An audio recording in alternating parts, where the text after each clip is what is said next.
Peggy 18.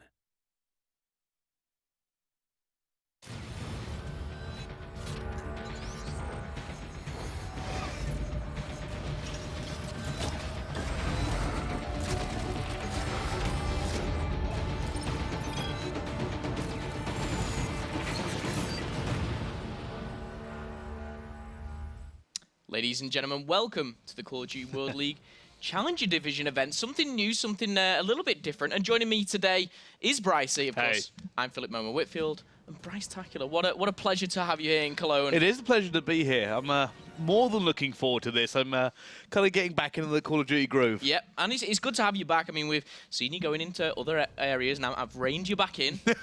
I've missed him. I have. He's officially my Call of Duty brother now. The other one will not be mentioned. You have supplanted that other one you had. We've got rid of him. He has to go. He had to go. He is the grand betrayer of all things. Exactly. If you're not aware, it is obviously Rel, my real brother, if that's what you want to call him. But today we've got the Challenge Division. I mean, you'll have tuned into this to see obviously the COD World League, the Pro Division. Here we're going to see some new teams. We are going to see some faces that you may have recognised also, but some new ones that have been fighting their way through the bracket. And we see ourselves in the top 16 now, Brycey. Is there anyone at the moment that is kind of standing out to you? Because I know you've been watching from home. Well, funny enough, it's this first game I'm kind of very interested in, for a very good reason. Team Tempo kind of, I want to say, set the Twitter sphere alight yesterday. There was a lot of discussion back and forth about achievements and so on and so forth. Yes. And we're going to see that actually coming in here. So realistically, Tempo, there's been a lot of talk about these guys, a lot of talk of, coming through the bracket, and they've done quite well. They're now facing their biggest challenge. Splyce is not an easy team to take down. They're really going to have to go hard here. If they do win this game, then all the talk is justified. If they don't, it'll just be another, oh, that was a great story. I think it's how it goes as well. If it's a 3-0, I mean, if they take maybe Splyce to the last map, it's a huge achievement maybe in itself. But imagine just taking the win. Of course, we are coming in at the quarter-final stage. You can see the matches coming up there. So we've got Splyce Team Tempo, TCM versus XL, Epsilon Giants, and Torpedo GG versus Infused. I mean, that's definitely one to watch. Some new faces coming into that as well. But our first game will be Splyce versus Team Tempo. It certainly will, and like I said, it's one of these things you can't not talk about the disparity here. Splyce are not only in the CWL, they're a very good team. They've got great players. Team Tempo, almost a little bit unknown from what I understand, have only really been playing for 2 weeks together. They're a PS4 amateur team. Great achievement to get to this far into the tournament, but I've got to think they maybe stop here. It's a possibility. I mean, it's been a long road here to get there, but it could all be over, of course. Straight away, we've got the Splyce Tempo game. We've touched on that already. Next up will be TCM versus XL, and depending on how that goes, we'll see the semi-final number 1 at 5 o'clock, and at 6:30 semi-final 2. And of course, rounding out that final 8 o'clock. If you have to go somewhere, make sure you be back for that match. It'll be the 5th one, obviously, coming up here. Kind of very similar to, obviously, the CWL, which you're very much used to, those kind of 5 best of 5s, and we'll be guiding you through every single step. I'm looking forward to it, Bryce. I am. I think the real difference here, actually, is when you talk about the between the CWL and now, is that if you have a bad game in the CWL, like, you know what, we'll make it up somewhere else. It'll be fine. I mean, we've just had a bad day. If you lose now, obviously, you're out of the tournament. So there's a little bit more pressure.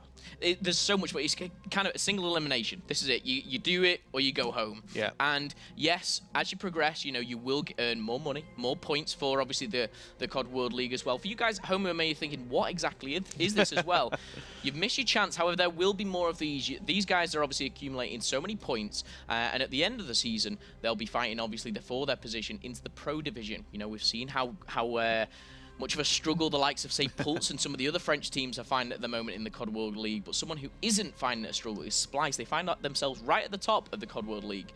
Yeah, and I think this is one of the more interesting points here is when you kind of go into this and look at these teams facing relegation, not only do they have this issue of, oh, we're facing relegation, now all these other teams are coming through and like, you know what, now we're gunning for you. We're starting to get our points. We're starting to kind of get the run up here. This is a hype train going forward. Indeed, and that was Splyce roster on your screen, of course. Professional team. I mean, this could be quite daunting for Team Tempo. They're an amateur team, and of that, like you said, they've been together for say 2.5 weeks. Splyce have been battling every single week, at least 2 times, playing best of 5s against the best in Europe. They have the practice. Speaking to actually Bance before the game, he said he's on a 10 hardpoint win streak. in the league. So he's saying if I lose a hard point against some team that, I'm not used to, I am not going to be happy. So that's definitely going to be one Do you think that would affect them then? I mean, you're talking about they've been playing pro teams week in, week out, and then Team Tempo comes out of nowhere and takes them down. That could be just a massive blow to the kind of mentality of Splyce. They'll be sitting at home shaking their heads. Twitter will erupt. That's one of these things they're going to be sitting there going, we've got to make sure we play our game properly. And it's also the point is that when you come against these teams here, Splyce right now are in this position where they've been playing regular strats. They know roughly what they're coming up against week in, week out. They don't know what they're going to be playing against Team Tempo. We may see something in the pick and ban phase that completely throws them out of game. I think you've touched there when you talk like protect and ban, when you talk about the teams of who they're used to. If they come up against, say Millennium in the COD World League, they know what Swanee's going to be doing. They know exactly what Jerd's going to be doing. And yes, they do find it hard to stop, but they don't have a clue what this team will be doing. And that's going to be almost the element of surprise, is how much your team breaking through. And it's really good to kind of see these new teams and these new faces. Because the thing that I like to drill home is this could be you. Sat at home. We've seen the likes of, say, TCM when, they fought their way through kind of an online qualifier. They found themselves in the pro division. And then now we see other teams kind of pushing for that and wanting to break in. And it's good to see with so much money on the line. It's incredible. Yeah, I think coming towards the kind of or at least getting through the CWL now that's one of the key points here is that, at the top of this league, we've got this great battle going on, right? And that's a great focal point. But also, for the next season, for the next run here, this is where it starts. This is where it begins. This is how you make your run to get into this week in, week out. Momo casting over you in his lovely voice. That's how you kind of make it into this division. You have to make sure this is where you play. It is, and we've touched on already the first game, what we're going to be seeing. Of course, the first map that we will be seeing is going to be Fringe, and it is going to be Hardpoint. Now, we saw this last week in the COD World League, and I've touched on it many times. It's my favourite Hardpoint. It's my favourite map in the game. But, of course, if you are new to Hardpoint, if you just joined us and thinking, I do want to get involved, how does it go down? Score limit up to 250. If we don't see that reached, it will be the 5 minutes on the clock. But, of course, the respawn is disabled. So, non-stop action as we get all the teams, get all the players in there in the lobby. We will be starting that as soon as possible. But the real talking point is, not just this game. We've got Splyce and Tempo coming up. We've got TCM XL. That's a pure kind of Call of Duty World League, battle, if you like. Yeah, I'm hoping that game's fairly close. I mean, for me, it's a little bit kind of weighted towards XL. I think XL are probably the better team at the moment. However, TCM have been looking stronger every single week. So I'm hoping that maybe they bring something out of left field. Yeah, and I think it's getting this right balance. You've got your pro teams and battling out against each other, and they know each other. But these other games that we're seeing, that's kind of the ones where people want to see the new faces, but they do want to see the professional teams. Yeah. They do want to see the best of the best. And as well, just going down the line, we've got Epsilon Giants, the Spanish, who, again, they find themselves almost kind of trying to battle into that kind of the British, top six that have solidified themselves. They'll become up against Epsilon, no easy matchup, and then finalising things, we've got Infused against Torpedo. Now that we feel is going to be quite one-sided. Yeah, I openly think I don't know the Torpedo roster very well. I'll be interested to see how they go about it and what will actually happen. But it'll be definitely one to watch if we can see any of that. That is. But as these guys battle out, I mean, is there any predictions coming from yourself, Bryce? Looking at that bracket. Watch this. I'm going to go Splyce. Then I'm going to go XL. Then I'm going to go Epsilon, and then I'm going to go Infused. And that's actually a really easy pick here. A lot of these games are, first of all, fairly storied if it's CWL. Yes. Second of all, it's amateur versus pro. So it's kind of an easy pick to kind of go that quickly through them. Okay. I think the key things we've got to bear in mind here, right? And I've talked about this before.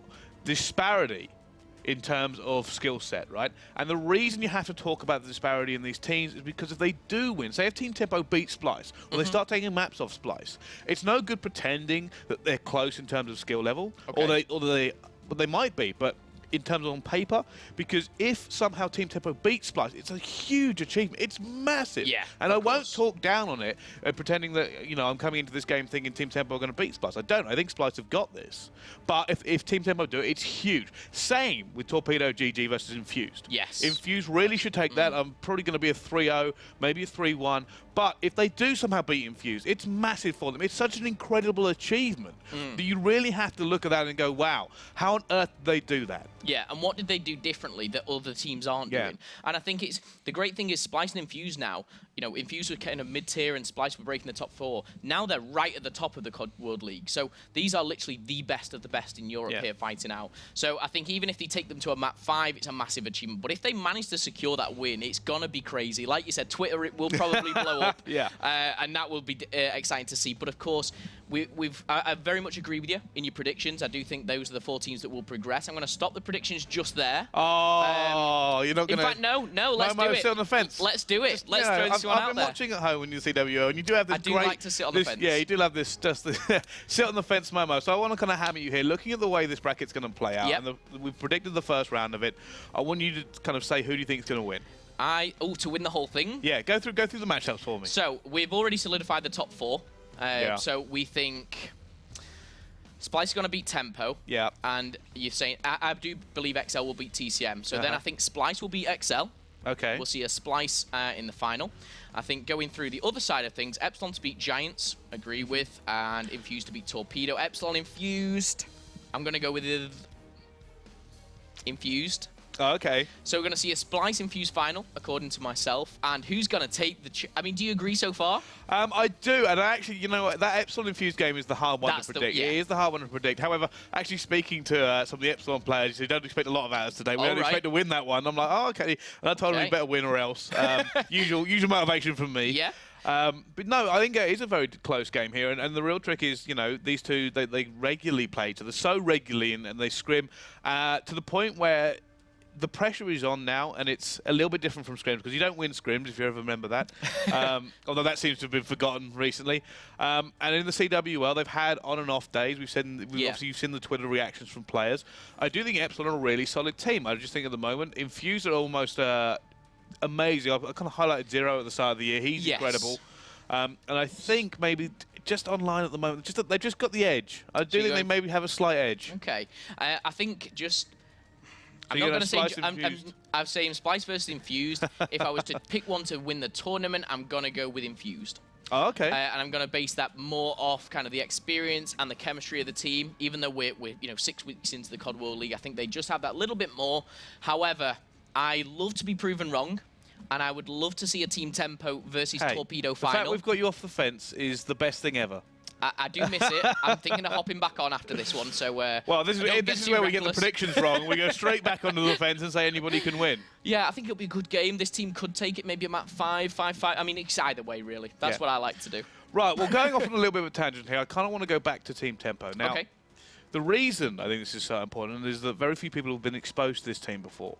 And we're going to see them now play against Splyce. And like I said, it's one of the ones, it's very easy to judge a team when you see them play against a pro team and go, oh, these guys are terrible. I don't think they're going to be. I think this may be the chance where we see them start to make a name for themselves. So keep an eye on these players. These players you're going to have to keep an eye on and kind of watch them as they develop here, because they may be names in Call of Duty in the next year, next season, maybe if they really push forward. And I just want to highlight as well, the reason I'm looking here is Team Tempo to get here has beaten Redemption, Team Elkin. They beat Fabi Germany as well, a massive achievement. Also taken down Team Warfare and Baskonia Esports. So this isn't just their first game for you guys at home, of course. This is... technically they're 6. It's a quarter-final. And as you look on your screens, you'll see basically the whole year summed up as well as the end of 2015 there. We're finding ourselves in that bottom left corner now, where we see the online tournaments, these kind of tier 2 tournaments that we talk about, the Challenger Division. And we're going to be seeing a few more of these. This isn't the only one. If you've missed this one, you can always get involved, rack up some points, and obviously get involved. There will be a couple more of these as well. I believe 2 more for this. And then we're going to see that... mid-season break after the finals. That's also something looking very forward to see who takes kind of the European title, if you like. Yeah, I think this is also the great thing coming up now. So far, we haven't really seen much of a kind of across the pond competition. Yeah. And I was actually, funny enough, I was across the pond actually only last week. And kind of saying, I'm really interested to see the difference here and being kind of in it to cast the difference in the pick and ban phase and the way the game's developing. Speaking to some of the Americans, they think the game's actually moving towards a 3-sub meta, just pure flat out. So I'm kind of curious to see whether or not the Europeans are going to start moving to that, especially with some of these European teams I think are actually really well suited in terms of the players to actually move into that meta. That's what I was going to say. As soon as you say 3 sub-meta, teams like Infuse pop into mind. Where you've got, you know, maybe Marky as that assault rifle player, or even, I mean, Millennium as well. They've got the capability, and I think Black Ops 3 has taught a lot of players to be more versatile, to basically be able to use anything. Previous games we've seen Swanee use the same gun for a whole year and not go off it because you know this. If the M16 was here from Call of Duty 4, he'd still be using it. That is the truth. He literally would indeed. But he doesn't have that ability, and straight away, this is what we see. The M8 is taken away, but the VMP is being protected. Now, first of all, let's just go through that roster. I'm just thinking we've got Ryan. I believe it's... Scrapsy, I think is the way you say it. Okay. Typical nerd, and Momentous. It's a little bit like you. Interesting, the ban's coming here to just kind of take away the ARs on this map. I'm guessing the last ban's probably going to be Rapid Fire. That was a very quick pick and ban phase here. Nothing too out of the ordinary. There we go. There will be the last ban, Rapid Fire. Now, it's interesting here because you've got to be wondering what they're going to use. Maybe the ICR. Shiva's still in it if they really want to use the Shiva. Maybe the HVK. I mean, I haven't really seen HVK actually. It's kind of been pushed out of the meta a little bit. But here now comes the Specialist Draft. And the Specialist Draft, usually they match up a little bit. We should be seeing an active camo and a kinetic on both sides. Should be seeing the Heat Wave as well. I'm guessing B Sport's probably going to be taking active camo. He should be taking active camo. There we go.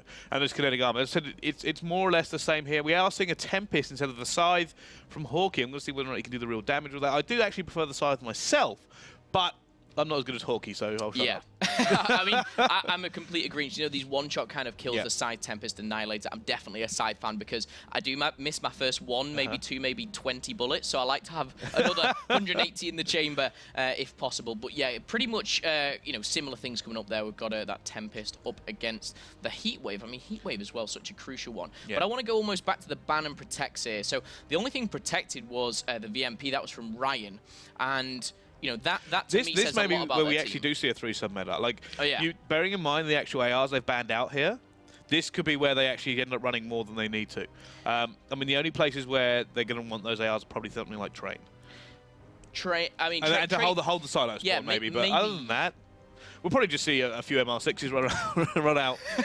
I mean, the MR6 is still in play. A big thing to kind of highlight. We've seen how influential that pistol can be, just in the game in general. But I always saw Fringe when I first came into it as, wow, this is such a dominated kind of assault rifle map. But if played right, if the rotations come at the right point and you go in the right way, you can very much use the SMG just as much as you can the assault rifle. And players like Hawkeye, Vortex, I mean, Josh as well. We see him using the assault rifle for, you know, 5 out of 10 games and the SMG for another 5. And it's great to see that one player can do, you know, everything. You've got to be a master of all trades. You can't just be that kind of one-trick pony coming into Black Ops 3, which is great to see. But stock has been taken away. Yeah. So really, you know, targeting those, you know, assault rifles. Yeah, I think that's one of the key bans as well. You got to remember these players, the muscle memory in these players when you're playing Call of Duty as much as they actually do.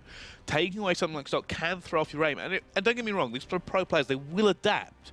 But missing that first or second gunfight, or just not being able to maneuver in the way you want, it means positioning becomes even more crucial. And we'll see the players that kind of specialize in being great at positioning actually kind of able to just thrive without stock. Those that don't, those sometimes the more mobile players, will kind of be relying on that movement to get them out of trouble. Indeed, they will. And just a reminder, once again, it is going to be Fringe, it's going to be Hardpoint.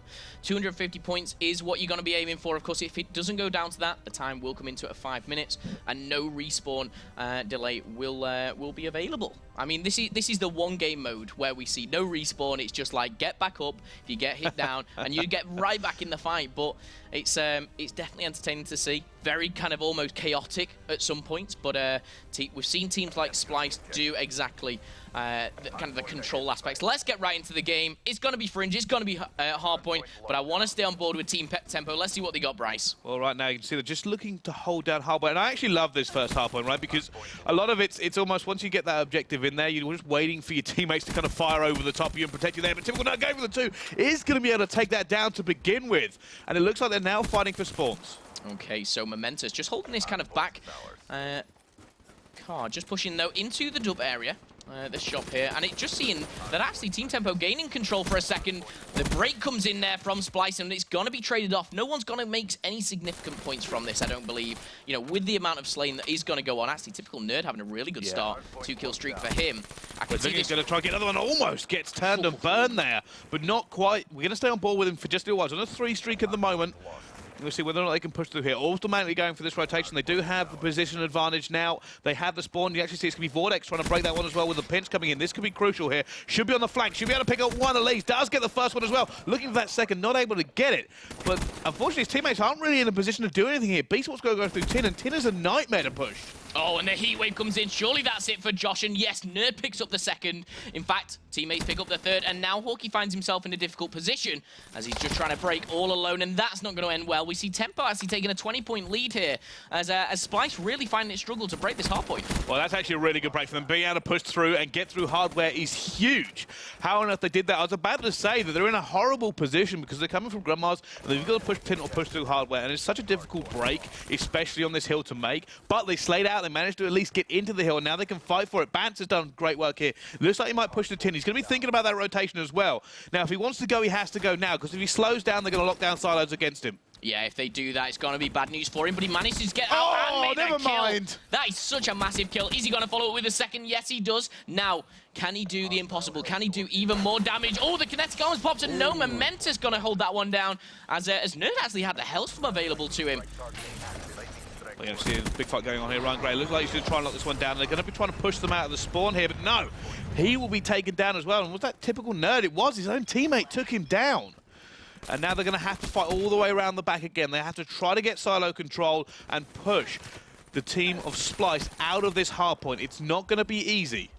Yeah, it's not going to be easy at all. I mean, the practice that these guys have had, especially on this map. But Bance falls, Hawkey follows as well, and we actually see Team Tempo getting some control. Yeah, Splyce has managed to go out there. Vortex has got to stay alive here. And if he can, he is going to be pinched as well. They are going to wait for him. Great way of playing the life there, actually, from Team Tempo, and they are still in the lead. Yeah, with only 15 seconds, though. The rotation into train is going to happen. Vortex is alone at the moment, but should have team back up very, very He knows shortly. there's somebody there, and he can't find him. He can hear him, and then Hawkey backs him up for the second. He's going to still gain control, but Team Tempo still in the lead. Typical Nerd at the moment. Wow. 14-5. Let's stay on board with him, see what he is doing right here. Using that HVK, I did say it had been pushed out a little bit here, but the amount of bans actually coming with the assault rifles, players are using it. It's one of those ones where the rapid fire of this actual gun is really effective. Oh my goodness. And he's actually got a lightning strike as well off of that. Does indeed. He was 25 away from the line in. Oh wow, Ryan comes into a whole lot of trouble. 2 kills for him. Does trade out quite well there. With 40 seconds, though, he's going to want to get straight back in the mix. Again, Team Tempo, 4 kills back to back now. See, this for me, Bryce, this is where they need to leave one person in it and start to push out. They need to gain a, knowledge of where they are to gain all these points, these last 25 seconds. Well, this is one of those hard points where you actually have to push out both sides to have any kind of control. And now they're trying to do that. Team Tempo, though, are in the lead, and they've got really quite a significant lead actually coming back into this here. It's going to be up to Splyce whether or not they can just take that scrap time, bring it down a little bit before they move back into this middle hard point. Because you don't expect them to do an awful lot on this middle hard point. And you actually see the way the game is developed here is we actually saw a few players using the ICR to kick things off. And they've now moved. Oh, actually, yeah, there we go. There's an ICR. Still, Bance will still be using it. But HVK is actually the typical way that players are using it. It also has that scythe coming in as well. Yeah, Scythe's going to be quite influential. We'll see whether or not he's going to use it. He is going to use it. Now, does get one. Let's see if he can get any more soon. Oh, and I think he just took Ryan down, which actually had the Scythe himself. But oh, my goodness. This is fantastic play, but Bance does rack up a couple of kills. Not going to be enough to get any kill streaks. Josh having that active camo, and this is what you were saying about Hawkey and the Tempest, Bryce. Well, he managed to get a kill there as well, but there's a lot of specialist burn for these guys here, and on this hard point, it's one of those risks you've got to take. You've got it, you might as well use it, but would it be better to use them later on? Maybe for a bit more of a money hill, like the second one actually coming up. I mean, this second and third one almost... You can see the early rotation. Yeah, with 15 seconds left to go, we saw Team Tempo get the rotation last time. This time, it looks like Splyce have learned their lesson. They've rotated early, Bance has got full control, and they've almost given those last 10 to Team Tempo. But Josh had 4 kill streak, Bryce. He is, and he's actually using this HVK. He's using the DPS of it and this rapid rate of fire to just kind of continuously put bullets down. You can see they're just ripping through doorways, and he's dropping people very, very quickly. Vortex here trying to stop the people bursting in, managed to get one, not able to get any more. It's typical Nerd again, actually breaking through. He's 24 and 13 right now, and he's trying to do so much work for his squad. But right now, Splyce will have control. This is where they can make this time back. Yeah, they can indeed. 38 seconds. So much time to be kind of saturated from it. But yeah, there's going to be a 1 versus 2. Pre-aiming, surely going to pick up the first. No, heat wave. Oh my goodness, but he's going to break it. And it looks like it could be broken as well as Vortex drops it there. He wasn't able to hit that reload quickly enough, and it will be Team Tempo completely able to break it there. Momentum's picking up another one. They've pushed them miles out here, and you can see they're not even going to challenge that hardpoint. They know they have to rotate through train, round to the back of silos, and try to get control for this next one. Yeah, and you can see on the minimap, Hawkey's actually been the most influential here. There is one player, though, on these back trucks, and he's got to be a gunfire. Oh, my goodness. What a kill to make. I mean, so hard when so little is being shown. But Hawkey, Josh, and Bance all picking up a crucial kill. And we see here Splyce get the rotation. Oh, Bance almost managed to make that one. Not quite able to. Will be cleaned up, though, by Vortex. But, yeah, what a break there from Splyce. They were able to get the control here. Hawkey, again, playing that crucial role, looking towards Yoran's truck. Trying to pick up another kill, picks up that second one as well here. The HVK really deadly in his hand as he drops a third. And that's on his 4 on his kill streak right now. They should be able to pick up a considerable amount of time here. However, it looks like Team Tempo are going to be trying to push the front. Yeah, and I think it was that Hawkey who actually reacted to that. He came off the back hill, and no one's on it at the moment. He's going to be contested, but no, Hawkey's pulled out the pistol, still on that 6-kill streak. Not highly convinced that, oh my god, typical nerd just completely ruined. Ignore what I said. Ignore what I said. I was about to say, it's not great to push tin. Sometimes in this scenario, it's really hard to get through that choke point. Completely ignored it, ripped the guy off, but wasn't able to make a push in. Knew he didn't have the numbers. There was no one there to trade for him. Yep. They're now going to rotate the train. Now, realistically, Team Tempo here need to start thinking about pushing this out once they've got a few kills. Yeah, they are going to get those scrap points on that last hill. And that's going to go in favor of Splyce. For the first time in the game, though, Splyce actually leading here now. Vortex is doing massive work. Staying alive will eventually be dropped here. Scrapsy is holding this one down for them a little bit here, but they're not going to be able to do it. Beastport coming in. You already hear the streaks dropping as well. Beastport on a little streak himself, and Hawkey was on 7 before he died there. Yeah, Hawkey's almost kind of clawed his team back into this game as they were. Here comes the pinch. Pretty down, but 30 seconds ahead now, Bryce. You see, they've managed to deflect it one side here, but will they be able to do it the second? The heat wave comes in. Bance just staying alive, refusing to take that shot until the heat wave cleared. Managed to stay alive for himself here, keeping alive on the hill, and now they should be able to lock this one down. There's only one direction they're going to be pushing from, but no!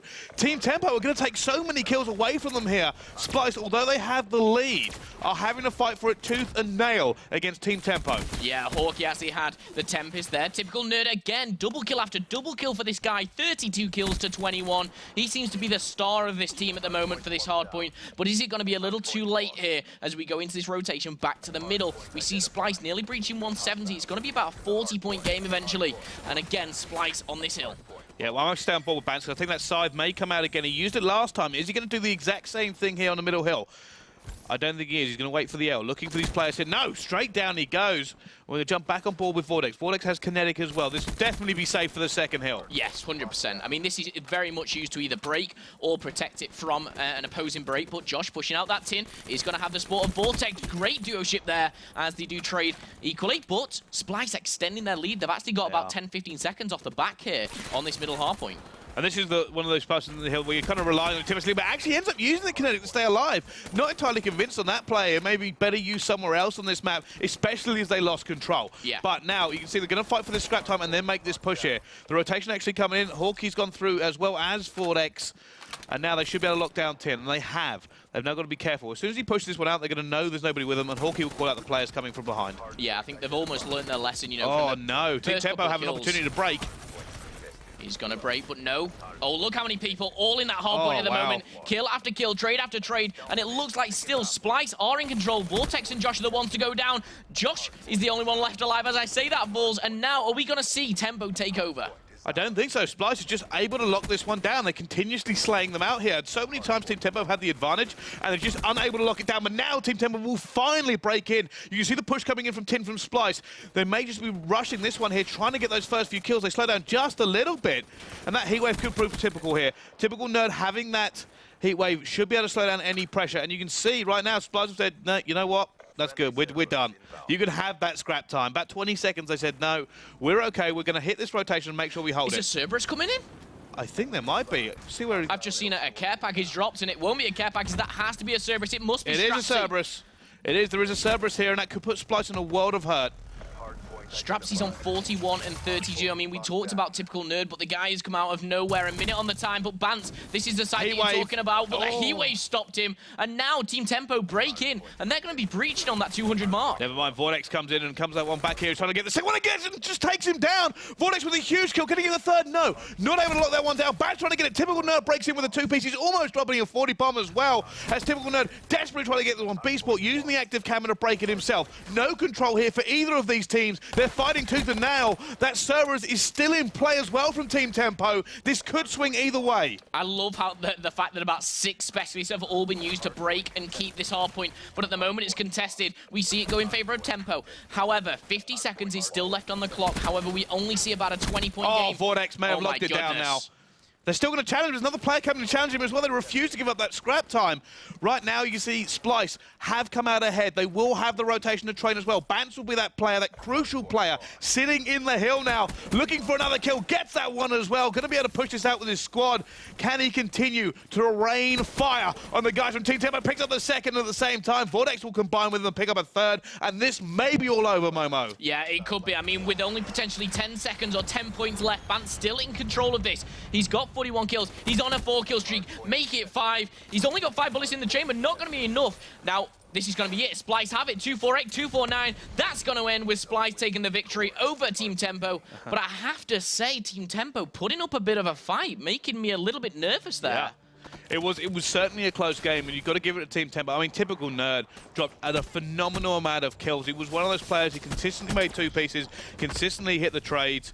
Unbelievable there. Bance, though, answer back when, you know what, I can drop it as well. Interactions from Bance is the real thing to note here as well. 83 interactions there from Bance. He had 13 defenders as well. Huge from him. Yeah, and I think just at the bottom there, even though it was at the bottom, Scrapsy there picked up 45 kills, 37 deaths, very much like Bance, but it wasn't enough for his team. I mean, we saw kind of at the start, Typical Nerd, double kill after double kill, and then at the end, like, Scrapsy kind of taking over that Slayer role, and it was almost kind of painful to see how well they were doing, but they weren't just gathering those last 2 points. And I think it came down to Bance, and Bance, I think Vortex, they learned kind of the rotation. They needed to do it earlier. And I think, you know, we talked about the element of surprise. Well, when it comes to P3 Grandmas, I mean, you're talking about both teams, and you could see neither team was able to grab control. They were just flooding the hill consistently. Like, we're going to continually push in. We're going to burn all the specialists. The Cerberus there from Team Tempo didn't help them out as much as they were hoping it did. And they couldn't grab control. And that's what really let them down here, because Infuse were getting the better of the trades. I think coming into that game here, Team Tempo were like, you know, they're a slaying team. They're clearly a slaying team. You see things like Typical Nerd, Scrapsy doing the same work. But Splyce went back and going, we'll play this game. We're okay with it. We can go toe-to-toe with any slaying team. Yeah.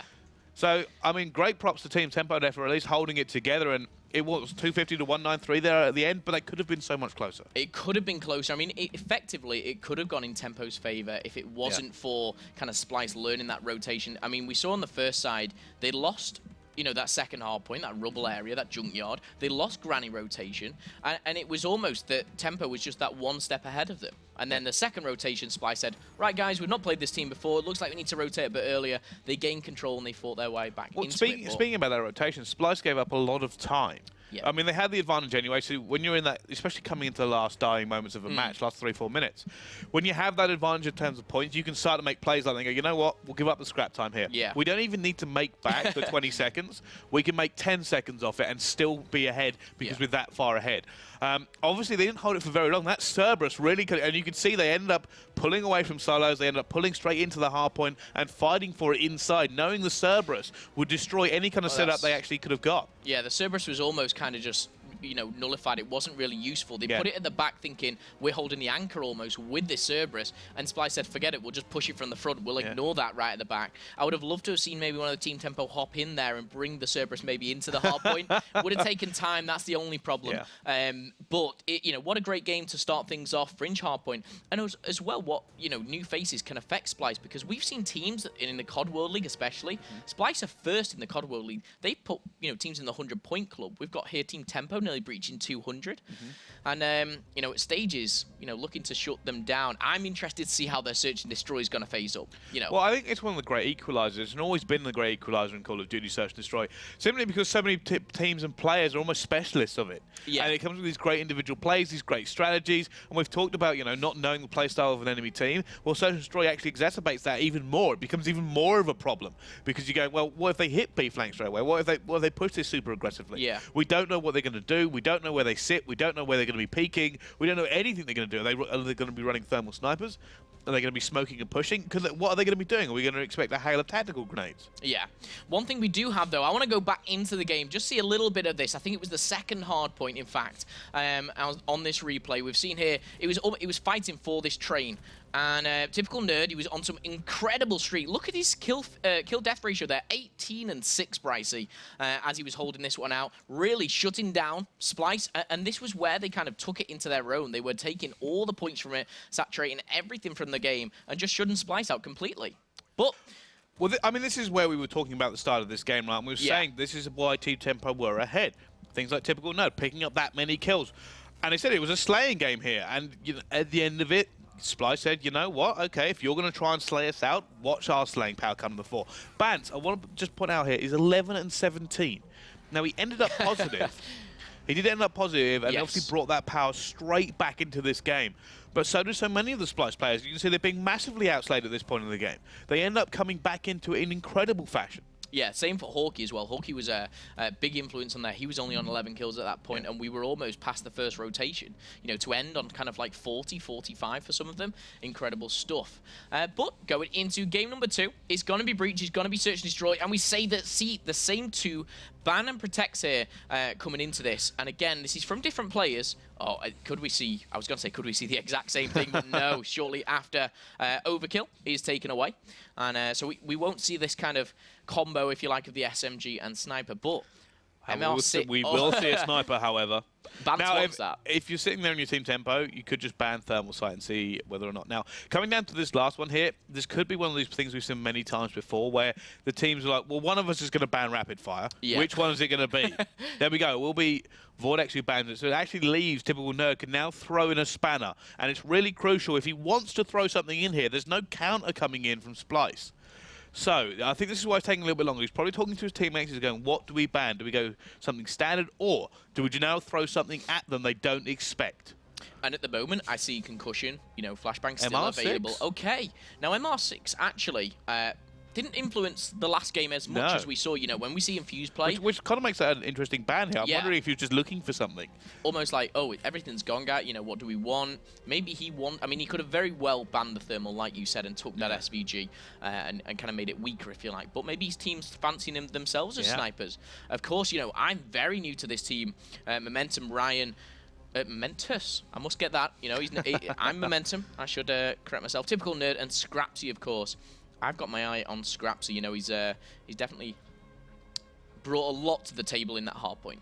Well, we can see it's Glitch versus Overdrive is really the only difference I can see here. Now, Overdrive from B-Sport. B-Sport will be looking to make a play here, and we've spoke about the way, I mean, Glitch is a reactive kind of specialist, right? Whereas Overdrive is a very deliberate, right, I'm doing this, I'm going to make sure I go for the push here.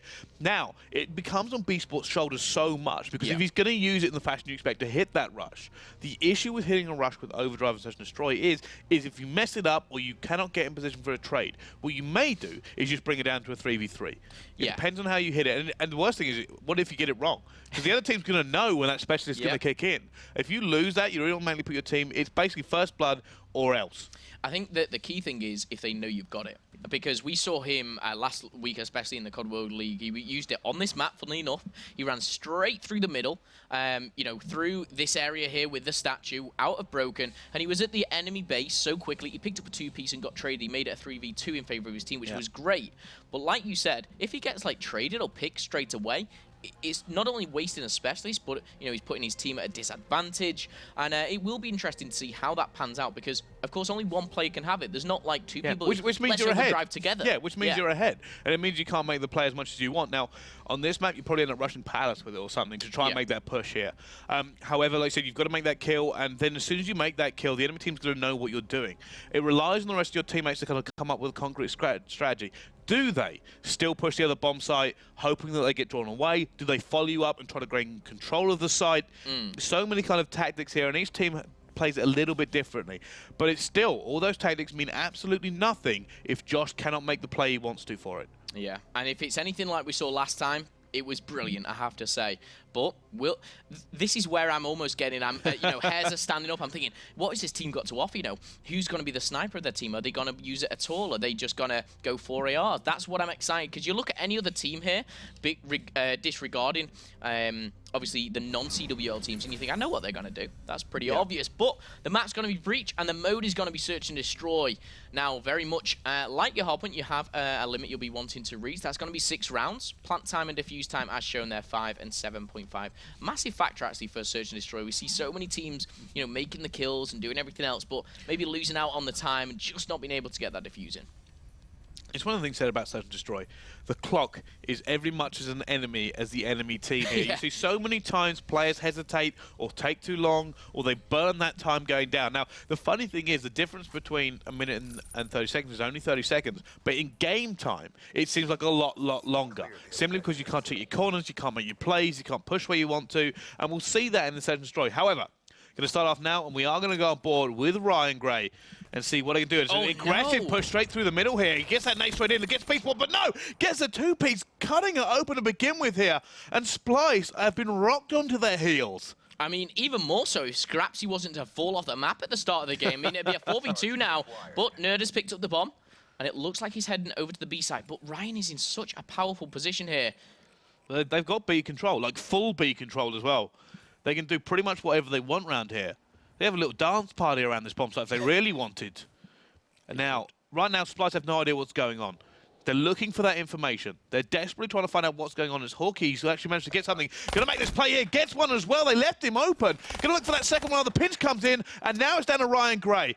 He's in. Oh my goodness, down he goes as well. Hawkeye says, thank you so much. You had control of the bomb site, and you let me walk in. I mean, he strutted into that bomb site. They had so much time, Bryce. They could have got that bomb down a lot quicker, and I think they hesitated a little bit too much. And especially Ryan, he was almost, like you said, dancing around, doing a bit of, back and two, and then suddenly he's found himself in a 1 versus 2. He's like, I'm out of position, I've got an SMG. Well, he pushed so far away he couldn't get the trade. Yeah. And then he came back and he's got to try and hold with a VMP at long range. Didn't even get a chance. You see this here in the kill cam. Didn't even have an opportunity. Hawkeye said, thank you so much for allowing me to walk into your bomb site. SVG, of course, the thermal was left in, so SVG being protected is being utilised by Splyce, of course. That's going to go 1-0 in their favour. Hawkeye picking up 2 kills and, has the HCXD, Bryce. Well, let's jump on board with him. I'm not sure he'll use it this round to push. It looks like, he may do it when he gets up here. No, he's waiting.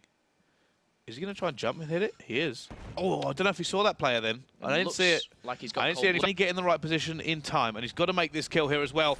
No! This is exactly what we're talking about. If you don't make that kill on an overdrive, they now have no control. They're going to be at a disadvantage, and your specialist has gone to complete waste. And now it puts them in a very, very tough position. Luckily, he didn't have the bomb. Bance has taken that. Vortex knows exactly where they are, and he's just coming from the flank. And now, 1 versus 3 out of nowhere. Bance has an impossible job, and he's stuck in about a 4x4 and doesn't have a clue. He got one. Tries to get away. Surely not. He's going to go for this one as well. Trying to get the pre-aim going in, and he's dipping and dodging everywhere. Oh my Still God! alive. Bance managed to get that kill as well. Surely not, Bance. Oh. No. Oh my goodness. Not able to quite get it. Bance was diving and dipping everywhere. Oh my goodness. But meant to shut him down before Bance pulls off some sort of god play. I mean, that was brilliant from Bance, I have to say, but taking a step back, that was kind of awful from Team Tempo. Why didn't they just charge him? Like, all 3 of them had him in that box. I was like, he's in a 4x4, no one could touch him, and then suddenly he basically just, like, wanted to shut me up there. But, again, Tempo take the round 4-2. They're looking good at S&D too. Someone call him Kitty Pride because he was running through people there. I don't understand how he got away. But back on board with TT as they take the advantage 4-2. And they're playing passive. They're waiting for this flank to come in here. But Beastball says, no, thank you so much for sitting in there. The trade will actually come in. Beastball using the movement to kind of stay alive and kind of pulled it away, especially since he was pre-aimed. There's no way he should have been able to make that kill. It was lucky to get the trade, I would say, in favour of Splyce there. So 3 versus 3, Ryan does have the bomb. Looking at that mini-map, that's what I'm doing right now. They seem to have an even spread, obviously, between the A and B bomb site. Well, Which one are they going to pick here? Ryan looks like he's rotating to A. Well, still no. I think he's actually on the outside. He is. Now trying to push forward, and he's trying to hit a flank here and see if he can catch anybody and pinch his bomb site. Going to know that he has control. However, trying to plant on this middle site is a nightmare. It's not the easiest thing to do, and you already look at the time really starting to go down here. Oh, you can see it. I said this is so difficult to plant on. He's not really got the cover either. And that's bombed down with 24 seconds left to go. Typical nerd is going to have to make a big play here, and he is going to have timing on one. Sees one there. Going to see a second one as well. Oh, not able to get it, and he needed to. It's now a 1 versus 2 for him as well, with 13 seconds left to go. Splyce are too much veterans to actually end up challenging here. They're just going to play time. Now they'll peek him out. Doesn't really matter. Typical nerd. Vortex is just going to run away. Yeah, and I think it was Hawkey who managed to stay alive in that kind of gunfight. Him staying alive just for that extra kind of 5-10 seconds secured them that round, because if it put it down to a 1v1, Vortex would have had to been cautious. He would have been like, is he planting? He has the time to do it. So great play from Hawkey to survive that one and getting a round on the board for his team. But still, they are 4-3 down. They did take map number 1 for you guys just joining us as well. Hardpoint did go in favor of Splyce. I think it was 250 to around 200, just 190 something, I believe. Well, we're going to jump on board with Splyce again on the attack. And I saw a man of war coming in. Now, Bans does actually have the kinetic armor. However, I wonder if he's going to push for the... Oh, my heart stopped. And then here we go. They're stacking it. Kinetic armor will go on as he comes around the corner, but Heatwave will shut him down. Typical nerd, countering his specialist with a specialist of his own. Beastwalt fortunately gets a trade, although that would have come for nothing. Now, Vortex having his active camo could mean they make another play, especially now Hawkey's done this. Is he going to push forward with the active camo? Hawkey has just... he decided not to. He decided to push forward without it. It's now 2 versus 2. He does have the bomb, though. Complete flank, maybe? If he dies here, this is a very tough position. But Josh does Beastwalt needs to go with him, really. He does. He really does. Maybe they've got to. Maybe the plan is to kind of go back to B. But we do have one player, Momentous or Scrapsy, in that second hard point area. Scrapsy's at A, behind the palace. No, they're burning time. Basically, what they're looking for here is a pick. They've got no information. They have no idea where TT are. And the problem being is that they're burning time for information, but they've now got no information. They've burnt their time. It now means they have to take all the risks. This is technically advantage Team Tempo in this scenario. The bomb is going to go down. However, Momentous being that far away... Oh, my goodness. I mean, look at Scrapsy. He's going to push in as soon as bomb goes down. He's going to be looking for it. The most dangerous time for anybody is when they're planting the bomb.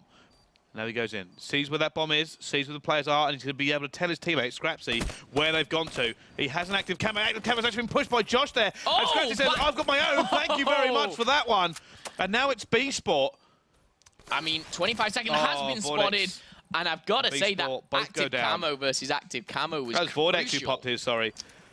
But yeah, Scrapsy, he saw the active camo goes in and goes, I can't win this with him. I've got it on, so I've got my own. Watch this. And he's still got his kinetic armor available there as he does diffuse that. Yeah, that's Momentous. Yes, it is indeed with that hallucination camo. Not a fan myself. You know, that blue and yellow camo, it's not my cup of tea. Hey, I've got that on my VMP, thank you very much. It's got a great emblem though, don't you think, Bryce? No, I prefer the real one. Anyway, let's go into this next round here.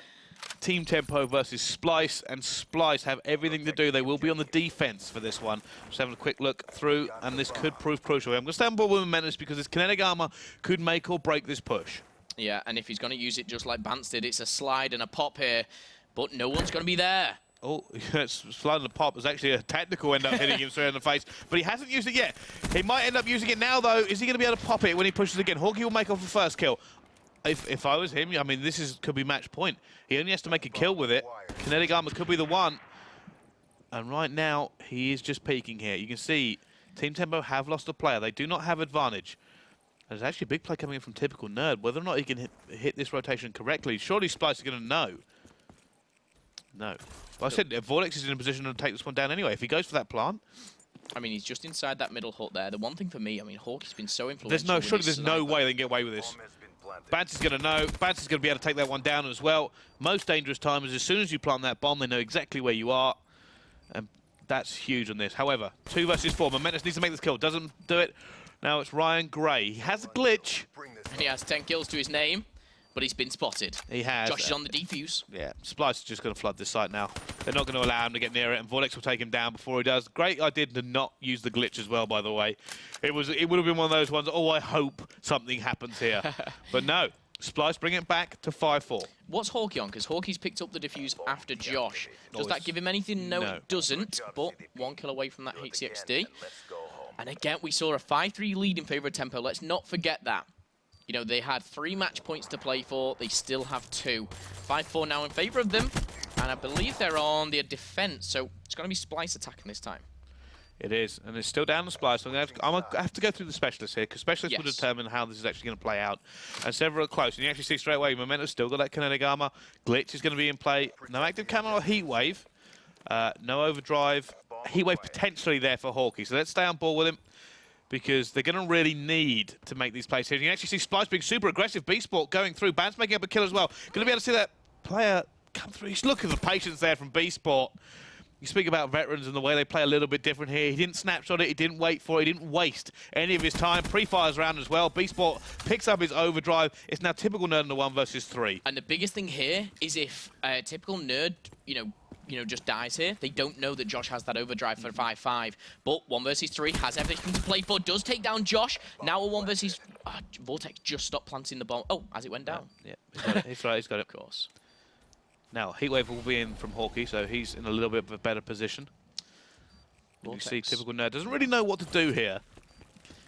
He's far enough away from the site. He knows that pretty much either way he goes, they're going to be watching. He's going to be wondering whether or not they overextended. And he sees, oh, no. Yeah, he's just blown his advantage. He's blown all elements of surprise. He now has pretty much no chances. One player you can actually see has disappeared. Vortex has disappeared away, going, you know what? We can play time now.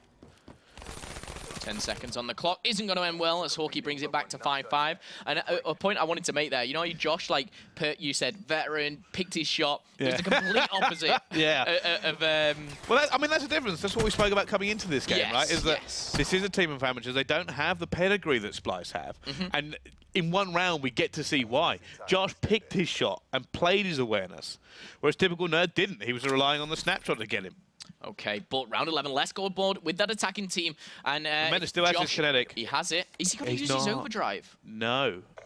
And I almost like this play because he's learnt his lesson. Yeah, it didn't go well last time. Didn't go well. Heatwave round the corner. Hawkey, is he going to go for it? Yes, he is. Kinetic armor doesn't. Oh, we've seen that so many times. Heatwave beats kinetic armor. It's Scrappy, I think he's in Josh. He has. Hello, Josh. Hello. He's going to get him now. Easy kill there for him. Picks him up as well. Manages to hold it down. And Josh is sitting there going, why? Why did you wait that long? Why is this guy looking at his own spawn? However, he spotted you, Josh. HCXD in play. That's why Ryan Gray is going to be tagged up in that information again for Splyce. Needs to take this one down. He's going to be able to take it. And he does get typical Nerd. 2v2. Everything to play for. This is getting a little bit too intense for me right now. But Scrapsy's all the way over A site. Oh, no, down he goes. Hawkey's going to be in a 1 versus 2, and there's a sniper rifle raining shots down on him as well. It could be Hawkey versus Scrapsy here. He doesn't really have the time. Hawkey, it could be all over just from the shot there from Ryan Gray. He's going to see him, and he knows exactly where the sniper is. Oh my good! Let's take our time here. 15 seconds left on the clock. He's going to be 1v1. Down he goes down. And Team Tempo will take map number 2, 6-5. It came down to a 1 versus 1, and Ryan Gray, the man who sniped him off the bomb, will get that second kill as well, but it was close. I've got to say, I thought Hawkey had it. I thought he's above him. He's got the vertical advantage. You know what the most frustrating thing is going to be there for Hawkey? Is that he only took that much damage because he pulled his shots on that first engagement. He should have won that second engagement, but he was already tagged up. He shouldn't have even been tagged. He shot him in the back. He goes to top broke, and he pulls out there. He makes the 1 versus 2. He's the hero. He's going to be so upset. Didn't work like that. He's going to be so upset. He had the advantage of the second scenario. He was above the other player as well. And just because of he pulled his shots in that first engagement, ended up losing the second. Oh, my goodness. I mean, what a game. I mean, it was 5-3 in favor of TT, and then we saw Splyce battling back 5-4, 5-5, goes to round 11. I think a big part was Scrapsy taking Josh down on that flank. He just had that, awareness about him. If you're Josh, you've got to be upset. You'll be sitting there going, I didn't use my overdrive this time, and I still got killed on the rush. Why did Josh push eventually? That's what I was thinking. I think he was hoping to take... I mean, you saw Ryan Gray, how devastating he was in that sniping position. That's what actually kind of sunk Splyce in the end. Why did he overdrive that one, you know? I don't know. I'm not. Maybe he was looking to do it as soon as he got around the back there. Maybe. Yeah, he was obviously... He played it a little bit slower. He was worried that it was going to go wrong for him. And this is round 11, just recapping exactly what happened. This is where Scrapsy saw him and took his time, picked his point, and I think this was the big game changer because it took it back to a 3 versus 3. Yeah. Really difficult for Splyce almost to finishing this off, especially when... Well, yeah, if Scrapsy had missed that or not seen Beastball come through, they would have taken out Ryan Gray, who was sniping. He wouldn't have got that kill, and they would have got the bomb down. It would have been a very different game, even if Beastball got traded after that. It was that you can actually see where they go for this one and how badly it goes. I thought Banson missed that one. I honestly did, but he made up for it, put it into a 2 versus 2. This is where it all goes wrong for them as well. I'm just looking at the minimap there. Ryan Gray, exactly where he is, just on top there. Bang. Such a great snipe shot. And actually, then Hawkeye had to disengage. There was no chance for Hawkeye to do anything there. He's like, I can't stay in this position in case I get pushed. I don't know where the other player is. I mean, to make this play, he almost pulled this out here because this should have been an automatic lose. But looks for that first shot. And like I said, he's just got maybe one bullet or another bullet on in there. And he had the first few bullets on. Oh, he dives so quickly there. Did. You know what? Because obviously in Call of Duty, for the years that have gone by, it's always an advantage when you're looking down on someone. And to be like that in an SMG with a VMP that is ridiculous up close, just to be pistoled with like 2 bullets He from may have still lost that gunfight anyway, but yeah. He shouldn't have even taken damage from that first engagement. He should have made the kill quicker to get out, quicker to get out. It should have gone in... There's so many things that sometimes it just went wrong for Splyce. Josh getting shot. That means Ryan Gray wasn't taken down or at least flanked. It means he can get the shot onto the bomb site against Bance. And just so many things go down there. But right now, 1-1 between these two squads. Yeah, and all to play for. I mean, Tempo making their mark. I mean, we said about both Infuse game and the Splyce game could be a 3-0. If anything, a 3-1. I didn't expect these games to go the This is where I thought it would slip, if I was honest. This is where the Search and Destroy is the great equalizer. Indeed. So many specialists for Search and Destroy, so many kind of those individual plays which make the difference, and that's exactly what we saw in that game. So, Team Tempo already taken a map. Are they going to take another one? And judging it off their hardpoint, they have potential to take these respawns. However, I know Splyce's Uplink, their CTA like the back of my hand. I've seen it every single week for the past 6 weeks, twice. Tempo, I don't have a clue. I don't know how these guys play. Splyce. And neither does Splyce. It's almost going into this and going, right, okay, just off the hard point, Scrapsy was playing SMG, wasn't he? So maybe he's doing it again. That's as much as they know. But it's going to be Infection is the map we're going to play on Uplink. Now, for you, Bryce, I mean, I have seen kind of the meta change on this game so much. When the game first came in, there was such a dominant side, which was when you were attacking Church. And then I've seen, teams really turn it on its head and spawn trap the other team when facing, rocks, if you like, and spawn trapping it in that back left area. So is there anything that you see, especially because you've been over to America we actually spoke about this before we went live, and I said, I think one of the key things people got to realize here is that we usually see those where there's a disparity of skill. A lot of the times what you're actually seeing now is specialist-based plays. Okay. Meaning, the active camos usually get you your points, your kinetic armor, that sort of thing. Yeah. And that actually comes into more of it. And because these teams are so close, I think that's going to be the difference. I don't think one side or the other is going to really be the change here. Okay. I think it's going to be those specialist-based plays, which is why the pick and ban is so important now.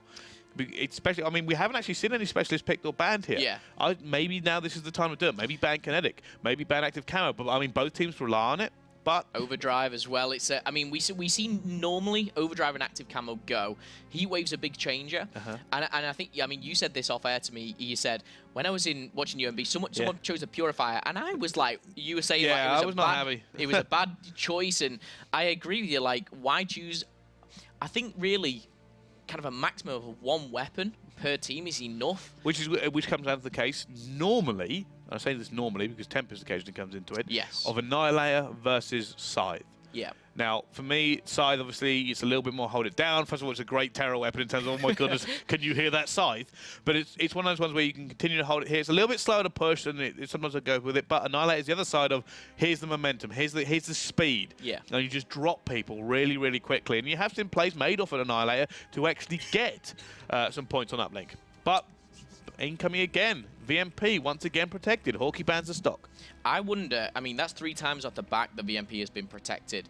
almost Splyce kind of like they said, they don't need their game. M8 actually going to be in the game for the first time. Yeah, they don't know the game stance, you know, to kind of take that out. I wonder what they would be like without the BMP. But M8 is taken as well, so we're going to see M8's versus... Oh my goodness, hang on a second. So we've seen an M8 protect. Oh no, it's 4 bans maybe. Maybe it's 4 bans, yeah. But no stock. You know, 2 ARs protected, but no stock. Interesting choice. High Caliber and Flashbang have gone. That's B-Sport. So I'm guessing Bance may take out Rapid Fire and leave Team Tempo. Oh no, so Bance is going to have to take Rapid Fire, or unless he keeps it in. Especially with the Man of War protected, that could be lethal. And it is. Ooh. Rapid Fire is going to be in here. So both tacticals are gone. Overdrive is gone as well. We're going to be seeing Rapid Fire, probably a Rapid Fire Man of War for Bance. Wouldn't surprise me at all. We're going to see Active Camo. We're going to see Kinetic Arm. Probably Heat Wave, probably, I was going to say Scythe. But Hawkeye, he's a fan of the Tempest. He's...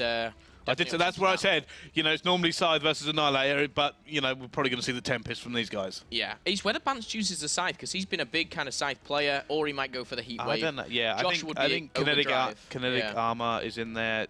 B-Sport can't take Overdrive this time around. Heat Wave is coming in. Yeah, of course. So, yeah, I don't think we'll see more. We shouldn't see more. There's just too much kind of versatility in the other specialists for them to really take 2 killing specialists. Yeah, Kinetic Armor is a massive factor. I think Kinetic Armor and Active Camo is, you know, second to Overdrive really in Uplink. Purely because Bance says no. Bance says, you know what, I don't need it. I'm going to take that Scythe. Doesn't take the Heat Wave, chooses to actually get that one down as well here. Opposite on the other side, that's kind of what I'm more expecting. Active Camo, Heat Wave, Kinetic Armor, Annihilator. Yes, that's more what I was expecting here. But, you know what, Splyce have gone for a very different setup. Not only not taken the Annihilator, they've gone for the Tempest and the Scythe. So they're going to have to make plays off of those. We're going to see whether or not Hawkeye can really make that Tempest work. I don't know. I kind of prefer the Annihilator over it, just for the speed you can kind of pull things off with. It's the speed, but also kind of the kind of weapon. I'm basing it off personal preference. When I use the Tempest, I feel a little bit uncomfortable. I don't like the charge rate, much, you know, like the PO6, the sniper rifle. I'm not comfortable with it personally. However, if I can get my words out, these guys have obviously played it day in and day out, and it's just down to preference, really. And I think we're going to see a whole lot of Man of War rapid fire, especially from Bance. Now that's in, you can't really see it not being used, especially by someone like Bance. We're going to see rapid fire VMPs, and I actually wonder, because that rapid fire stayed in, whether the M8 is going to be used as much. It would definitely be used, don't get me wrong. Someone's going to take it. But bearing in mind that the rapid fire makes so many other guns in this game kind of able to be used, and just brings them back in and able to kind of go toe-to-toe with anything, you may see, you know, not used as much here. Of course. Going into this though, the specialists obviously pretty standard stuff. Obviously preferences taking a key. Thing for me though, that flashbang and concussion, we didn't see those in the hardpoint, so people may have to may have the free reign on that perk 3 greed. You know, they don't have to use tap mask as much. But will the EMPs be a factor in this game? I'm sure they'll have classes with that. Will we see more Cerberuses? Will we see these score streaks coming in? I don't know. I mean, Cerberus on Uplink, I'm not the biggest fan of, simply because it never goes where you want it to. For me anyway. I'm like, yes, right, I got my Cerberus, and it's somewhere, it's sniffing a corner for some reason for 30 minutes. I'm the same with Psychosis. I've got Psychosis, lads. Pop it, and they all run behind me. I'm like, guys, this way. I wish you could almost tell them the direction to go. Would be great to see. But loading up into the game, Infection Uplink. Is there anyone you're watching out for? I'm talking more about TT here. I think, TT, typical nerd. I think some of the plays he's made, he's definitely kind of a reactionary player. He reminds me a little bit, and this is going way out on a limb here, in terms of play style from him, more like a PD or a Joe. Well, Joe when he runs the SMG anyway. That sort of player. He likes to be very up aggressive. Close. Yeah, very, very aggressive. So let's jump on board with him. Typical nerd. He's going to be using the VMP. So quick look what everyone's using, yeah. So you got 1 M8, 2 M8s, is that? It is 2 M8s. Well, that's a lovely camera. I was gonna say the same. Right, well, let's actually jump back on board with Typical Nerd and see how he goes to war. Opting for the right-hand side, not going to get in any engagement soon, but is he going to cut into this middle? Looks like he's going to do so, as engagements come down in favour of TT, actually. Nerd just pushing forward, and again, 3rd kill back-to-back. Now he has a little bit more space as Scrapsy picks up the drone. He's going to go for, sure he's going to go for the one. He is going to go straight for it, and it goes straight in. Team Tempo take an early lead. Oh, MR6 have come to the party. You know, those RK5s have been put away now. And we see here Scrapsy opting for the urban setup, as I like to say it. An M8 and an MR6, and you're sorted. Well, Scrapsy now looking for these kills here, and he sees a player right next to him and doesn't actually be able to get that one either. But Vortex will eventually pick it up. It's going to go for the reset. And we see Kuda going to be taken down as well. As I said, this is where we're going to see a few other picks come in because Rapid Fire is in the game. Rapid Fire. I mean, just pressing triangle, I think we'll be able to see if Rapid Fire... I'm probably not on the M8, but probably going to see it on things like the VMP. Kuda, again, I'm not sure if it will be kind of used on that. But I think it's on it. Hold on, I can show you. I think I can show you. There we go. Yeah, it is on the Kuda. Ah, right, yeah. It is on the Kuda. Okay. But the drone is going to be played. He's another one-pointer. No get shut down here by Josh, picking up the two-piece. Very Josh is going to carry it as well. I'm sure he's going to throw this mid-map. Yeah, he is. There you go. He's going to throw it mid-map because he knows he needs to make the kills first before he actually pushes forward. And we see that so many times on Uplink here is that realistically, if you're holding that drone, you're not holding a gun, and that could become crucial in this one, but it doesn't matter. Throws it to his teammate. And it just means the Beast Ball can pick that one up and goes, thank you for kind of passing that drone to my teammate. I can now take a really easy shot at you. And that is going to be 1-1. Tying things up there. Josh actually on a 4-kill streak here. Make it 5 with the HCXD, and he's 7-2.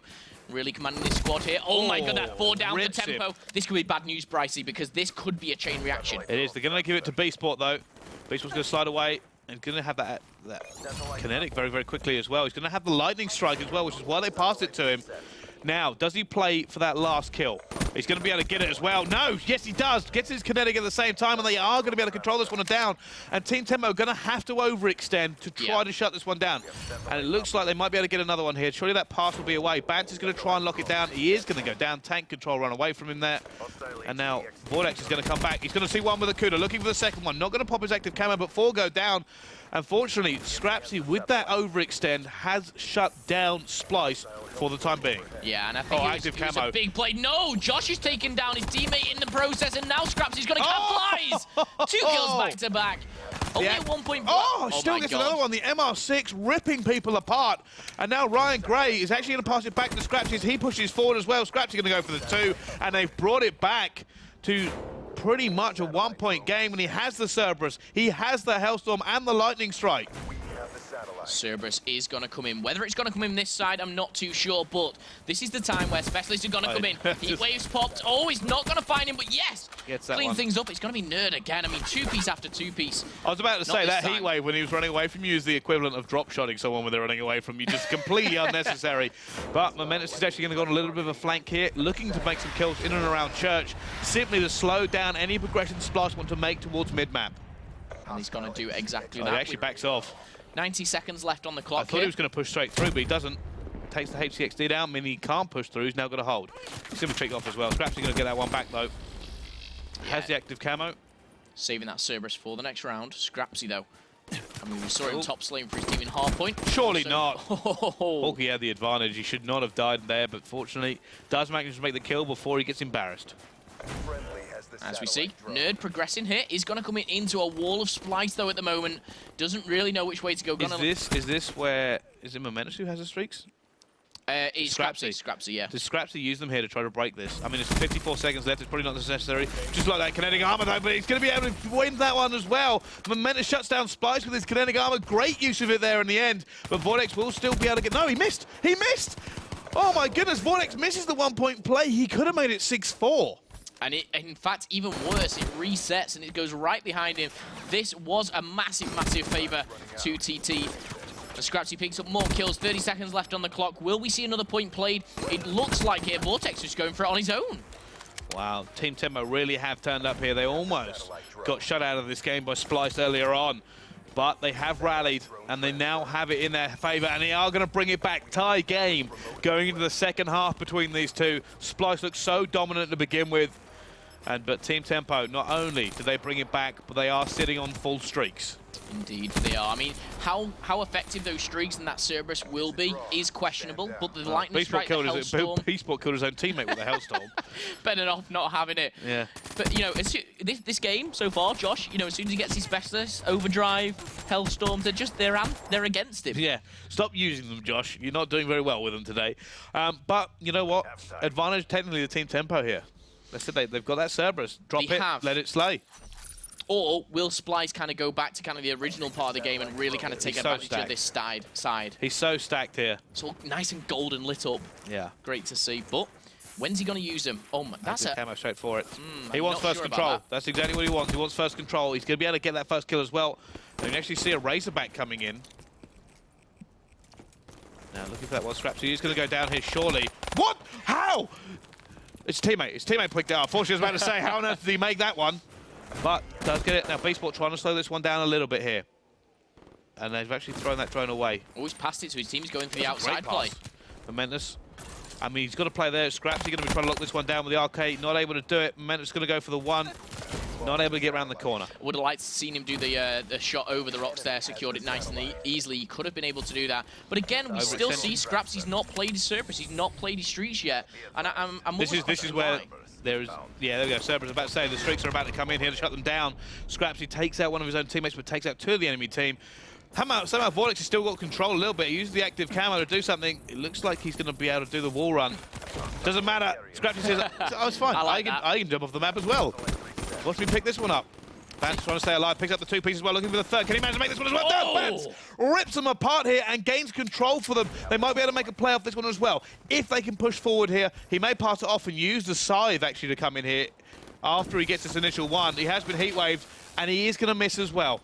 Yeah, that heat wave may have affected him. It looks like the Cerberus is in play, and that is going to be a reset from Momentous now. And a whole reset is going to go. Of course, that Cerberus just located that L-bend, if you can see on the minimap. Doesn't look like it's going the right way at the moment. As I said, that's the issue with the Cerberus occasions. It's just not where you quite need it unless you take direct control. Yeah. Well, now back on board with Momentous. It's still 5-5. It's been 2 minutes of this. That Cerberus is now causing a few issues. Splyce not able to move that pile of map. However, Hawkey has managed to get it. He will pass it off to Vortex, and now they're going to hit the flank. And he's got to be careful here. I think we heard a scythe come in, and it wasn't. It was actually the Cerberus. Hawkey's just checking, making sure everyone is. He's going to have to dive away from that one. Scrapsy managed to pick up one. Hawkey's still alive, but drone reset. Yeah, I think Vortex. This game's really slowed down. Yeah, indeed it has, and I think it's almost waiting for the other team to make a mistake. All these specialists being used in Cerberus is being a pain now for Splyce. Yeah. Look at where it's moved to. They cannot move in their own spawn, and actually Vortex, there's that Razorback I was talking about. See what he can do with it though. One comes through the window and takes him down. That's going to be Bancy. And now, as that Cerberus could be in the worst position for Splyce. Oh, it's getting worse and worse. I don't think that's going to go in though. That was a little bit too late. As well. Vance is going to grab it, but that Cerberus is really causing him pain. It's just frustration, but a four-man push here on this right-hand side of the rocks. Is it going to be enough, though? One does get taken down, two full for Splyce. Kind of one-point play goes in, looks a bit audacious. It's caught. Oh, interception. Scrapsy managed to get that one as well. I mean, constantly impressing me, Scraps. He was so influential on the Hardpoint. 23 and 15 now in this. A lot of love for this guy on Twitter. A lot of love for him. So I said, this is where names are made. So now we see Scrapsy pushing it out there. Just throwing it out so they can't get an easy push here. Especially Momentous is now the only one alive. Has kinetic armor though, so he may be able to stop this push just on his own. Doesn't even pop it. He's going to use the HCXD to shut this one down. Oh, I don't know if he's made the right decision. Prove me wrong. Yes. Takes down Hawkey. Drone is going to go in favor of Scrapsy still. And now we see this drone being pushed out. Josh has the ability, though, to go behind three of them. Now, Vortex is going to go down as well. Bance has actually popped the scythe to slow this one down. It's still 5-5 with just over a minute left to go. Bance is going to have to be very careful with this one. Has to make this shot. Sees it, managed to get one. It's going to go in as well. It's now going to be Team Tempo in the lead, 6-5. Going to push this one with the scythe as well. Look for it. Heatwave will shut him down. Heatwave shuts down pretty much everything. It's just such a great counter for the other specialists. Kinetic armor, we see it shut down. We see it shut down scythes as well. That's why people keep taking it. Indeed, they do. But now Splyce in a very tricky situation. Hawkey uses Tempest. 6-5, it's not looking good. Bance has the drone and they're going for a push here. But can Hawkey do anything? Momentous takes him down and Bance has everything to play for. You take that, Vortex. Let me slay. Maybe a wise decision. We're going to find out. No, down he goes. Vortex still has control here, but he needs his teammates to make these kills. It's so hard to do. Beastport goes in, picks off two. Scraps, he manages to get the trade back, but not able to get away. And now Hawkey's got the Tempest out. Oh, he makes the kill. Makes it one.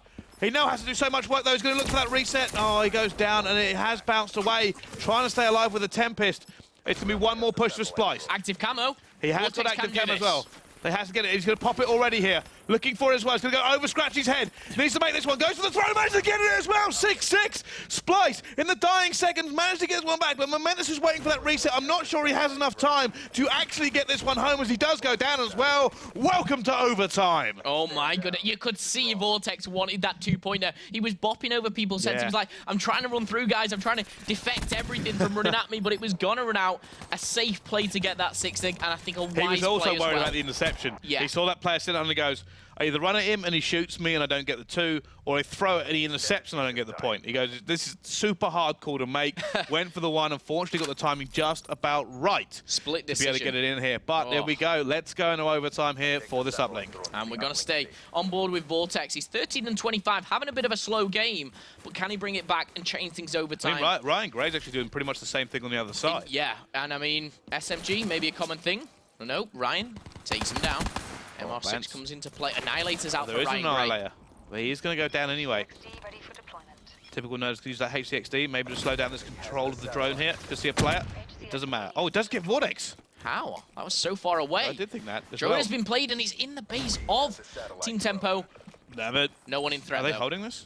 No, I think that's just gone back. It got thrown by the Splyce member. Yeah, I was about to say, I think he's just holding this. Yeah. He's waiting until his teammates can make kills. That's what he's waiting for. And then he'll reset it and push. Yeah, unless they get all 4 kills, in which case he might run it. But right now, yeah, they're just waiting. He's sitting there going, we've got control right now. We can make whatever play we want. If we die, doesn't matter. They've got to come get me. I can reset it. If we make the kills, I can still reset it if I really want to. You see, it's just so much control for him. Admittedly, they need to make the play here now. Finally goes for the reset. He's confident enough that his teammates have got control here. Typical nerd in the crucial position. A kill streak for Typical Nerd. Yeah. And he's actually got the heat wave as well. Look at this flank he's going to hit at the same time. Maybe able to pick up another kill here. But no, Splyce are actually going quite offensive. Playing really passive, but no. Now got the Hellstorm 50 away from the Cerberus. Typical Nerd just flanking everybody. You see B-Sport. Does outshoot B-Sport as well. Has the Cerberus. Ryan Gray is going to have the drone. I mean, this could be a 1-point play. He's going to go for it. It has been released. Is it going to be intercepted? No, he's not. Vance is going to make the kills as well. Hawkeye really needs B-Sport just needs to throw that off, but I think they're going to try and make a play with it. I think he's in a Needs to position be careful here. If Vance goes down, he will reset it. That's a but he play hasn't. from Vance. Hostile Hellstorm. Okay. Goes off map. I like Vance that. goes down. However, B-Sport's alone here. This will be where he resets it if he sees a single person. There we go. Tries to throw it, and he is going to just leave it. He's left it. And it is going to be Momentus who picks it up as well. Vortex, though, fortunately, big kill actually coming in from there to shut down Typical Nerd. If Typical Nerd had won that gunfight, they would be in so much trouble. Yeah, Nerd actually used his heat wave, I believe, to try and make that kill, but 3 push on the right-hand side. This could be bad news. Surely a 1-point play for Momentus. He's going to go over the wall. No, he's going to go for a 2. Oh, and he can do. He's got the time and the players. In it goes. It looked easy in the end. It looked easy. 2 minutes 19, though. That's not a quick time. No. That can be beaten, and it can definitely be beaten. However, Splyce can take it. However, I think there's a Cerberus that hasn't been used yet. I think there there's is. streaks as well for Team Tempo. I think Scrapsy's got him as well. So, once again, Scrapsy has got him. That's the key do they thing. say that Cerberus mid-map and someone control it? I mean, you could. I'd pop it at their the defensive sandbags just before their wall. That's where I would put it personally. Well, let's jump on board with Typical Nerd as he does have it. I thought Scrapsy had one as well. He doesn't. It's just Typical Nerd. Okay. So, Splyce, again, up against the smoking gun here. Can they make this play? Typical Nerd actually going on a massive flank. And that may prove out to be detrimental to him. Oh, he just dropped the Cerberus. He has got to drop it in their spawn.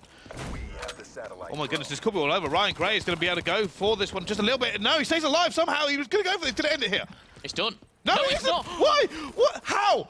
You had all the time in the world. Hawkey's just picked up a massive 2-piece as well. The Cerberus has come down, and that could be trouble. But Hawkeye, does he reset it? Does he play it? I think they're going to go for it. Oh no, that Cerberus is there. He's going for an He's outside play, but there is one person there. That's a crucial kill, and it's going to be Momentous. Has to be reset. Yeah, and time is ticking. Of course, it turns into almost a search and destroy round. 1 minute 30 left on the clock, and all you have to do is play this drone. No kinetic armor for him, though. He's going to be a little bit worried about that. And he's going to lose it here. Now, they've got to be careful. They can't continue to make plays on their own. He's got an active camo. He can't get away from that one. Vortex, don't do something incredible. It's going to be reset, surely. He's going to look for it as well. Can he actually make this one? No! It gets taken down and it gets thrown away. 4 down there for Splyce. It's going to be a reset. They're probably only going to have another 2 pushes at this, and they need to make the kills. Hawkeye starts off with 1. However, Momentous Typical Nerd pushing forward. They have the time and they have the players available. Oh my goodness. Oh my god, this could be it. Hawkeye, now alive. Typical Nerd's trying to stay alive as well, but he goes down. Hawkeye's going to be able to pick this one up. He's going to throw it away. No. Oh, he does manage to get it away. Does get it away just a little bit here, but time is ticking away for Splyce in the dying seconds here, and TT have full control of this map. They're not even that worried about it. The server is still going to be running around Splyce's spawns. Ryan Gray's going to try and put that one away, but it's not going to be just enough here. Has a Cerberus as well. He's going to try to take that kill down as well. He does manage to get it. Surely this is going to be over now. It's only 20 seconds left. Beastwort Josh is desperately trying to get it here. The Cerberus is hammering fire down amongst them. Beastwort knows he has to go. He goes over the Cerberus. It's over. I mean, 10 seconds? I don't think so. I don't think they can make it. Not passing it backwards, but any means, that's not going to help at all. Vortex is going to push forward, but it's done. It's game over. And we see Team Tempo taking the win there, and actually 2-1 in favor of them in the series. I mean, they can end it on Capture the Flag. What a turn up for the Bucks as Momentous there, making this final kill cam. They had so much control on that other side. So much control. Yeah. Splyce were just not able to get anywhere. That Cerberus dropping down as well. You see Splyce kind of floundering. They started to make individual plays. They started to run away. They just couldn't do anything. I mean, we saw it go to overtime. It was a big clutch up to even push it to overtime from Splyce. I mean, we could have seen Team Tempo end it in normal time. Yeah. They end it in overtime. They're looking good on that search and destroy. And even the hardpoint to a certain extent. The biggest thing that I'm taking from this is I don't want to jump the gun. I don't want to start calling, you know, who's going to win. No, I know exactly what you're going to say. I'm just going to say Tempo have impressed me every single mode. This is it's not just one. We spoke about before this game that we didn't expect Tempo to stand up as Splyce. Yeah. Now, this is where you start giving Tempo props. 100%. Like before the game, you don't have to give them props for anything because you expect it to be one-sided. However, they've taken 2 maps off of Splyce. The hard point was close. Now you've got to be sitting here going, Team Tempo can hang. There's no denying it. That's it. There is no denying. It's a massive achievement. I actually said, even if they push it to a map 5, they've done a huge achievement. They've done that already. They've got 2 maps, but now it's almost that kind of dream that's coming true. It's like you're the underdog. You come in, it's like, hang on a second, guys. How far can we go? Yeah. We can end it right here. We can progress to the semis. And arguably, Splyce are first in the COD World League, right? Yeah. If they take down this team, why can't they win the whole thing? Yeah. But like I said about jumping the gun, I'm going to take a step back. I'm going to just calm down. Go back to your fence where you're comfortable, mate. It's okay. right. I'm back. I'm on the fence. And anyone can win. Well, we are going to go into this next one. It is going to be Capture the Flag here. Yes. Now, you are right, though. This is the story at the moment, is whether or not Team Tempo can make that Cinderella story really come true. And everyone, I think it's in everyone's nature. Everyone loves an underdog. Yeah. Everyone loves kind of like the unknown person, you know, the David versus the Goliath, if you like. And as much as, you know, Splyce are a fantastic, massive fan of Splyce in the COD World League, I almost see this and I see, you know, Team Tempo a way to kind of really grab some COD World League points. You know, if they progress even further, of course, for you guys at home who don't know, they get more money. They get COD World League points. That's the main thing, because all these points accumulate to this kind of push to get into this pro division, of course. And to be taken down currently, the #1 in Europe is a huge achievement in itself. But Splyce, they've done it before, and I'm sure they have it in their back pocket to do it again, just to win 2 maps back to back. Well, let's quickly just go over the maps that we've actually seen here. Yeah. Now, Hardpoint, the granny rotation become so critical in that game, and it was very, very close until that point. And then obviously the train come down, and we saw big plays from Bance to hold it down, but could have gone the other way. Then we saw the Search and Destroy. It was 5-5, and it went to a 6-5, and it could have gone the way of Splyce, but it didn't, unfortunately. We've now had an uplink, and the uplinks ended up going all the way to overtime as well. Like, this has got to be, this probably be an overtime Capture the Flag. I mean, yeah, I'm just kind of thinking back in my head of the scores. It was like a 50-point S&D, a 1-point Search and Destroy, an overtime uplink. I mean, Capture the Flag. I mean, I'm not going into this now, and I never thought I'd say this. I'm not going into it like, yeah, Splyce have got it. I'm thinking, this Team Tempo, you know, they've got kind of game to bring to it. And Scrapsy, as well as Typical Nerd, we've highlighted them both individually. Yeah. They need to keep this momentum up, not, you know, plugging the other player in there. I'm just saying they need to bring everyone together, need to keep on this kind of, you know, hype train, if you like, and go in every single map like this, because they don't want to peak too early. They don't want to give it up their all. They just need to keep going. I think it's just great seeing a momentum that's finally good at COD. Oh, I think that's the great thing for me. We're sitting here, he's making big plays. Like, wow. I mean, it's so unusual. Technically, like, he could make a semi-final, and I mean, I've only ever done that like 2 or 3 times, but you know, I've been there. The momentum the EU COD deserves. I mean, I'm gonna personally request it to it because I like him and I like his emblem. It says Momo. I mean, that may just be his name. Maybe I'd love to pass it on to someone. There's nobody with Rel tags out there. Because I'm Phil with 7 now. I'll pass it on to him. He's this young player. Can he be a VP, brother? I mean, I need a new one. Let's be honest. Yeah, let's be fair. The one you've got quiet now is letting you down massively. Been in is it true? Is it true he's not visited you yet? I mean, let's put it this way. I've seen you twice already. Yeah. We've had food. We've gone out. We've socialized. I mean, Rel, what's it? I mean, he's just. I think he's texted your me once or twice. Your own brother hasn't come to see you. Bearing in mind, it's my birthday in I think how many days? 2 or 3 days. He's coming out to see you on your birthday, though, right? No. He's not. No, and the day before is his birthday. What an ideal occasion for him to come out. We could spend it together, have some fun. But no, he's at home. He's replaced me with his girlfriend. Wow. I knew this would happen. Wow, I've been Rel placed. If you are watching at home right now, just manage to tweet Olwit and tell him what an awful brother he is. I'd love that. I would love it. It's a dead simple Twitter. OL_WHIT. Yeah. Just say, you are an awful brother. Yeah. You are a betrayer. Just tell him exactly what you think of him. He needs to be told. Talking about Twitter, get involved with us as well as Facebook at COD World League. Hashtag CWLPS4. And on Facebook, it is, which way is it? / Call of Duty. Join that and like it. And all the good stuff as well. And of course, I'm Phil with 7. And Bryce Tacular, if you want to follow Bryce, obviously first time casting here. Yes. In the studio. Well, technically no, actually. Oh yeah. Yeah, we're going back years. Yeah, we're going back a few years then. I mean, that's when I was playing and I missed out on a few opportunities. But never mind that. But yeah, get involved in Twitter, social media. Tweet us about, you know, who do you tweet think about is this game. That's what you need to do. You need to tweet us about this game. How is this game going to end? Is it going to be 3-1 to Team Tempo? Is it going to go all the way to map number 5? I mean, I saw before we even went live, someone predicting map 5. Yeah. Round 11. I think they said Scratch is going to pick up a 2-piece and we're going to be screaming about it. There's a lot of screaming going on already, let's be honest. How much better can this first game actually get? And make sure, include hashtag CWLPS4, because what I will do at the end is, or even after map 4, I'll pop it up and I'll see what you're saying and maybe read a few of them out as well. So get involved. But first of all, that is a way. We need to get back into Capture the Flag now and see if Team Tempo, they can take this. It's going to be evac. And what a surprise. Oh, Vortex says no, M8 this time. No. These two again featuring, but the VMP protected 4 maps in a row now for Team Tempo. I'm starting to think, you know, hang on a second, I might take this away from them on map 5, but M8, Man of War is taken away. They saw what kind of work Bants can do with that. And again... the 4 bans remaining, 2 of them are fairly obvious. One's high caliber, there it goes. Bants will now might ban a tactical again, if I'm being perfectly honest. No, XR2 he's going to take out. So Overdrive really is still assault rifles. Overdrive is still in this game. So is Rapid Fire. Afterburner's going to go. Now, that's a normal pick, actually, for this map. Afterburner, very crucial with the amount of wall running you can do on this one. But does Ryan Gray ban Rapid Fire? He does. There we go. That's the normal ban that comes out. So that will actually bring it back to kind of normality there. But yeah, Afterburner's a very standard ban. Overdrive is going to be in this one, so we may actually see a few flags capped, rather than a bit more passive playstyle, which we have seen in the past, because when you actually have that overdrive, it makes pulling and capping flags so much easier. Yeah, I mean, there's nothing more fun than just picking it up on your back and thinking, just popping your overdrive, and you're halfway home, you're like, I'm coming, boys. I'm coming, just keep it safe. Got that Sonic moment going on, speeding up.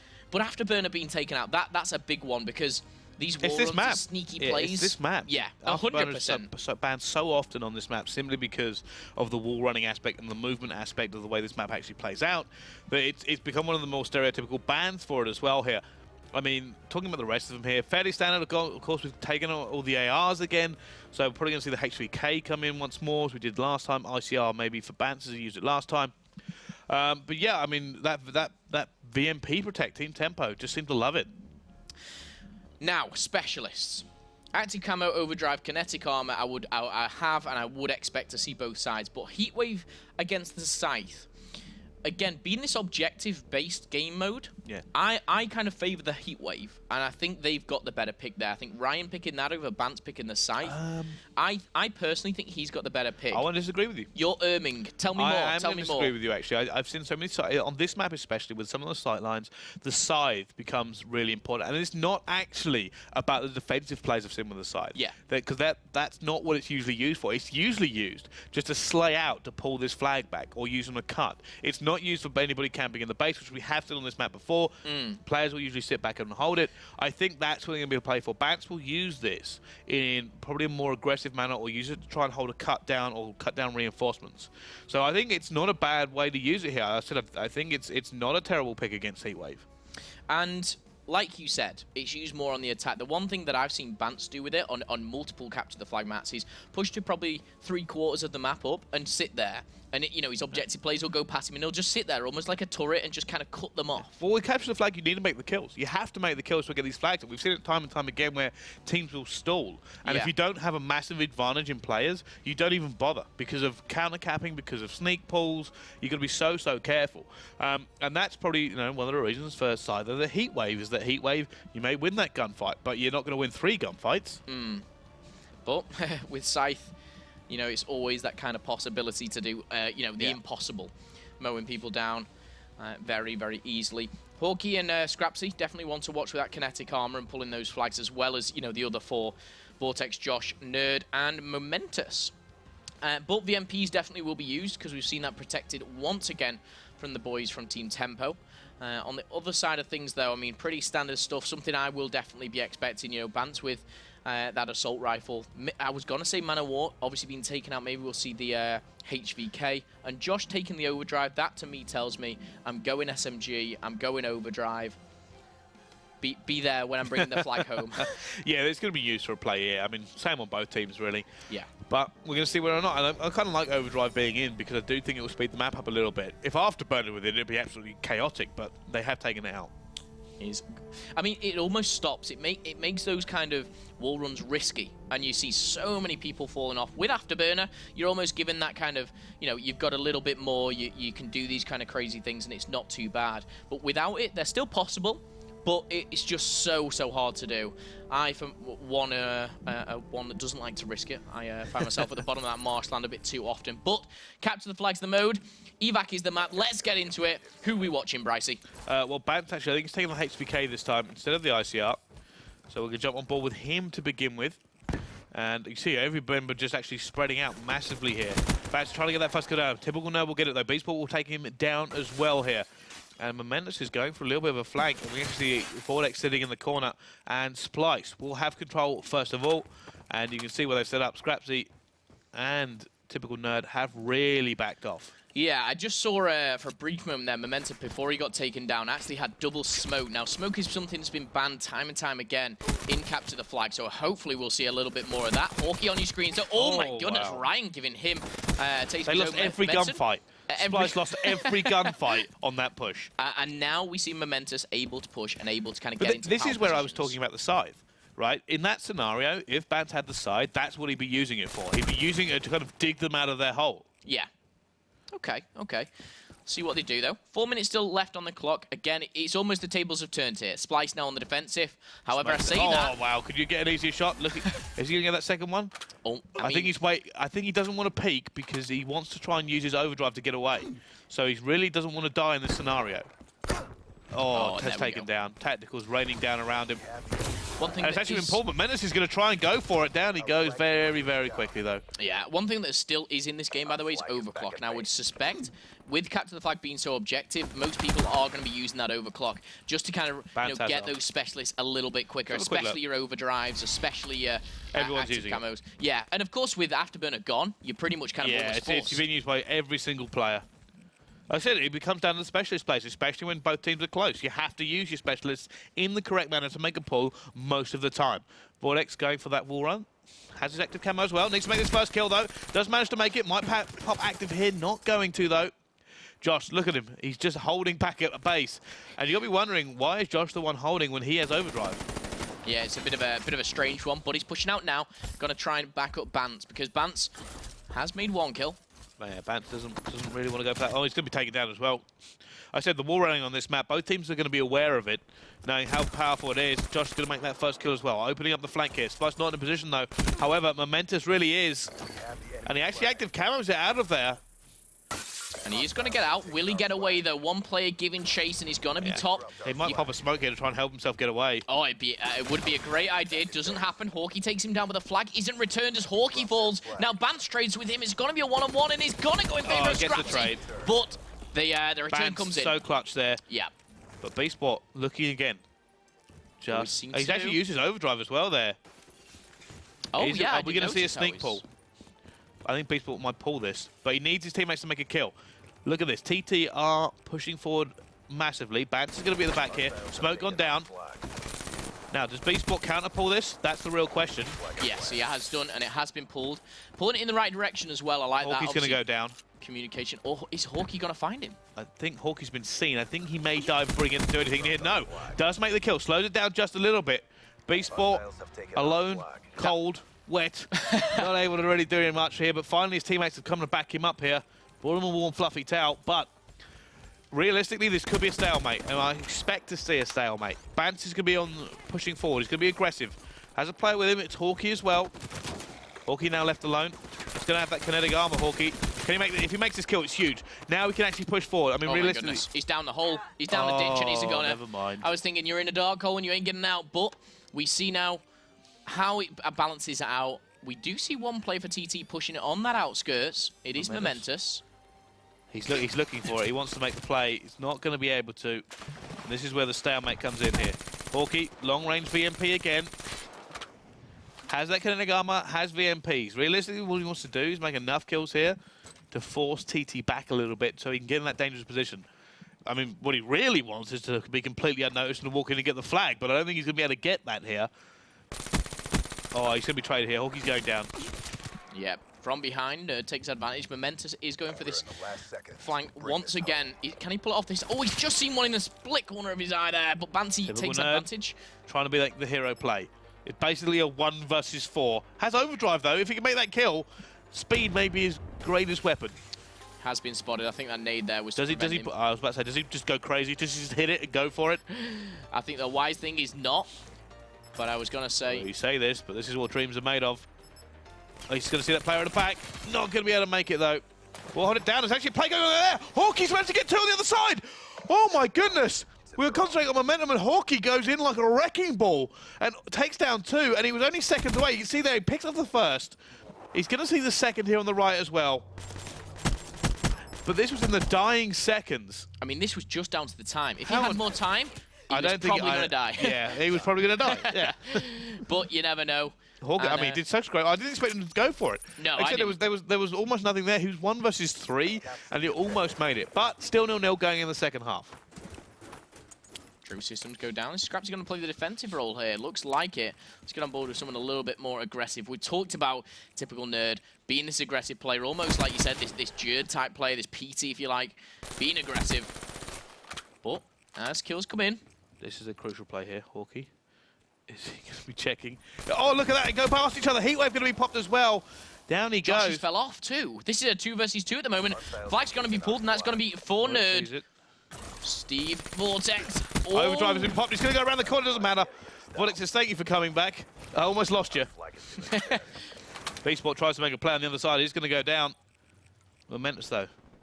Now waiting. If his team can make a kill, he'll make a move here. He's going to try and make a move anyway. Sees one player, but he smashes the glass. Doesn't matter. Gets through it. Momentous now has active camo. Going to be popping those smokes. Oh, with active camo and smokes, that's a deadly kind of combo. Has seen one. He's going to try and make this first kill. No, He's not seen him. How? Never mind. Complete waste of time. Never mind, indeed. Back onto the game, though, as active camo is wasted. Hawkey takes down Ryan, and we see this push again. I mean, these teams so even at the moment. It's incredible to see. Oh, wow. Beastbot just burned him. Right, here we go. Again, a push. Bance gets a kill. Vortex pops his active camo. He's got so many players around him. Can he get away? It's not quite going to be able to make it. It does hit the reset. Beastbot goes down as well. Splyce still making a push, though. Bance actually picking up a kill, and Beastbot picking up a kill means they might be able to do something, though. Doesn't matter. And you see Hawkey actually back off there. Yeah. Hawkey goes, you know what? There's no point in me trying to be a hero in this scenario. They're going to spawn up. I can't push them out. Let me see if I can get a kill as they push through. Yeah, wise decision for him. He's going to see one just a second. Momentum's going to fall. Hawkey takes advantage of him there. Against Splyce. If they make one more kill, they're going to push up again. I think they're already pushing up. You can see that. Oh, no, not able to make it. They have to be careful, but 2 of them will. I'm trying to figure out, do we watch typical Nerd? I mean, Nerd is 1-on-1. A Splyce at 2-on-2 on the back. Nerd's actually going to get a friend in the attack here, and we're going to see a 2-2 split on both sides. Momentum picks up one on the defense. And again, I think that down to Hornets is Hawkeye. just got above him. Yep. And down they go. Ryan Gray, though, trying to make this one. Can he get it? He does. He's got it as well. He's got Heatwave. He is going to run away. There's a player to beat here. It's going to be B-Sport versus Ryan Gray. He's got a HCXD car on his bum, I think, and he's not going to make the kill. Does he have Flak Jacket? I don't know. He took down B-Sport as well, and he has a Heatwave here for this engagement. He's going to win this one as well. Ryan Gray making all of the plays to get this one away. Mendes now holding him down, and this one will go home. What a massive play from him. So many kills, so many clutches. Full streaks. Full streaks as well. Whew. I mean, that Heatwave play was so good after 2 kills picking that up. He didn't use it against B-Sport either. He saved it. Yeah, that was the key thing.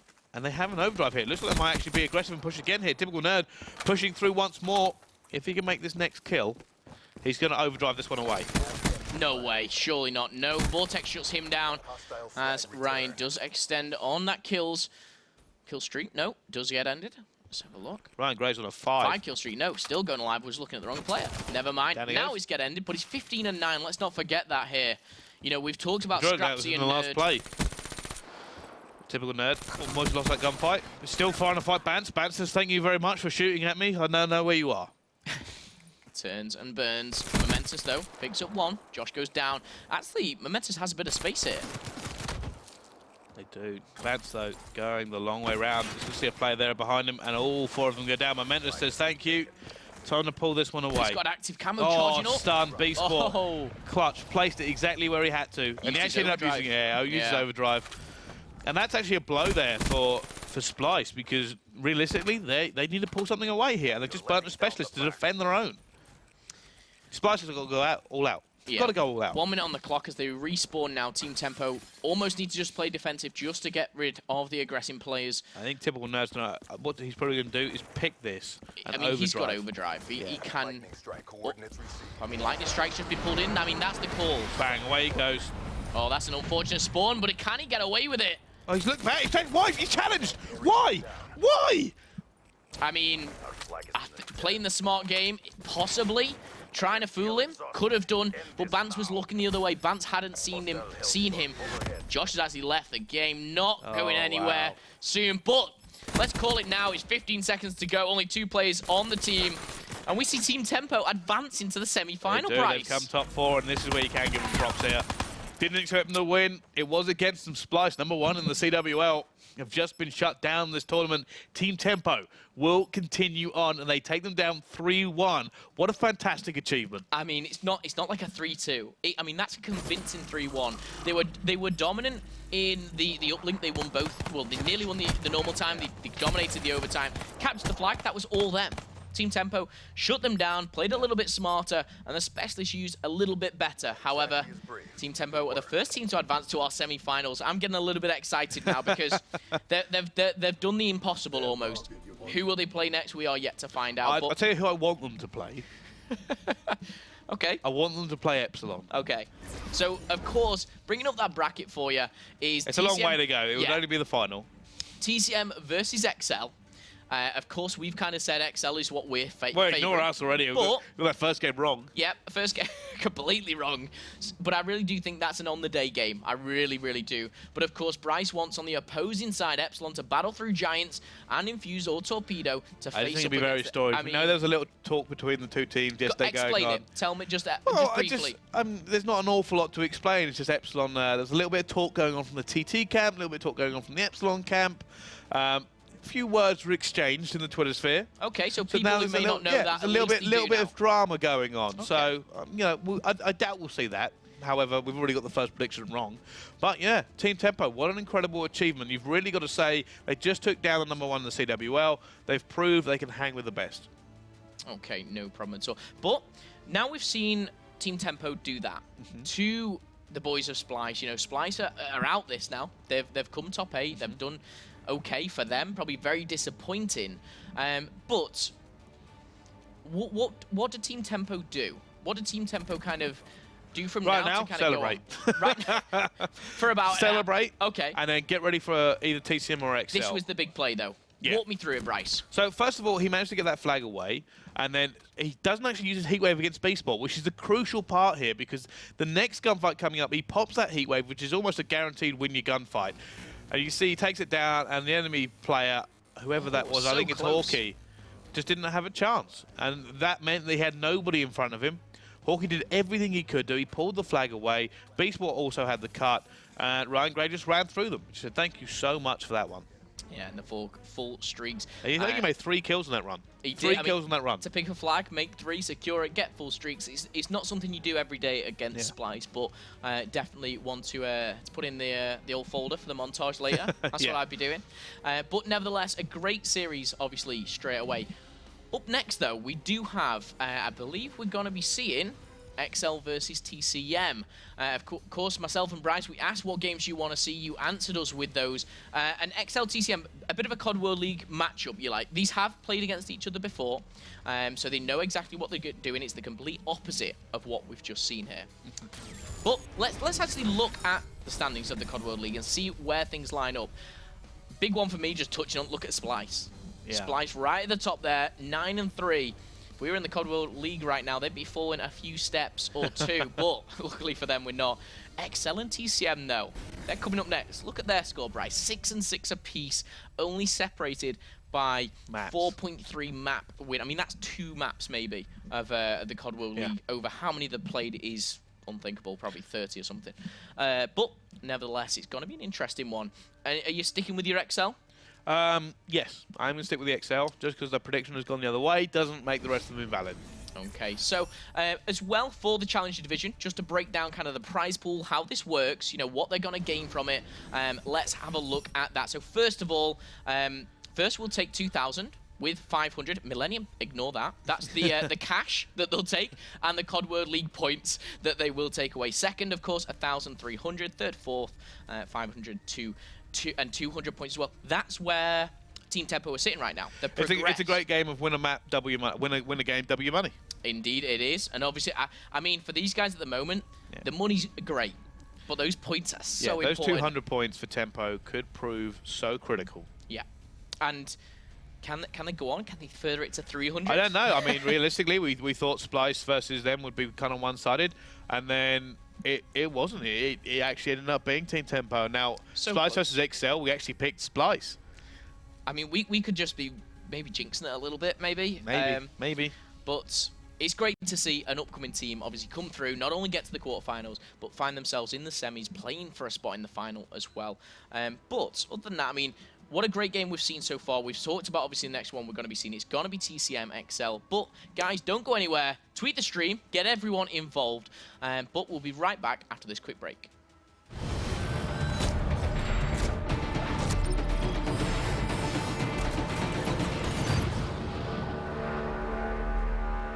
Gentlemen, yes, another episode of Theater Rewind here.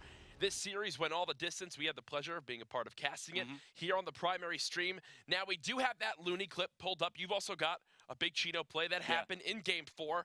So we're going to get right into the action. We're going to get things started. Round 1 of the Search and Destroy on evac. You saw how quick this happened when we watched that little replay of the clips there. But Revan, already at the start, Looney comes in, and look at how fast this whole team dies. He just watches Carnage right in front of his eyes. All of his teammates die. He's all alone.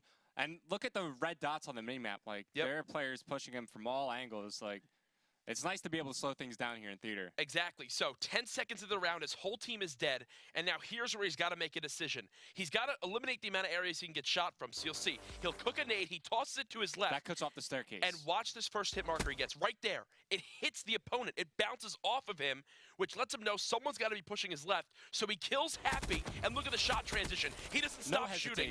Gets the second kill, and he goes and he hides. And this is what I love about the play. He watches his back. He sits here for a bunch of seconds, waits to see if the trade comes in. And then Revan, he makes a decision that winds up helping him clutch this 1v4. He rotates all the way around the side of the map. What is a thought process here from a pro player in this standpoint? Well, whenever you're in a situation like this, you have to realize that the defense, they should know the bomb is down, and they're going to be playing around that. Since it's a 2-on-1, they're going to be trying to work their numerical advantage to the best of their ability. And this is where Looney, like, this is the play that ends the round. Like, he hits his first shot, He gets around the players in the corner too is right here. Hits the shots of the player, slides in, and that's what actually winds up helping him win this round. He ducks behind cover because he knew a trade would come in, and now watch how he re-peeks this area, gets some shots, and I slowed it down a little bit. You can see the hit markers coming in. Twice in this engagement. Reloads it again, and finally kills off Chino. We'll go and quickly see what it looked like from Chino's perspective in this corner. As time comes in, he's waiting for his teammate. His teammate gets shot. He turns a corner. That's how Looney gets away. And now look at how awkward it is for Chino, because they're soaring around. I don't like that challenge from Chino, man. Yeah. Just back up. You have all the position in the world to work with. No need to challenge Looney right there. Now that was from game 2. Now we're going to hop over to your game. This is now with Rise up 2-1. The final seconds of the CTF. Revan, walk me through what happened here. Yeah, so right now in this scenario, let me just paint the setting for you guys. It's 1-1. Earlier in this game, a little bit before this clip happened, Slack was able to earn full score streaks. So he had a lightning strike. He used that. Still has the Hellstorm missile available. So let's take a look at this through Chino's point of view. Takes out the scythe. And look at this. Hellstorm missile gets called in. No hesitation. Looks right up in the air. Shoots it out of the sky. That's something we saw a lot, during Black Ops 2 players, taking down the Hellstorm missile with EMPs, shooting it down. So real quick, because he's able to shoot down that Hellstorm missile, Happy's running the flag. So look right here. He has a clear lane to run with. He's going to go ahead and run it forward. But right here, he takes fire. He's going to die right here. And look how close that red dot is. As Happy dies, there's not a lot of distance that needs to be covered from to get the return. Go right for that return, yeah. Yeah. So going back to Chino, he now puts himself in a position to make a play happen. As you go here, finds one on the wall run, takes out the second, and I need to slow down here because he just completely destroys Slack. Picks up the flag while he's taking fire, shuts down Slack, earns full score streaks. Those aren't even going to come into play because he has 3 teammates right next to him. He's going to run in the flag, and at this point in time, there's like 20 seconds remaining in the game. That's it. DT, I mean, even if Rise was in a position to maybe pull a flag and make her unhappy, he's got full score streaks to work with. There's no way they're getting anywhere, out of the base with that flag. Oh, absolutely. And while that was such a great play from Chino, unfortunately, DT still went on to lose in a frustrating Game 5. We were talking about it.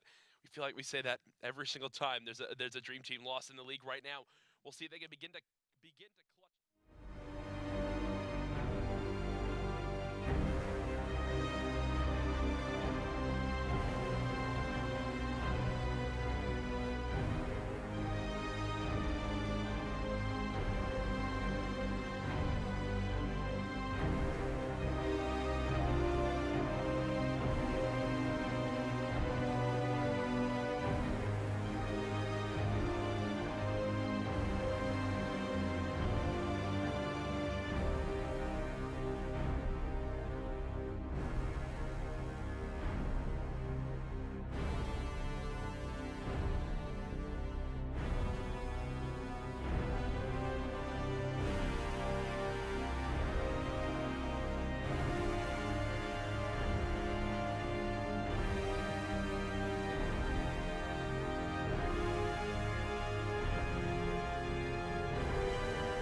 Welcome back to the Call of Duty World League Challenger Division. Here, joined by Brycey, someone new. Looks a little bit different. Someone new? Someone new.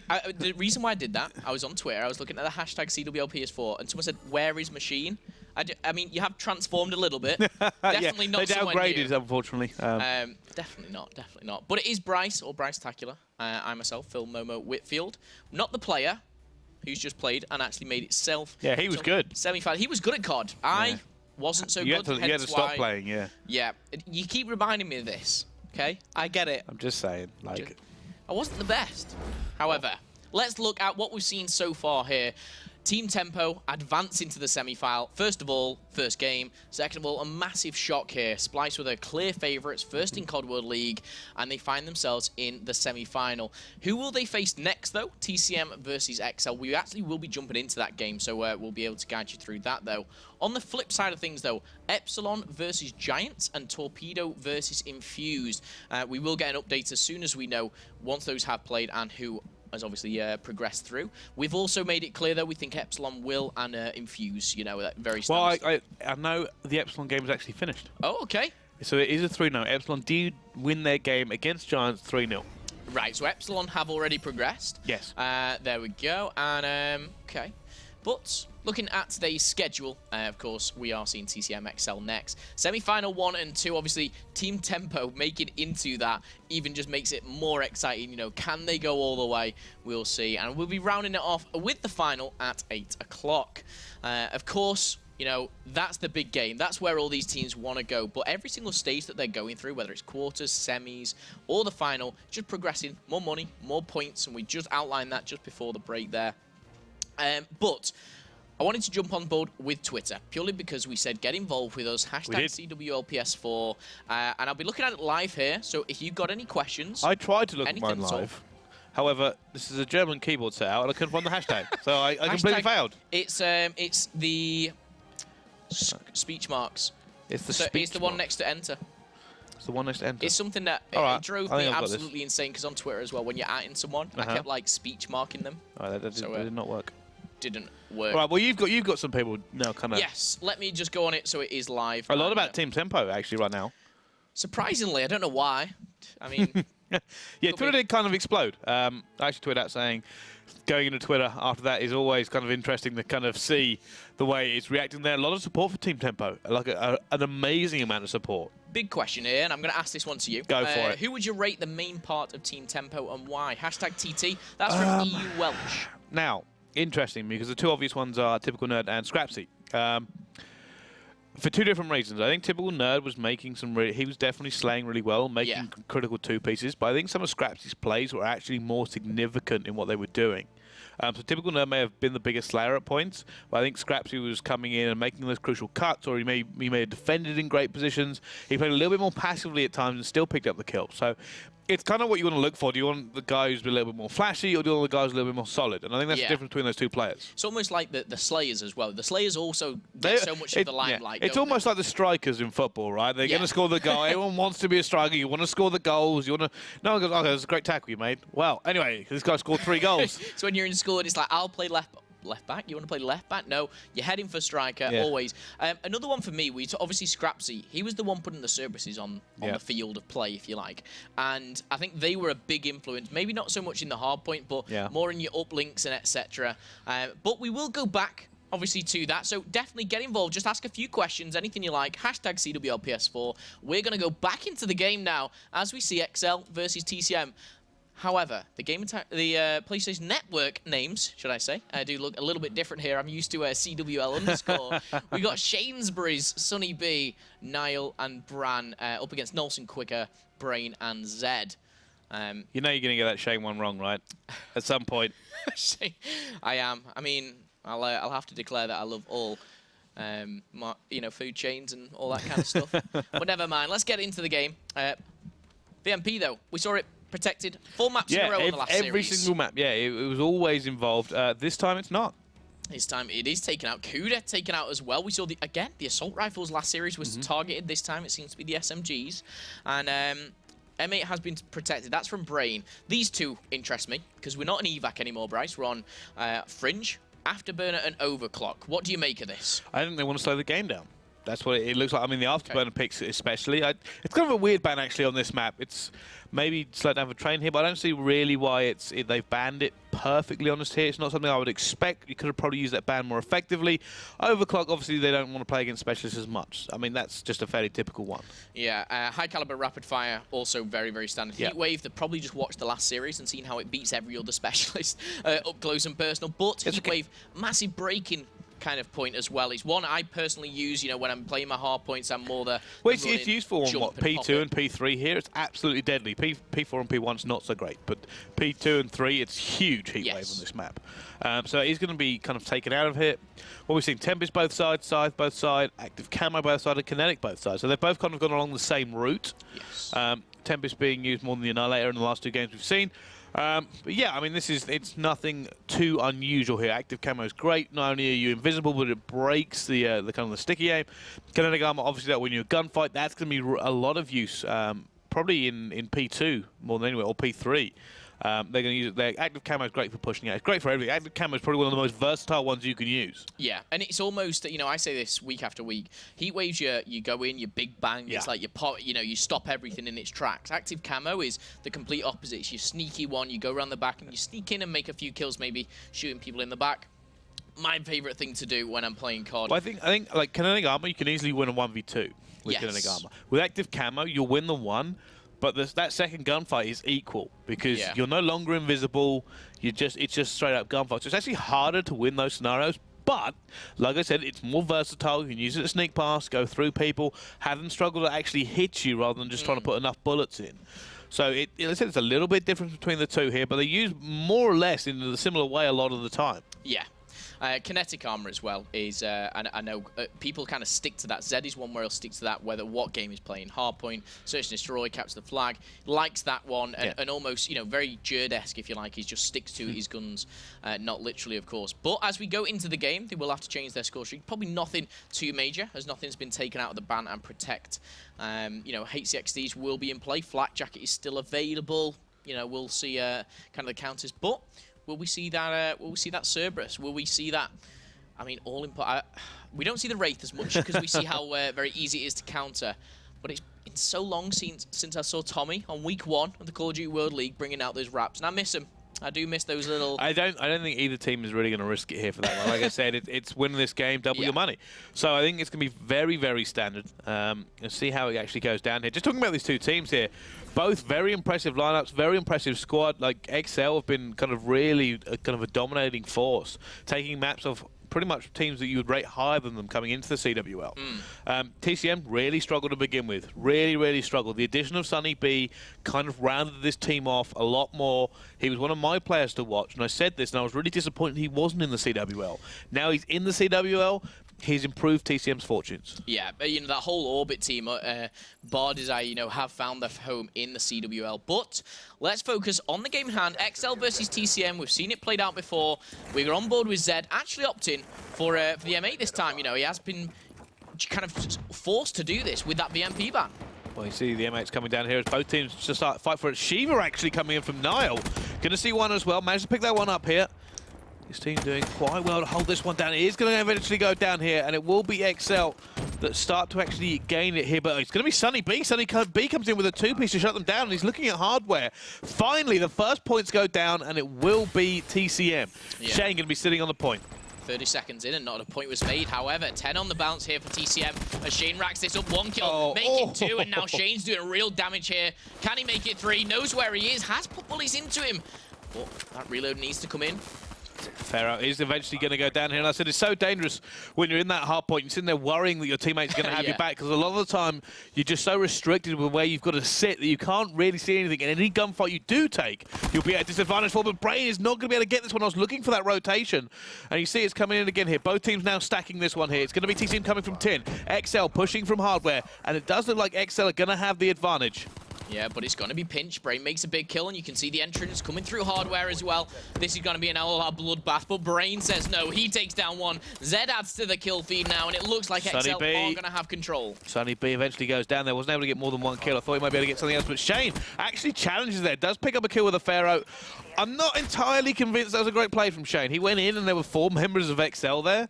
maybe should have just waited. Maybe try to think if he can get a teammate there, maybe pick a spawn. No one to trade him away. He just kind of waited for it. Jumping on board with Sunny B. Sunny B actually not doing an awful lot. Picks up that kill as well. Nice one there from him. On board with Brain. And it does seem like this has actually slowed down a little bit. Yeah, one of the players I think has disconnected, so I think Shane changed teams there. Not 100% sure exactly what happens now, but that's why we have our admins and referees to hand, and we'll get that either started or changed or the results or whatever it may be very well, let's shortly. talk about the start of this one. So first map comes down, both squads really fighting for dominance in mid, and it's very standard in that talk here. They try to flip the spawns. It's all about... It's funny, right? Because first Hardpoint, ever since Hardpoint's been a thing, has always been, it's not about the first Hardpoint, it's always about the one after, and you're fighting for that second Hardpoint. But obviously, at the same time, there are points available for that first one. So if you can get them, you get them. But if you can't, you just try to keep it more or less even. It's kind of like the complete opposite of your Breach. Breach is in the middle, but it's enclosed by this little box. Fringe, you're completely open from every single angle, and it's crazy to think that people like Shane, when he was on that, could rack up 16 points back-to-back, and it's purely off the support of his team. But with things like tactical grenades, frags, semtex, everything, it's a nade trap. It's unusual. You've got to have flak jacket. You might have to have trophy systems, or unless you're running them. But trophy systems not as common nowadays because trophy systems counter trophy systems, which is fantastic. Right. If you throw a trophy system at a trophy system, it destroys one of the trophy systems. Nice.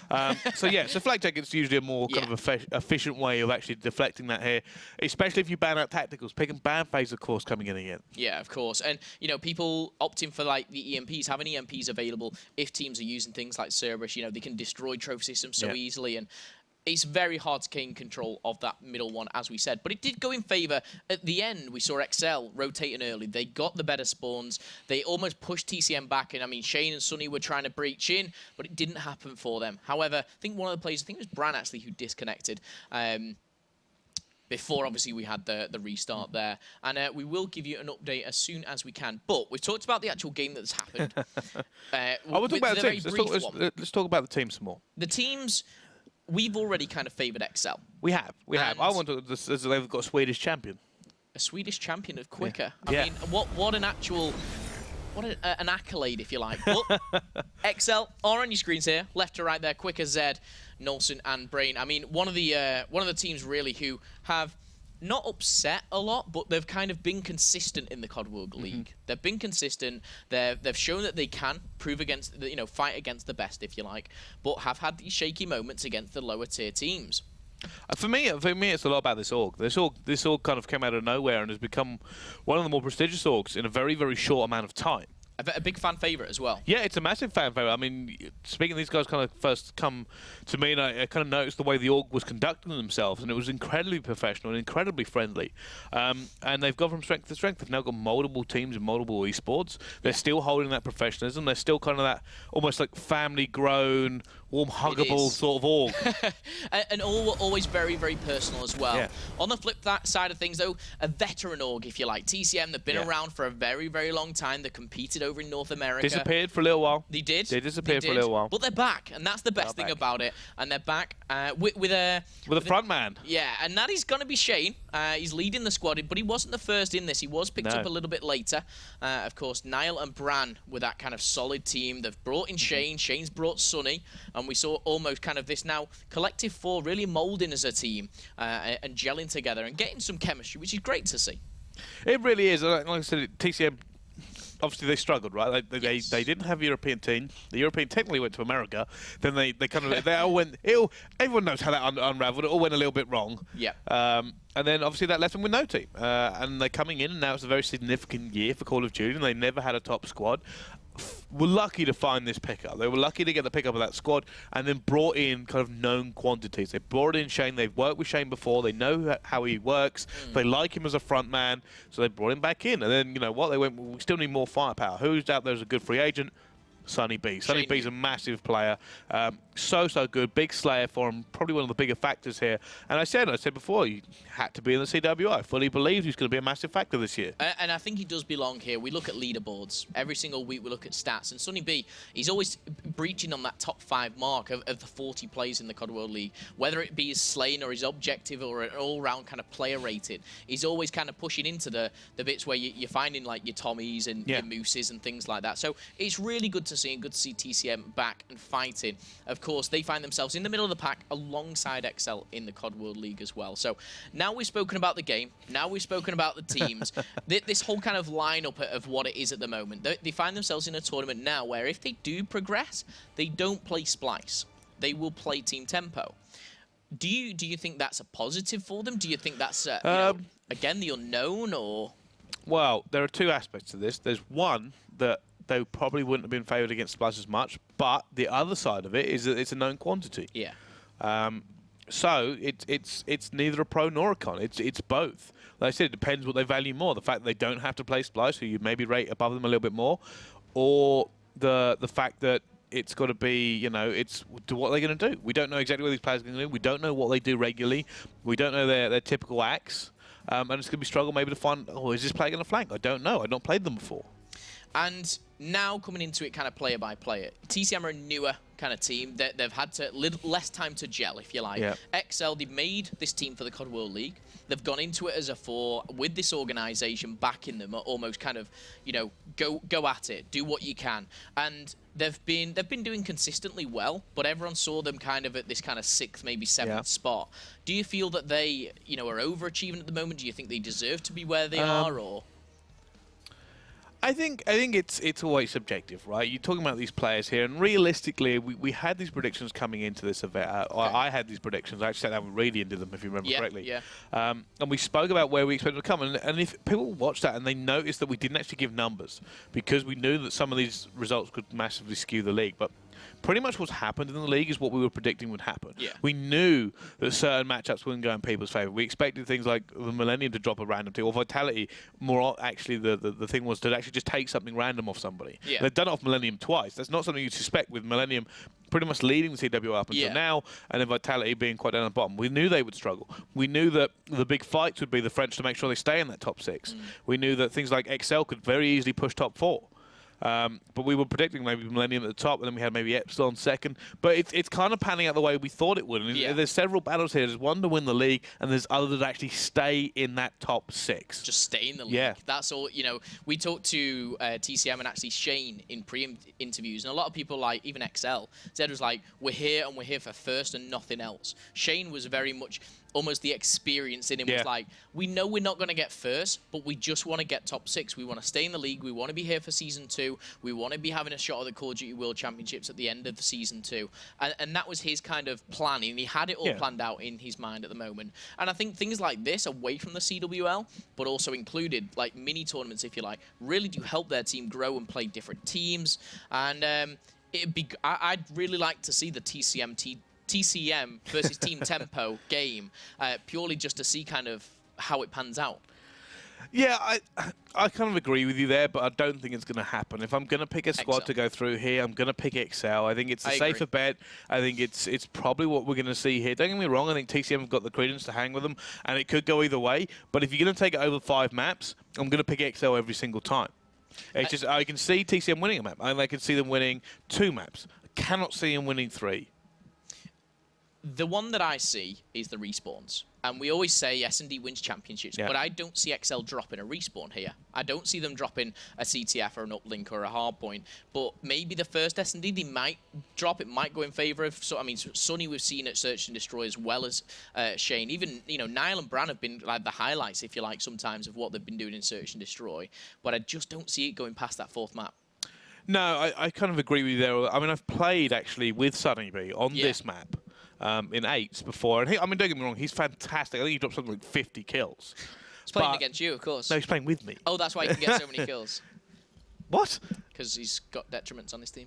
Wow, okay. Anyway, so I know the point of this was to say how good Sonny B is at this map. Let's get back on it. You just take those casual shots. It's all right. I just like, I was playing your role, you know, sit there and let my teammates carry me. Yeah, so I know Sonny B's good at this map. I know he's a great slayer on this map. I know he's going to be one of the players to watch as well. But the problem being is that XL quite happily will slay you as well. They quite happily sit there and go, all right, come on then, let's go toe-to-toe. Let's play fast. And I actually think that they're better at it than TCM. TCM will struggle to play that game against them. The slaying game, almost. I mean, in their team, I mean, he had criticism his entire career. He's not the biggest slayer. You will still see him drop numbers occasionally. I think he's massively improved in terms of actually being able to do that from what he used to be, because he used to sit there on teams with the biggest slayers in the entire game. Now, that's not such the case, and he actually has to try and make more of these kills to make his team more relevant. Okay, so it looks like we're going back into the game, maybe playing a full reset. However, we'll get that confirmed going into this. But we've touched on player by player, Sonny B, what he can bring to it, Shane and his kind of non-slaying abilities. But I think he's always the first person to admit that he's not the biggest slayer in the game. That's the best thing about Shane, is he knows his qualities and what he's there for. Yeah. On the flip side of things, though, you talked about Swedish champion, Mr. Quicker. You know, he's the guy that, let's talk about it. He's very storied in terms of where he's come from. Yes. Got to remember that he only actually came into competitive Call of Duty based off of a single game at a studio, and then a competitive team was formed with YouTubers, and from there he got so addicted. I think he actually stopped doing YouTube and just play competitively. And that says a lot about a player, to, you know, kind of the hunger to kind of progress and do well.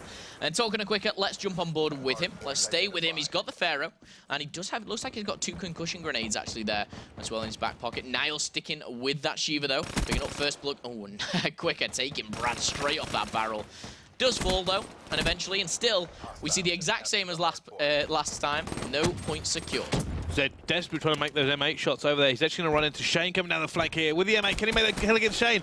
No, Shane will have the advantage there using the Pharaoh. Burst against burst, but one of them is an SMG at close range.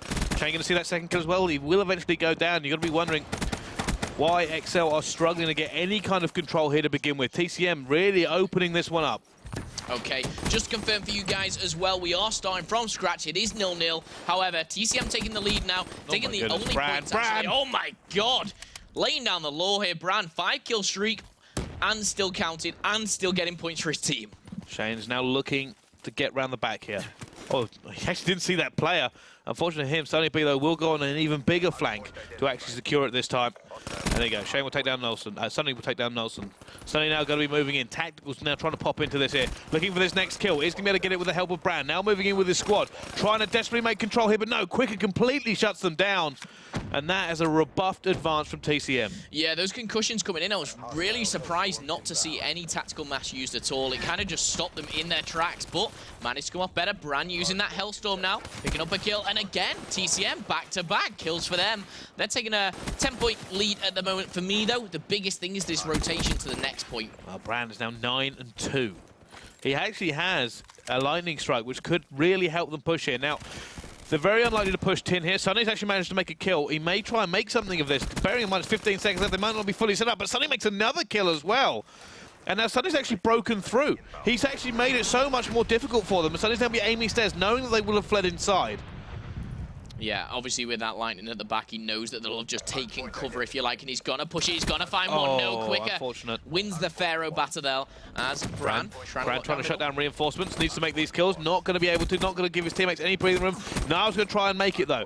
But unfortunately, they don't have any control. As well as slowing down the reinforcements, they're not able to do anything. They're going to rely on Sonny B. Sonny B pops kinetic to try and win that gunfight. Still has it, looking for that next kill.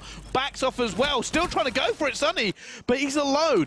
He's so alone. He's going to be sweating bullets. Down he goes as well. Sonny just could not hang on, but TCM will be leading by 40 points. Yeah, and I said before, Niall and Bran have been a lot of the highlights, and look at them both, 11 and 6, top lane for their team.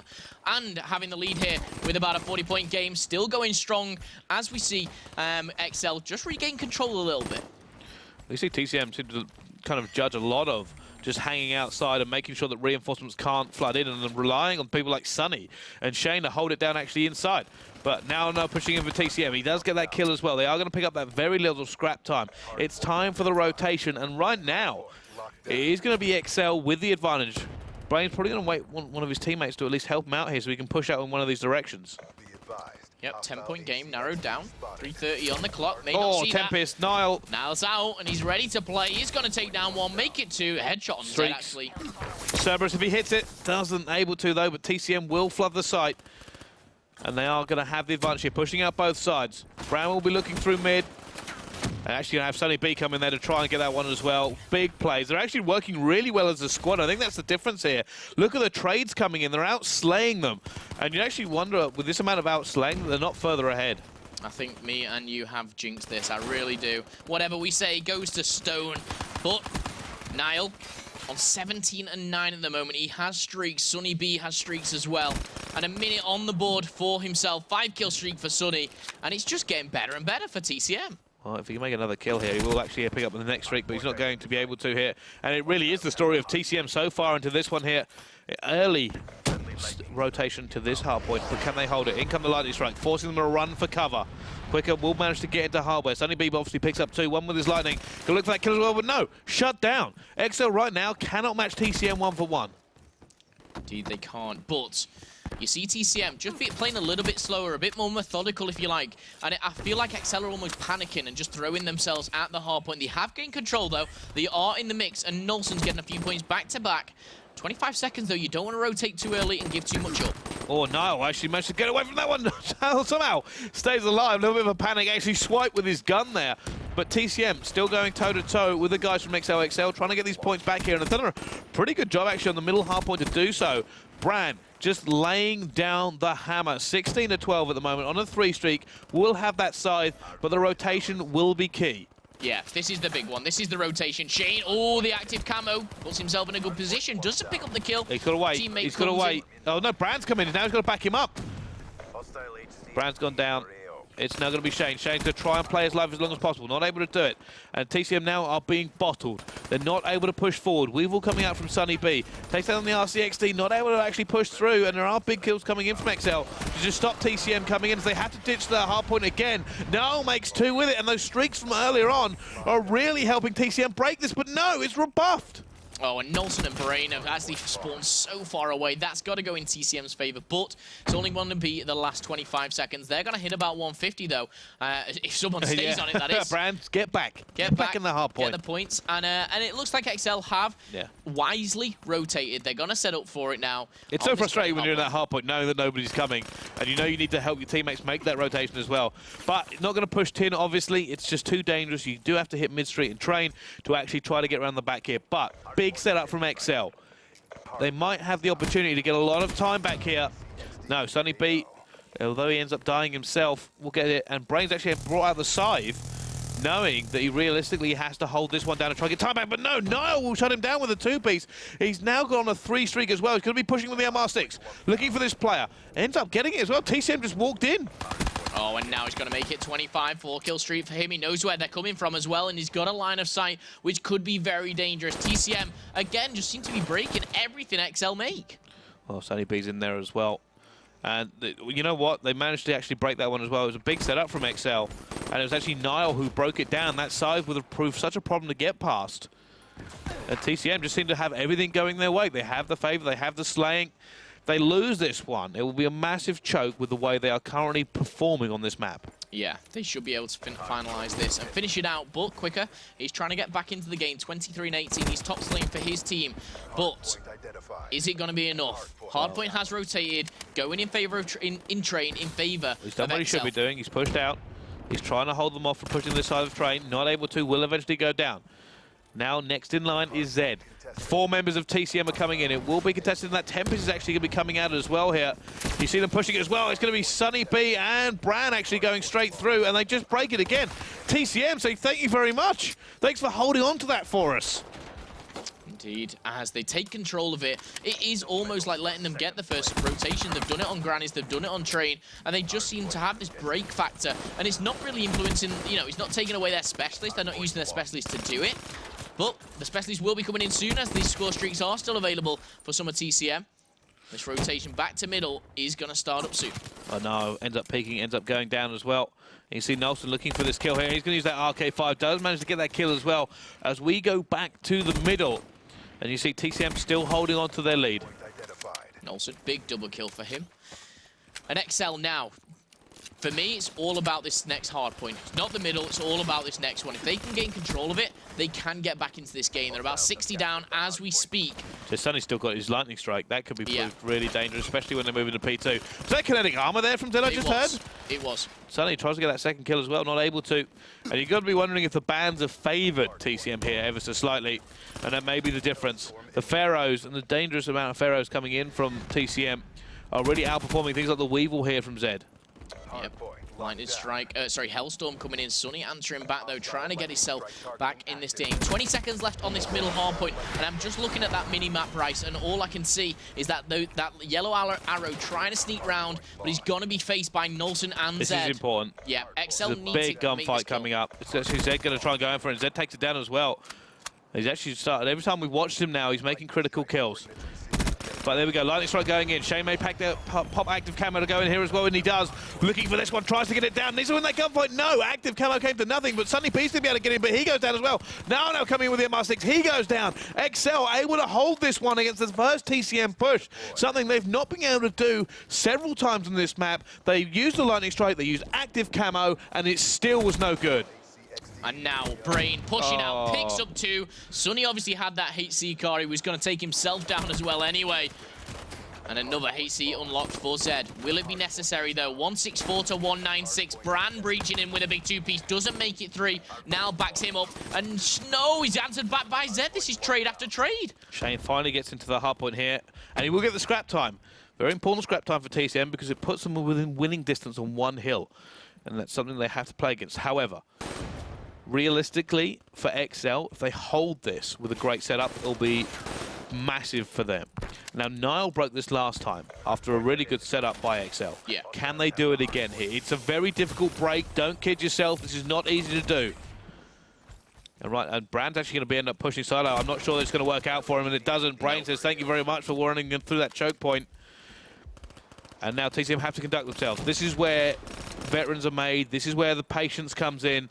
Have to make the right push. You cannot afford to go in one by one and throw away all the advantage you've got. We see 3 kills back to back. We've got They can't get a on kill. a 7-kill streak. 7 kill Brain, streak. 2 for Zed. 8-kill streak. Oh my 9 kill streak. So This far, guy. there's been 15 kills unanswered from TCM. And now we see XL breach the 200 mark. They finally get through. TCM managed to break through. And it's going to start with Sunny. Sunny with 2. Brand gets in, and with 10 seconds left, if I was XL, I don't want to give these 10 seconds up, but it is a possibility. They are rotating.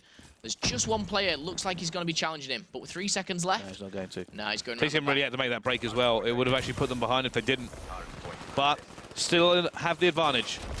And what a comeback from XL to actually do this at this point here. Quick are going to be pushing out mid. They're looking for this one. Again, TCM spawning all the way in hardware. Hellstorm coming down as well. This looks like it could be going to the last hard point. And they could actually win it here, though, XL. They technically could. I mean, they can get right back into it. Zed and Shane exchange, and someone from TCM needs to get on that hard point, even if it's to contest. I mean, there's only 45 seconds left on the clock. Do it. You've got to keep your eye on that clock as well. Well, right now, it looks like they're just playing that very slow game. Sunny B's going to sit there, and they're going to shoot past him. Now they're actually going to push. They're going to let Sunny B sit. They'll wait for this. We're trying to get... No, actually cuts through Shane. Trying to get that last kill as well. Not able to. You see Brand now is actually bringing out the scythe to try to lock this one down. Not able to do it either. XL are now going into the lead. What a comeback from XL onto this map. TCM had it for so long, but a great hill control on Grannies has just taken this game away from them. Yeah, and they're going to get the scrap points. 10 points now away from ending this. They're actually on the rotation earlier, Brycey. They're only 7 Lightning points strike away. As well. This is all going to come in. Specialist 5, to be used. Lightning strike, he has 3, it. Let's 2, go. 1, and that was going to be it. XL somehow coming back to completely take this away from TCM. 250 to 227, and XL will end up winning map number 1. And TCM are going to be sick as dogs. And I think, quoting yourself, Bryce, they shouldn't have lost that. You said it was that hold. It was that rotation. I said when you have that hold. Now TCM did a really good job of breaking hills, but they didn't have the rotations. They weren't making the rotation kills to begin with. And when you're not doing that and you're not doing your rotations very well, then you have to rely on your breaking. And it only takes it to go wrong a few times, like it did on Granny's, and they just couldn't break it. You saw that 15 kills unanswered for TCM. They weren't able to kill anybody for 15 kills. And almost a full 60 taken away from them. Yeah, they took everything away from that kind of Granny's. Not only the 15 kills we talk about, not only the points. At that point, they're racking up score streaks, they're racking up specialists, and it's all just collecting against the TCM, and it would just cause too much for them. It was actually Brain, I think it was, who was just kind of rocking down with that. But this is the point where TCM are ahead. It's 200 to 165, and it all just goes. This is where it goes. Crazy. This is where it goes wrong. This is the rotation onto Granny's. Yeah, I mean, like I said, you can't really push very easily here. TCM, you see, they started to lose composure just a little bit. They knew they had to make this break here. Rotation switches. Brand goes down, meaning they no longer have Train, and it's going to be an issue because they now have to find Nolson. Go through. Sunny B tries to push it. He goes down as well. And look at this. They just lose that complete shutdown on Train. And then again, TCM spawn hardware. They go, right, well, we can't push him because this happens. Yeah. And now we've lost all map control. We don't even have mid control. We can't even think about Train. And then they can't make any kills. They just can't make any here. Look, right now, there's 7 kills unanswered. There's jumps. They don't win any of the next 7 gunfights. Yeah, I think the only player to go down was Quicker, but you jump on board, I think, with Nolson shortly as he's on 7. There we go. But he gets the 8, gets the 9th, and then look at that, 9-2-2-2, either side. TCM eventually go, you know what, we're going to push tin. Let's hope for the best and push tin. Nile makes that kill, takes down Quicker, eventually is able to get through. But yeah, I mean, it was just, this was the reversal. And it was just a great hold. Yeah, and like you said, I think that the key thing for that was 15 kills unanswered, that score streak racking up specialists, points, everything, momentum, hype, just going into that last one like, we can do this, boys, we've come back. And they got the rotation to Train. Yeah. And they got the rotation to Train. And they actually got it to middle again. They got it to Train, and they got those scrap points on the middle. Great play from XL. Good to see, TCM start strong, but they just didn't have it in their arsenal to finish it, though. But we're going to see Search and Destroy. We're going to see Breeze. That we've seen it once. We'll see it another one time. As I was going to say I'm in the COD World League pattern, but no. Managed to correct myself. Of course, this is the last quarter-final that we'll see. After this, we're going to go on to semi-final, and then, of course, that all-important final. But you've seen it already. You've seen what XL are capable of. And I think a team that shows such kind of determination and courage just to get back into a game and not just let it slip and go, oh, we've lost this one. It's past us. We're 100 points down or whatever it was. I didn't actually see at their worst how far they were behind. Because I know they hadn't breached 100 and TCM were breaching like 160. And that's what kind of sticks in my mind. And I was thinking, surely they can't do this. And like you said, I mean... to give credit where it's due, XL held the rotations. Yeah. Every time we kind of jump from mid to P2, I think XL were making the rotation kills. And that's really important. Those rotation kills are so important because it not only means that you send players away from the hill you're currently on to go hit those rotations, but then you make the kills, meaning you get the spawns you want, you get to spawn the other team out, you make another wave of kills, and suddenly you're in a great position. You got full set up. You're like, you know what, come at me. Come at me and give me what you got. We have updated the bracket, of course, as Brycey said there. Epsilon did progress after a 3-0 victory over Giants. Team Tempo, of course, which we saw progress as well. TCM and XL, though, currently 1-0 in favor of XL.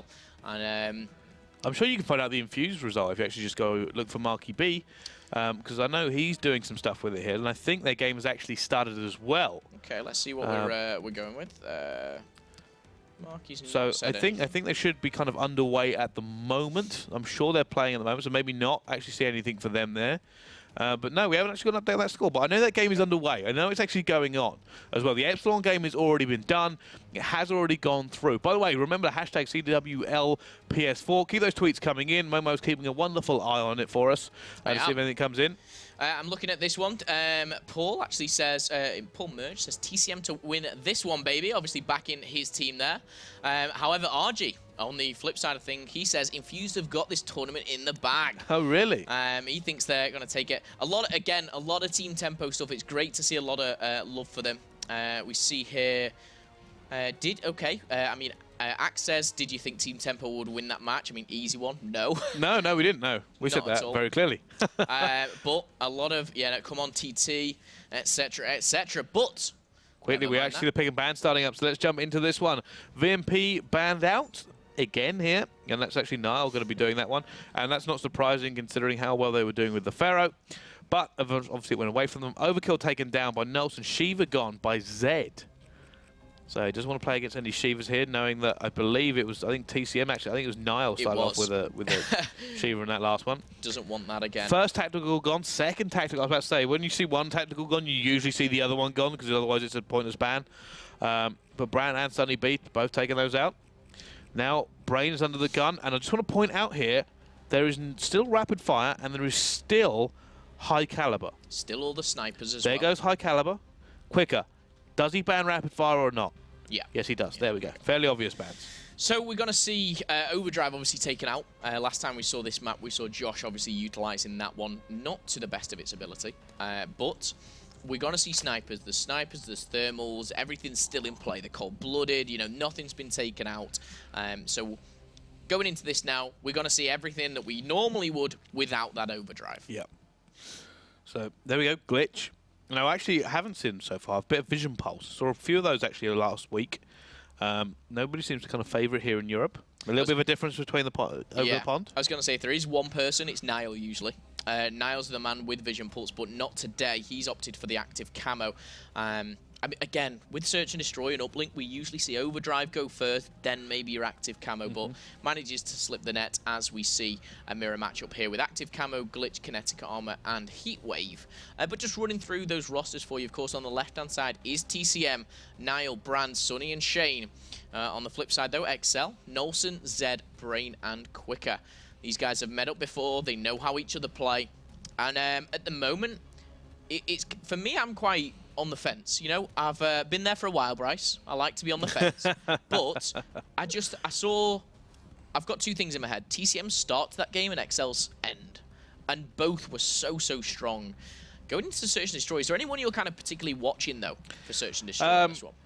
Shane, and the reason I'm watching Shane is neither good nor bad. It's actually because he's both, depending on how he's feeling. Okay. I think it's one of these things that Shane is either a great S&D player or he's an awful S&D player, and it very much depends on how he's feeling on the day. We've seen him do, you know, massive plays. We've seen him be a big star for his squad in, you know, years to go. And then at the same time, you know, next one you might just see him go 0 and 7. So it kind of, for me, it depends on how he's playing. It's very much, you know, which Shane are we going to see today?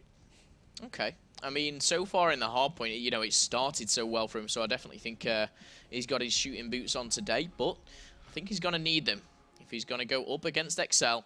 We've seen, you know, the kind of solid side of Excel. With Search and Destroy, they don't have this kind of crazy game plan which they do on Hardpoint, where Zed's jumping out and running around with a VMP and being a bit of a madman. They are very kind of methodical in the way that they play. Brain is your typical kind of defend, maybe be on this site, your top kind of greenhouse. Quicker is the one to be a bit different, you know, to push through the middle and maybe to kind of break through, if you like. But really standard stuff from them. They just kind of execute it so well. Right, we can see everybody pretty much getting ready now to get into this game here. Search and Destroy. Can Excel increase their lead to 2-0? I think odds on that they can. However, we're about to find out. Can TCM redeem themselves after throwing away the Hardpoint? It's going to be Breach, and it's going to be S&D. 6 rounds is the limit, 5 plant, and 7.5 seconds for the defuse timer. Always keep your eye on the clock. But Search and Destroy, the main thing is we talked about respawn in the last one. You have 1 life here, guys, so make the most of it. My tactic was always at least make 1 kill before I died. Didn't always stick to it, though. I usually found myself in a bit of a tricky situation and panicked and died. Luckily for me, though, I'm not playing this game anymore. I think I'd be one of those guys. I'd be slipping off maps. I'd be falling into the danger zone and all kinds of things. But let's get into it. It's going to be Breach. It's going to be Search and Destroy. And it's going to be TCM versus XL. Well, as you can see, TCM will be the first team we can jump on board with. And we're going to stay on board with Shane to begin with. And right now, we're going to stay on board with Shane. As right now, we don't have the right controller. There are 2 controllers. We have the wrong one. So we're going to stay on board with Shane until we fix this. But it's going to be Shane. Shane will eventually go down. And now what we can do is we can spectate this middle map. Yes, there we go. That trophy system. Blue trophy system. Rotating again. It rotates again. Good play there from the trophy system. It's gone. Oh. It's gone, Bryce. It was our favourite kind of thing to watch. But it is a 1 versus 2. Let's just look at the minimap. Let's see what's going on. Shane's obviously dead, so I'm just seeing. Oh, there we go. Has it started working? There we go. Finally started working. We're good. And just in time, as it's a 1 versus 1, it's Sunny versus Quicker, but Sunny's on a 3-kill streak, Bryce. Yeah, Can it be the ace? Yeah, unfortunately, we missed out. The trophy system took all of our attention. Oh! Sunny has to dip out here. Unfortunately, Sunny is on the attack and does not have the bomb. 30 seconds left to go to him to make a play. Is going against Quicker than you. Now. Quicker's watching this flank. Oh. Sunny B. Where is Quicker positioned? Oh, he's going for it. Oh, no. Yeah, he must have thought he's got away here. Can he make this in time? He is going to make this in time as well. He's just double checking. Make sure you put this one down here. And he is going to, be seen as well. He's going to try and challenge, not able to. Quicker manages to get him. Sunny B takes the risk of going around and looking for the kill before he goes for the bomb. And I said, time hurts you so badly in Search and Destroy. Quicker than you, floating through the air, takes down Sunny B and stops him getting the ace. Yep. Great play from Sunny, just not enough. He needs the help of his team, of course. You know, if they were to trade one of the kills, pick one up, it could have been different. But going back on board with the attacking team, it's going to be Excel this time. Brain yet to pick up a kill, but Knowlton on 2. Well, let's take a little look. Who is going to be leading the charge here? And it does seem like Quicker's going to go through the middle of his own. And he decides, nope, I'm not having any of that. His teammates actually hit the wall run to back him up and go for the trade, but they go down. Knowlton actually able to get Sunny B back. Now Quicker eventually comes back towards mid here, and they will have the advantage. They've now got TCM down. It's a 1 versus 3. And Bran, is that going to be that one? Yeah, and the bomb is going down, making a 1 versus 2. Really good play from Quicker, though, because the Semtex went over that mid-map, and he picked up that, but also picked up the second kill. Bran has a big, big mountain to climb. Like you said, Bryce, before, that time ticking, it's so hard. You can see he's just nowhere near anyone. Yeah, XO in this position, I'll just make sure they've got good sight of bomb. Make sure that they're spread out enough here. It's one of those things like sometimes you want the trade, sometimes you don't. This is one of the times you don't want that trade because you could still lose. Yeah, a bomb's planted in the middle as well, which just exposes it even more. Bran trying to urgently run around and find someone. Doesn't happen as Quicker picks up his second final kill count of the game. Yeah, XO leading 2-0. Indeed, they are. Such a good play from Quicker there, running through mid-map, picking up 2 kills, getting that bomb down. They just spread out. Like I said, as long as they've got sight on bomb, even if one of them dies, you mentally count in your head 7.5. Right, well, I'll check it at this point. I've got to be far enough away that you can't look 2 directions at once. And I actually think X-Ray was just taken off. So there we go. So there we go. Let's jump back into this one. And now, going to go back on board with the attacking squad. And I'm going on board with Sunny B, as he has 4 kills out of his team's 5. And it's a strong, strong push towards B, and there's only going to be one person watching it. Not sure who that one person is. It's going to be Quicker. Quicker's going to call this out. He's like, guys, they're all over this bomb site. Has he seen them? And yeah, he has, because you can see Zed is coming through to try and get something. It's going to be taken down by Nile. And that bomb will now be down. Bran trying to get that one, but Bran goes down. Shane's actually going on a flank there, so I was trying to highlight Nile looking for this one. And Shane might actually be able to make something of this. He's looking for it. You've got to remember, they have the numbers advantage anyway, so Shane can do this with pretty much risk-free. I think that's the key thing. He's going to see here. Oh, he's going to see both as well. He's going to see one. Looks for the second one as well. Does get it as well. Shane with a flank takes them both down. Yeah, really good play from him. And like you said, they were in a 3 versus 2. They had the numbers advantage. And going that way, you know, just almost, you know, putting himself in a position if those two were to jump across and pick up both kills. He obviously was in a different one. Yeah, the only way that could have gone wrong is if those 2 players from XL pushed TCM, killed the TCM players, and then Shane would have been up top with a CUDA, and he would have had to make long-range kills against 2. So it's the only way it could have gone wrong, but fortunately his teammates played their life, and nothing went against him. Again, 1 minute 30 left on the clock as we start up the round, and we see another strong B, but no one is defending B. We've got 3 mid as the rotation comes in. They've checked it out. They know it's not in B. And this HCXD will be used as almost a bit of a UAV, bit of intel, and that will be called out. He has spotted one. Has he seen the second, though? Don't think he has. But it also means that's another great thing about this. Not only is he getting the information, but none of the members of TCM can push, just in case the RCXD gets the butt. Bomb will now go down. Advantage in this scenario to XL. However, they've lost a player. Now it's just picked Zed, who planted the bomb. Now, I'm not liking Brain's position here. Never mind. Does pick up one. 3v3. Oh, gets away as well. That's so crucial. Does eventually go down. XL, 2 versus 3, but time is on their side. Maybe that a 1 versus 3. Quicker goes down as well. Never mind. TCM eventually able to retake the site. And I think he's dropped it. Discussion going on. clearly between these players. Shane will have a HCXD.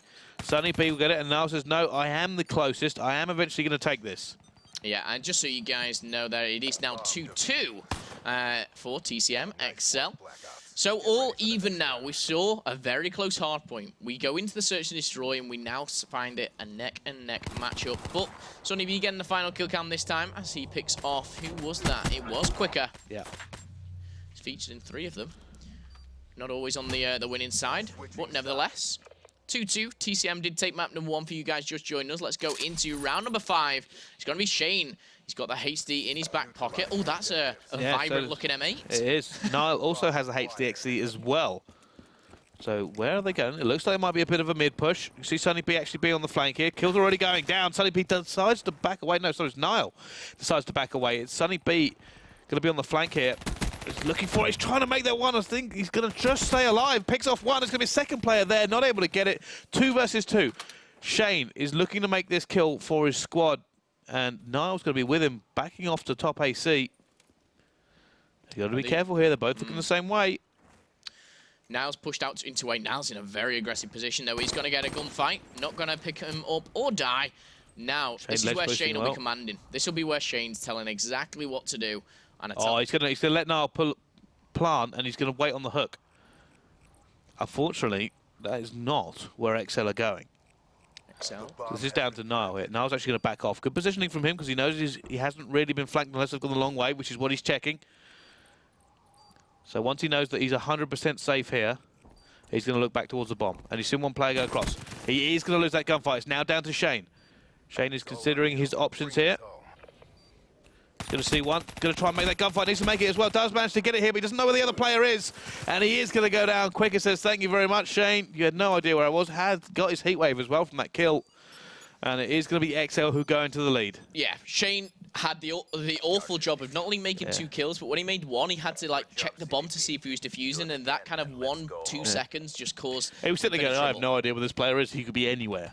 But you saw him, I think, on this. He was like edging just towards the bomb. Like, is he planting? Oh, can I see him kind of run away? And then Quicker shoots him from the side, picking up round number 5 and propelling himself into the lead at 3-2 now.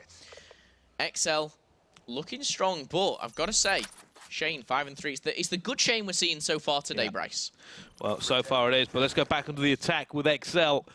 5-2 now for Quicker. Has that heat wave, and he may be aggressive with it. He did this last time. I had to back away. This time, no tactical nades running down on him. He will be seeing the trophy system come down as well, though. Bran already picking off Brain. Quicker probably going to pop around here. Is he going to pop his heat wave? No. Decides not to and dies. However, XL do now have the advantage. It's Shane in a what? Never mind. It's Shane in a never mind. 4-2 now in favour of XL. Yep. Great first picks, though, and I really do think they are winning that slaying battle in the middle, showing evidently in the score. Melee came in, but it wasn't enough. Nolson with that awesome Dark Matter camo. You have that camo, don't you? Well, yeah, I'm glad you're pointing this out, Bryce, because I don't. Really? I worked so hard before I moved to Germany to get it. I reached level 125, and I've still not got it. Anyway. And I've given up. All right. Well, let's get back into this one. TCM now making a move for the A bomb site. They're going to rely on Bran here to hold down top AC and at least give them a little bit of control. Now, this is a dangerous bomb site to hit simply because putting this bomb down is a nightmare. Not only can you be shot from above, he's going to use the HXD to push it out. I like this play. Going to know where it goes. And the thing about that is he now knows it's going to be difficult for him to plant.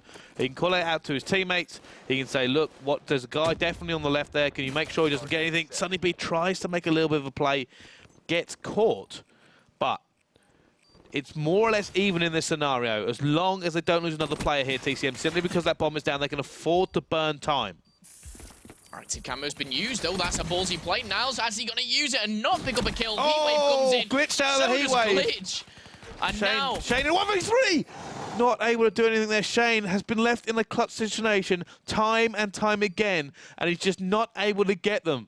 He keeps being left alone. Yeah, it was awful to see, but when we did see him then on his own, we saw 3 people in front of him. We both got a bit excited. If he was a bit closer, Heatwave would have just completely ruined their day. It would have been an absolute massacre, but Brain does get this final kill cam. Final kill, should I say. Onto Shane. Nolson taking some damage. He was there for the backup, of course, as the defuse does come in. And now 5-2 XL. Just, I mean, 3 rounds back-to-back. Can they finish it here? We'll see as we join them on the attack. Well, here we go. Against the Quick is going to have a RCXD as well. Brain's just waiting here, waiting for an aggressive push to see if it comes through. You can see that on the flank. He's not actually doing anything. And who is that? It's going to be Sunny B. Sunny B is going to have to rebuff the pressure. Now, we didn't actually see anybody cross there. He's going to go through, trying to get the turn. Not able to get that one either. XL Quicker is going to be using RCXD. They have the advantage against TCM now. Almost drops it off the edge. Looking to see all the information he can. And right now, they are in a good position. It's getting it down. TCM are stacking the site. That's it. TCM, they're stacked kind of the middle, but they are Shane at go a in. disadvantage. I was wondering if he's going to just jump in and hit a heat wave at them, but he's not going to. This might be a crucial position. Yeah. And but Zed's getting all the information. And he's going to say, right, you know what? They're not a B. They may be stacking mid because they really haven't peeked very much at each other here. And he's actually going to hit the flank. Easy kill for him, the first one. Looks for the second one as well. Gets it at the same time. Not able to get the third here. And it's going to be Niall in a 1 versus 2. Bomb is not down, though. He has the advantage of Bomb not being down. we can see the head planting there. Can he? Oh, my goodness. Yes, he can. He's going to get the intel. Oh, active camo away. Oh, I mean, I could see that little yellow outline. Going to be 1 versus 1. Heavily tagged up, though. It's going to be Brain versus Naya. Never mind. It's going to be only 1 Brain on the floor here, and that isn't Brain. It's going to be Niles. Well, look at this. Just had him and knew where he was going to peek. Pre-aimed it. Oh, hello. Bang. Down he goes. Oh, that sound. Yeah. Nasty. Nasty stuff. Well, there you go. Excel made that one look easy in the end. 6-2 to them. 2-0 lead in the series. And they're really showing their dominance. Indeed, they are 2-0 up there. Quicker topping the leaderboards on that podium, as you saw there. And now, you know, they're looking strong. I mean, that Search and Destroy was a little bit more dominant. I think it was, you know, 2-2, and then they started just walking away with it. And do we see the same going into the Uplink? Do we see them kind of finishing this an easy 3-0? I think this is now a 3-0. You think? I think it's now a 3-0. I mean, don't get me wrong, TCM have the opportunity to take this one. I now agree with what I said earlier, the fact that no matter what happens, I don't see TCM taking 3 maps. So no matter what, for me, this is now an XL victory. Okay. Even if they do take this uplink, I don't think they're going to take... You know, even if they take this uplink, even if they take the capture of the flag, I don't see them taking Search and Destroy. I just don't see TCM making that many plays and getting that far. I just think it's over. Yeah. I think, you know, with the 2-0 up, they've got the momentum. They're going into this, you know, thinking, you know, we've beat them before. Yeah. We've taken maps off them previously. And they beat them on Uplink before as well. You know, so they've been through this stage already. And I think for XL, they have a really, really good chance now, if they win this, to be breaching on the final, because they must be sitting there thinking, if we do take this, we're going up against Team Tembo, this unknown, if you like, team. But they've already caused 1 upset. Could they cause another? Infused, oh, that's a good little update there. Infused a 2-0 up here against Torpedo. Pretty much what we were expecting as well. Yeah, I mean, I would have loved to have seen them, but before the games, me and Bryce did ask you, what games do you want to see? And we got these 2 responses. And let's just take a step back, think about what we have seen so far, think about what's coming up, but really it's just this next map. This Infection Uplink is going to be almost the changing one. We always talk about this 3rd map as this momentum changer. If they take this, can they go all the way? You said no. I do agree with you. I did say no, yeah. Your opinion. But I have to say, I think XL are going to just clean. Yeah, I agree with you here. It's the obvious choice to make. I think it's one of these ones where we have to be realistic about the chances of TCM in this scenario. They had a good opportunity to take the Hardpoint. They didn't. They looked lackluster on the Search and Destroy. It just looked like XL had all the advantages. The amount of time Shane was left to clutch in like a 1v2 or a 1v3, just never going to win those scenarios, or you're not supposed to win those scenarios. And that's when I said, you know, XL being like this solid Search and Destroy team. This is what we've seen time and time again. Just checking back on, obviously, Twitter. If you're not following as well, get on @COD World League, #CWLPS4. It looks like here, Oliver Warrior says XL to win the series 3-1. We've also got Adrian. He's saying the exact same. And Nathan actually saying, I think Splyce actually going out good sorry, Splyce going out is a good thing. They can focus more on the COD World League. I don't think the Splyce players feel the same. I to be think they'll honest be with very. you. I don't think Splyce agree with you there, my friend. No, unfortunately. But I think he's taking the positives out of a bad situation, which is always a good thing to do. Just had confirmation Infused have taken the victory 3-0 against Torpedo, so they will be progressing on against Epsilon. Now that in itself is going to be a great game to see. Oh, yeah, it certainly is. Epsilon Infused is going to be a great game, and I'm quite looking forward to it as well. Epsilon, not, you know, it won't be, maybe they're just bluffing. Maybe they're going, oh, we're not going to be great about this one. Infused are really good at the moment. So it's going to be one where, well, yeah, I don't know. It's going to be a good game to watch. I think Infused, their last game against Epsilon, they won. So they're on a little bit of a high. They've got one over on them at the minute. But, you know, if you're going right back to the start of Black Ops 3, I think Epsilon have beat them more times than Infused have. So you've got to weigh things up. And I do think we talk about an on-the-day kind of game. And I really think it's whoever turns up, whoever just lights that little spark, whether it's Reedy, whether it's Zero, we'll see soon enough. But we're not done with this game just yet. Infection Uplink's going to be the map. And Excel's looking very, very good. We're going to get into the game as soon as we can. But almost just, you know, putting this game aside and going onto the other side. Epsilon and Infused up against each other.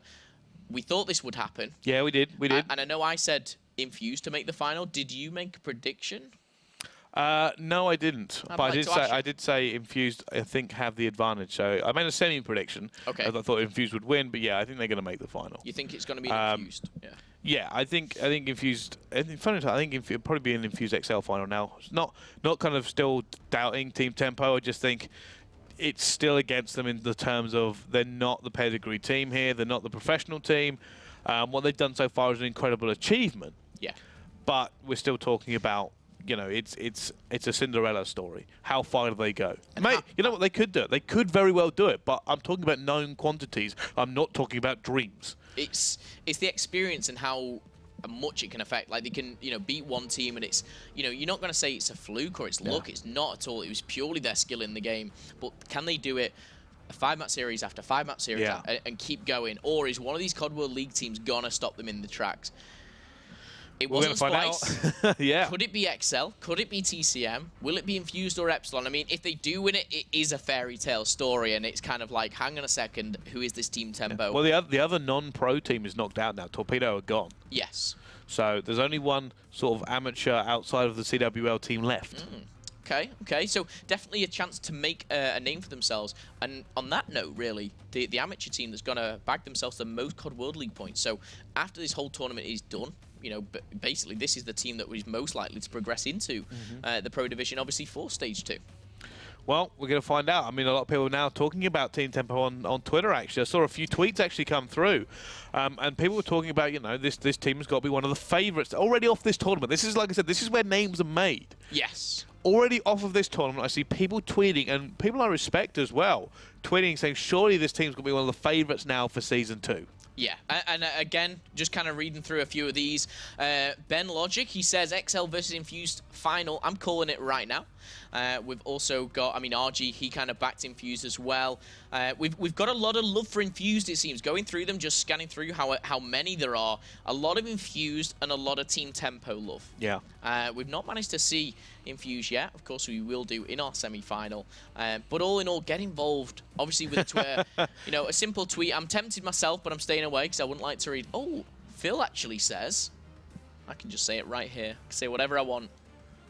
And it's going to be, I've said Infused, and I mean, I thought it'd be Splyce. I thought Splyce would be joining them in the final. Yeah, we did. They didn't even make the semis. So what do I know?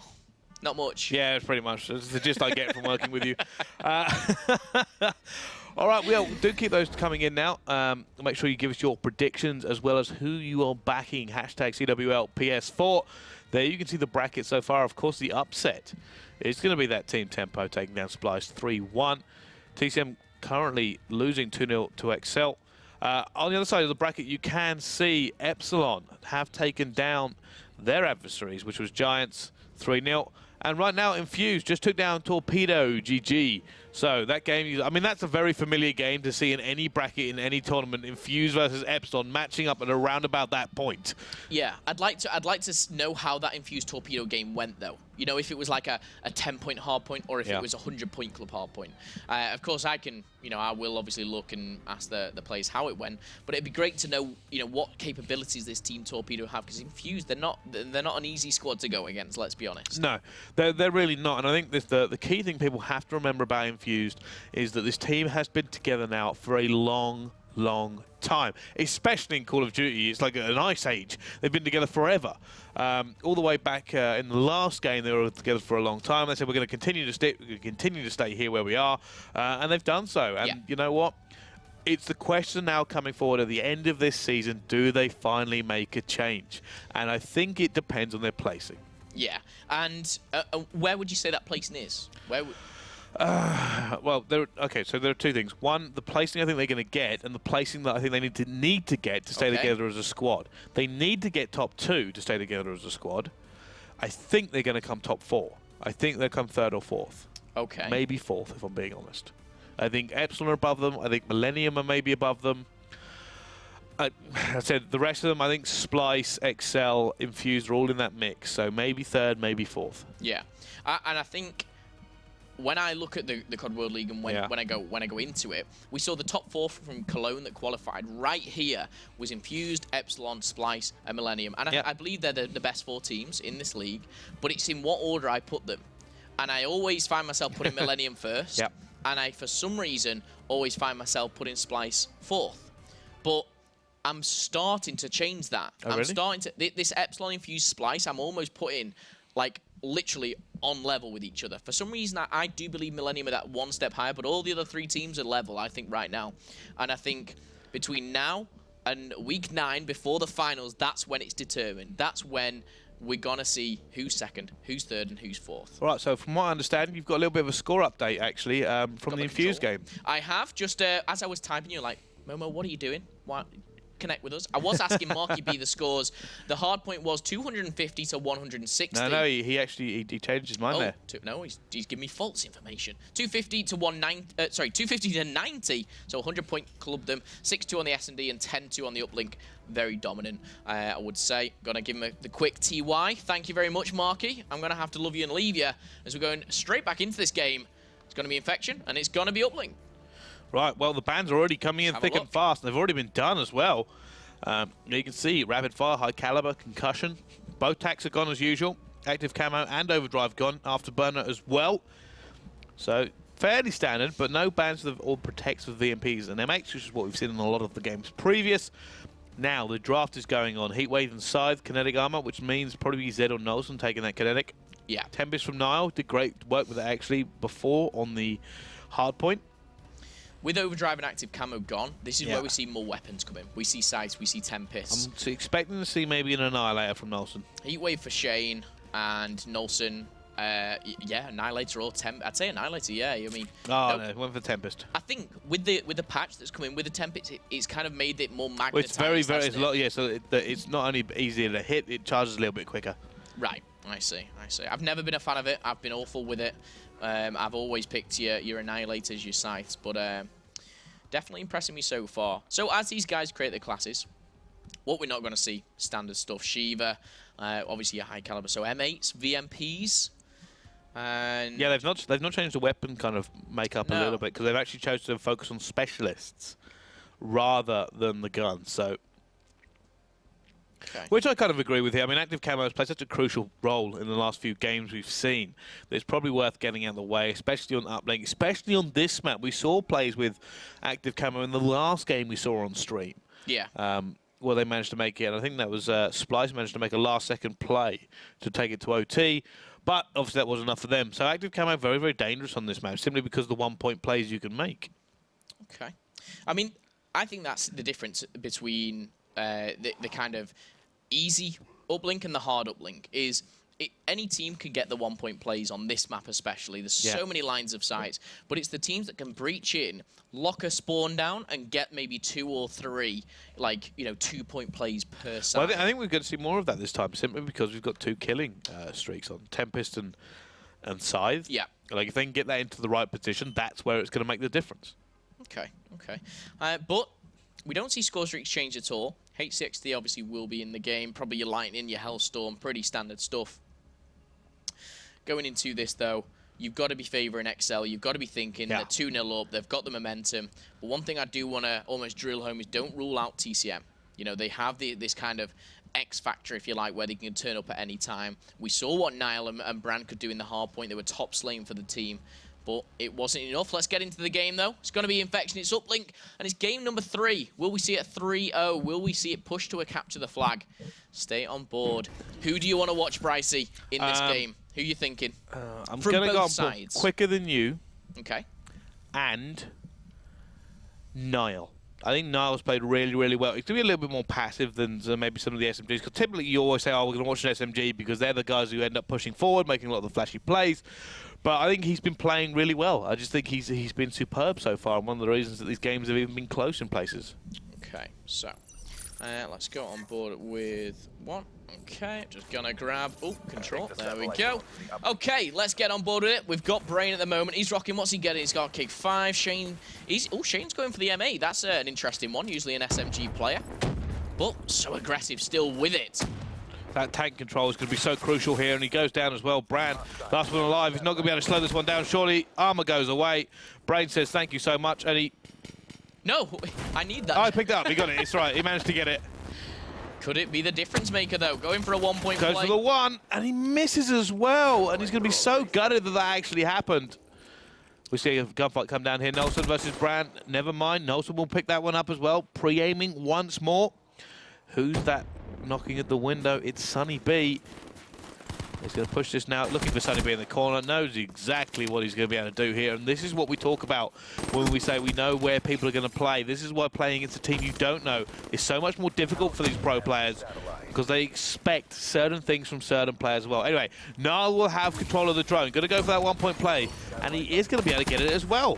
Yeah, has been converted, HC unlocked, and now Niall can do some damage. He's on a 4-kill streak at the moment in a very, very powerful position. Has been spotted, though. Brain knew exactly what he was doing. Sonny B just watching that flank, and Brand going for one himself, but Shane locking things down. It's good to see Shane almost playing a bit of a different role. Usually he's your super sub that's just pushing forward, grabbing that drone and going crazy. Well, it wouldn't surprise me to see him switch up at some point in this game, to be perfectly honest with you, but he has been known to do it in the past, especially if he feels like he's struggling sometimes. He'll switch to that and get it back, and that's we've done that from a few SMG players before. They'll kind of switch out, especially if they feel somebody else is hotter than they are, or they're really struggling. But Shane does now have drone control. He's now waiting for the tank. He doesn't really have anyone with him. He's going to go for the cheeky one, and he's going to get it as well. TCM will go up 2-0. Yes, and a really that's good one of those start. shots, just got practice. A really good first 2 minutes for the boys of TCM. You know, you want to start strong. They did the same in the hard point. What I want to see, though, is I want them to finish just as well as they've started. Oh, Niall is heating up. You said you want to watch him. This is why. 2-piece does go down, but it's 8-4. Yeah, incredible stuff. I just think, like I said, he's been such a crucial factor in that hard point. And he was really just putting the hammer down. He's very, very good at winning these gunfights. You need him to win. Brand is going to go down there as well now. Drone control going back towards middle. Brain looking to try and take down tank control. He's definitely seen a player there as well. He knows he's going to try and go for it. Headshot takes down Niall. Pushing forward, looking for that second kill as well. Not able to get that MA on point. Quicker though, will pick up the drone. Has Heatwave. It's going to go right around the back. He wants the 2. Oh, he's going to come back. He's waiting for his teammates. Nelson cleans it up, though. Now he goes, well, okay, I will have the 2 then. I'm okay with this. And he'll have the 2, but he'll also have the spawns. This is the thing. You see those red arrows flooding through that middle B-bomb site for Throws it away. But no, this could be another chain reaction. Yeah, it certainly is. He's going to try and stay alive here as well. Brain's got 2 against him. Will eventually goes down. Nelson is actually holding for a second for that RCXD. He wants control back in mid before he does anything. And he has a Wraith on. He has a Wraith and he's 150 away. Out comes the Tempest. Sees the first one. One more kill, Bryce. One more kill for the Tempest. And he will get that Wraith. And he's actually, I don't think he's not worried about it. He'd probably actually rather give away the points for that Wraith than anything else. Oh, he saw a player there as well. We've got to stay on board with him, see if he gets this. Isn't going to see when he's opted to go look inside. Look how nervous he's playing. He does not want to give this away. He knows how big he'll be on this map, and he gets outshot. Niall says thank you. Sit down. You're not getting it from us. It's an important headshot, and I don't think Niall knew how crucial that kill was, but he extends it to 12 and 8 for him. 8-kill streak for Zed, though. How has this gone unnoticed? Hellstorm, Lightning Strike gets shut down. Sunny B ends that streak. But we do see, you know, positives out of XL. And now everything TCM has done has just been shut down. Well, there we go. Sunny B going to hit him with the drone. Move on as well here. May go for the wall run into the 1 point. Here he goes. Is he going to try and make this one? Goes for it. It is long and it's a hard shot, but he will hit it anyway. Sunny B with the 1, and that's clearly practiced. It's not an easy shot to hit. You have to get that angle just right. Yeah, and you saw the interception was attempted. It wasn't successful. XL have such a slender lead now. As his score streak's actually coming in here. Nolson picks up the drone. That's going to be thrown. Manual throw. Who's that to? It has been picked up. It's going to be Zed. Zed goes for the 1 point play, and he makes it no matter what Shane and Sonny can do. And he extends their lead, going into the second side by 2 points. Well, Shane's going to grab this drone here, though. I don't think it's all over yet. He has a heat wave, but I'm not sure he's going to use it, considering he has... he might throw the drone out here and then heat wave it. No, he's going to go for it. He's going to heat wave it anyway. He says, no, I'm not even going to engage. I'm just going to go for it. Oh, no! No! Could it be beneficial? Shane, oh my goodness! How do you mess up that badly and still get away with it and actually improve what you're trying to do? Oh, my goodness. I mean, there's accidentally doing something and really regretting it, but when Shane did that, I mean, that was not intended for anyone at home. Oh my but when goodness. he re-picked it up, he got a whole lot more armor, and it made him able to get that 2 point play. He took the risk anyway. He popped out with heat wave, going, you know what, I'm going to hope that nobody can hit me. And then he ran away, and then he did the hard work and got away, misses the throw, but somehow had enough time to pick it up and get more points anyway. What a ridiculous play there from Shane. Loving the camo there by Zed. Very cheeky. Nice big ginger Momo M8. However, let's see what's going on board. More in the middle of things. Hellstorm is still available. I'm looking at the kill streaks right now, because these are the life. These are kind of the game changers almost that can make or break your uplink. It's 5-5. Slane goes down, and it's going in favor of TCM. Oh, well, will be TCM to begin with. And they have thrown it long. And smoke's going down as well here. Now, Bran, is he going to break out the scythe to hold this? No, I think there's a Tempest already out, which is why he hasn't done it. But they have control, but that drone is away from them. Yeah, now they've got to continue to slant until it comes back. Oh, never mind. Nelson says thank you. There it goes. But the Slane starts strong for TCM. Brain has gone, he's not only overextended, he's overextended his overextend and gone through their spawn. He's just running around the map here, having a little fun, but something that's definitely not fun. He's getting a Hellstorm. TCM won't be finding that very fun, as Quicker could extend the lead now. Can they take the victory? I think it's good. It's good, no, but it's not good enough. Oh my god, I mean, this is... It must have been slightly to the right when he threw it. And you actually see Bran is now going to throw that one for a reset. Yeah. He's wondering if he can get it up there. He can. He can. The things you can do with those thrusters, I tell you. Well, right now, Bran pushing forward just a little bit. He's got to wait up, though. Can't push that on his own. Going to have to wait for his teammates to come with him. TCM will make the first few kills here. Shane and Niall going down, but it's going to be held up by Scythe. Bran's now knows that Scythe has come in and gone, well, can't go that way anymore. And Brain is the man with the Scythe. Run. Picked up Run the 2 away. important kills. Bran still holding it, though. Trying to get that drone kill. Gets one. Gets one. I mean, that's an important kill to say the least, but Zed has shut him down. Shane with that trigger finger. I really don't understand how pros can do that with the weapon. It is crazy. Well, that's because they're pros. Yeah, and that's why I'm here. But Shane, 9 of 14, gets shut down. Still, though, Bryce, 5-5. This was the same score 2.5 minutes ago. Who's going to be the team just to breach through? I mean, you talked about Nyland. Look at him, 21 and 15. Right now, Shane. Oh, tries to get it. That's actually a heat wave in the face. And now you see he's going to be up to Bran to slow this one down. I don't think he's going to be able to do it. Brain is actually going to be the one with the drone. He's going through Church. Looking for this one. Should be a 2-point play since he's gone through Church to get it, and he will. XL will go back into the lead now, 7-5. And they've got complete control of TCM spawn. This could be great, this could be good, but it also could bite them in the butt here, as TCM back-to-back kills now has a chance to breach it. Quicker with the first important pick. Can he get the second? No, gonna get out of there. Doing so good kind of distraction work almost here in that middle house. Well, you can see they're still going forward here, and it looks like it's actually going XL's way again. Nelson will have control. But down he goes. Bran's finally broken out the big guns. Scythe in play. Let's jump on board with him. 105 left. Can he make this all work for him? Smoke's going down as well. He's looking desperately for targets. Yeah, and the time's ticking. At the end of the day, we've seen TCM mostly get their plays from 1-point Don't plays. pick up the We've drone. not seen 2-point plays. Well, this is what I spoke about. This is why specialists are so influential in Uplink. A lot of the plays don't always come from position, they come from specialists. You're going to see both of them as well. Brand breaks out the big guns. Looks for the third as well. Brand shuts it all down. It's going to be tied up here for TCM, surely. 7-7 now as Brand goes back, throws the EMPs into the cut. Looking for the player, sees one. That's another kill for Brand. Sees more oh, not able to get it. He's going to go down. But the drone's been passed off. This could be a manual play here. There's only one person to stop it. And Chain, go for the one. Oh, No! Nolson. He didn't know he was going to be there, and it shut down to Sunny P now. Sunny P goes for the two, strikes it home, and TCM will take the lead, and he gets his streak. What a ridiculous turn of events there, all off the back of a scythe. And that was literally Brand. He changed this game. He's turned it around, and now with 45 seconds, XL need to do what is the unthinkable. 2 points back-to-back. They need a big play, or they need 2 1-pointers, but they need to act now. The slaying's going in favor of TCM. This could be all over, Bryce. It looks like it might be as well, as TCM are going to have control of the drone once more. No, I was actually going to push it forward. There's probably be a manual pass over.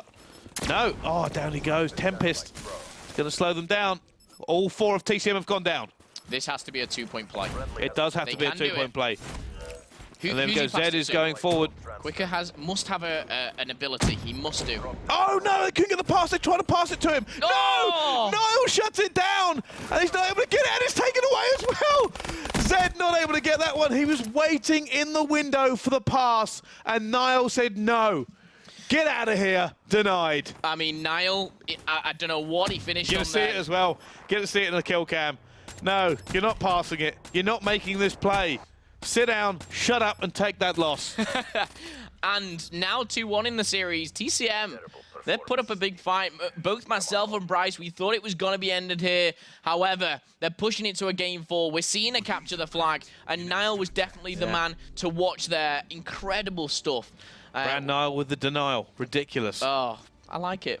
I like it. Unbelievable players. TCM kind of opened it up. They managed to get it back. I mean, good to remember as well, there was a point where they should have only had like a 1-point advantage. Shane somehow turned his easy 1 into a hard 2. Yeah. And it was the hardest of 2s as well. He couldn't have made it any more difficult for himself. That was the difference. I think we've got it right here. Yeah, we have. It is Shane. I'm just... Here's the play, right? So he knows he's in trouble. He doesn't have anyone to go for him. He goes, well, I'm a heat wave and hope for the best. Sees the player, goes, right, I'm away. Great. Half armor, throws it for the 1, misses completely, and then goes, well, actually, there's no one here. I might be able to make something of this, clearly panicking at what he's just done. Slides back in, ends up getting hit. The armor saves him here. The armor almost dissipates from him as well, and somehow gets it in the nick of time. It's the most ridiculous play there from Shane. The armor was the biggest factor. It was the timing of it. You see people resetting the armor and doing it on purpose. It was almost like, oh, missed, I'll go for it again, guys. Picks up armor, he's just done He set himself up for the 2. It's almost, it's like passing to yourself in a game of football. Yeah. It's ridiculous. But he manages to secure it. And now we're going to see a capture the flag. We've seen it once already. We saw it on evac. We're going to see it again. And again, you know, stating the obvious, it's a must-win for TCM. They have to win another 2 maps back-to-back to secure that position in the semi-final. But XL, you know, they've come off a 2-win streak, 2-map win streak, that is, and now to be almost lose it at the nick of time, if you like. Well, it seems to be one of these tales we speak about here. Like, one team has the advantage and somehow it just goes away from them. And in that one, you actually saw Brand make that big play with the scythe, and we thought, you know, it could come into this. We see specialists influence how these points actually go down so many times here. But picking up the kills, then he went and actually picked up another kill with his M8, rotated back to mid, held off the cut for long enough for his teammates to manually pass the drone back out again. It was a big play. To get it again. There were 4 points off the back of his scythe. 4 points. And they only had 9 at the end of the game. 1 specialist, 4 points. Yeah. And that shows how influential it is. Whether it's a heat wave, a scythe, or whatever it may be. I want to almost look back, I'm sure we will do, at that scythe play. What he did with it as soon as when he pulled it out to that 3-kill streak. The third was actually with his M8, though. Yeah. And it was just to show his versatility. You know, he had the... here it is. He had the scythe. This is just when he started raining. So he covered his own spawn with it as well. That's what you got to remember. He's already made 1 kill with it as well. And as I said, he's looking for these kills here. He needs desperately to find something to take down, to win these gunfights, and to use this specialist as efficiently as possible. When you only get to use something once or twice a map, you have to make sure it works for you. And that's exactly what he did. He was desperately looking. I thought he may end up using it for nothing. I thought it may just, they'll be too passive. He's not going to be able to get any control with it. He now wants to move forward, and his teammate gratefully picks up the drone, throws it ahead of him. Shane eventually peeks, allowing him to get the scythe in as well as they both go up. Shane picks off that first kill. The scythe comes in to make another kill there as well for Bran. And now you sit there going, well, they're in a really good place here. But now he actually pushes through the tunnel, and neither of them are looking for him. So he ends up picking them up as well. That's his third kill with a fourth kill with the scythe, actually. Fifth kill there for Bran as well. Doesn't hesitate either. Drops back, EMPs the cut. This is the big one. Yeah, picks up the kill as well, allows his teammate to just get that manual throw out, and it doesn't matter if they die after this because it's already gone. Yeah, and it was almost that those last 2 kills, he made 1.5, if you like. He got the assist, which Niall picked up, and shut down 2 of them in that little cut-off, if you like. And it enabled the relay. Like you said, 4 points out of the total that they got were collected in, like, less than a minute. But unfortunate for XL, but TCM fighting their way back into this game and, you know, really have a shot at taking this now. I mean, they do. It's a little bit better for them now because they can sit there and go, you know what, we've finally got a map off. We're not kind of being run into the ground here, which is what you may have suspected from the way that map started out. Capture the flag, though, will be a little bit more passive. I'm expecting, you know what, I'm actually hoping to see the bamboozling from Shane come in. Yeah. I want to see a Shane bamboozle. I'm sure we will. Shane likes to, and what I've noticed, obviously, having the privilege of just watching him week in, week out, is he always does this thing where he picks up the flag and he'll go around a corner. Yeah. And the normal thing that 99% of people is just run home with it. But he'll just go in a strange, stupid route almost. You're like, Shane, what are you? Oh, that's why you're doing it. Yeah. And he'll do the craziest of things. Sometimes it does work, sometimes it doesn't. But when it does, it's a spectacle to watch. Well, you got to remember, he got that nickname back in Black Ops 2, the last Black Ops. Yeah. And he was just doing crazy things then, and he's continued to be a force for all these years to do it once again. I think the greatest one I ever saw him do was, I think he pulled the flag away, dipped 2 players, ended up killing Jerd in a gunfight, and then ran the flag home. And then that's the kind of play you can expect from him. Yeah. And he's been doing it for years now, so I'm hoping we're going to see it again. Yeah. If anyone's going to do it, it's going to be Shane. Yeah. And it's safe to say that. Sometimes you'll see it's like, if anyone's going to make the 1v4, it's going to be this person. But if there's anyone in Europe who's going to do some crazy things whilst have a flag on his back, it's going to be I'm not sure he knows how to run the flag normally. I think that's the real crucial thing here. The guys are like, yeah, come waterside. Oh, come waterside. Brain says no thanks, smoke. Yeah, not. I mean, we've seen it many times in the CWL that he'd been taken away. We actually saw it the first time, but Afterburner is taken away by Shane. Actually, again, very common. Yeah, evac, active camo, overdrive. It's funny that active camo is taken away before overdrive. That's a bit of an interesting one for me. I think it's just the plays you make with active camo. It's just not only can you win a gunfight, but it's just very easy to dip and get away here. With overdrive, you're just a bit faster, and these guys have got such good shots. Yeah, especially in some of these sight lines, you can still hit those players, especially if you're in a position. With active camo, they usually will have time to turn around and hit you. But their Kuda's gone as well. And the VMP, so probably Pharaoh's going to be running on this. Okay, and they were actually, Shane was using the Pharaoh on the Hardpoint, so I'm sure he won't be disappointed. I think it's overdrive. I think a couple of people as well were. Well, that's finally, overdrive got all the bans done. Let's see about the draft here. We're expecting kinetic armor, very standard. Heatwave would certainly come in for one of these. Bran has gone, I mean, he's gone for the side, and let's face it, after that last game, who can deny him it? Brain has gone for the Tempest. Heatwave from Quicker, that's very usual. Now, Shane's going to actually match him and take it. So, kinetic for one of these 2 players coming in, surely. It's too powerful to actually leave by the wayside. Yeah. Niall actually may take the... Oh, no, Vision Pulse for the first time in this match. Vision Pulse. Is that going to be Nat? Yeah, Nat. How I said about the Search and Destroy, he was the man to take it if anyone. And he didn't take it in the Search and Destroy, but he's opted for it this time. Kinetic armor either side. But we do see this this Tempest Vision Pulse. And again, weapon versus ability. And I always favour the ability in a uplink. Yeah. Sorry, in a game mode, which requires... What am I trying to say? Not slaying. Really objective. Objective was the... any objective game where it's CTF, uplink, I always favour the ability. Things like Hardpoint, I understand the concept of just laying down an absolute massacre with a Scythe or a Tempest or anything like that. But I'll be interested to see how Niall use that. whether it's on the offense, will it be, you know, when running the flag home? Yeah, I think it's going to be one of those difficult ones here because, like I said before, the Scythe isn't used defensively. The Tempest, I haven't seen that much play and capture the flag with the Tempest. I think it's one of those ones that can work, but I see a lot of people they just tend to end up spamming it if they can't get a clear shot with it because you've got to make sure you hit people, right? Yeah. The Tempest's biggest thing, where a lot of people kind of point to Tempest, go, oh yeah, but you can lock down points and choke points with it because if one person's being electrified, then the next person that goes near him will be electrified. Yeah. It's like, you know what? That actually, I genuinely can't even remember when that's last happened. The kind of chain react. I think they've almost just, you know, it happened week 1, week 2 of like COD, and then people learned, oh, hang on a second, that guy's on. Been electrocuted. I don't think I'll go near him. Yeah. Something I would probably do in real life. Well, yeah, so it has been one of those ones where it's almost, it's rare to get that kind of extra ability of the Tempest actually brought in. But still very viable. But as the guys ready up, Niall and Sonny actually you weren't ready there, but they'll have to be. As the time ticks away, they'll edit the score streaks. HCXD, Hellstorm Lightning, probably. Will we see something? I mean, we saw the Wraith nearly be unlocked. That would have been literally the change, because it was Niall, I believe, who was racking it up, wasn't it? If he got that, I mean, he won the game eventually, but that would have surely secured it for him. Yeah, and you saw him playing really nervous to get it as well. Oh yeah. Just backed off completely. Didn't worry about holding the spawn. He's like, I've just got to make this kill. I just need one kill. He started spamming his Tempest as well. He's like, I just need to make it, and he couldn't find anybody. And then when he did, Niall shut him. Yeah, Niall shut him down, didn't he?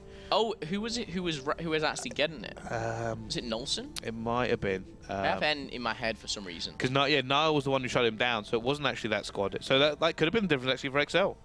Okay, let's have a look. So the map is going to be evac. It's going to be capture the flag, and of course as you can see, score limit's unlimited. Doesn't matter how many flags you cap, it'll keep on racking up the score. Time limit's 5 minutes, as the respawn delay is 7.5 seconds. That's the crucial one. You don't want to be caught with a few kind of kills being put in favor of the other team, and a lot of space being left in your defense. Right, jumping on, we actually see a Weevil coming out from Zed. He ended up using this before. Let's have a quick look on the TCM. And we do see Sunny B going to be running that Pharaoh. Gets that first kill. Now, capture the flag, as usual, it's all going to be about positioning and making that wave of kills. Because you have to make several waves of kills to actually get these flags away most of the time. Sunny B's going to die here as well. Really easy kill for Zed. Yeah, and he falls straight. But still 30 seconds left. Just kind of almost seeing who's got the best start here. And it's just going tit for tack at the moment. Shane, again, going around these crazy routes, but finds Zed. Stays alive here as well, and he's probably going to die. That's a crazy route in itself. Yeah. I like it, Shane. Yeah, go under the map, die there. As you can see, good look at some leaves. And that shut down all the pressure there from Shane. And now both sides of this kind of teams will just wait. As I said, it slows down and captures the flag so often. And especially on maps where there's so many different routes as well. This is a map where you go either side of the wall running. You can go through the middle, through left or right, and then there's cut-throughs. The amount of cut-throughs that you can get is crazy. Shane's going to find himself head-to-head with Nolson. Nolson getting ahead of him. 2-0 at the moment. Zed needs to win this one. He's pre-firing, using that big clip on the Weevil. He's going to be able to make it as well here, and there's going to be trouble. It's Niall going to be on the defense. He needs to make this kill as well. His teammates starting to spawn up and reinforce him. Flag is away. He's not going to be able to make it. Surely it doesn't matter. Shane comes in. The rotation back from TCM shuts it down. Yeah, now TCM, they've made the kills in the base. They can go on the aggression. Sunny B is going to be on his way, and it's going to be with Brand. Brand's made a huge kill there on the attack, and he's made the second. Shane's picked up one, and now only Nolson can survive in the back. I think they can get this flag away. He can. Sunny be looking for it as well. He does manage to pick it up at the same time. Now he's going to be shut down as well on the wall run. Wasn't able to make it. Shane's going to try and get it. Shane's desperately trying to stay alive there. Not able to either. And it's shut down once again. Niall goes for it. He's looking to make some kills here. He is all alone. This flag is not going away from Niall. He's just trying to stay alive and cause issues for the team of XL. Yeah, still 0-0 though. I mean, we've seen these teams battle it out now over 3 maps. I can only see this going down to the wire. I don't see a stomping or a domination from one team. But look at Zed. Afterburner's been banned. He's still going for this. I'm not sure if he can mate, or he has to climb. Yeah. He had to climb there. Well, that's why the Afterburner is such a viable ban on this map. And it's pretty much an automatic for most teams who end up playing it. Yeah. Simply because they don't want that. They don't want a player from the enemy team to suddenly pop up behind them. Yeah, and it's something, you know, it's simple to say, but it's something I certainly wouldn't want as much as these guys as well. However, Brain takes down one, gets traded out for Nile. And again, we see TCM on the attack here. So they're trying to use a little bit of movement to throw him off. Does manage to get it as well, and now has to actually rotate back. Who is that waiting for? It's going to be Bran. Bran managed to pick off one. Throws out his tactical... Oh, heat wave. Never mind. Doesn't actually able to make anything of that one. And again, this is the counterplay. Little push, little rebuff. Little push, little rebuff. And it's just happening all over the map all the time. It's very, very difficult to pull a flag in the scenario, especially with the teams playing like they are, which is why the specialist will really come into play. Yeah. Your kinetic arm is your big one, really. I mean, you know, if you can grab a flag with kinetic, you can slide around a corner, get away. And if you've got the support of your team, that's going to be the game changer. But we, once again, see TCM being so aggressive. Yeah. Ooh.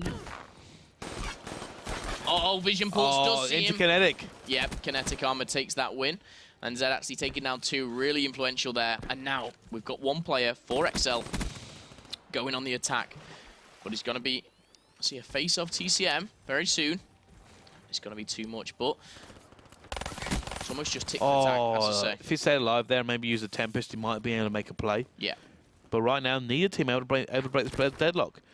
XL now being the aggressive team, trying to make a play here, looking for it at top AC, decides to back down. Quicker might try and hit a flank. But right now, neither team can do anything. They're just not able to break each other's defense. Brain's going to go down here as well. Quicker's in a position to make something off top AC. Actually sees a player. Is he going to make this kill? He is. He was looking to see if he gets a second kill as well. That's why he got so close.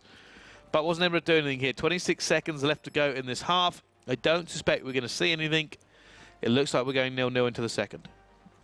Okay, as the time ticks away, one player is going around, probably Shane. No, it's Bran. He has the scythe here, but no time. So probably just going to try and make a kill. Try and get his RCXD, maybe. Will he get it, though? Oh, he's got it. He got it. He got it. And he's got away alive. And he stayed alive as well, so he's going to be able to run that into the second half. And HCXD won't be super influential on this, but it can always pick up a kill. It's a start, right? Bit more. It's more like a bit of a robotic UAV that you can just send around, see what's going on. And Bran obviously was playing very offensive there, something I wasn't expecting. Nile obviously opting to take more of the defensive route. Well, jumping on board. Let's go on board. Where was that? Bran. Bran has it. Was it Sunny B also has one? No. He has his kinetic, though. All right, so technically TCM in this scenario can make a push with the scythe, with the HCXD, with the kinetic armor, and hope something happens. But they need to get into a position to do so. Yeah, and I think that's all about making the first wave of kills as a team, pushing up. Oh. Brain says, I am a very sneaky person. Very, very, very tight here. Nile is actually rotated back. I'm not sure he knows. He's expecting someone to come from the wall run because he was actually... Oh, just a centimetre. Shane's fell off the map for the third time this game. He's going to see that one. Managed to pick one up. Is he going to take the flag or is he going to wait for that second player? He's going to see him as well. Pre-fires. Gets him one down as well. Brain is now going to get away here. Has the Tempest, so no kinetic armor for him, but he might be home free. And Sunny B is being the world's sneakiest man. We thought it was sneaky the other side, but not able to do it. He is going to go down, and I'm not sure anybody can stop him now. Brain is surely going to put this one home. Yeah. Nile's going to be in the position. Down he goes as well. And it is going to be 1-0 for XL. XL taking the lead. And I think usually it's the team effort flag cap, but you've got to hand it to him then. It was all in favour of Brain. You know, he picked up one. He was on a 3-kill streak after his point out, he didn't die for a minute and a half. Like, he come through the middle, he come through the side, he actually managed to outplay and went the wall run, got behind those two players, killed two, got the flag out, and was still alive. And he's still alive right now. Yeah, he's still alive right now. Make it 4. Yeah, always managed to get his lightning strike. I want to see him get Wraith. Let's wait to see if he dies. I mean, once you get the Hellstorm, is it like 250, I believe? I think so. It's not that far away. Right, pre-aiming. Needs to make this one. Has got it. It's 200. Gets the second one. And he's one more kill. No! No! We've seen it twice now. One away from the Wraith. But Nolson has pulled out the Scythe. Just on a bit of a defensive kind of stance. But of course... I'm so disappointed. Yeah, it is. I mean, just from where we were then, it was like, you know, 2 or 3 kills can be the difference of no streaks or full streaks, including Hellstorm, Lightning, Wraith. It's crazy. Shows how important it was, but not today. TCM have so much work to do now. Heatwave for Shane. Shane knows he can't really afford to push up without his teammates because he will not be able to make this one out here. And this is where it all slows down because both teams are going to be judging for position. Sunny B's going to make the first kill here. Shane has going for the pull. If they can make these next kill, Shane will actually have it away. Has a heatwave as well if he needs to make a kill.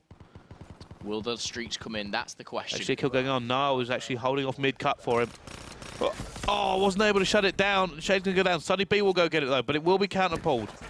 Kinetic armor actually activated. Tries to win the gunfight. It's not able to. Armor. Quicker is going to have the opposite flag. Has a heatwave himself, and TCM have found themselves very quickly counter-capped. The streaks have really shut them down quicker than you as a heatwave as well. This is going home almost definitely, and in it goes. 2-0 XL. 2-0 indeed as Brand does make a kill. Zed's pulled the flag for the third time as she's shut down. Brand could get a counter cap, but no, Nolson's made a clutch kill there around AC and does return it. As the lightning strikes do come in, we can see XL are going to take the lead here. 2-0, so difficult now for TCM to get back into it. I mean, it's really difficult, especially considering every pull, that last pull, TCM almost had it away, but they got shut down by the streaks, they got shut down by specialists. Sunny B ended up popping his kinetic to try and do something. Just nothing worked for them. Yeah. But now does have the vision pulse. If he's going to do it, he needs to pull it now. Never mind. And he did it and he died. Nothing. And I think right now it's almost the final nail in the coffin for TCM. They basically have to make an incredible play. And relays actually in Black Ops 3 are super rare. You very, very rarely see a relay. It just doesn't happen. Yeah, with the specialist, with everything that's taken into consideration, not something you see every day. I don't think I've actually seen one in the CWL. But when you're seeing this caliber of teams, oh, Zed's actually gone for a third. He's just being cheeky now. Ball running it as well. Did he just get heat wave off the map? He did. He was falling anyway. He didn't have enough boost left in his back pocket. This is where I was talking about. There's never relays are super rare. Yeah. Relays are super rare, and right now TCM are trying to pull one off. And they've got one. 15 seconds. If only you could just pass that flag to your teammate, but they can't afford it. The problem is he can't afford to slow down either, and I don't think he's going to be able to make it. It looks like it is going to be returned as well, and it is all going to be over now as Zed just opens up, makes the kills, takes them down, and XL will win this now 3-1. Yep, that's going to be game. And judging by that, you know, XL, 16-8 for Nolson. Everyone else, really, no one kind of shining out too much. I mean, 9-16, not the best game for Quicker, but he was obviously playing that objective. Had one capture, one return to his name. But I like that. Looking at the scoreboard, every single person either had a capture or a return, or one of each if you're Quicker.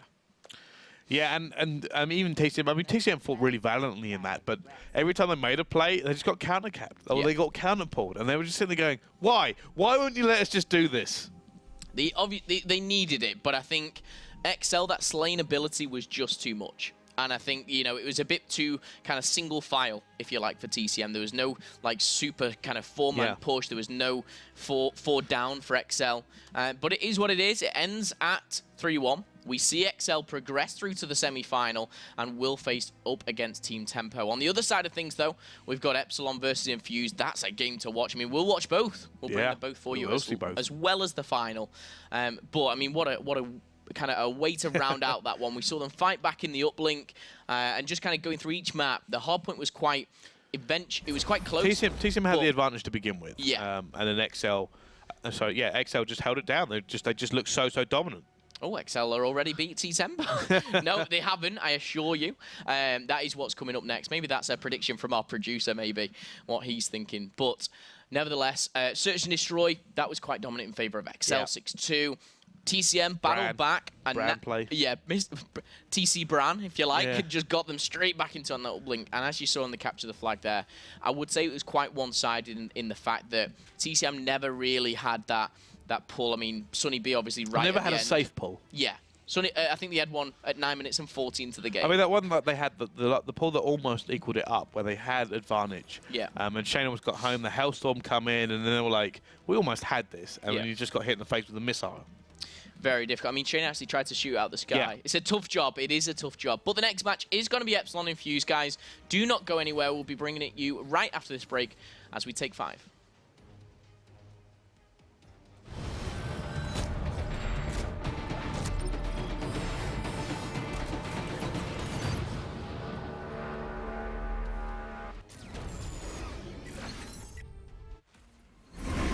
Be still, please, don't you dare. Oh! Oh my god, Legend's brain is splattered across the map. Able's going to have a big defensive stand here as they come in. There's one. He saw the player on the bomb as well. I believe pops the kinetic, and now he's going to fly. There's two. There's a third with the melee. Oh, attach, you filthy, filthy man. All of a sudden, 1v1, round 11, 40 seconds on the clock. Attach versus Slack. Bomb is down. Attach trying to push this onto the bomb side. He actually catches Slack, and he's able to win the gunfight. Zerg very well could pick up this round. We could see TCM pick up 2-0. They need to be defusing now. They are. This is the one shot he needs to hit. He gets it. It's beautiful stuff from Zerg. Just getting heat wave. So you got 2 and 2 creatures. Who's going under? I'm trying to see this Nagathon underneath. He's going to flank right behind. Nagathon with the play of the night. He's able to grab one. Able to grab 2. Does he get 3? Picks up 3. Nagathon with the routes.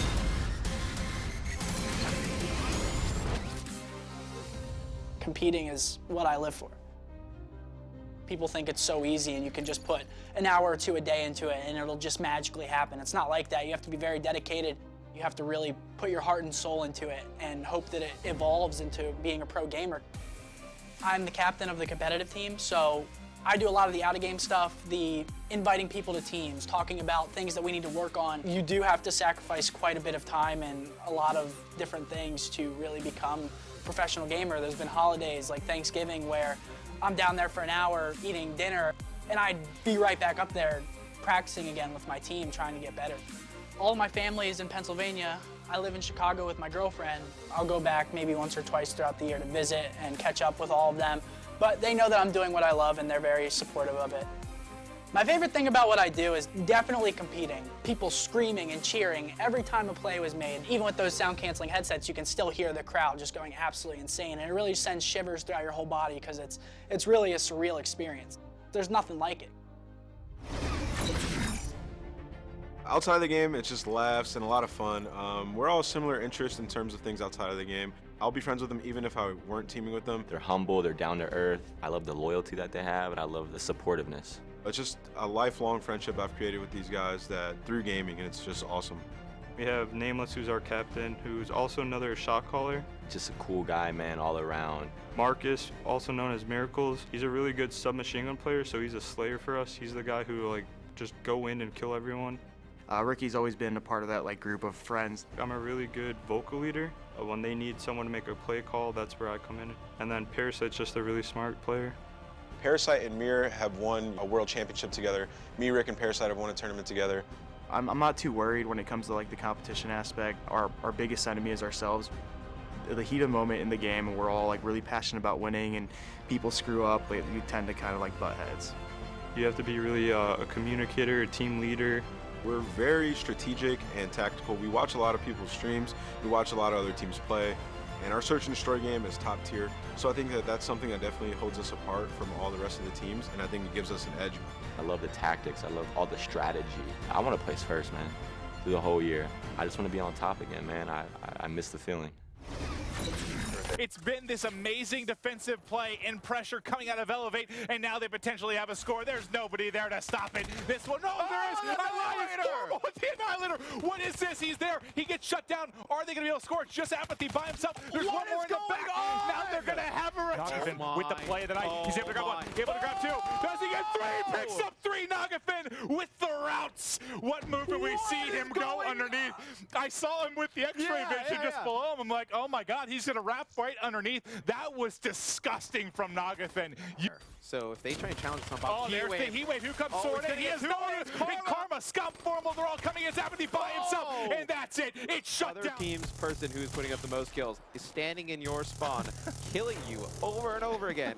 you're not having a good game. No, not having fun. Like, this isn't fun for DT right now. I can understand why those teams you coached did well. Yeah, I told him the basics. You know, if you want to win, I think it's going to be complex. And how is he going to play this? He's got He may catch some perfect timing here. This could definitely be perfect. There's one. Does he challenge the second? The wall run's going to come in from the right. I don't know if you saw that player jump over the bomb. He's still able to sniper. They're playing slow, like you said. And there he's able to connect. Like you said, and there he's able to connect. It's going to be 2-on-1 here. Never mind. Nice. Legal here. Never mind.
Ladies and gentlemen, welcome back to the Call of Duty World League here for the first of 3 Challenger Division events. So far, we're up to the semi-final. My name is Philip Momo Whitfield. Joined with me today is Bryce Tacular. Someone, I mean, you might be thinking, where is Machine gone? He's not here. We've got Brycey, and it's awesome to have you. He just didn't want to work with you. That's what I heard. I mean, he's had enough. He said, I've been with, you know... He's experienced the VP brothers, and he heard something about a thread, and he went, you know what? I don't want any of this. I'm out. I'm out. But I'm somehow still here. I somehow have managed to... Doing your brother, you just stick around like a bad smell. Like a bad smell indeed. But getting back on track, get rid of the smells. Next game is Infused Epsilon. We're up to the semi-final. So we've got both semi-finals to bring you, and that grand final as well to come. So one of these teams are going to be making it, and it's going to be Epsilon versus Infused. What are you thinking, Bryce? First thoughts is this is a great matchup. Yep. It's one of those ones where if, you know, any big tournament, you look at this matchup coming forward, and this is when it starts to get a little bit exciting. Oh, yeah. 2 storied teams, great history, great pedigree, a lot of emotion on both sides as well. And they've clearly been looking at this matchup ever since yesterday when they started playing. They knew that it was probably going to come down to this. And for them, are they thinking this is the toughest game of the night? I mean, that squad, you'd argue, is Infused versus Epsilon. This could be a grand final, you know. And on the flip side of things, you've got to see Tempo breaking through, big upset against Excel. Will they be able to obviously breach through? But Infused versus Epsilon's the first game that we're going to be watching. Of course, in the COD World League, Infused have beat Epsilon twice, 2 out of 2. This is the Infused lineup, of course, led by Marky B, the boy from Scotland. But Urban, Zero, this MR6, sniping crazy duo that's kind of arose over the last year, and of course PT. But on the opposing side, Bryce. Yeah, you've got Epsilon, you've got Reedy, Joe, Rated, and Moose. Like I said, a lot of stories on both sides of this team matchup. But we are actually going to go straight into the pick and bans. Let's have a quick look at that then and see what they're actually going to go against each other with. Very important. Tactical's gone. So are both of the burst assault rifles. Rated and Reedy combining to take out the M8. And obviously, it's all going to be down to Infused to get rid of the tacticals. Rapid fire has now gone. And I'm guessing we're probably going to see Urban take down High Caliber. I'm guessing it might be easy. No, HCXD gone. Now, this is where it comes under the gun here for these 2 teams. Knowing that High Caliber's really, really effective means now Zero can choose to keep it in or not. Joe's almost... He basically gets to dictate it. There we go. But I like the way Joe's almost like, no, I know he'll ban High pick. Caliber. I'm going to choose what I want and go for overclock there. So you're taking that risk, though. You're sitting there going, am I okay with it being... If I don't want it in the game, I should ban it. But do I rely on him banning it? Yeah. Does he want it less than me? And he was right to do so, because I'm sure he didn't want the High Caliber, since we've seen it banned in every single game in the COD World League here in Europe, except one. And that one game was on Breach, and we saw pretty much Shiva versus Shiva. It was the craziest thing I've ever seen. It didn't end well. However, let's have a look at what the specialists are using. They are identical. We have a mirror matchup. Okay. So, pretty standard as well. There's nothing really out of the ordinary here for this. So yeah, both teams kind of just letting it go here. I'm surprised maybe not to see a Purifier. Now, I was actually speaking to Rated yesterday, and for any of you fans of Call of Duty who are, you know, following these teams, you might be familiar with the playstyle. They've had a bit of a switch up. They've, you know, Joe was notoriously this assault rifle player now in Black Ops 3. He's back to SMG in now. So that's one thing that's changed with this lineup. Rated used to be that kind of this this slayer, if you like, for the team. And what he's done is he's almost taken a step back himself and said, look, I'm going to step back. I'm going to go a bit more objective. And let you guys do it, but I'm just seeing exactly what he said to me. Complete role reversal. Reedy has gone back from SMG to Anchor. Joe has gone from SMG, gone back to SMG, and I've gone from Anchor just to the free role of slaying. I mean, that was where he. I think that's going to work out really well for them, actually. Yeah, and I think the biggest one for me is Joe going back to an SMG, and then Reedy and Rated almost becoming back to the duo that they were. Yeah, I think one of the issues now I think about it. One of the things with this team is, I don't think they want Moose at anchor. So they want him as doing what Moose does, because Moose has been performing really well. Oh, yeah, really, so really well. leave Moose where he is, which means they have to stick someone in anchor, but they also, like, realistically, there's no reason for them to almost kind of push 3 of them into the SMG if they wanted to. Like, Joe's a great SMG, so's Rated, Reedy can run it lovely, but like I said, at the same time, they want that anchor, so they're going to have to stick Reedy back. So I do think it's actually going to play out well for them. Joe's, you know, fantastically talented, one of the quieter members of the scene. He's very rarely you kind of see a peep out of him, and that lets him be underrated by a lot of people. Indeed, it does. I mean, Joe definitely one who's performed on multiple occasions with both objective, both slaying. He can do it all, and that's what I like about Joe. He's got the capability of doing absolutely everything. But the man that's shining out for me on Epsilon so far in the COD World League is Moose. He's the one putting crazy numbers on the board. I'm glad of it as well. I said, yes, I hate to reference the only thing we've kind of covered before, but I said he was one of my players to watch this year for so many reasons. His last year did not go well for him. He had a great start. He had this great rhythm going, and then everything fell down around him. He was criticised very, very harshly by the community at large. A lot of people lost faith in Moose. Now he's regaining that reputation. The reputation he took so long to build was shattered in 6 months, and he's now rebuilding it game by game, step by step. And it's really good to see, you know, a veteran of the scene. He's been around for so long, and he definitely wasn't one to you know, just walk into the game and, you know, be at the top. Yeah. You know how, like, Zero has, you know, been competing for a year, and he finds himself already competing at the top tier. Moose is one who's grinding his way out, who's gone to lands years and years ago. He's gone top 32, top 24, top 16, then breaching top 8, and now he's mixed and changed teams. He knocked me out of my first event. Did he? Yes. Okay, so it's a good note. I mean, I teamed with him almost when it was kind of his top 16 era. Yeah. And I've seen him come on leaps and bounds and become such a better player. Yeah. As soon as he left you, he got out of that top 16 era and improved. What I like to see is... Didn't that also happen with Marky B on the other side as well? You could say Marky, Josh, Madcat, Jerd, Moose, and 50% of the COD World League. You know, I have luckily had the chance to team with so many of these players. Think like PT as well, but it's also on the flip side of things, great to see new talent kind of coming through. I'm like the... trying to think of a comparison. Stepping Stone. Who's like the awful player, but just like progresses teams through? You, kind of like the West Ham of football, if you like. Oh my goodness.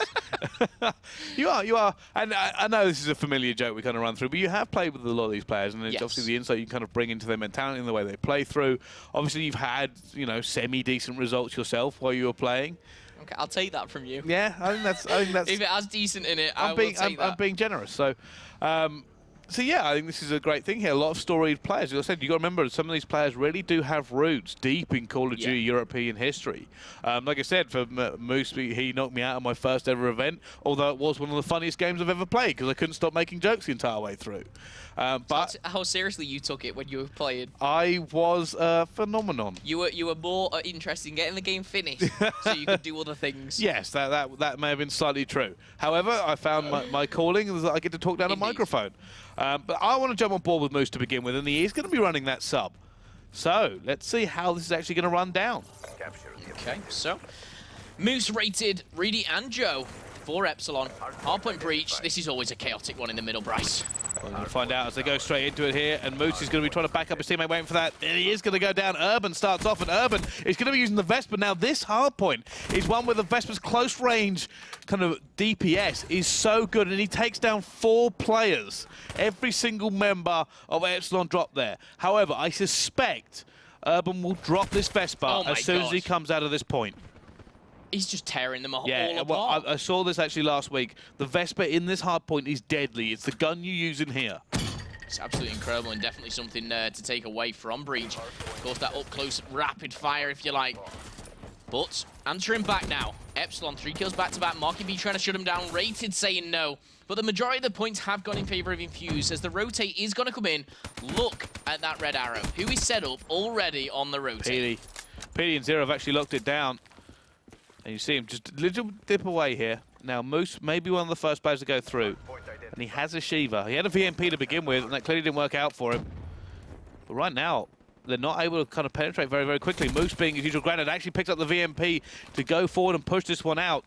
And his slow playstyle has worked out for him here. Now gaining position, looking with the Shiva. He wants to make the pick. Now he's going to push. Joe's already made 2. He's going to go in here and try to get this kill. No, Urban will shut him down. Urban's on some absolute terror at the moment. He's got 45 of the 47 points that Infuse have. And these guys are literally non-stop flooding this hard point. But Epsilon have secured it, and they've got it locked down here. I thought Moose was going to put that away there, but no, he's going to drop it. Ends up trying to lock down the door with it, but Moose staying alive inside. Reedy just making sure their back is covered for the flank. I think Reedy's going to end up going down here. No, oh no, he finally gets that one. The 3 players all standing next to each other. Rotation has actually come in. And now we can see Reedy. Reedy picks up another kill. Nice one from him. They're using the Man of War. Now, going to hit the wall run. He is still a little bit injured, so his health will recover while he does this. Will he be seen, though? Checks the outside. Look at this big flank from Reedy. The problem is he's got no one to trade the kill away if he makes anything of it. And down he goes. And once again, for the second time already, we see Infuse hotter on the rotation as Epsilon have come back into it. Heatwave comes in, not going to affect it. PD and Marky combining for the 3-piece now. And now we see Infuse locking it down. Look at the spawns that Epsilon have just got. That'll be all called out by Urban. Oh, Heatwaved as well. Look at it. He can't do anything. Fortunately, his teammate comes in to pick it up before Reedy ends up dying. And now a little bit of a pinch coming in from both sides. Reedy's going to try and go in here. Bounces off his teammate. Picks it up with the RK5. Still got 30 seconds left to go. Pre-firing mid-ramp. And now his teammates are flooding in here. They might have the advantage. Reedy still trying to hold this one as his teammates die around him. Going to go for that second kill as well. Not able to get it either. And it's still very, very close between these two teams. Very scrappy hard points coming in. P looks for the rotation up to the top broken. Not able to get that one either. Where's the next kill coming in? It's really going to be in a gunfight. And he does get one, but he will be traded away. However, right now, it does look like Epsilon are rotated. They are in the position. It's going to be the break. Urban goes straight over an Epsilon player's head there. And this could be crucial, because I don't think they know Urban's there. They do now. They do now with that shadow obviously casting onto the top of that greenhouse. He's just taking a bit of a diverse route, and now he comes in, hits at the back. Zero and Marky trade those kills out. Infuse come off better, and they gain control of this hard point. Zero lighting up this greenhouse here. He's 12 and 8 at the moment. Right now on board with Zero. Here comes the push from Epsilon. 3 different directions from them. Rated needed to really stay alive there to try to make that play, but Rady's going to be sitting in the back. However, he has to stay alive. He has to play his life here. Oh, I think he's going to go down. He will be pre-fired. Does eventually go down. Epsilon really struggling to get into a position to actually break this one. Oh, never mind. Raider gets 2. Looking for the 3rd. Not able to get it. Infuse holding this really efficiently against them. Really could be in trouble here. Yeah, he's not going to spot that player sneakily behind him. It's going to be PT with that BMP. And rotations have come in. Just seeing once again who has control. I mean, it was pretty even on the rotation, but with the kills going in Infuse favor. Raid's trying to hold this anchor down for his squad. Trying to get it, not able, tries to slap a new clip in and make the kill. Not going to get that one either. Reedy pushes in with the RK. Now got to pre-aim, gets one. Knows the second player's coming, is going to go down as well. Right now, it's all about Infuse. It's great holding from them. They just seem to be winning these trades, but they're winning them in the hill. Yeah. That's the key point. No matter whether or not these trades are going down, they're still holding control, and they're still coming out better for it, because they have that player sitting in the hill. Reedy's actually ended up breaking out the side, but he made 1 kill and died. Urban actually topping the leaderboards for the Conrad League of most time in the hill, and he's definitely living up to that. He's got 1 minute and 4 to his name already. Marky B joining him in on that. Look at them drop every single time I drop in a player from the Epsilon squad. They end up going down. Rated finally able to stop the bleeding. But look how far behind they are now, Momo. Nothing they can do. Jumping back on board, Urban is 21 and 12 with 1 minute 12 in the hill. Can he now make even more when he goes back into this middle? The answer is yes. He picks up 1, trades out though, does go down as Joe makes the most of that. Zero though with the active camo, picking up 1 kill, really important. The reload's going to come in, and Rated taking advantage of that, but a 100-point lead here. Infuse looking to shut this down. Oh, Urban with a 2-piece. Oh my goodness, just incredible. Moose is going to try and slow this one down a little bit here. And realistically, in this scenario, Epsilon have so much to do, so much further to come, and so much more points to kind of claw back. Yeah. Hard point by hard point. And it may be too far already. It's a 100-point difference. Can be done though. Cerberus is in play. Oh, Moose gets taken down by a heat wave. Nothing worse than seeing a player come in and then you can't see anything at all. And now here comes the rotation. Someone Zero. in that, I think Zero could be one of the critical players here. Because he's still going to be on the flank, even if they don't push him. He's still going to be able to actually kind of reverse pinch it. Going to see a player there as well. Does manage to make a kill. Looks for the second. Not able to get into the cover quite quick enough. PD will be in the hill now, and he's got to just kind of hold on. Play his life, doesn't matter. Urban cleans it up. Urban's now 29 and 15. Ridiculous stuff from Urban, especially when you've got nearly 90 seconds on the hard point as well. PT's going to rack up a few himself. 3 players for Infused have got over a minute on the clock, whereas Epsilon struggling a little bit, not one player with that. Zero picks up another one, and this could be it. Look how close this is actually coming down here. They're just not able to get anywhere near. Epsilon have been routed here by this Infused squad. Yeah, and that's pretty much a stomping here on Breach, on Hardpoint. First game, here goes to Infused, 250 to 111. That is definitely something I didn't find myself saying. I am surprised how one-sided that ended up being. Yeah. Let's just have a look at 250 to 111. PD didn't even get that many kills on Infused. He was 13 and 21. And I think probably... Urban went, right, I'll take care of it for you. 31 kills, 6 defense as well, so important. And I want to just quickly point out before we carry on, 31 kills, we see players hit that regularly, but bear in mind how short this game was. Yeah, really short. If this game had gone the full distance, he could very easily have maybe hit 40, maybe even 50 kills. Yeah. I mean, there was, let's say he played the other 140 points that Epsilon could have got. We see it going down to the wire. If he... We'd seen like 360 and the 140. You're talking mid-40s minimum. Yeah. Great stuff from Urban, though, as well as the whole team, really. PT, yes, didn't have the best of it, but I saw him, especially on that second hard point, he was basically just jumping around from door to door, getting all the points for his team. They just couldn't break. They could not break. They weren't able to hold the anchors down when they wanted to. There was very little they could do. You just see even the trades that went down in the hills. Yeah. It was always in Infused favor. They would trade away, but they still have the man standing at the end and be like, right, well, now Epsilon has to come in again. And does show in the results here. Obviously, Infused taking map number 1. After this game, just for you guys at home, we will be going on board with Excel versus Tempo. And then after that, it will be the final here of the Challenge Division. Just to see who can take that number 1 spot. Of course, Infused and Epsilon, you know, 2 Call of Duty World League teams. On the flip side of things, Team Tempo, though, definitely wanted to make a name for themselves. They already have. You know, I think it's one of those things now where people will remember the name. Yeah. Just because of this performance, just because they know that they could be a factor next year, next season, sorry. Yeah. So let's break it down. Let's show you exactly what is coming of this Challenge Division. Let's see how much money they're going to get. And also, the COD World League points. These points all add up, of course. And what you need to do is accumulate them over the 3 different Tier 2 events, this being one of them. And then we'll be able to see who is at the top and who will be playing, obviously, all those important games to get into that Pro Division. First, we'll be taking 2,500 points. This actual game is to breach from 3rd to 4th into 2nd. You'll double your money and you'll get an extra 100 CWL points. But at the moment, all of those 4 teams that we see in this semi-final have secured themselves $200 and $500. Not too bad. Commiserations, obviously, the ones that have lost in the quarters, but they don't go away empty-handed. They take away 150 COD World League points and $250 themselves as well. So not a bad little day, not a bad earning. And of course, that is how the World League looks for the whole year, really, the whole plan.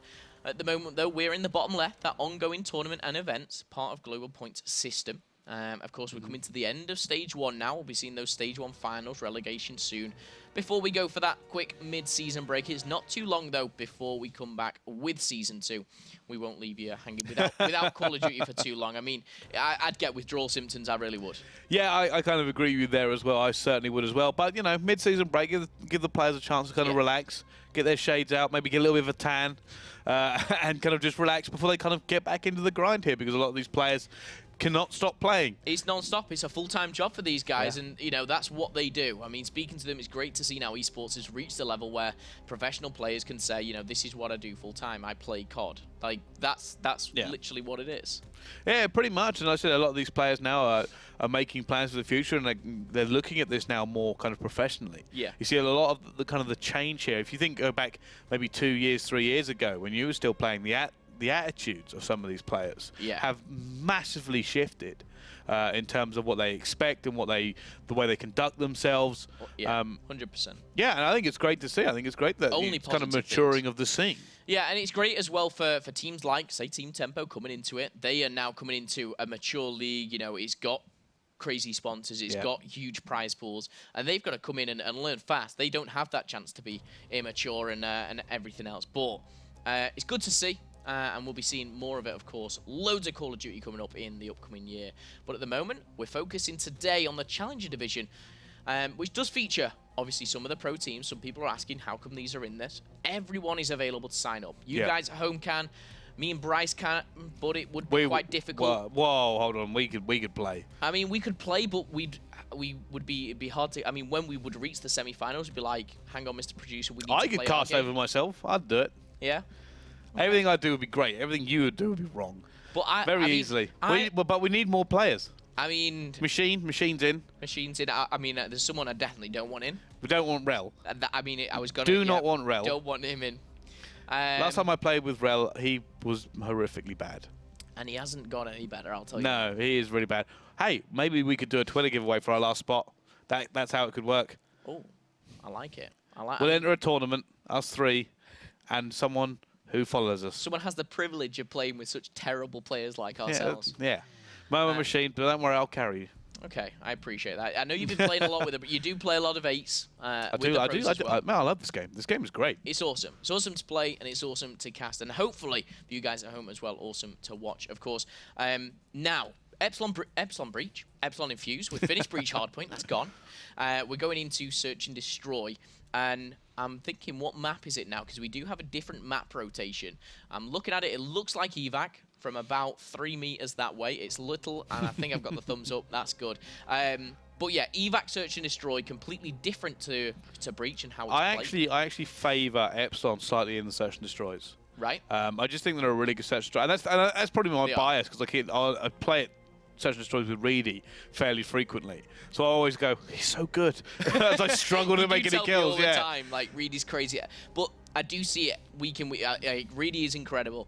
I love it when he pulls out the Argus, and I love it when he does different things. Whether it's mind games, whether he's just awesome with that, we would. I had the fortunate experience of watching him ace a team with the Argus, as I sat there on the death screen going, come on, you carry on. You carry on winning this round for us. It's fine, Reedy. Continue doing exactly what you want to do. You're sat there like, I'm holding B, guys. I'm holding B. Reedy, kill. Reedy, kill. Keep going, Reedy. You're doing great. We see quite a stacked roster on this one, though. Maybe me and you need to jump on the. Well, this is how this team's been dominating. They're playing 8 against nobody, and you know, well, that's the great tactic. I think it's one of the tactics that more teams could kind of incorporate. Bit of a fun game here. I'm gonna play. If you had to make a team. Okay, out of these players. Yeah. Who would you pick out your dream team? Out of these players. These 8 players. All right. I'm gonna take. Well, it's gone. Yeah. I'm gonna take 0 because he's on my. He's my first pick too. I'm gonna take Reedy. Right. Because I can't not take Reedy. Now that's giving me some interesting options. I'm it's gonna tough, take. Isn't it? It's really very hard. very tough because not only that, but the way these teams work. So. I'm going to put that to one side for a second. The way Infuse work, in my opinion, is a lot more based on their chemistry than anything else. Yeah. Because you've got to remember, Zero and Urban, before the start of this, weren't really names. Yeah. They just weren't. And they kind of come out of left field here. There's this formation of this Infuse team, which were, if you remember going way back, were actually what was left after everyone formed squads. Yeah. And they've stick together, and their chemistry is superb. Now, don't get me wrong; they fall out, and they moan like any other pro team, but no other pro team has stuck like this team has stuck. And if you watch them very, very carefully, you'll see the trades and the baits and switch this team can now pull off because of that chemistry and because of how long they've known each other. I think I actually saw them. Funny enough, it was the qualifiers for the CWL. It was Infused versus, I believe it was Infused EPSI again. Right. Slightly different rosters. Yeah. But it was Hunted, Search and Destroy, and I was sitting at home watching and saying, you know what, look at the amount. I did think it was Epsilon side of that map. I said, but Infuse are making these fantastic plays because of their chemistry, because of the ability of them to bait and switch, and because they know what they're doing, because they've played together for a long time now. They're actually outplaying them in certain areas, even though they had disadvantage. Yeah. And I think it is really showing, like you said, chemistry, that Infuse is, you know, progressing as a team. And I think Search and Destroy, it's all about that trading, that chemistry, and working as a full team. Well, you can't be like a one-man team in Search and Destroy. Infuse are technically the strongest team in Search and Destroy in the COD World League, but based on previous results. But there's still this thing which, obviously, myself and you have. There's something about Epsilon's S&D. There's something about it. And well, what it's they not bring only to that, it. but you have to base S&D on the fact that it's a lot of individual engagements. Yeah. Like, it's a lot of individual engagement. There are overarching strategies and there are things you can do, but there are, of course, in Search and Destroy, we see it time and time again, massive plays, because a kill means so much more in this game mode. Hey, we've seen single kills determine the entire way around, Scott, and you'll hear us say it when we cast this game. You'll hear us say, well, that's a massive kill, they're probably going to win this now. And you go, well, it's still 3 versus 4. What are you on about? We're going, no. The positioning, what it actually means in terms of it, and we try to explain as it goes through. Sometimes we don't get it all out before the round ends. It's done. Yeah, but it can go very, very quickly one way or the other, and there's the reason big comebacks happen. And now, like you said, you're talking about comebacks and Epsilon and everything. Even when you look at the stats and you say Infuse, they're 63% chance of winning this, and technically they're the best S&D team, you still say, I think Epsilon have got something special. Yeah, I do. I do think this team has it's a very solid core, and I think they're very good at Search and Destroy. Like I said, this is the difference between the two teams. I think individually, Epsilon are probably better individually at Search and Destroy. Okay. Teamwork-wise, I think Infuse have the better squad. So again, it comes down to strategy and the counterplays coming in. Okay, I do agree on pretty much everything that you have just said. To be fair, Moose rated, Joe and Reedy, such a phenomenal squad. But jumping into the ban and protect. Let's have a look at this. So High Caliber and Afterburner are taken away. Afterburner, very map-specific ban. Concussion and Overclock's been banned twice now, both by Epsilon. They really like to take almost these specialists out of the game. They don't want to see them. They want to put it down more to raw gun skill. And I know you said, you'd pick Reedy and Zero in your dream team there. Me finalizing things after I had to pick one from either side, joining them. At the moment and recent performance, I'd pick Urban. And it's got to be Moose. I really like the way Moose. Gotta love the Moose, man. Go into it, but it'd be great to see an all-star, mix of both teams maybe playing against each other. That's why you see these money 8s and everything going down. It's always great to see. I mean, vision pools. Oh, that's an interesting ban from Zero. I like that. Yeah, I quite like that as well. But I'm just talking about Moose here. Moose has always been great at S&D, and he winds his teammates up in Search and Destroy because there are points where we'll be in a clutch situation, and obviously they'll all be sitting there going, why isn't he moving faster? Why isn't he, making this time play? And he'll just do it at his own pace. He's very methodical. He'll be very slow with sudden bursts of speed, and he'll still get it. He'll still pull off this clutch. There are points, going back a couple of games where he continuously clutched. He's one of the only people, if I remember correctly, to clutch the entirety of Optic. He's won before Optic in the past. Was that on Lockdown, was it? I think? No. No. Okay. No. I'm thinking of something else. In fact, I know exactly what I'm thinking of, but I'm not going to go into it. Never mind that. But what a statement in itself. Yeah, I mean, it really is. 1v4. Big clutch. Yeah. I might be thinking of EG, actually, now I think about it. That may be where I've thrown you. But anyway, I know it was Crimsix, because I remember Crimsix raging after the game. Craziest thing is how many events and how many games and things, the specifics have we actually seen and watched and done. And to remember specific moments, that shows how important it was. Yeah.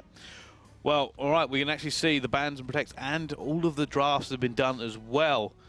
Difference there isn't anything. It's a same glitch there, both for Reedy and for Urban. Heatwave, both overdrives. Now the overdrives we will keep an eye on. Yes. I'm actually favouring Petey's pick of that overdrive over Moose. Simply because, if you remember correctly, Petey used to be the man known for First Blood, and he's just wild in some of his pushes. Just absolutely wild. He's out of control. Me. He's so out of control. Yeah. And he got really good at it, actually. He got so good at it that I was sitting there. I remember once I was casting him, and he rushed the first round. And I was with an American caster. And I said, he's going to do it again. He went, no, he won't do that again. Clearly, that's a terrible choice. I went, no, he's going to do it again, and he'll do it, and he'll still get the kill. And he did the exact same rush the next attacking round and still got the kill and still shut them down. And you're sitting there going, how is that realistic? Yeah. There's no way he should be able to do that. It almost reminds me of Zuma at points. Yes, very, very. I agree with you in that sense. It's this kind of crazy player that just goes off on his own but has that raw gun skill that can outgun someone. Yeah. But I remember when I used to team with PT, and I was always the guy going, right, chill guys, chill. Let's take it slow. Let's go this. Let's go B. And PE he'd run straight through middle of the map. He'd jump around a corner, and it can be a game check. He'd be like, oh, PE, that was great play. Good job. Keep that up, mate. Keep that up. It's hard to tell them not to do it when they consistently pick up these kills. And then there's the other side of things, and I'm not. Well, I am going to say it. Go for it. Go for it. Lay into him. He's an ex-teammate. Oh, what was the map? Oh, the main one on Black Ops 2. Raid? No. One with the house in the middle. Standoff? Standoff. I was going to say Stronghold. I don't know. That's obviously this map. But it was Standoff, and he runs straight from spawn, straight through middle. We're 5-2 up. He has the bomb, for goodness sake. I'm like, at least don't take the bomb with you. And Tommy kills him. And that was to come second at EGL. And, you know, we didn't. We finished third. And it'll probably turn around and we were 5-2 up as well. We were 5-2 up and we lost 6-5, Bryce. And that's the reason you sit this side of the desk now. Right, let's jump into this game, though. Let's go. And let's go on board with the attacking squad of Epsilon to begin with. And just seeing what everyone's running. Okay. And on board with Joe to begin. How are they going to play this one? And it might be Joe with a push. No. Very, very calm. Sits up there up top AC. And it looks like they were expecting a rush here. It's all slowed down. Really, he's peeking desperately. Has thrown his EMPs out. Nothing yet so far. Moose going for a swim. Casually, like Jaws right now, Moose. Stalking his prey. Looking for the opportunity to make a kill. Now he's going to see one here. Needs to make it as well. He's going to get it. Fortunately, picks that one up against Zero. First blood in this game will go to Epsilon. And now he's being very, very careful with it. They have the advantage. They have more an advantage now. It's gone down. Raiden tries to stay alive. His teammates desperately holding off as Reedy picks up that next kill. Urban tries to get something. He goes down as well. Marky B now in a 1 versus 4. 1 versus 4. This is the time where we say, you know, run, Marky, run! Not down there! Oh, no. Where is he going? He's going to have to get back up. No! Oh, no! Marky B. I knew what he was doing, but sure. Difficult to watch. Him and Shane. He probably wouldn't have Shane are both down there now, chilling. Yeah. He probably wouldn't have made the one before anyway, let's be honest, but he didn't really even get a kill out of it. But there we go. It's going to be down. Epsilon will go 1-0 up in the search and destroy. 1-0 indeed, and looking strong as well. I think that was a clean round for them. Not one player, yeah, not one player going down. Moose picking up the 2 kills. But let's see what... Petey's running an M8. Marky's going to be running a CUDA. Yeah, I used to say it's first pick Petey, whichever way you went, but... was Pete got a sniper? Or was that Urban? Or Zero? I think it was Urban or It's Zero. Zero's watching the flank. Oh, and someone's actually on that A site. I'm surprised Marky stayed here and let Petey push back with that M8. M8 would have been better up top AC and let Marky push forward. But never mind, they're going to let Petey go forward, and Urban has jumped off of the map. That's 2 players in 2 rounds. Clearly their mechanics and their movement is not on point. Oh, and down goes Petey as well. Really starting to lock this one up. But Zero will get a kill back. First kill there for Infused. And now Marky chilling underwater. Gonna boost up a little bit here. Gonna see a player as well, but no, get shut down, and it's now Zero in a 1 versus 2. Oh my goodness! God, it was a hit marker. He got one though. He gets it. Weak. And it's now Reedy versus Zero. If he had got that actual kill, that would have been the best 1v2 ever. It would have. Can he still make it though? He's gonna see Reedy out here as well, and he does get it. Zero shuts him down. Zero with the 1 versus 2. He's got that fire now. Oh, I mean, if that snipe didn't get a hit marker, if he actually killed him, that would have been like the quickest 1v2 ever. Yeah. But manages to make up for and however. Right now, in an Epsilon team chat, there are some very angry words being said. Yep. Reedy and Rated won't be happy. Oh my goodness. Speaking of which, let's go on board with Reedy. I did highlight Reedy about his S&D, and he's currently 3-1, and it should have been 4-0, but it did not go that way.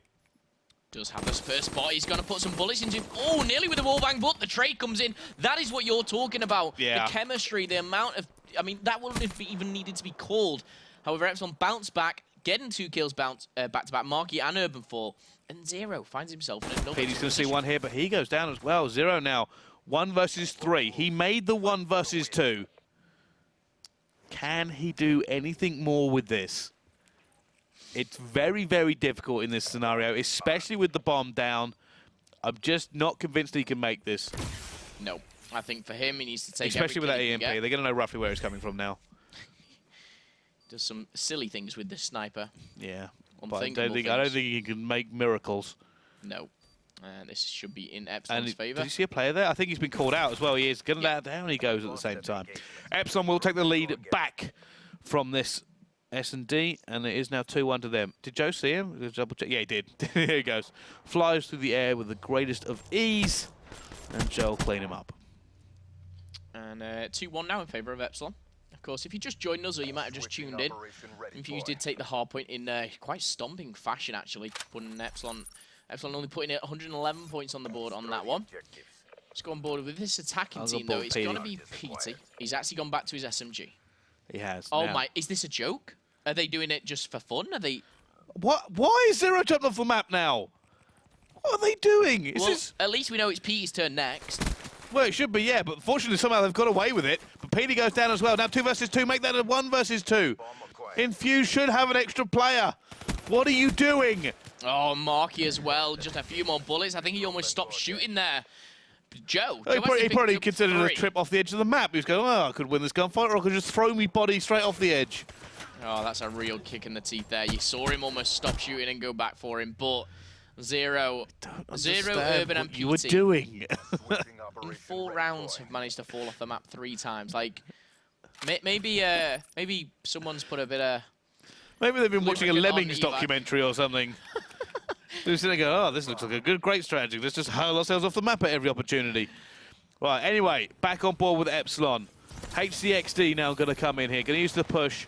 Going to push bottom with it as well. Going to see a player there as well. And that player's backing up rapidly, saying, I need a little bit of space to shoot this down. Joe, piloting skills coming into play here. He's going to try and actually push this way. Can he get it? No! Denied. Not able to get that kill, but a lot of information gained there for Epsilon. And they breach into B. Only one person at hit A, marker. Still staying for a... Second hit marker as well, and he knows that player's now there. Careful of the flank at the same time. Marky's already died, so is Zero. It's now a 2 versus 4.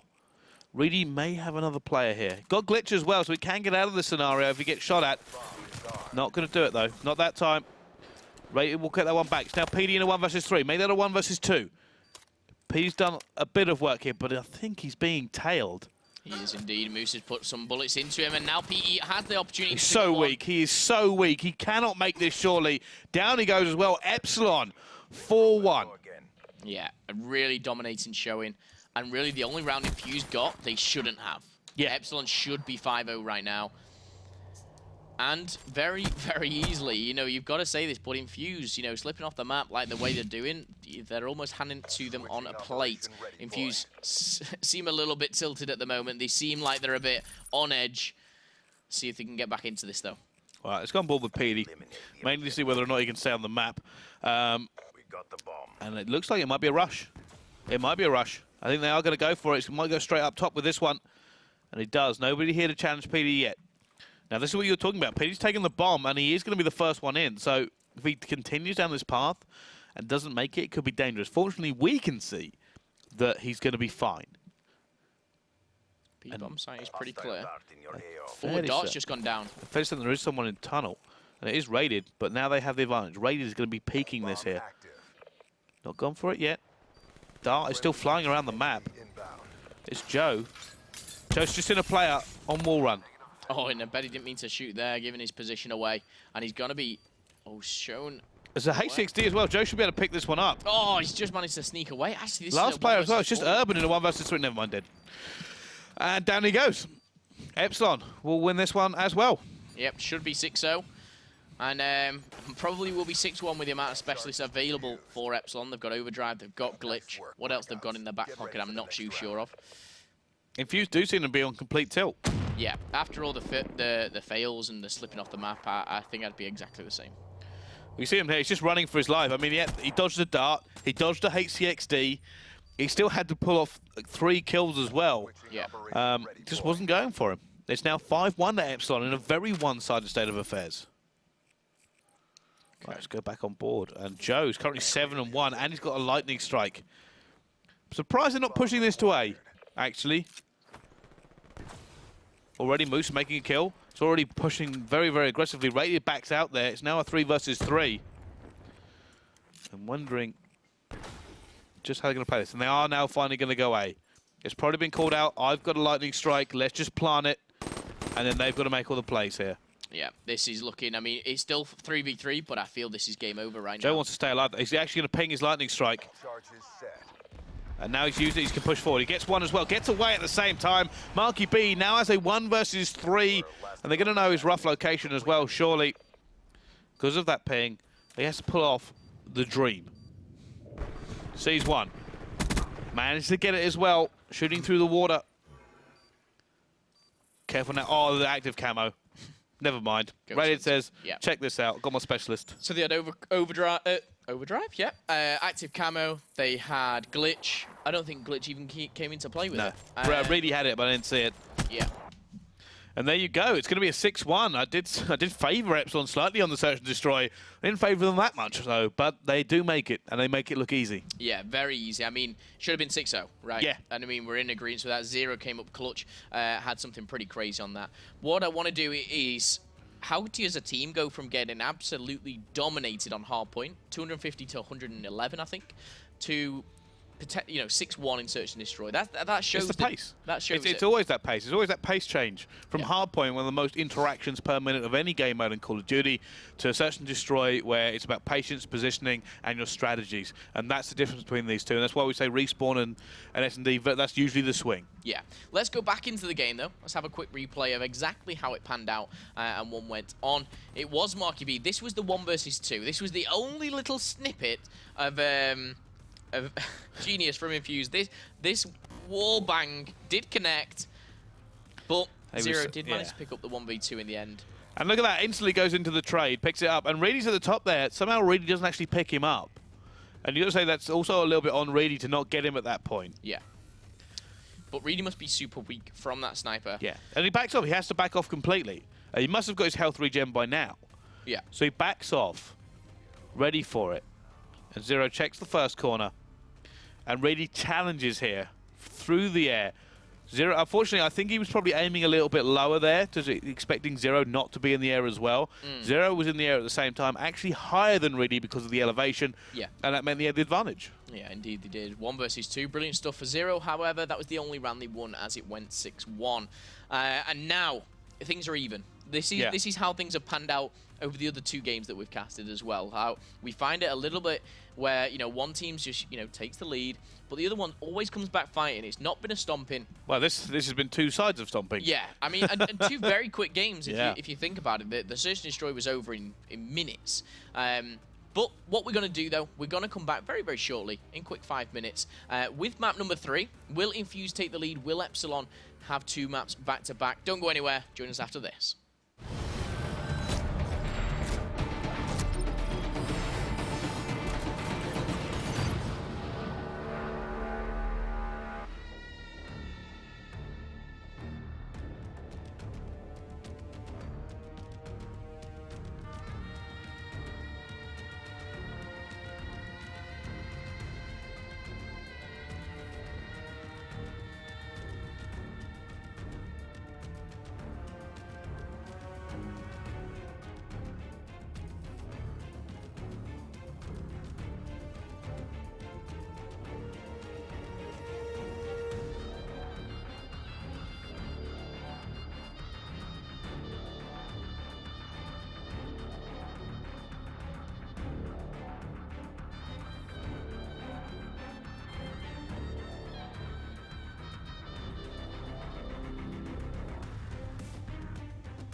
Welcome back to the CWL. Thank you very much for sticking with us. Quick 5-minute break while the guys get back into the game. I think we had a few connection issues, but we're back here. Yes. It's map number 3. Epsilon Infused, 1-1 either side. So far, we've seen, like you said before the break, bit of a stomping ground from either side. Yeah. And it just, Infused had the massive advantage on the respawn. But then Epsilon went, you can have that respawn, watch this S&D. And Infused seemed to lose all composure, which is actually something they've been accused of in the past. Funnily enough, against Epsilon. Yeah. Previously, a couple of times. But we saw a Hardpoint for you guys just joining, 250 to 111 in favor of Infused. Epsilon bounced back and gets 6-1 for the Search Destroy. Technically speaking, they should have won that 6-0. Yeah, they really should have, yeah.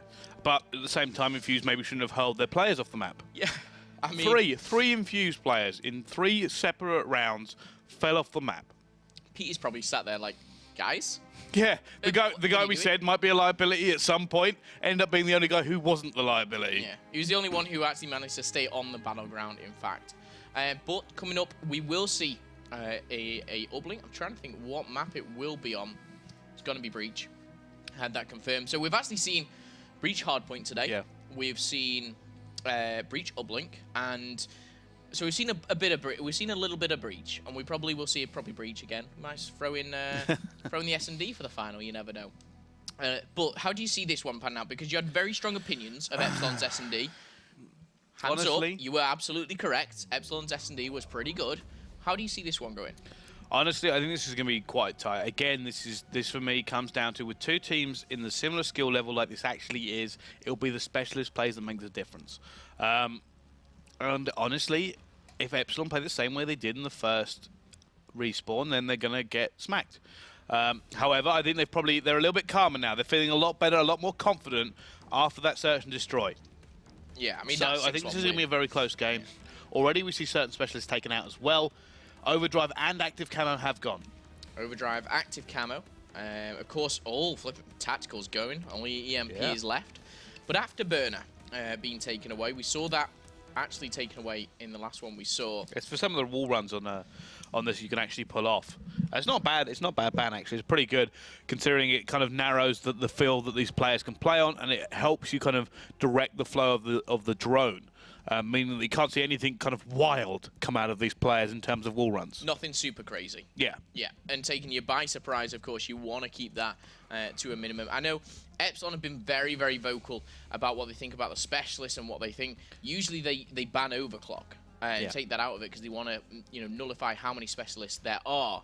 But talking to specialists, let's see what they're picking. Kinetic, Heatwave, Scythe, probably might see the Tempest again, actually. Well, right now, it's the same for both sides, and it's going to be down to 0 and rated to kind of figure out exactly what they want here. And this is the discussion going on with Active and Overdrive out of it. There we go, Annihilator versus Tempest. Okay. And again, that's just personal preference. They both had both available. Try Mr. Zero.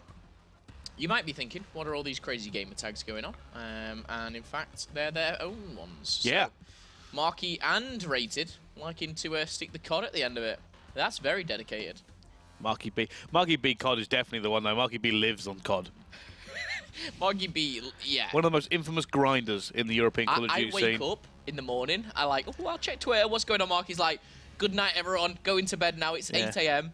I've been playing COD for 14 hours straight. Oh, he loves it. It's actually one of the benefits of having Marky in your team. Now, we speak about the way these players play, but there are certain players who bring stuff outside of the game to their team. Notable people like Shane, Tommy, Marky B's another one. Yeah. Marky B has a disgusting work ethic. Yeah. He will continuously grind this game out, and he believes in playing so much. And that's not only great for his practice, but it's also great for his teammates. His teammates end up playing more because of Marky's work ethic.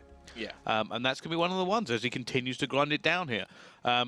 Like I said, Swanee is a similar sort of thing, but Swanee likes to warm up for about 3 hours before a game. In a free-for-all. Yeah, he will sit there and he will kill 8 billion bots. Yeah. Before he's kind of happy to play, just warming up that fantastic shot of his. But yeah, Marky B's work ethic really adds a lot to a squad. And I think these players individually, they know each other so well. Yeah. You know, Marky and Moose have teamed together. Marky, PT, you know, Moose. I'm just thinking like the I think combinations. they've probably really all as well. teamed together, apart from maybe Urban and Zero, who don't have that crossover as much because they're relatively new. But everybody else has been around for quite a while. Definitely been, especially online, these guys have been playing with each other in Yeah. tournaments, etc. And, you know, to come up against each other, they know how each other play. And that's the great thing is, everyone's on a level playing field. You've got the same specialists available, the same protect and bands, you've got the same weapons available, for example. And it really does come down just to these individual 10 minutes on a map and how it goes down. But we'll be seeing Breach Uplink for the third map in this rotation. It's going to be the score limit is going to be unlimited. Time limit is going to be 5 minutes long, and that is either side before they swap.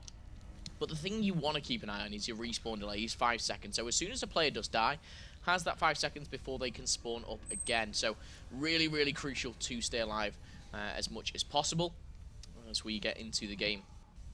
Again, I've asked you this many times, but I want to ask you again. Who are you thinking of watching? Who's your man where I say Breach Uplink to you? Who jumps out at you? This man, funny enough, PD.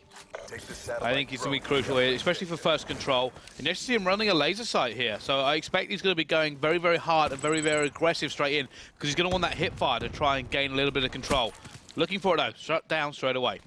Yep, doesn't manage to pick up a kill, but teammates Urban and Marky do. They trade that off very, very well as Joe and Moose also never come mind. Back. And now we see a little bit of domination in the middle. It's going to be Epsilon as they push the middle. Well, it looks like Joe's going to try and lock this player down, but he's okay. It doesn't matter. It went straight in. Only for a 1 point, though.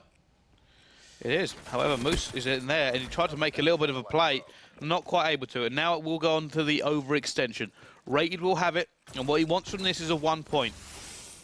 Can he make it, though? I think it's a little bit to the right. It is. He's not going to be any good, and it is going to be reset. Joe punishes And actually, that reset, the overextension there from Epsilon could cost them as Marky B picks it up. Has PD as a blocker.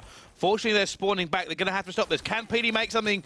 PD does get that first kill. That's exactly what you want him for. Entry killing PD. It's going to go down. The armor will not save them. Rated coming in with the clutch. Oh, and Nate's just fallen as well. Urban gets traded by Moose. A massive kill there from Moose on his own spawn. And Infuse yet to get off the mark. Still on that 0. Well, here they go. Once more. Epsi are going to go for the push. It's going to be Joe leading the charge. Picks off 1 kill. I just managed to stay alive with the auto mantle back on. Moose Man has got it. And he wants to dip away here. Fortunately, Rated is going to be backing him up. Now, can he manage to make this? A player will be watching. Going to go for that 1 point. Does get it as well. Epsilon will now go 2-0 up. And it's going to be a gunfight here in the middle. Joe is going to be one of these players holding it off. Who's he against? PD's one of them. Not able to get it. PD's waiting outside. So many EMPs going down. Obviously, the concussion, the flash, the smoke, all was banned. Evan has a heat wave, and looks like he's going to try get down low, using that wall for cover. And he heat waves it as well. Gets one. Going to look for the second. Not able to. Rated recovers in time. Rated now actually going to put that drone back into the middle of the map. Knows he's got to let his teammates get back. Knows he's got to make sure this goes his way. And actually goes for the manual pass. Yeah, that's going to go all the way to Reedy. Reedy's going to push up, and he does have a bodyguard with him. This could be bad news for him. Reedy going for the 1. I think Reedy wants the 2. Reedy's going to be greedy here. No, decides his teammate goes down. If Moose had made that kill, he would have gone for it. Smart play there by Reedy to lock that one in. Yeah, good reactions as well. The anticipation as soon as his teammate did go down. But 0 on the aggression now. And he has Urban with him, but Urban's going to run into a bit of trouble. Oh, no, he's okay. He's going to try and hit that 1. Does get it as well. That's the kind of throw that these players practice time and time again. Sitting there night after night, grinding it out in an empty lobby, because that's when it counts. Yeah, that's when it all comes down to, you know, you need to make the 1, the 2-point play, whichever it may be. But those 1-pointers, so well practiced. At the moment, we don't see any slip-ups. Big pass comes into Joe. Oh, no, to Rated, sorry. And it's going to be 0 eventually. I think 0 intercepted. He did, and he resets it as well. And now Joe's going to be alone, as here comes the onslaught of Infused. As they push up. Again, the same push here. Top AC unit. Marky B made the kill. He's still taken away. He didn't expect his teammate to make it. Now Tempest is out. You see that he's trying to get it, and that should be a 1. Oh, no, intercepted. Intercepted, and Rated is actually going to run this one away. I was wondering if he's going to go for the reset, but he doesn't. He has the Annihilator as well. So I'm wondering if they are going to push this, does Rated pass this away and rely on his specialist to push through? I think he does. I think he's got the bodyguards. He's got the team around him, and he can just push through. Oh, he's been heat waved. Oh, he has. He's taken some damage. Urban. It's Urban again.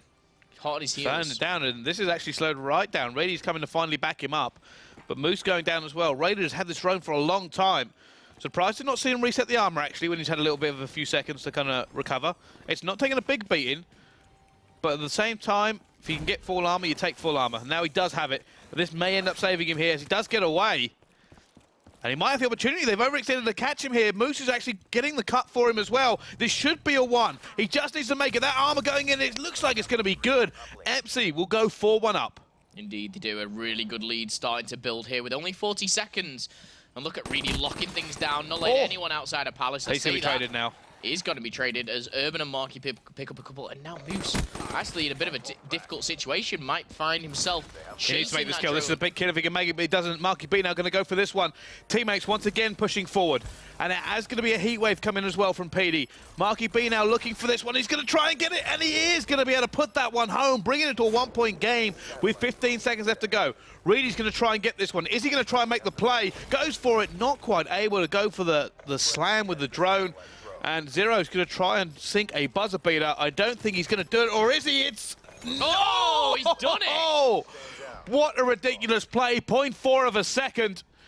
And Zero nails that one home. I mean, that was it.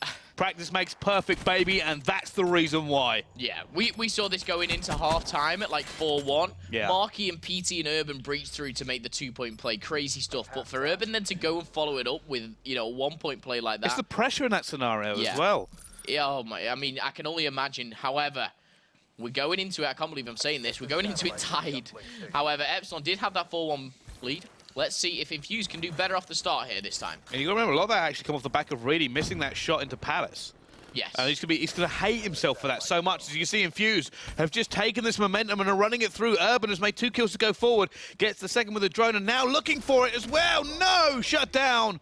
Not quite able to nail that one home. But Marky B eventually will actually pick it up and bring it in for a 2. Yeah, 15-7, 15-8 now, Marky B. Great plays from him. Top fragging, doing some objective as well. But Moose looking to answer back. Joe and Reedy getting a few kills. Reedy's going to try and lock this one down with a side. Not able to quite do it. Moose is going to try and line up the 1. Goes for it. Overshoots and it resets. And everything they worked so hard to achieve has been flushed down the toilet. And there's actually one player waiting here for the drone reset. Urban's already pushed up. This could be bad news. Urban's just made 1. Are they going to maybe play? Oh, no. Look at that, Joe. Oh, my God. No. 3 go down now.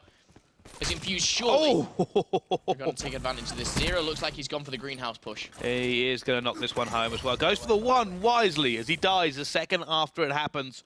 But 7-4 now. From 4-1 to Epsilon to 7-4 Infuse. And this could be even more. Urban trying to get away. The armor saves him there. No armor left at all. And I'm surprised he didn't do something with that there. It was a little bit dangerous for him to continue running with no armor as he does go down as a 2-piece. And now Moose will rally this one back. Who is that looking to lock it down? Joe's going to go in. Surely a heat wave. Gets one, takes down the side, but the Tempest is still in play. And Moose is probably going to aim for that one again. Does get it this time. More successful. Yep. As 4-4 for Epsilon, not too bad. As Marky's going to overextend. Are in the back, but Marky being 19-10. Like if he can make a kill or 2 here, it'll be Oh, manual pass maybe. Yeah, could manually pass it over, and they are. And he catches it eventually. No, it bounced right over his head. And that few seconds, he still didn't pick it up. No, Marky must be so gutted. A perfect pass over the building, and he just wasn't quite able to grab it. However, even if he did grab it, I mean, was he in too much trouble? Was it a little I think he could have got a 1 out of it at the very least. With the armor, possibly, yeah. If he got it perfect, he would have had just enough time. Really broken out the Shiva. Looking for that next player, not able to quite get him here. Epsilon know they need to step up the slaying to actually punch a hole through Infused. Yep, 7-5 though for Infused. 2 minutes and 30. I mean, we've seen some crazy comebacks, but this wouldn't even be a comeback. It's 7-5. There's only 1 play in it. And at the moment, Marky B is going to try and extend that lead for Infused. There you can see here, Marky B has the blockers. Is he going to go for a 2 here? He looks like he might think about... No, interception! Thrown away, reset. What a clutch play there from Reedy. Grabs it and with no hesitation at all, rips it away. Moose also manages to get it while he's up top AC. And Epsy, everything goes right for them there. Oh, but is it enough? PT just jumped out, made a huge 2-piece there. Reedy shuts him down, but the drone is away. And surely we're going to see something. Heat wave comes in. Mark is desperately trying to move forward. Looking for it. Armor's already gone. He's trying to get the 1. Throws it just a little bit short. and it goes for the reset. Epsy holding on by fingertips here. This could be so much further in advantage to the guys on Infused. Yeah, Urban has collected that drone. What is he doing with it? That's the second time he's meleeed with this drone. This guy's unbelievable. Manual pass? I think it terrible might manual be. pass. Oh, I thought it was a reset, but no, it's a manual pass, and it's actually worked out for the better. Zero's going to collect it eventually. Maybe. There he goes. Now, easy one if he wants it, but does he want it? That's the real question. No, doesn't Surely matter. not. Yep, 2. Gets the 2. And if you're Epsy, they're struggling all over the map. They're barely even holding on. Yeah. There's so many clutch plays from them to actually keep this as close as it is. And that sounds hard saying when it's 9 and 5, but this could easily be something like 15. Yeah, it could be, and it's going to be 11. Urban still locking down their spawn. Sorry, Zero locking down their spawn as Urban comes in with the play. And now we see a 6-point game. Don't forget, Epsilon will win in 4-1. Yeah. They've made 1 point in this side. Urban again with the drone. He's not going to do it. Wave, yes, smack. he is. Now, pushing around to the... Mooseman's gone. He's had enough. Yeah, he has gone. Knows this is going to be Oh, the what next a play. map. No. No, it's no good. It's no good. I thought it was a little bit ambitious there. All of them go down. This will be a 2-point. Break out the Tempest. Don't really need it. It's just, you know, I'm having a little fun with my electric gun. Indeed he does, but Joe, can he do it? 8 points, 12 seconds. Joe with the 1 versus 4 isn't going to make it. It's 15 and 5. Not that it matters though, as the lightning strike comes in. And again, let me just kind of go back to what we said before. Yes, the first half was very even. It went in 4-4, but the Hardpoint was all Infused. The S&D was all Epsilon. And it feels to me, even though it's not, that seemed like a very quick uplink. Yeah, I was about to say the same thing. Even though it's still a time limit, I'm sitting there going, this feels really fast. It's just gone, like, instantly. I think one of the crucial points we've got to point out here, and I hate doing it to my boy Rady, when he missed that shot in the Palace, although it's 1 shot, that ended up meaning they got 3 points off the back of that. They brought it back to, what, 4 all. And then second half, they just Infused were all over them like a bad rash. They just couldn't do anything. And I think that's sometimes the case on Breach. It's one of the maps on Uplink where you can really relay. Because all you need to do is lock down Palace. And there's that kind of, the back of Palace is pretty hard to come by. Yeah. You know, Infection, we see the same kind of lockdown, but you can rotate right round. The same's available, but it's just so much time, and it's something that Epsilon didn't want to invest in. So we see Infused take the lead in the series 2-1. 1 map away from securing a spot in the final. But let's just have a look. This was awesome. I'm glad we've replayed this.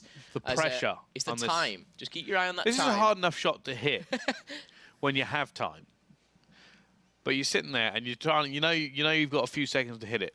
So you have to turn, figure out your angle, while flying through the air. I should point out, he uses his thrust to get up just as high as he can. Has to make sure he times it perfectly. He takes shots as well. And releases it at 2 seconds. And then eventually it goes in. Now, like I said, it's difficult enough to hit that shot for a lot of people when you've got it easy. And I think it actually goes in at 0. Oh, it must bounce. There we go. Look at it bouncing. It does. And there we go. Goes in. Or it's been kind of sucked up by the magnet, if you like. But goes in eventually. And I think that gave Infused kind of the hunger, the momentum that they needed. They were 4-1 down with like 40 seconds left. They go in even. They must be thinking, hang on a second. Yeah, we've got Let's go. But the next map is Capture the Flag. And are we going to see another domination from Infused on the respawn? No, because of the pacing of this one. Capture the Flag's pacing is so much slower that I think it actually favours Epsilon in terms of bringing them back into even on the slaying department. Simply because you're going to have people like really just able to lock down significant parts of the map. You can be able to just sit there and kind of absorb the pressure a lot. Yeah. I don't think, in terms of advantage to Epsilon, it does mean Epsilon are going to win. Right. I just think it really evens this one up. It's just not a map which favours Infused, if that's what you're saying. Yeah. Okay, that's fair enough. Now, going into it, I'm trying to think what the map will be. We could take some guesses. Fringe, maybe? I'd like to see a Fringe. I reckon it'll be one of those Call of Duty ones. Yeah, one of the COD ones, COD, yeah. One of those. One of the ones with flag at either side. Yeah. Yeah, I think we'll go for that one. See, that's the first time I've ever heard you be northern. What did I say? You sounded a bit northern then. A little bit northern. One at flag at either side? Yeah. Yeah. A little bit northern. Never really noticed it before. Now I can't unhear it. So once that was from... I walked into a shop in Germany yesterday, so I thought I was... Not yesterday. I don't know, a few days ago. They thought it was American. Oh, really? Yep. Not sure what I thought of And they said, well, you don't sound like you're from London. I said, I'm not from London. Well, because there's a bigger area than London. They think England is London. However, let's have a look at that bracket. We're getting to the final stages, and we're ever so closer to determining our first team in the final of the Call of Duty World League Challenge Division for Europe. This is the first of 3 offline events, by all means, online events, sorry. So if you guys are sitting at home saying you want a shot, you want to play against these teams, you can do. Sign up. CallOfDuty.com/CWL. Everything is on that website. Teams like Torpedo, Tempo, these are 2 teams which I had no idea even existed. But now I do. I know who they are. I've followed a few on Twitter. I will be honest. Been a bit of a fanboy of Tempo right now. I'm liking what they're doing, especially that Momentous guy. He sounds pretty cool. Yeah, well, I said it's good to finally have a good momentum in Call of Duty, because we've had terrible ones for years. Anyway, it does look like the ban and protects are underway. So let's break this one down. Again, tacticals removed very, very quickly. And that's actually going to be Infused, ripping them out of the game. Yeah, and standard bans come in. Last 2 bans to go. Those 6 are just so standard. But what's the last one? Overclock, maybe? 0 Moose. What's Moose gonna take? Oh, it is Fringe as well. Talking about what a guess. I mean, it was gonna be like. Well, this is. I said I think Moose is taking his time over this. Overclock. Yeah. And I think Epsilon are a team which they genuinely, if they could, they would take out specialists. You know, they prefer to go back to basics. But the closest way of doing that is taking out Overclock. You're going to see less of them. That reminds me actually a little bit of Rise. Speaking of Rise in America, they try to take, they believe they can outgun anybody. Okay. So their bans are literally based around the way they want to play the game. They actually ignore the other team and just say, this is what we want to play. This is what we're banning. Right. I like that, and so far so good for them, right? Yeah. You know, 2 offline events. Back-to-back LAN champions. Yeah, great stuff. Just kind of watched now. I watched all the way from this office, I will be honest. A big fan of Octane. Really big fan of Octane. Yeah. Just the way he plays it, the way he moves, like the way he just sets up. You know, he's not a crazy kind of SMG player, but... Annihilator versus Tempest again. Same thing, same people, is it? It is. Oh, no, it wasn't. It was rated. I don't know. Yeah, it was. It was the other way around. Yeah. However, Kinetic, Heatwave, Scythe, all very standard. And then your preference of choice. I've changed my mind a little bit. Oh, he's having second thoughts. Because it's this map, I said, you know, it's a bit of an equaliser between these 2 teams. I actually think this map lends itself a little bit more to Infused. Okay. So I think they have a little bit more of an advantage than I was giving them credit for. However, still expect Reedy to do the job I'm expecting him to do, which is really slow this down. If he's going to be playing that position, of course. I know that this team, the Epsilon team, are kind of changing things up at the moment. Yes.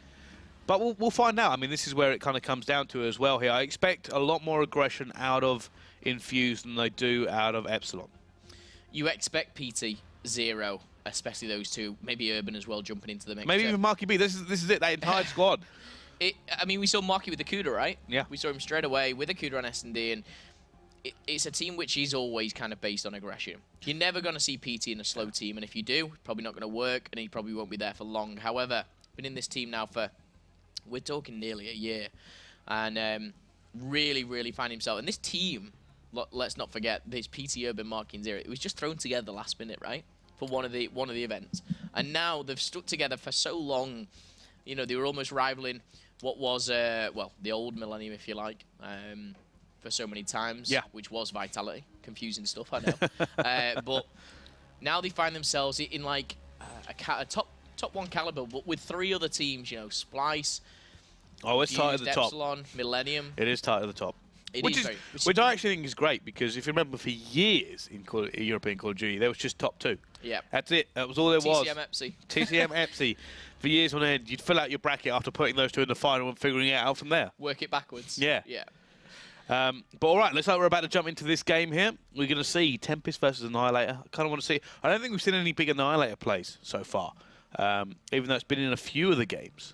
Yeah, no, I've not seen any, especially today. But in the Call of Duty World League, usually the Scythe is first pick, then Tempest, then Annihilator. Well, we're going to jump into this one very, very soon and see how it comes down to. Remember, if you are sitting at home, hashtag CWLPS4. Let us know, how is this going to go? Who are you rooting for? And who do you think is going to walk away the winner? But let's start this one off. We are on board with Moose to kick it off. Okay, so let's stay on board with him. Let's see what he's doing. He's got a smoke two-hand, 2 Semtex as well, it looks like, and has that Wraith, maybe. But let's have a look. Won't be a second as we stay on board with him.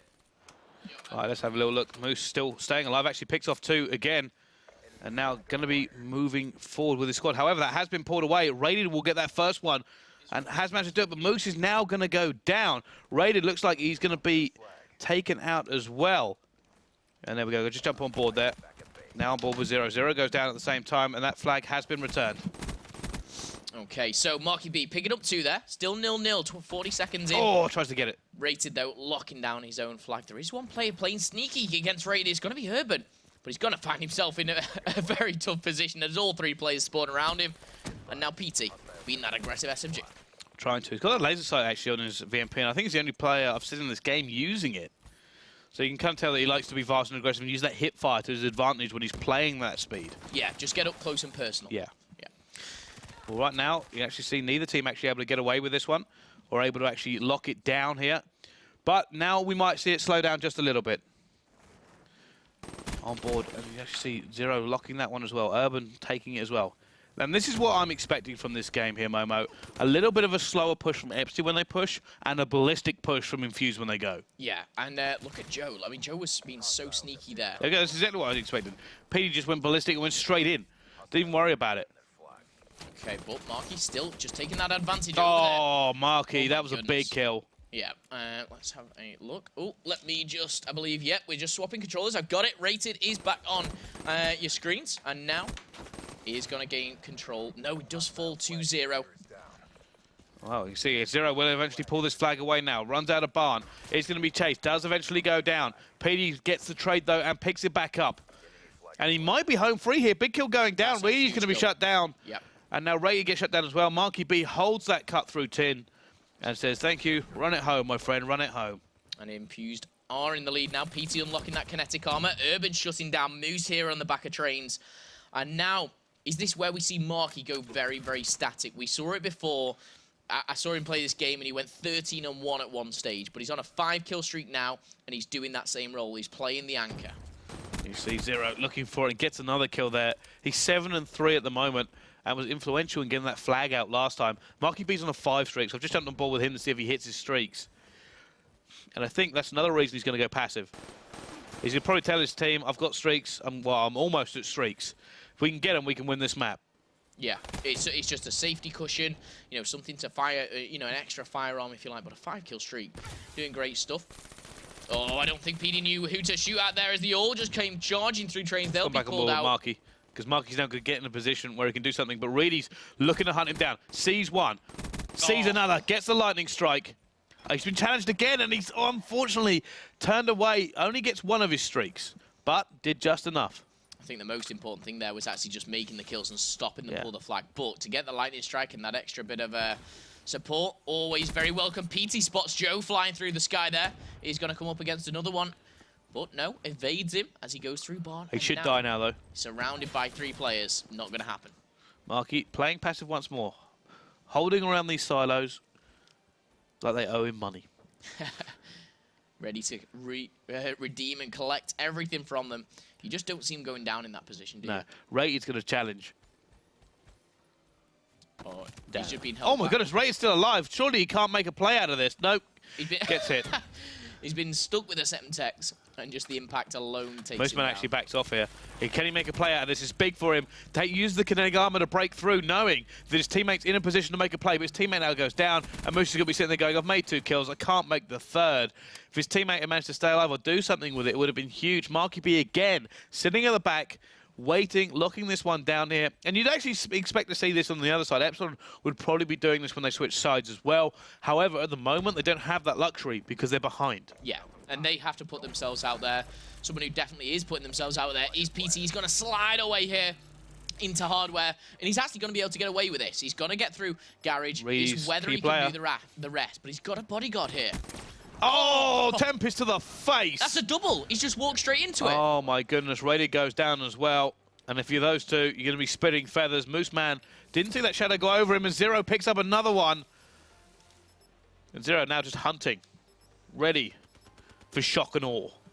Yeah. And it wasn't just the single, it was the second and then the third for Zero himself. But Infused take the lead 2-0. They have score streaks available. They have specialists available. Marky has that scythe available. It just seems to be going their way once again. Yeah. I said a little bit more faster pace this map I find on capture the flag, and that's really what's playing into Infuse's favour. They just do have that advantage. And this probably goes back to what we were talking about earlier in terms of the way Epsilon play. It might be wise to start thinking of a more aggressive play style for them. Okay. PT, though, isn't going to stop this aggression anytime soon. This is what we talk about. It's just constant. He's down your throat. If you're the enemy, he is pouncing on you like a lion. But Marky, PT, all get kills as well, and that's only one left alive. It's Reedy, who does manage to take down one, and he's going to stop the push. But at the moment, Epsilon, they can't just defend. They have to make themselves known. They have to push out and do something big. Well, where are they going with this? And you actually see a little bit of a turtling actually coming from Infused, knowing that Epsi have to make the push, because they can bleed time all day. Indeed they can. PT, though, does get one, gets traded out by Rated. And at this time, trades are okay for Infused. They have the time. I would advise, if I was Infused, maybe popping a couple of trophies on the flag, because we're going to see a lot of that smoke. We saw Moose running it. We've seen others too. This is very typical of Epsilon as well, that slow burning push. Don't push until they're ready. But never mind, they are going to get shut down for it as well. Kills going down. It looks like Ray is trying to make the third kill here. Gets the 2. And actually, it looks like that player ran away. And it is Petey. Just hiding. He's got to get the better of him as well. Rated and PT exchange there. Joe trying to be getting his vengeance on that. But will he do it? You'll have to wait and see. Look at that mini-map, though. There is one player rushing straight through the middle. It's not going to be Urban. He's got Heatwave available. This could be bad news. We've seen one. No. Moose and Reedy countering. I like the way he's saving that Heatwave, though. He's not using it to get another pick. It might be used as a defensive mechanism. Epsilon really struggling here. Yeah, they seem to be almost walking into a wall of Infused and just not being able to break that down. But you've got to hand it to Zero is 15 and 10. PT 13 and 12. All in all, just been outslayed. Score streaks available now for Zero. Marky does have Lightning Strike. PT doesn't have much except the ability to just headshot someone like that. Who's the man who's trying to pick up this flag? It's only going to be Moose as he's shut down. And things are going to be reset. Just looking at that minimap once again. Look at that. Just the aggression here being nullified. Yeah, and I said this kind of slow play style was really playing against Epsilon now. Now, don't get me wrong, when it slows down, they usually have the advantage, but because they now have to push, Infuse can play at whatever tempo they like. If they want to be massively aggressive, they can, and they can rip flags away from you all day. If they don't want to, they can sit back and make life absolute hell for you when you try to do that slow burning push. Oh, and PT just managed to pick up one. He does get away, but shut down there straight after in trains. Flag's going to be removed, and Marky B, as I say Marky B, I was going to say a 5-kill streak. He's shut down now, but potentially a pull. Who's got the flag? It's going to be Joe. He's got this smoke. No, it's an EMP. Correct myself. Urban with the 2, though. Heatwave comes out. Picks it up as well. Joey's trying to do absolutely everything. This has to be a play for him. Yeah, he's got this in. Almost, definitely. But I think the streak's in the air. Oh, and that's managed to take him out. How? I do not know. Marky oh my B. Goodness. 3P's there. Ray is the only man that can run this home. Has got the flag. And Marky, of all guys, finishes him off. And again, we see another 4 Someone from Epsilon has just broken their controller in frustration. Yeah. That thing has been slung across the room, and they're going to be so annoyed at that. They had it set up. It was so good. And then one of the greatest lightning strikes you're probably going to see in competitive Call of Duty killed 3 players. It's rare to get 3 kills, especially when they were ready for it. You saw them stop. Yeah. Urban's actually trying to make this even more painful for them right now. He's running this flag home, but will he have the support of his Reedy's team? broken out the Annihilator. Oh, and Reedy's Annihilator gets shut down. No! Makes a return. Gonna make the flag Oh with the my support God. of Zero. And Rated has rage quit the game. He is out of here with a minute left on the clock. You have to say, you know, looking at the score, looking at the scoreboard, it was only going one way at the end, and Infuse seemed to have dominated the respawns. They did get shut down in the search and destroy. Oh, using that little wall hang. And yeah, this is over now for more reasons than one. But oh my goodness, I mean, just the play there from Urban. He was actually massively outnumbered. Took down Reedy who had the Annihilator out, I just want to point out. Yeah. Then eventually ended up getting the second kill because of the Heatwave and the flag. And just kills dropping all over the map now. Just unreal. There's a Cerberus on the map and everything. Yeah, he was trying to take his own teammate down there, but with 20 seconds left to go, you have to say, no, Urban, you can't climb over that. I'm sorry. I know you've got all the thrusters in the word without an afterburner. Well, there you go. You can see it right now. This game will end, and it will end infused 3-1. And you got to say, apart from it's Respawn's a little bit of a problem for Epsilon at the moment. Yeah. They really are. It really is. I mean, Search and Destroy looks fantastic. You have to say that. Whether Infuse were not comfortable on that map, you've got to almost question. Now you've seen 3 back-to-back maps, which have been so fantastic. Yeah. Was Infuse just having, you know, like a bit of a blur? You know, was it the slipping off the map that threw them? I mean, I don't know. I really don't know. You got to look at this and say, you know, if it comes down to a respawn, then the guys from Infuse just kind of ran it. They obviously didn't do great at the uplink to begin with. Yeah. But then they just commanded the last, what, 6-7 minutes? Maybe the last 6, for being generous. And then, you know, that went one-sided. It went massively against Epsilon. Capture the flag. Epsilon couldn't do anything. They were just too slow, in my opinion. Yeah. Infuse love being aggressive. They love putting that flag away. And I think now, we've seen 3 games, all 3 have gone to a map number 4. We've all seen that capture the flag. You know, it's not a clean sweep by any means. Yeah. Let's hop back into the game, though. Let's see one of the replays here. I believe we're watching one of the I think it was the lightning strike that we're watching. But going back into it. Yeah, this is heartbreaking. This is when you think you're safe, right? Yeah. Yeah. Is this what we're watching? Yes. Oh, yes, we are. But this train, this platform, that actually extends nearly outside. And it looks like that landed on top of that platform. Takes down 1. Oh man. Second player dies. That's Reedy holding right at the back. And then Moose goes down as well because of the car explosion. That was right at the back of kind of satellite area. And then Rated Sydney going, great. From an almost guaranteed flag, we now have lost it. He gets the first kill, obviously can't kill 2 more. And he dies. And that's kind of how it played out. And it's just so gutting for them. Yeah. For it to play out in that kind of scenario. And it was Marky B once again who made that 4th kill. Yeah. I'm sure I saw that 4-kill streak next to his name 4 or 5 times that game. It was crazy. 3 or 4 times, should I say.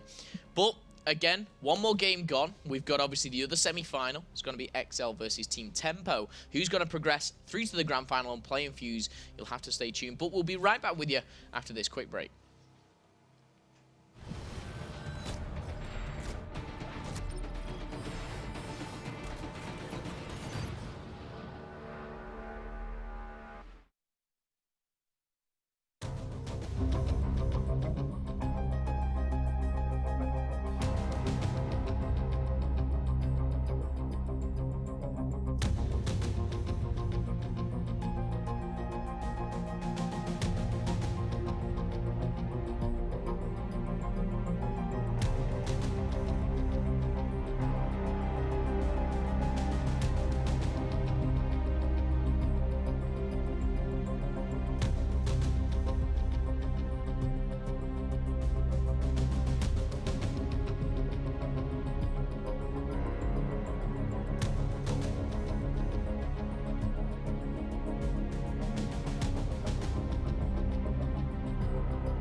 The guys from Apotheon, a couple of players dropped the shot there from Excite. He got there in the end. Players looking to contest a little bit far forward there as well for them. As he pushes on forward, you know, he's looking for these players, whereabouts these players can be located. Spots 1, spots the second, gets the shot. There's the triple kill. What you got for us, please? And no, not going to happen. Tommy straight away finds the head and a second as well, shredding through the assault. And that's a 3rd. He's lining them all up. There's 1 man. It is the bomb carrier. We have to see if Jays is going to steal this ace away from Tommy, because it doesn't look like likely. He's going to pull out the SVG and the VMP. He's got them both. Jays draws blood, and it makes it very clear that this potentially can happen. The glitch! Oh, Tommy! He brings it home in style. Medic armor going to get popped here by Miracles as Complexity. They're going for this last second pull. 15 seconds remaining on the timer. Miracles has his flag in. He's going to be running this one right up the middle of the map. Big kills need to be made by Ricky right here. Needs to shut down this push from H2K. Finds one. Trying to follow it up once again. He gets shut down. Time starting to wind down. He's got to go. Can he hit it? 1 second. He gets it through. And that is a clutch G-slide there.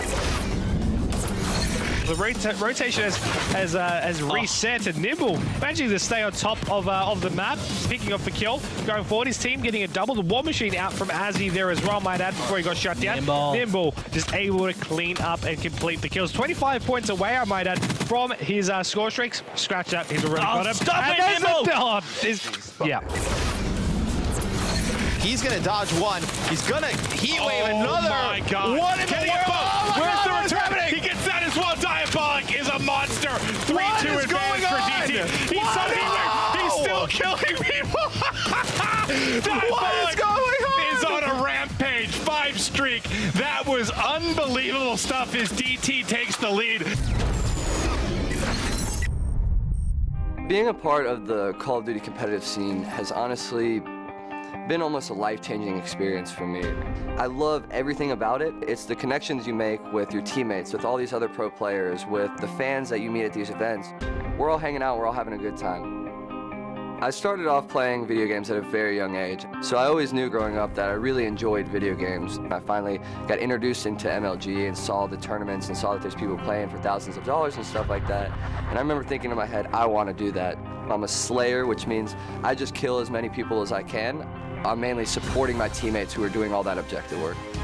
I went through a bit of a low point in my career at the very beginning of Advanced Warfare, this past Call of Duty. I was on Optic Gaming for an entire year during Call of Duty Ghosts. Optic Gaming is kind of the pinnacle of Call of Duty organizations in terms of fan support. And then I ended up getting dropped at the very beginning of Advanced Warfare before we'd even played together, before we'd even scrimmaged. I understand now where they were coming from. When you have the chance to get 2 high-caliber players like Formal and Crimsix, it's kind of a no-brainer. But looking back on it, you know, I kind of got released in a really, really unfortunate way. We played them at Call of Duty Championships, and I said that tweet, throw me to the Wolves and I'll come back leading the pack, because the team I was on, Denial, was called the Wolf Pack, and so it worked out perfectly in terms of us being the Wolf Pack, and they threw me to the Wolves at the beginning of the game, and you know, at the end, we ended up beating them and winning that $1 million tournament.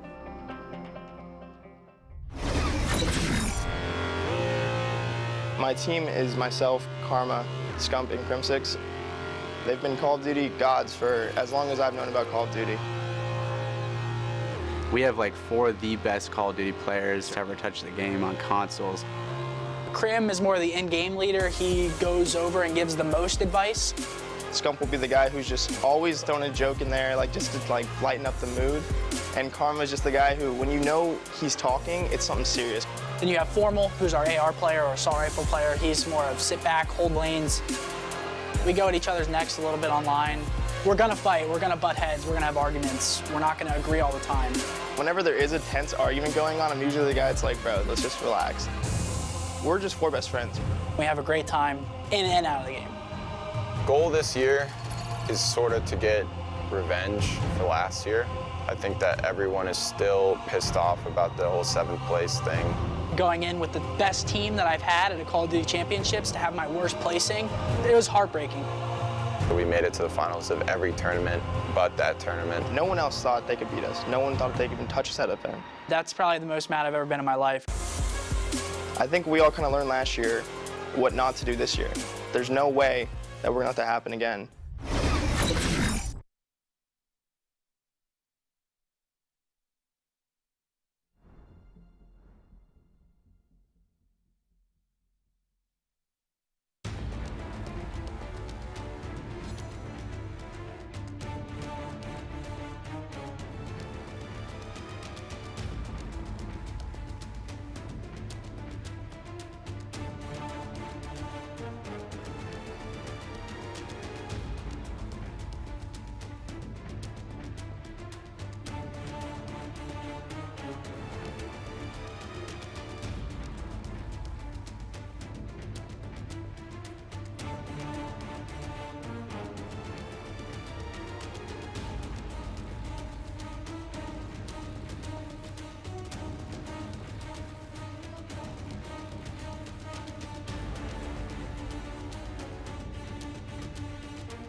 thank you, and welcome back here to the CWL COD World League. First of the Challenger Division. Obviously, one of 3. Still more to come if you want to get involved. I'm Philip Momentum Whitfield. Joining me is Brycey, also known as Bryce-tacular. We've had some good Call of Duty today. Yeah, we actually have. It's been really kind of entertaining to see these teams go to war. Some things we expected, some things we didn't. And speaking of that, the next game coming up, Tempo versus Excel. We are surprised at Tempo so far. I mean, that says it all. We're in the semi-final, and we're still saying Tempo. Tempo have made it through round after round after round. The most recent victory, bringing up the bracket there, is against Splyce. It wasn't, you know, just a 3-2. It wasn't a nail-biter. It was quite convincing in the end, but every map was close. TCM, of course, lost out to Excel, finding themselves against Tempo. But on the other side of the bracket, we saw Infused battle out against Torpedo. Again, a team which was pretty unknown. Found themselves in this quarter-final, if you like. Infused did 3-0 them.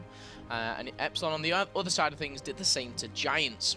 And just casting over that last one, Infused took Epsilon down in quite stomping fashion, really. Yeah. While the S&D, it was pretty dominant. That S&D, Epsilon, hats off to them. Fantastic.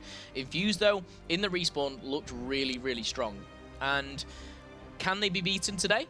We'll have to wait and see. I think that they're going to be a tough opponent, but who will they face? It's going to be Tempo or Excel. Well, let's get you off that fence once again. No, I'm stuck here. I'm stuck. Start making predictions. Excel 3-1. Infused really? beat Excel 3-1. Okay, wow, so you've gone straight in. But anyway, speaking of straight in, it looks like the pick and ban is about to begin. Yep, it's going to be the VMP, and it's going to be Flashbang. VMP actually been protected. Flashbang has been taken out, as well as High Caliber and Concussion. But let's just see exactly what the others will be. Pretty standard ones so far, obviously, except the VMP. Who's protected that VMP? Typical nerd. Typical nerd. That's the. They did it again. Time. Yeah, they did it last time. Perk 1 Greed has gone Nolson. Okay, so they're limiting the attachments on that VMP that will be used. And Momentous is the last to pick. Oh, he's going to take out stock. That's a big one for the last one, especially. So, no assault rifles actually banned, but a lot of them will be affected. No high caliber, no stock, and no perk 1 greed. So it's interesting what they're going to use with that perk 1 greed. Now, obviously, maybe they're thinking, oh, you're going to use Flak Jacket, or because Afterburner's still in. Not really going to need that as much, though. Overclock, obviously, could be. So they're going to have to make a decision of what they actually want to run here. Yeah. Now, are they trying to force maybe grenades in this scenario? Is that what they're trying to force them away from? Are they going to make sure they don't use Flak Jacket? See, I think this perk 1 greed is targeted solely just to limit the fact of what they can have on their weapon, but it is going to influence them. They're probably going to have. I'm trying to think. So they're not going to have maybe Afterburner or Overclock or Flak Jacket. One of them is, you know, 2 of them aren't going to be there, but I think it's going to make the weapon ability just be stacked. So you're going to see, like, so many attachments on their weapon. Okay, I can see where you go. And just kind of pointing out, actually, in this draft, gravity spikes for the first time. Oh, Nolson opting for the gravity spikes. And interestingly enough, no specialists were actually taken away. So the kinetic armor obviously used both sides. Purifier for typical nerd as well. Yeah, I mean, really, he's kind of chose that over your active camo, because normally it's Heatwave active camo kinetic is standard, and then with a weapon. So, I mean, what do you think about the differences there? I mean, Purifier. I think Purifier is a great pick for Hardpoint, especially. I think it's just a great pick for Hardpoint, especially when you've got things like Palace or P1. Yeah. I think it's going to be a great pick for that. In fact, almost all of the Hardpoints on this map lend themselves to it. There's no hardpoint where it's a bad pick to bring out the Purifier. So I think it's a great pick for this map. Gravity Spikes, again. Gravity Spikes occasionally gets picked, but it's one of those ones where, first of all, not only do you have to get in a position to use it, but it's an attacking point. So you have to make sure you're in the right position and that you hit the right people, because you might just make 1 kill with it. Yeah, and I've said this about Breach previously, is every single hill is in a very close quarters kind of battle. The most open one is probably kind of like Palace. And every other one is very close quarters, and things like Purifier can be absolutely deadly. There's no open hill like there is on, say, Fringe, where you've got the middle, even Junkyard, you know, so many different kind of open spaces. But I think that Purifier could be definitely one to watch, especially because Nerd is using it. He was one where we highlighted himself and was it Scrapsy? He was also one to watch. I want to see what kind of Ryan and Mementos bring to this game as well, because we've not seen them as much.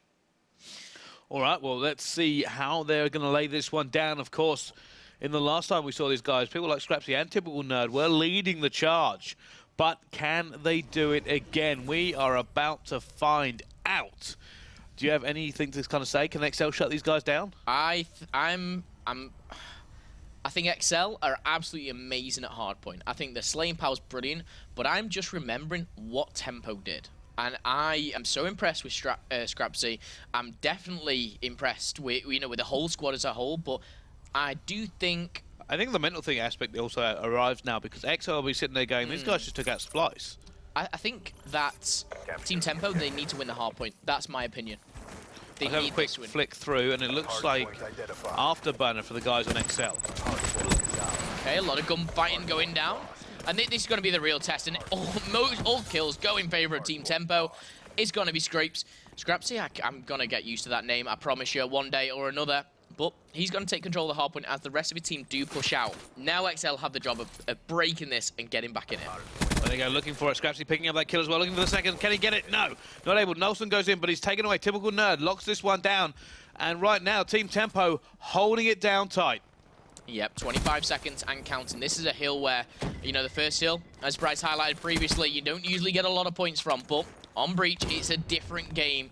You can take all the points from this if you have the right team around you. But XL do breach in. Bit of scrap time on the hill there. They're going to take that as the rotation's got to come in. It does look like XL have the better rotation, especially as Ryan falls. Let's see here, it's going to come in. However, look at them pushing now. Momentum's going to go straight in, breaks the hill. And now it actually comes round with the rotation. And XL have to fight their way back in again. And looking for Momentum's pre-firing through. Sees one not actually get through. Does manage to get the kill, but it gets traded away at the same time. XL will take control. Trophy's going out from them, and you can actually see... Look at the spawn, Bryce. That is awful. You know what? I actually like that trophy from Nelson, because if someone throws a nade at it, he actually gets a Hellstorm. Okay, 25 seconds. Right now, I wouldn't peek this if I was him, because he could go down, and he doesn't want to, not with the streaks on the way. And he is going to go down as well. His teammates weren't able to hold up a big enough shield for him. Too many people to shoot there for Quicker, as Quicker gets nobody. And now XL have been pushed miles out. Yeah, they're going to have to go for the rotation there. 20 seconds is not worth pushing. Nelson does have the lightning strike, and 6 and 4 at the moment. Has 21 seconds to his name, but does find himself again almost not able to get them. There's always 2 players there for TT. Really in a good position, TT, and they're trading well. Whether it's Hardpoint or S&D, they seem to be sticking together as a team. I say that as Brain and Nelson breaching. Now have control of Palace, and the lightning strike looks like it's coming into play. Yes, it is. That's going to be on middle and the side rotations. Just pick up one. Ryan falls. There we go. Nelson still on board with them. And it does seem like XR are slowly clawing this back a little bit. That rotation really helped them out here to hold this one down. Now, kind of a critical kill here from Nelson, because if he makes this first kill, he gives his team the advantage into the point, and they will pick up the rest of them because of it. Just stop the pinch there. It was a great kill from him to just stop the pinch going down. Has gravity spikes. I can't see him using it unless they flood this and somehow he stays alive. But realistically, if they do flood it and he stays alive, he should be one of the ones that dies. Yeah, and I think the gravity spikes, hopefully, I say hopefully because I'd love to see it, will be used to break a hard point rather than to kind of keep one. But Brain's going to come up against one. Trophy system goes down. Brain gets shut down. That's Ryan. Excuse me, that's someone I was wanting to see more of. Definitely turning up here on the hard point. And such a close game. We see XL taken at the moment by about 15, but so early on is anyone's game. Trying to kill the trophy system, doesn't actually manage to. Goes down as well here, and it looks like TT have locked this one down. However, they might lose this if the pinch goes down, and it's going to be Zed. Zed is going to stay alive, play his life, make the kills he needs to. And now the rest of his squad come in. XL looking to make this push. Kinetic armor pop, doesn't matter. Completely shut down anyway. TT still holding on to it. Heatwave comes in as well. Quicker comes in, and he will break that one. Fortunately, with that Heatwave, gets the 2-piece, and that's an efficient use. Yeah. Gravity spikes were also used at that same time to break in there. Nerd not having the best, taking down Scrapsy, didn't want to do that. Also falls himself, bad news for them, but XL just extending their lead. There is still 15 points, and it looks like XL are going to get the majority of this. In fact, all of it now, as it does go rotation coming into this server room now. Look at that positioning though. I love that positioning just on the right-hand side of the door. Has seen the laser sight. Yeah, you can see the laser. gets the kill as well. Nelson opening it up for his squad. However, they don't have the spawns, but there is a player spawn out. It's Ryan Gray. Ryan Gray spawned way out. So these next few kills are very, very critical for his squad. Nelson makes one. I think Nelson made 2 there. He's playing phenomenal. He's on a 5 streak at the same time, and he's ripping the spawns away from TT. That's the crucial part of this. Still pre-firing, still trying to make this one play. Looking for the kill as well. No! Oh my Doesn't goodness. get How it. is he No, not dead? Nelson got it. Nelson got it. I think the grenade that the team threw there ended up an own kill, but because he did most of the damage, he got the kill. So right now, you can see XL pulling away ever so slightly. And it was mostly down to Nelson there. Down they go. Indeed they do. 30-point game here in favor of XL. As Team Tempo trying to battle their way back into it, getting this last 15 on this point. But as it is the last one, the rotation isn't necessarily super key, but it will need to be in place as we do find ourselves going back to the middle. Right. In the top Something's about to happen, and it's going to really bother me if it does. I see so many players just run out this door, slide out, bearing in mind that where people are going to be. See, this is better. Peek out before you slide. I've seen players before just slide out of that door, hoping that nobody's looking. Oh, and hello. This is it. This is where the Purifier comes in thinking. He just continuously flame the door. Especially if they've got one of his doors, which I don't think they do.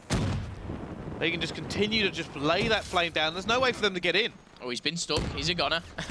Doesn't pick up anyone with a Purifier, but that's not to say it wasn't useful. He kept them at bay for about 10 seconds and racked up some points himself, as Brain does lay down the law there on Ryan. He falls as well. But this battle in this middle hard point at the moment, again, it's going in favor of XL.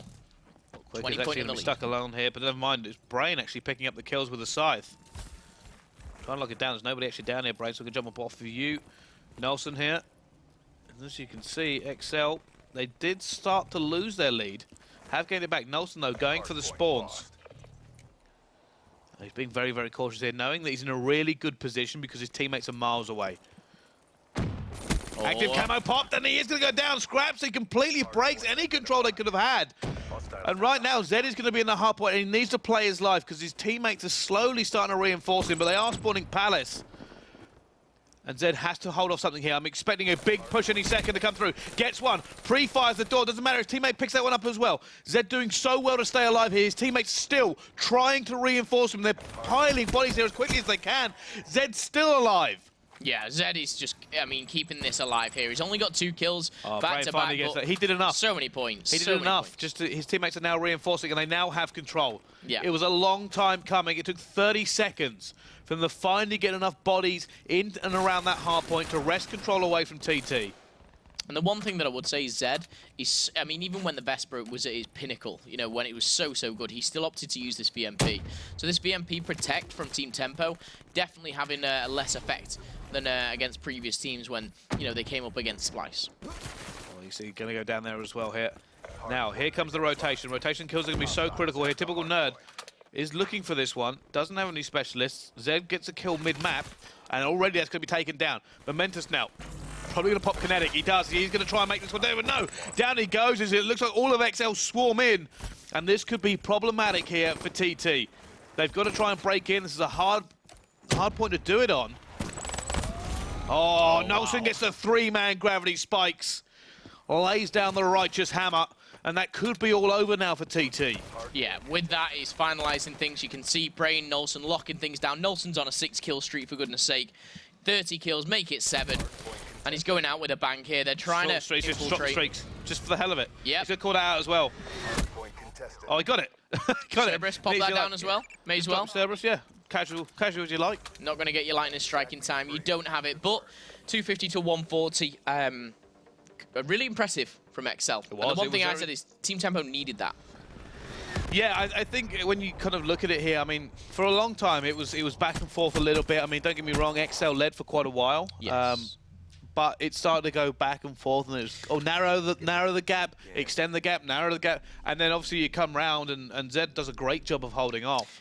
That was a scenario they didn't have the advantage in. If Zed had died there, they would have lost complete control. It would have been a lot harder to break there for XL in the end. But fortunately, he managed to hold it. His teammates come in, but I think Brain actually managed to get a few clutch kills for his squad.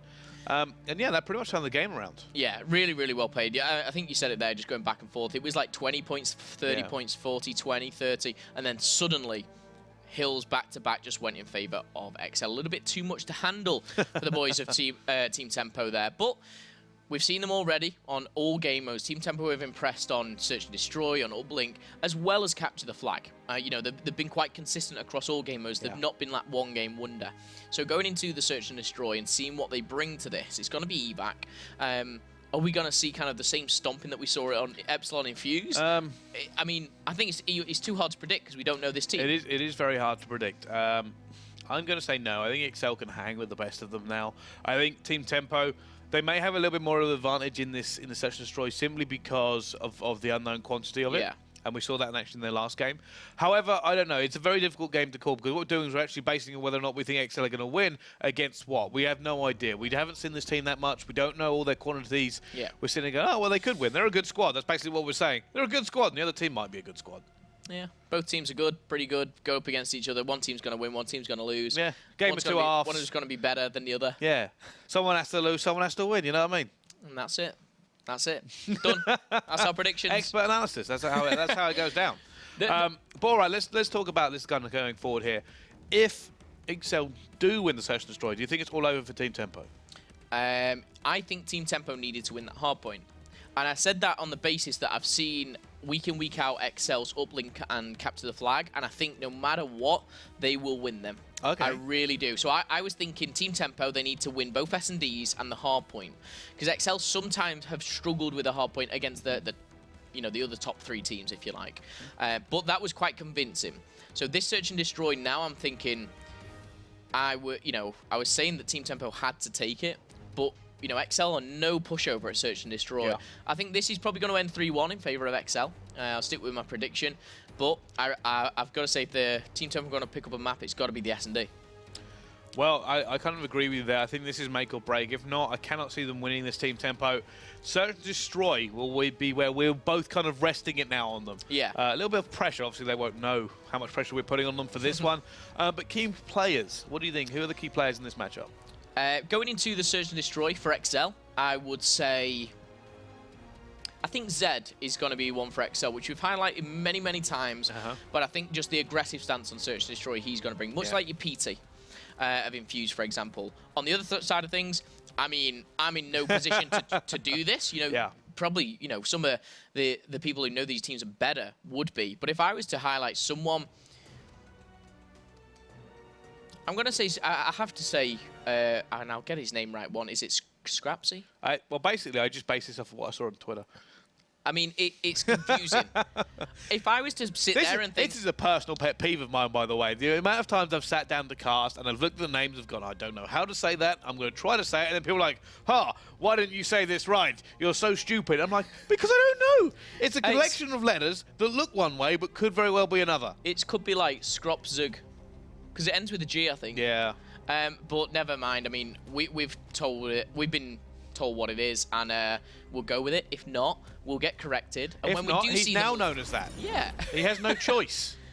We will decide what you get called from now on. Price laying down the law. You do not have an identity. We will give you one. There we go. I mean, why don't you pick something very easy to say, like Momentum or Momentous, something really cool like that? Yeah, or Rel. No. Rel's good. No. It wasn't good.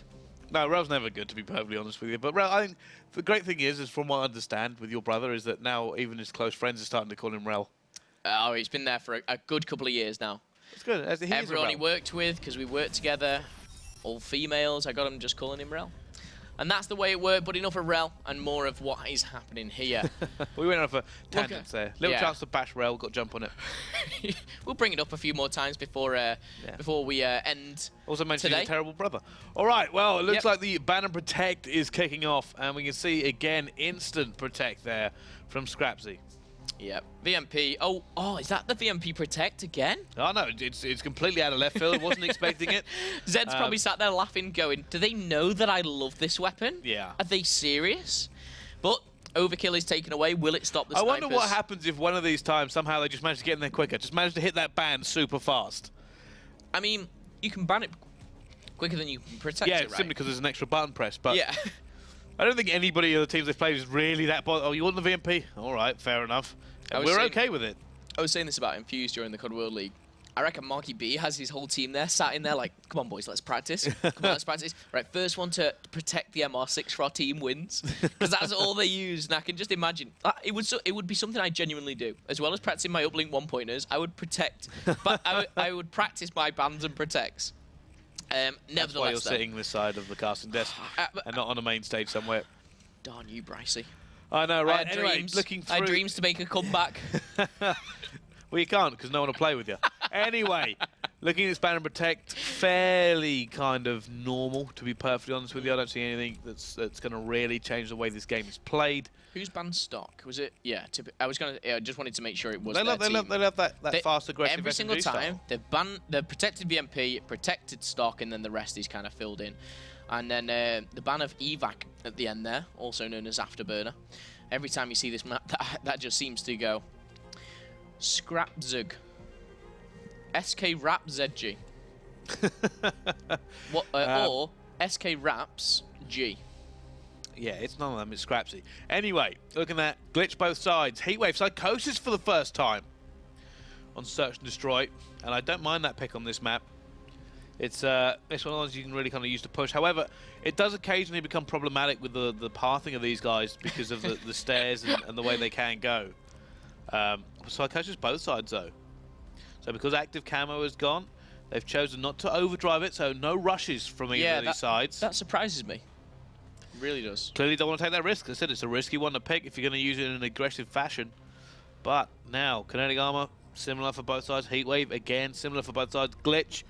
Glitch is one of those ones where not only is it a reactionary kill specialist, but it's one of those ones where you're either going to win or lose based on how it goes.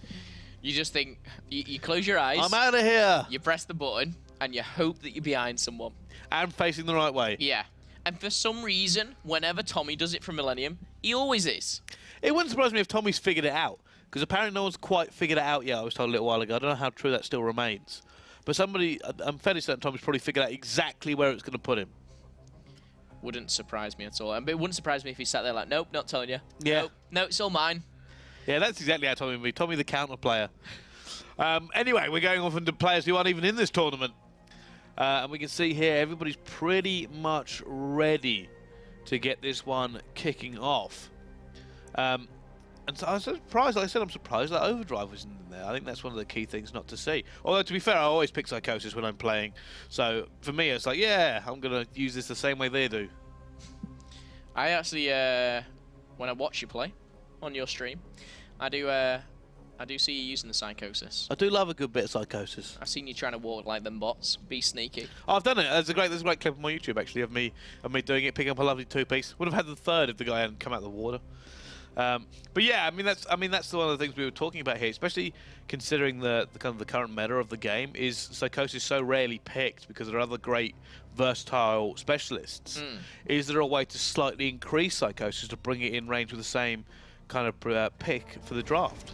I think Psychosis, if you're gonna make it, I think you need to make it almost directional. So whichever way you're facing, that's the way you run. And I think you need to basically go like this, like one bot run, one bot walk, and one bot go and sit and crouch somewhere. Like hit a wall and crouch. Like just mix things up so it's not so predictable, because if someone pops it, it's like, yeah, that's obvious. I mean, if you're silly and you're the gold clone that's running along the wall, like trying to hide, it's obvious. But sometimes it can be almost used to... It's almost used as armor, more or less. Just to give them more things to aim at. Just hide behind three of them. But a lot of top players will just start shooting as soon as they see them. Yeah, they'll just fire straight through them.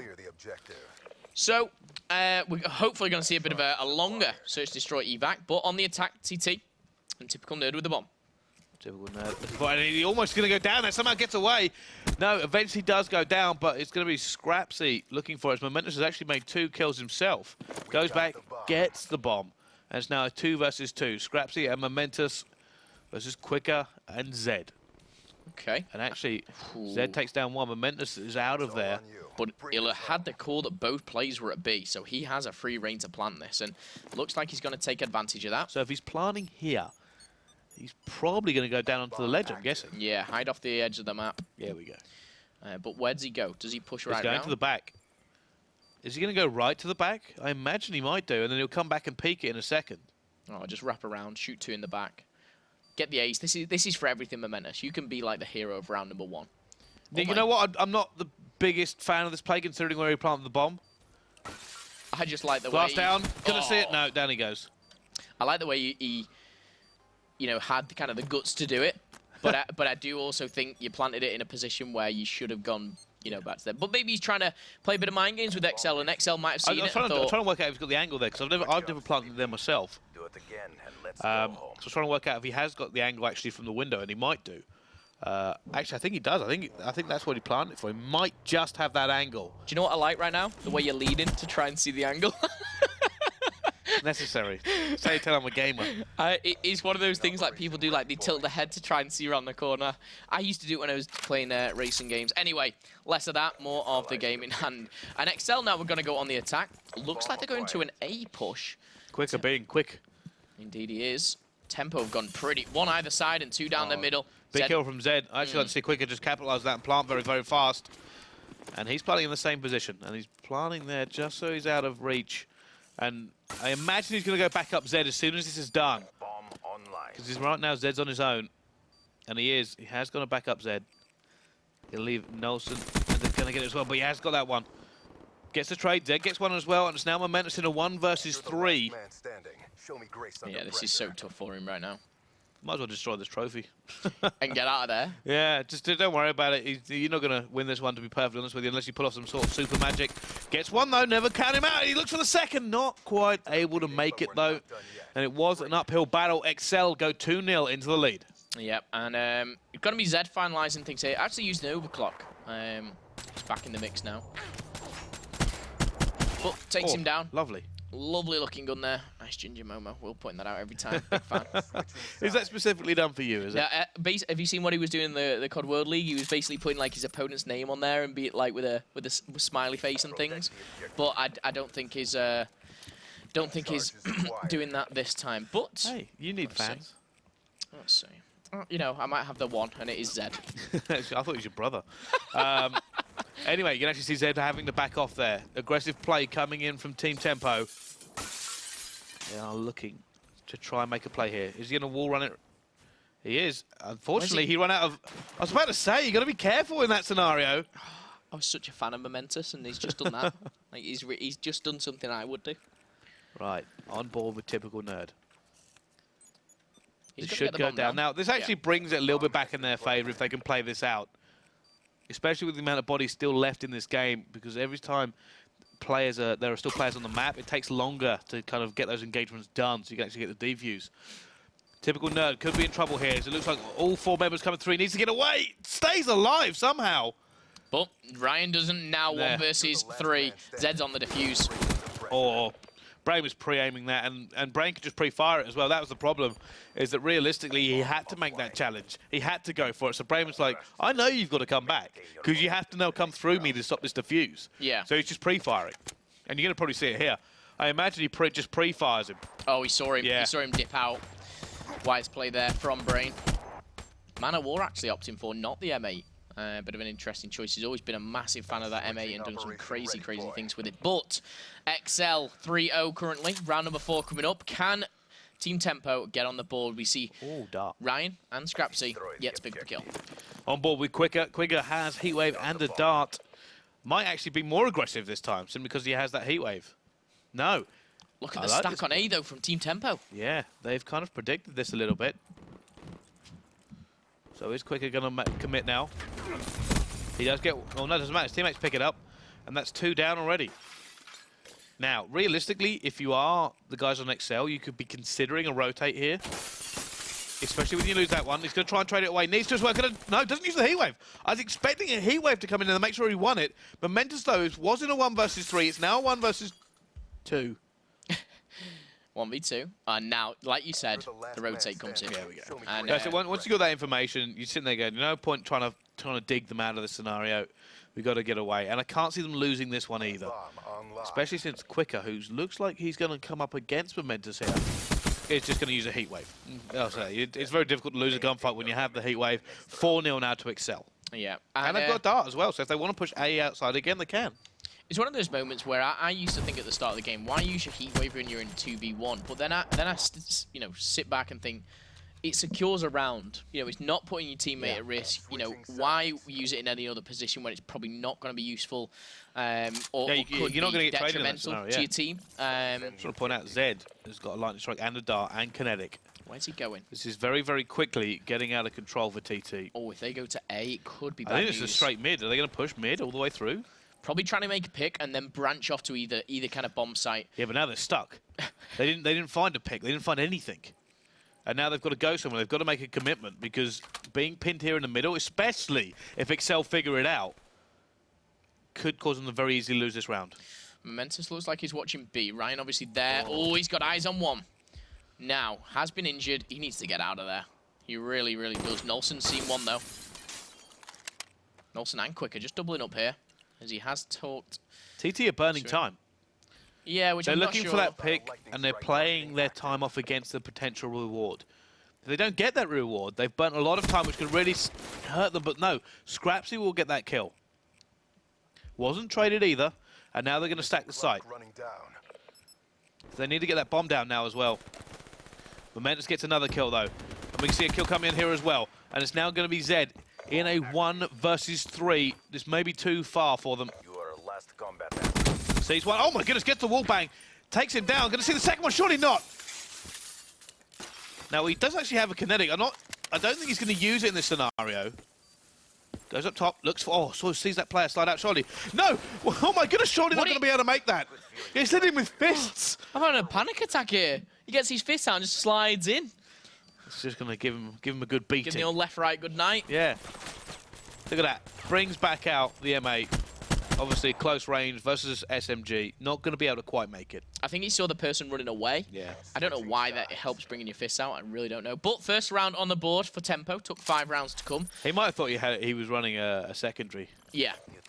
Maybe indeed. But there are 2 darts actually on Excel's side as well. So, I mean, they have the opportunity to use them. I also think the stacking, I mean, I don't think kinetic armor was used there. It wasn't. So they do have specialists available as well. They just need to get a stack. It looks like TT is just stacking sites. Yeah, and there we go. Dart come out. This will give all the information to Excel. And just wait for it. Comes around the corner. Hang on a second, boys. A is clear. To the danger zone. I'm gonna take it right back. He's gonna see one. Gonna get it. Not able to get him quite though. Oh wow, 2 flak jacket, and then he drives it into the floor. Maverick, he's not. I mean, this is it. This is where he's called out. Is Hang on, they're all at B. Yeah. Now he's pinged it. And he's now going to call it in. And he's probably going to use it to open up a site. And he has managed to get a kill from it as well. That's quite lucky. Well, he waited a long time, and he then tried to guess what was going to happen. Bomb gone down. Massive advantage now to XL. Quicker still has the dart. Probably won't use it this round. That's great play from Zed. I love that. Just his positioning on the map. Scrapsy in 1 versus 4. Never mind. Down he goes. 5-1 XL. And the air support from them really changed the tide of that match. The dart not only giving all the information, then pinged the lightning strike and waited to try and figure out if he could clean it out. And I imagine he just kind of generically placed them to make sure that A was secure enough for his teammates to push in. And he probably just placed it outside of like door zones. I think the one pick he did get was just in front of that door there that you can see. But will Team Tempo get any more rounds? Will Excel finish it this way? And kinetic. So they've got the armor. They've got the armory to do things. But oh, who is that player? Zed's pushed so far out. This is the Zed that I talk about. The one which is like PT, which is like Jerd. Isn't going to pick up one. Quicker trades that. Typical nerd. A little bit left hanging out to dry. They're stacking mid here. And again, I suspect they're going to burn the time to look for that reward. Will it play it off for them here? Now, Ryan Gray could be the one that gets the information for them. And they desperately need some information. They have no idea where XL are. He sees one player. Backs off, calls it out. Sees a second player. He's going to push it as well. Going to go for it. No! Has to reload, and Quicker just shuts him down. Oh, Scrapsy now left alone. Scrapsy gets the second. Can he manage to make this one? He glitches away as well. I'm not even sure if he saw the player. Goes for it. No! A little bit of a panic there from Scrapsy. What on earth was that? I don't know what I was watching there. That last 15 seconds. We're going to see this again here. And I don't think he saw him. I don't think he saw Quicker. Or at least, or maybe he tried to bait Quicker out. Maybe it was. But Quicker, I don't think Quicker saw the glitch. He must have heard it. Yeah, he probably did, but... Mission failed. I don't know. Whatever he was doing, it didn't work. No, it didn't work. No, it didn't. and Quicker took that one. Took that round, and he took the map win. It's going to be 6-1 in favor of XL. Hardpoint, in the end, pretty dominant by XL. XL shut them down on Search and Destroy. It wasn't close like it was on Splyce, as it went to a 6-5 versus Splyce for Team Tempo. Going into map number 3, I said Uplink and CTF, they're XL's kind of game mode. You know, if anything's going to go their way, it's going to be these two maps. So I can say I only see this going to 3-0. I don't know what you're thinking. Do you think they have it? No, I think it's 3-0 now. Do you think the firepower behind the guys can... No. No. I'm going to be honest with you. Yeah. I think Team Tempo have done really well up until this point in the tournament. Oh, yeah. And now, obviously, going up against XL, it's maybe a stretch too far. Yeah, and they have come further than any other non-CWL team, which is an achievement in itself. To beat a CWL team is an achievement. They've accomplished so much in just a day. They took home some cash, some CWL points.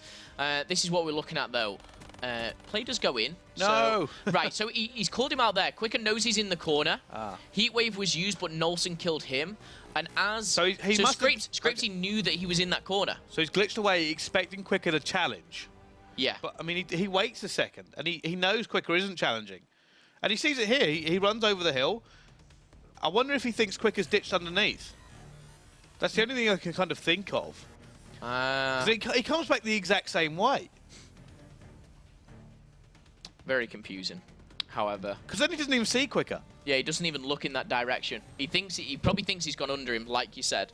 Yeah, that's the only kind of explanation I can think of, is that when Quicker was called out, he must have called what corner he was in. Yeah. And he's expected Quicker has gone... And then he's when he poked out, he didn't see him, so that's why he's glitched back, maybe. Maybe. Like I said, maybe he was hoping to kind of bait Quicker out with that glitch, thinking maybe he's got underneath me, now he's going to look for me back there, maybe I can get behind him. Like I said, I mean, glitch is one of these reactive ones that you use to outmaneuver your opponent, but he obviously didn't know exactly where Quicker was. Yeah, maybe it was panic. You guys at home, let us know. Hashtag CWLPS4 at COD World League. And if you're on Facebook as well, /Call of Duty, do get involved. Tell us what you think and tell us about the game. And if you think Tempo can bring it back, because... being honest, me and Bryce don't think they have it in their chamber. You know, we don't think that they have the firepower to bring 3 maps back to back versus XL. Not many teams would. Let's be honest. But map number 3 is coming up next. It's gonna be Uplink, and I forgot the map. It's gonna be, what is it gonna be? Fringe. It's gonna be Fringe. Me and Machine, my memory is the worst. Like, you can say to me, like, what S&D have we just played now? I'll have to go, and I'll think about it. I genuinely will. But let's have a look at what we have seen today. Obviously, starting off with the quarterfinals, we saw Tempo taking down Splyce, securing that semi-final spot. XL at 3:30 there took down TCM. That was a convincing 3-0. And then Infused also took down Epsilon. Actually, that was 3-1, I believe. Epsilon did win the S&D. That was 3-1.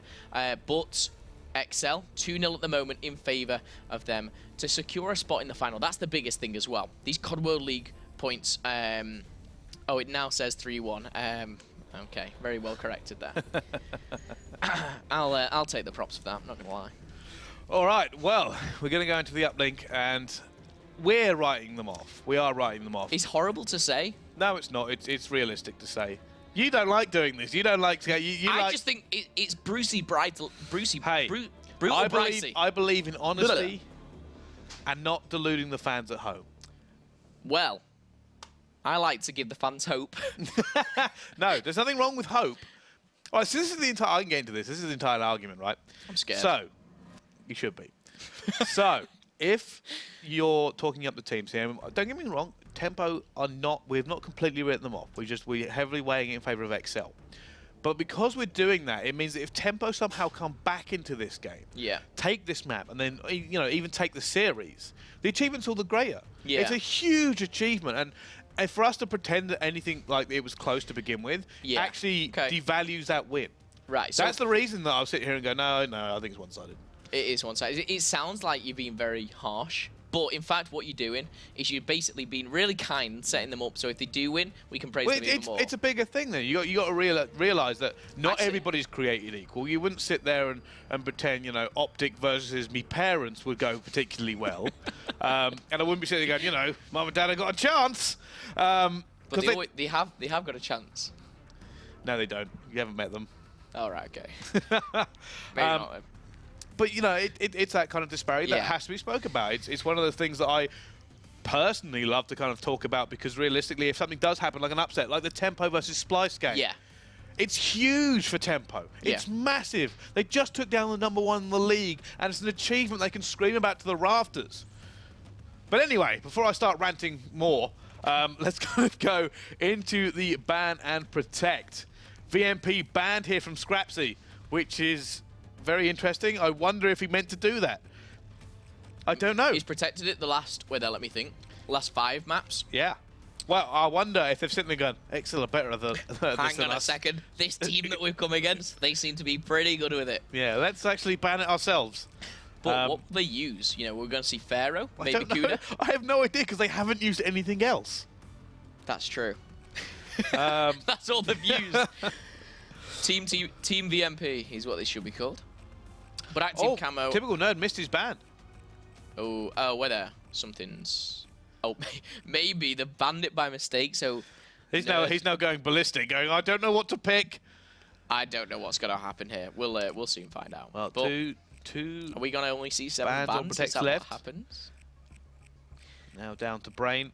Do you know what I can see? I can see this game starting up and then all shooting their own teammates saying they need to restart. We need the VMP. That's not how this works, unfortunately. Oh, Kuda banned. Brain playing a little mind game there with them, maybe. Okay, so if the Kuda's banned the VMP, then are we going back to basics? Are we going back to the Vesper? I don't know. Vesper's probably not the greatest pick on this. Maybe the Pharaoh. Maybe the Weevil. People seem to like that. The Vesper, like I said, you really only see it now in the current meta in that one hardpoint on this map. Yeah. P1. That's basically where it gets used, and we saw Urban actually dominate with it earlier. But now the first drafts come in. Heatwave, pick for both sides. Tempest, take for Scrapsy. Indeed, it will be. So Heatwave either side. Fairly typical. Nolson, Zed, Momentous, Ryan, and Brain all yet to pick. Scythe goes for Nolson.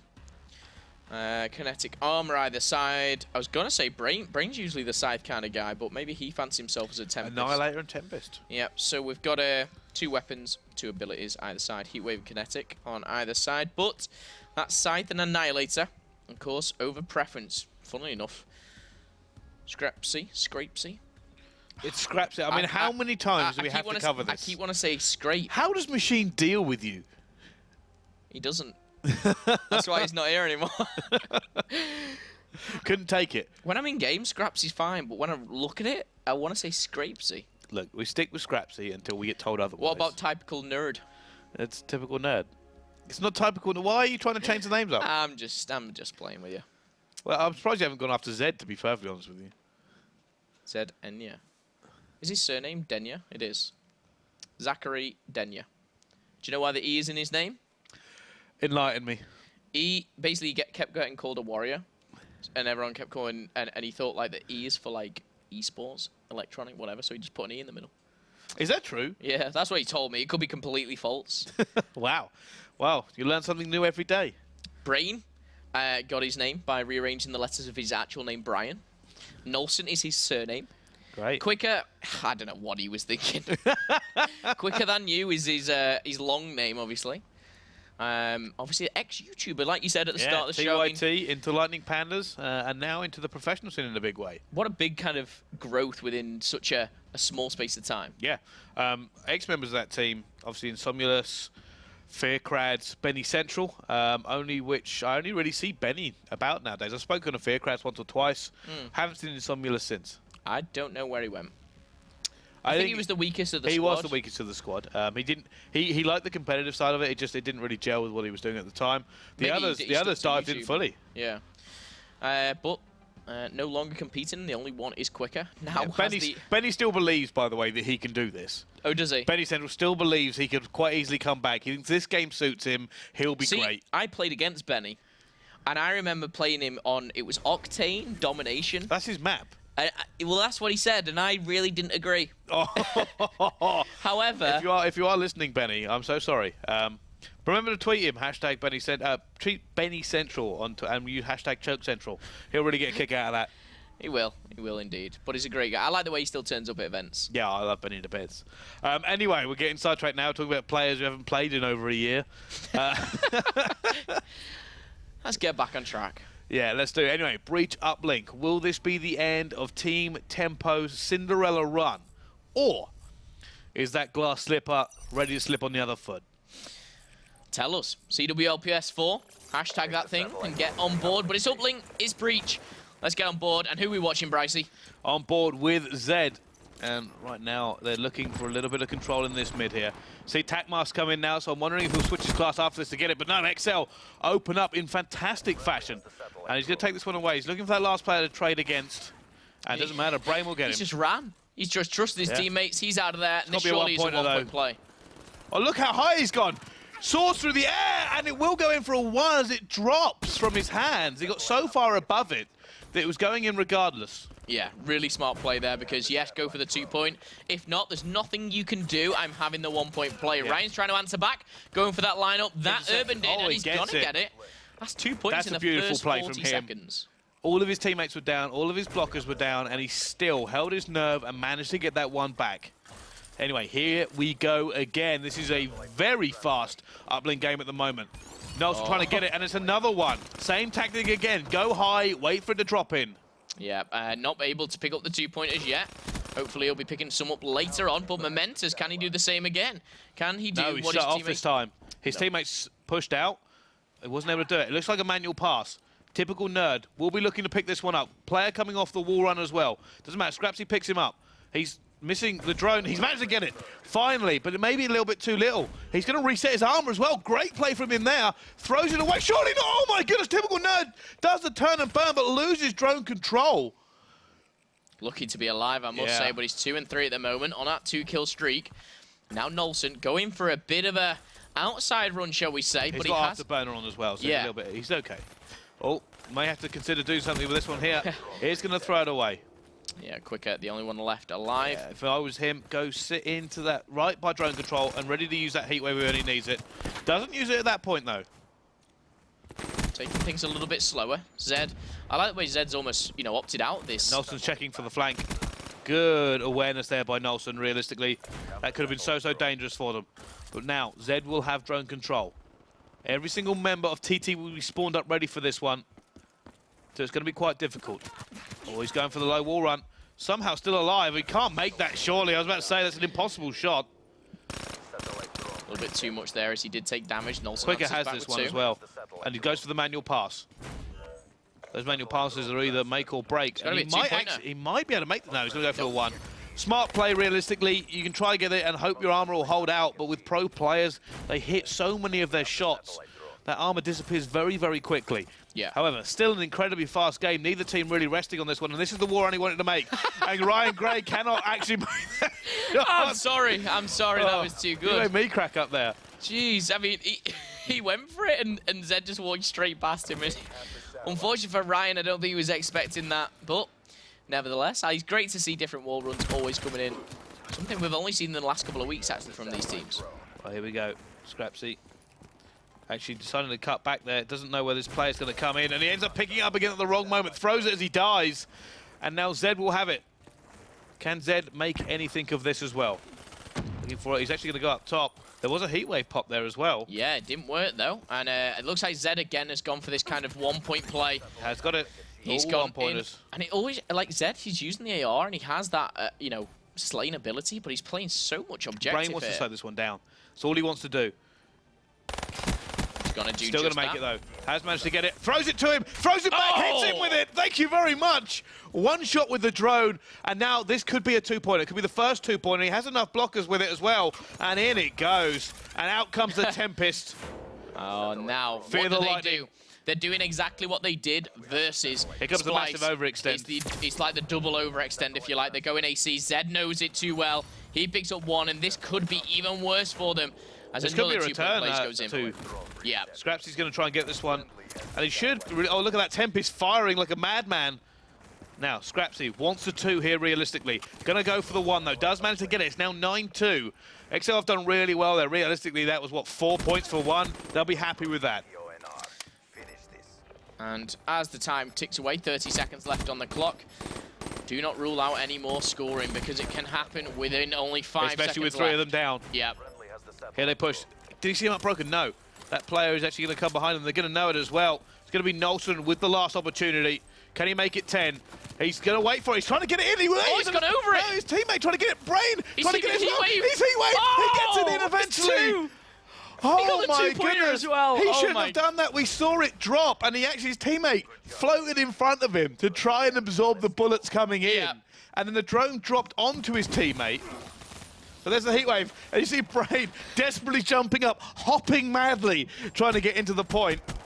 Like a mad bunny rabbit there, but that's it was quick Quicker as who heat wave. supported him. Yeah, Quicker actually did that to him, and he was like, don't worry, I got you, chill. But at the same time, he prevented the player shooting at him. I didn't realise it was quick as heat wave.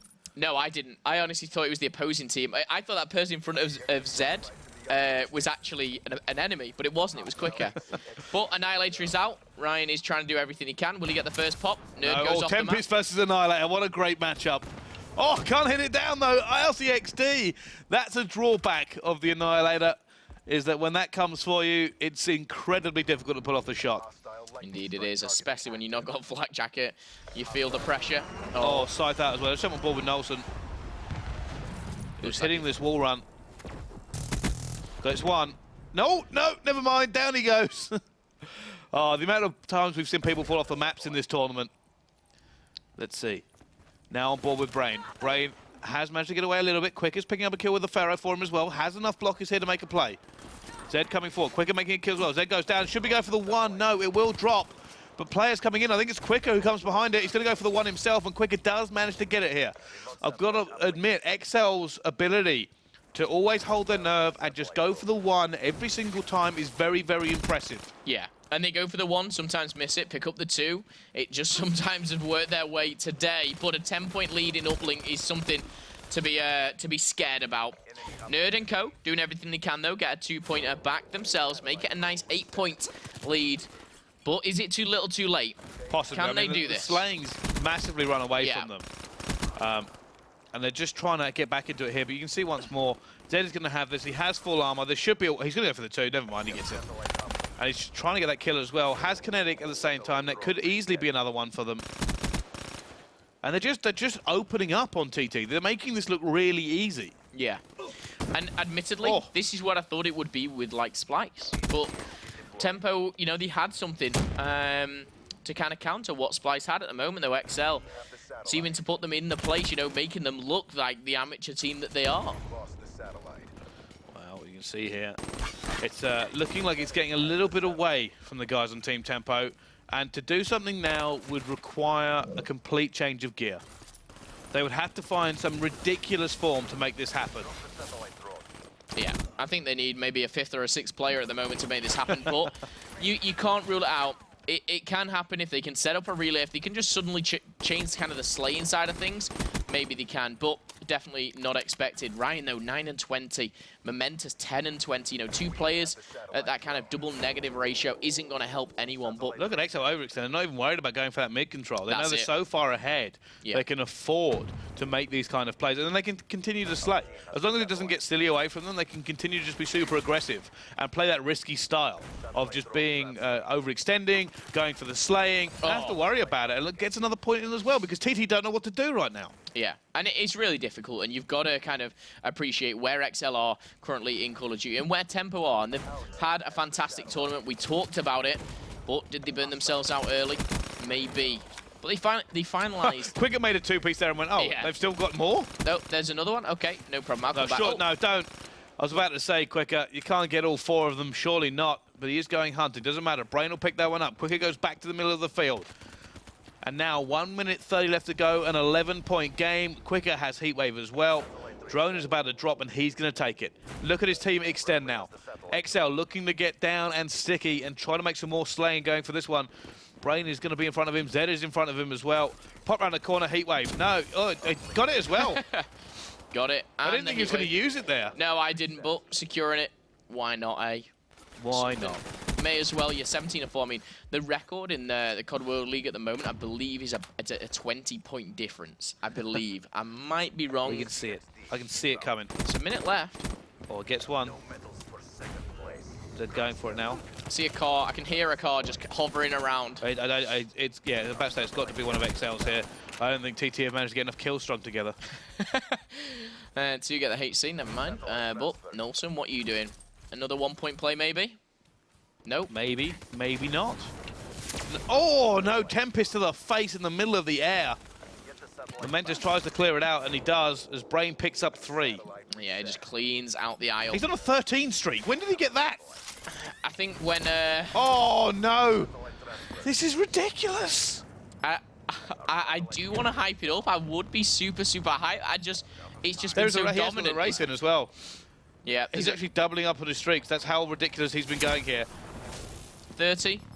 Make it 31. 15. Oh, that is a 16. joke. Oh, and now... Oh, the disrespect coming in there at the end. Brain knows he's done a big job here. And what was that, 16? Make it 19-4. Was that 16 or something in the end streak for him? 16, 17? 16, I think, yeah. I just want to point out, he was actually going neutral before he started that one. That's why we didn't notice. What he did, he just turned that little cog and said... We've won. Watch this. Bang. But I think, you know, when you're in such a lead, you have the freedom to do things you can't normally. He was just slaying out. He did. And what a player he did to do it. But another 3-1. That's 4 3-1s. Will we see a 5th? We'll have to wait and see. But now we have our matchup in the final. Let's see how that looks on the bracket. Of course, both teams, they're Excel and Infuse, fighting their way through the tournament. You can see who they've beat. You can see what has gone down. But the only team, I was going to say only team not to pick up a map was Torpedo, but also Giants failed to pick up a map versus Epsilon. But Infuse versus Excel. If you're looking at stats, if you're looking at where they sit on the Call of Duty World League now, you've got a favourite Infuse going into this. Excuse me. But Excel looking very, very good. I think the interesting thing, before you get too far into that, in terms of the way these matchups work, actually, a lot of these games here, you see obviously 9 and 3s, and then Excel sits that one slot below them, 6-6. A lot of this actually comes down to matchups. Like, we've seen almost everybody beat everybody. That's the great thing about this. So it's not always about how high they are in this league, but also about their favorited matchups. Now, I still back Infused. Yeah, no, I still back Infused. The funny thing about this is Excel, 5 of those losses have come from the teams above them. Yeah. Only 1 loss, I believe it was Giants who took them down. But Infused, they've only lost 3 games. And they're actually on, I think, a 6-game win streak, maybe 7. It's something ridiculous in the Call of Duty World League. And if you count in this tournament as well, you can add another 2 to that because they've taken down Torpedo, they've taken down Epsilon again. That's the 3rd time, technically, in the CWL. Yeah. Will they take down XL? Honestly, I'm going to slightly go towards yes. However, tell us what you think. Hashtag CWL PS4. Make sure you bring those tweets in. Who's going to win? Who's going to be MVP? Who are you rooting for? Let us know if you are a fan of either of these teams. I mean, you know, they have their names. Infuse, it's the Red Army. What does XL? Does XL have something? I don't know. I'm sure we get told by Kieran or someone. Kieran, Joel, let us know. Tweet us. You know where we're at.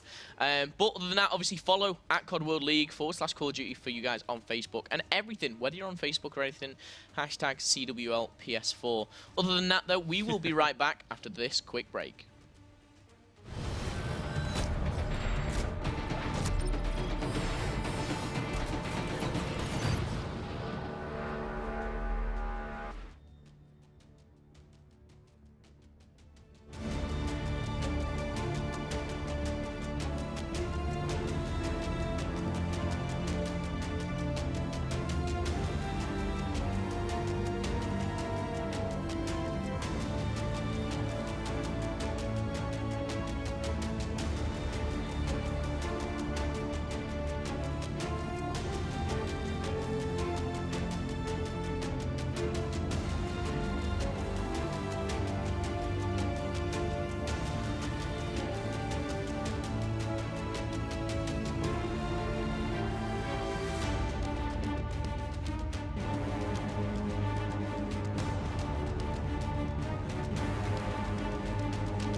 welcome back to the Call of Duty World League. And myself, Philip Momentum Whitfield, also known as Momo, also Phil with 7, is joined by the wonderful Brycey, also known as Bryce. Why do you need so many names? People just call me Bryce. That's it. I get bored and I want to change. Next week I'll be called Bryce. You will not. When you tune in, Tuesday, Wednesday, that will be Philip Bryce Whitfield. Well, hey, you might as well join my family since yours has abandoned you. Exactly, that's what I've got to do. Coming up, of course, this matchup, Excel versus Infused. And you know what? We got our bracket a little bit wrong. We didn't think... we thought it would be Splyce here, actually. Yes, but Tempo were too much for them, but Excel were too much for Tempo. So Tempo did manage to take down Splyce. And Excel obviously took them down just in the game we just saw. So here we go, grand final of this first cup, Excel versus Infused. And I just want to kind of draw your attention to something we were talking about a little bit. You know, you said, cool, Infuse the Red Army, or... Yep. I know what you're going to say. Orange. I can't even bring myself to say it. Excel tweeted out #OrangeWave, which is probably one of the worst thing ever. To the point where Mr. X has got involved and said it sounds like a tagline for a bad soft drink. So yeah, Should be it the is. Heat Wave, maybe. No, I'll shut up. In fact, do you know what they used to be called? The Tangerine Army. Really? Yeah. I also, because someone tweeted out, I thought that thing was #XLing. XLing? Oh, XLing. Yeah. I don't know. But you've got to have, it's like a name for the fans almost. Do you know the real problem is? The great tagline for them would be #XLNC. But they can't use that because that's Nick Ward, yeah. #Excellence. Nick Ward has ruined Excel. Maybe they just take it and steal it. He's gone now anyway. Oh, wow. Do you know what I talked about? They are super quick on that protect, but they do not care as... Zero's got the MR6. Yeah, MR6 is in play. VMP is in play. Of course, these teams... They know what each other play like. They know what each other are doing. They've played each other before. Scrim, CWL, everything. Two top teams in Europe. Technically, you could say the two top 5. But again, that's interesting. Rapid fire protect. Nice. #Greenwall there on the protect and ban. Shortly followed by a red phase wall. What are you saying? I'm just getting into the whole green and red thing. Maybe we'll see some more green now. Are we going to see more red, more green? What are you feeling? Well, I feel like we should be working out what they're actually going to pick. Now, High Caliber still hasn't been banned either. Yeah, it has. So I imagine that may be one of the last ones to come in, unless they go, oh, Shiva's been taken out, which means that Urban now has the choice of this High Caliber no, or High Caliber's not. banned. Oh, sorry, it is banned. Sorry, I completely missed that. I nearly missed Rapid Fire because it's been protected. Pharaoh gone as well. With Rapid Fire protected, Pharaoh ban is a wise one, because Pharaoh with the Rapid Fire is... You can do unthinkable things, especially in the wrong hands. I know PT likes that one as well. But now we've seen the protects come in on some strange things. Are we going to just see VMP Rapid Fire? Are we going to see, you know, I've seen people pull out the Razorback Rapid Fire. Yes, actually, we did see that. It didn't work actually very well earlier in the game, we did see. But we'll find out whether or not it will be picked. Just seeing people pick now, Kinetic versus Scythe is the only difference. Now, Kinetic both sides. Marky B. What is Marky B taking as he's under the gun? Marky B. Marky's got the Scythe for sure. Come on, maybe. 100%. Will Momo be right? This Marky is actually Scythe, more important. quicker heat wave. Okay. Urban will be. I would. Say heat wave quickly. Heat wave. Yeah, there we go. That's what Machine likes to do. You know, he does it as they come in. It's like, yeah, they'll pick that and they'll pick that. He's getting better at his predictions. He's not even here, so you're just being savage here. I wish he was here. Your savagery's gone way up. I think it's my influence. I'm a bad influence. I was going to say, I'm learning. It's rubbing off on me. Anyway, there we go. The drafts have been done. The ban and protect has been done.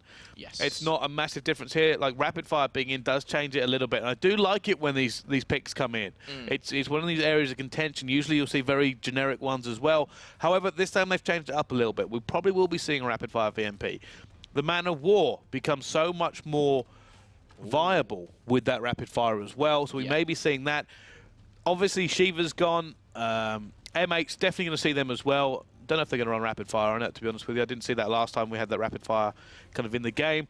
So I think we may see a little bit of variance here, but I think it's going to be a lot of VMPs and probably M8s. Yeah, VMPs, M8s. What do you think about the, you know how the Vesper's basically been taken out the game now? What do you think about this? No. Do you know what they've done to the Vesper? They've made it the Scorpion. They have made it the Scorpion, and there's nothing wrong with that at all. It's now, you see how good it is in the scenarios that you use it for. Like Urban did on the middle hardpoint. Urban did, and it's great that that's a thing. Huh? Do you prefer this new Call of Duty, if you like? This new kind of competitive Well, Black Ops 3, game? yeah, I love Black Ops 3. No. Okay. Do you prefer it pre-patch or post-patch?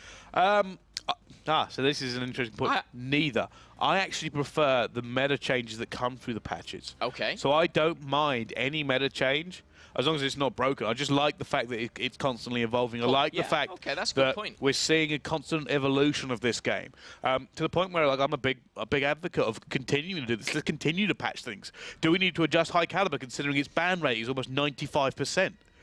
You know, I mean, I like Rapid Fire is actually a little considerably lower. It's probably only about 80%. Yeah, because it changes the game with this. So I actually want to see little tweaks to it. I like the little tweaks that they're doing. I think constant patching is definitely the way to go. That's why I brought up the Psychosis thing earlier. Is a way we could slightly tweak it to kind of bring it back in here, because the amount of kind of variable picks and we see here, the amount of guns actually used is great. I like the fact that we're seeing very different tactics. I like the fact that the MR6 has now just got protected because some players are very, very dangerous with it. Like I said, I love the fact that these tiny tweaks are coming in. It's great for the esport, and it's great for everyone watching at home. Yeah, I love the fact now I'm going into this hardpoint, right? This Stronghold hardpoint. It's going to be a completely different game than I've seen in a long time because that rapid fire's in, because the VMP rapid fire and the on the MR6 are in. Just trying to see, they've obviously got that rapid fire on that VMP. No for Quicker, so let's not come on board with Quicker because Quicker's decided not to take it. Yeah, they go straight in here as well. Quicker. He's just going to hold this down. You see trophies littering this site as well, but never mind. He will go down as well. PD looking to push forward. He goes down. Urban trying to get it, and he's actually got the Cuda rapid fire. There's a great shot there to take him off that power position, but Nolson and Zed bounce back. PT trading out as well. I mean, this is a hard point where, you know, a lot of points get traded on. Not much will be kind of racked up, but easy contestations will come in. He can see that weapon, but Urban does have this rapid fire. You're pointing out He's going to try to push back there. Wasn't quite able to. Looking up top now, Marky. Marky picks off one. Pre-aiming, ready for it. And I imagine PD's now going to push in, ready to start looking for this rotation as well. That's exactly where PD's gone. You see here, PD is stacking, ready to rip this hard point apart, but it's coming down to a point-blank battle, and he is going to lose it as well.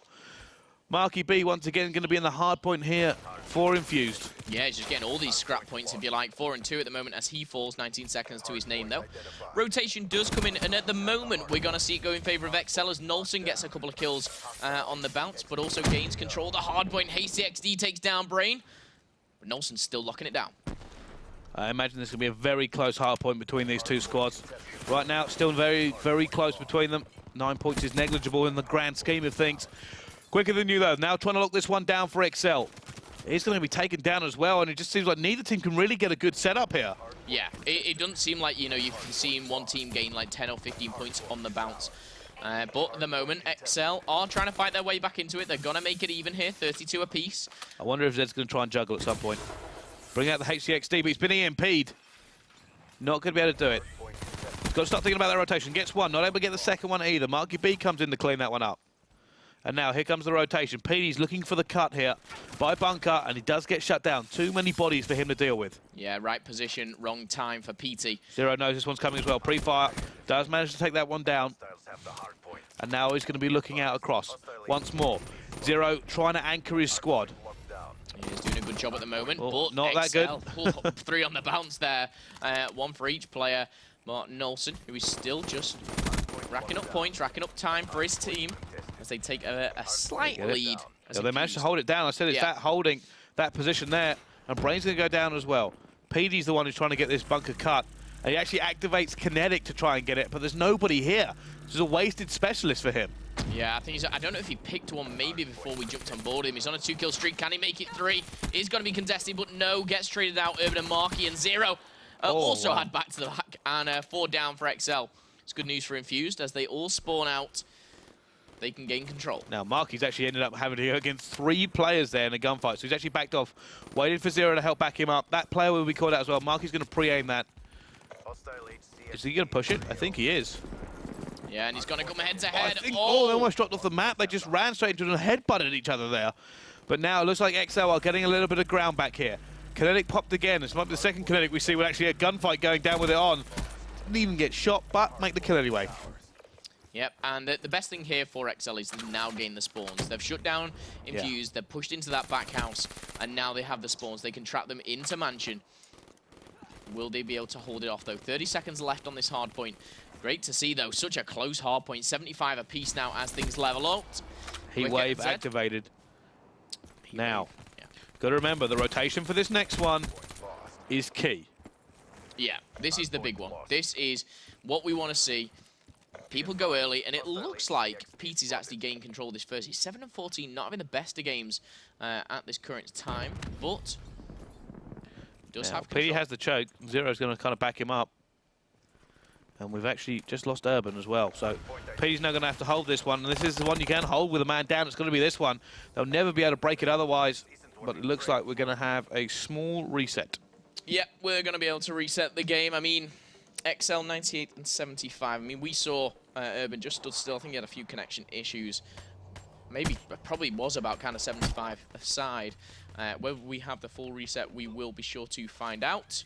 But nevertheless, we'll bring you that update soon. Yeah, we'll just get the admins to come take care of that one and find out exactly what is actually going on with these two squads. We did obviously see Urban stay still for a second there. Yeah. I was wondering if it was temporary or whether he was going to kind of stay spawned out, but it turns out he was not coming back. No, he was gone. He was just not coming back. Something I will miss him. Hopefully he'll be back very soon. It's all right, you know. Your brother will eventually accept you, you know, as a brother, and will come visit you when you've moved away. I mean, I've moved on. I'm happy, you know. It's just he hasn't come and seen me, and you have twice. I know. I think it's indicative of the relationship between you two. You've always been the better VP, brother. So that I can play that back whenever I like. I've got it, and I've got it forever. Because I've got to say, right, you seem to change.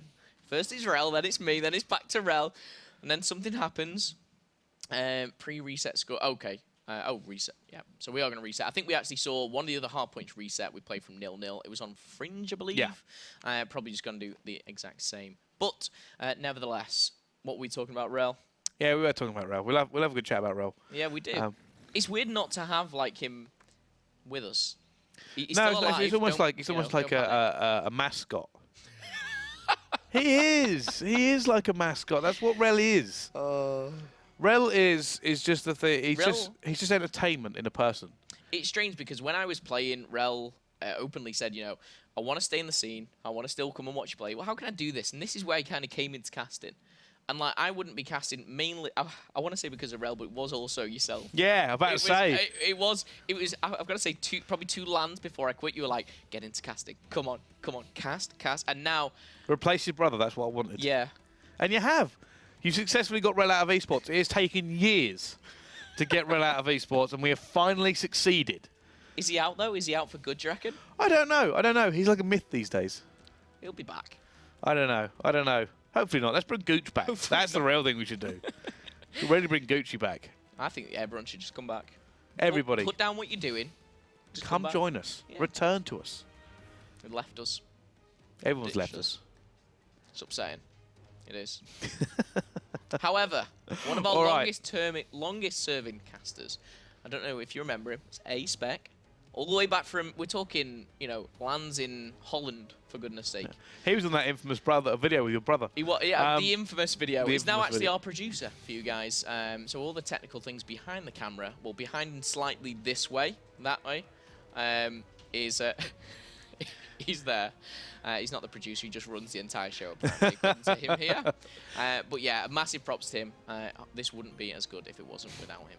All right, I believe we're just waiting on this reset now, so it shouldn't be much longer. Yes. Fingers crossed. I think we're actually about to get back into it. Or I think we're about to get back into it, so it shouldn't be too much longer before we can bring you all the great action again here. But I think one of the things we can quickly go over what we actually saw in that last one is that both these teams were very, very close. They were. It was very, very close. And until it was 75-75 at one point. I know then we got a disconnection. But let's start it. Let's start it all over again. We've had our warm-up now. We're going into the real thing. That was just a prelude to the real hard point. This is the real hard point as Urban opens up 2-0. But I think he might end up being flanked here. He's actually going to dip out of the hard point to challenge.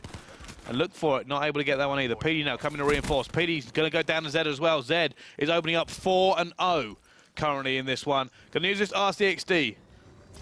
Is it going to be good enough? And you know what? I just like the fact that the longer I watch this game, the better these guys get at driving it. Yeah, they do get better. I remember and better. the first attempts, not great. The worst was the dart, right? Yeah. When we saw people using the dart and it just went straight into a rock. I mean, we've all been there. However, back to Zed. He's 5-0. He's doing some great things for his team. And let's not forget, he's 175 away from that lightning strike. Make that 75 as the team all come in. He wants his hard point. Unfortunately, he's not going to get the 100 points from the hard point. His teammates were just not there to help him out as in come the devastating effect of Infused. But XL still cleaning it up. Zero's now waiting for reinforcements. Indeed he is. Slaying side of things, definitely in XL's favour. But at the moment... Oh, that MR6 banging away, somehow staying alive, looking for that next kill as well. It's going to be Urban who picks it up, but Zero was the guy that pinched. He forced them to divert the fire. And now Marky B's going to be holding it down here. Who's holding up top? And already he's going to go down here. Marky B goes down as well. It's another big pinch from XL. And this just seems to just switch sides so quickly. I mean, they've worked on their break. Their breaking play for both teams is incredible. So, you know, really showing how hard it is for a team to almost keep a hard point for more than 15 or 20 seconds. We probably will only see that on, you know, that fourth rotation into the bunker. But rotation's going to come in. We go into the hut. We're going to see who gets control of this. But there's one player, I believe, from XL. Who is that? Right at the back. Quicker is obviously in a gunfight, but there's one place. Zed. Zed is right at the back here. ACXD again. Used to break and shut them down. Never mind. Make it too.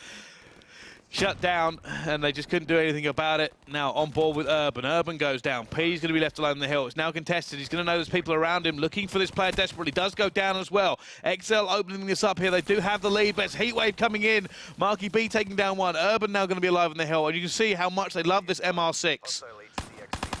Look at that. It's Trigger just finger ridiculous. of the gods. It is ridiculous. I get excited when I see Urban use it. Zero is shortly in second place, I'd say. I'm not sure I could shoot that gun that fast if that's all I was doing, let alone being accurate with it. But never mind, as Quicker and Zed shut them both down here. PT's left in a bit of a gunfight. 4-12 though for PT. Not the perfect start, not what he wanted. If anything, he would want a whole lot more. Well, now on board with Urban. Urban looking for this one. Does pick that one up as well. That's his second kill. And you can see here, Infused looking to take the lead. Look at that, he's looking for the player back spawn, looking for that anchor. He knows he's going to be there as well, doesn't matter. Teammate will eventually pick that one up here as Urban comes back towards Rocks, looking for it, picks it up as well. Still on this streak for him. A few more kills and he'll have that RCXD. Does manage to get it, but does go down in the process. PD has kinetic, not going to be able to pop it. Didn't have enough time to do it either. Another specialist coming in from Zero. He doesn't choose to use it. No. And there's a lot of specialists here, and I'll be honest with you, I know why these specialists aren't being used. It's because of that next hard point. Yeah. It's so critical because it's a money hill. And by money hill, I mean if you can get it first and you can set up, you can get so many points.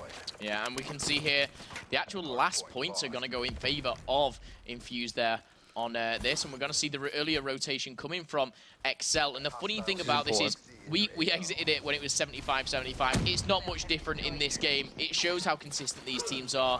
But who's going to take control? It looks like XL have the bunker.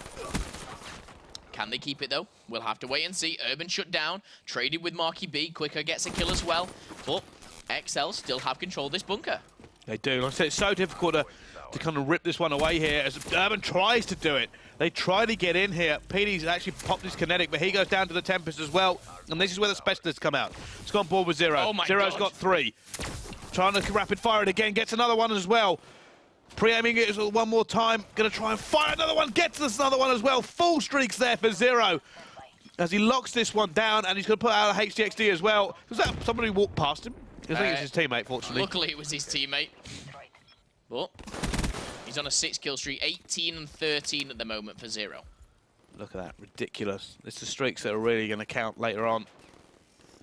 And I think he probably would have got a Cerberus if he continued on, if he had it. Yes, I think he would. I mean, he's nearly doubling up on that HCXD.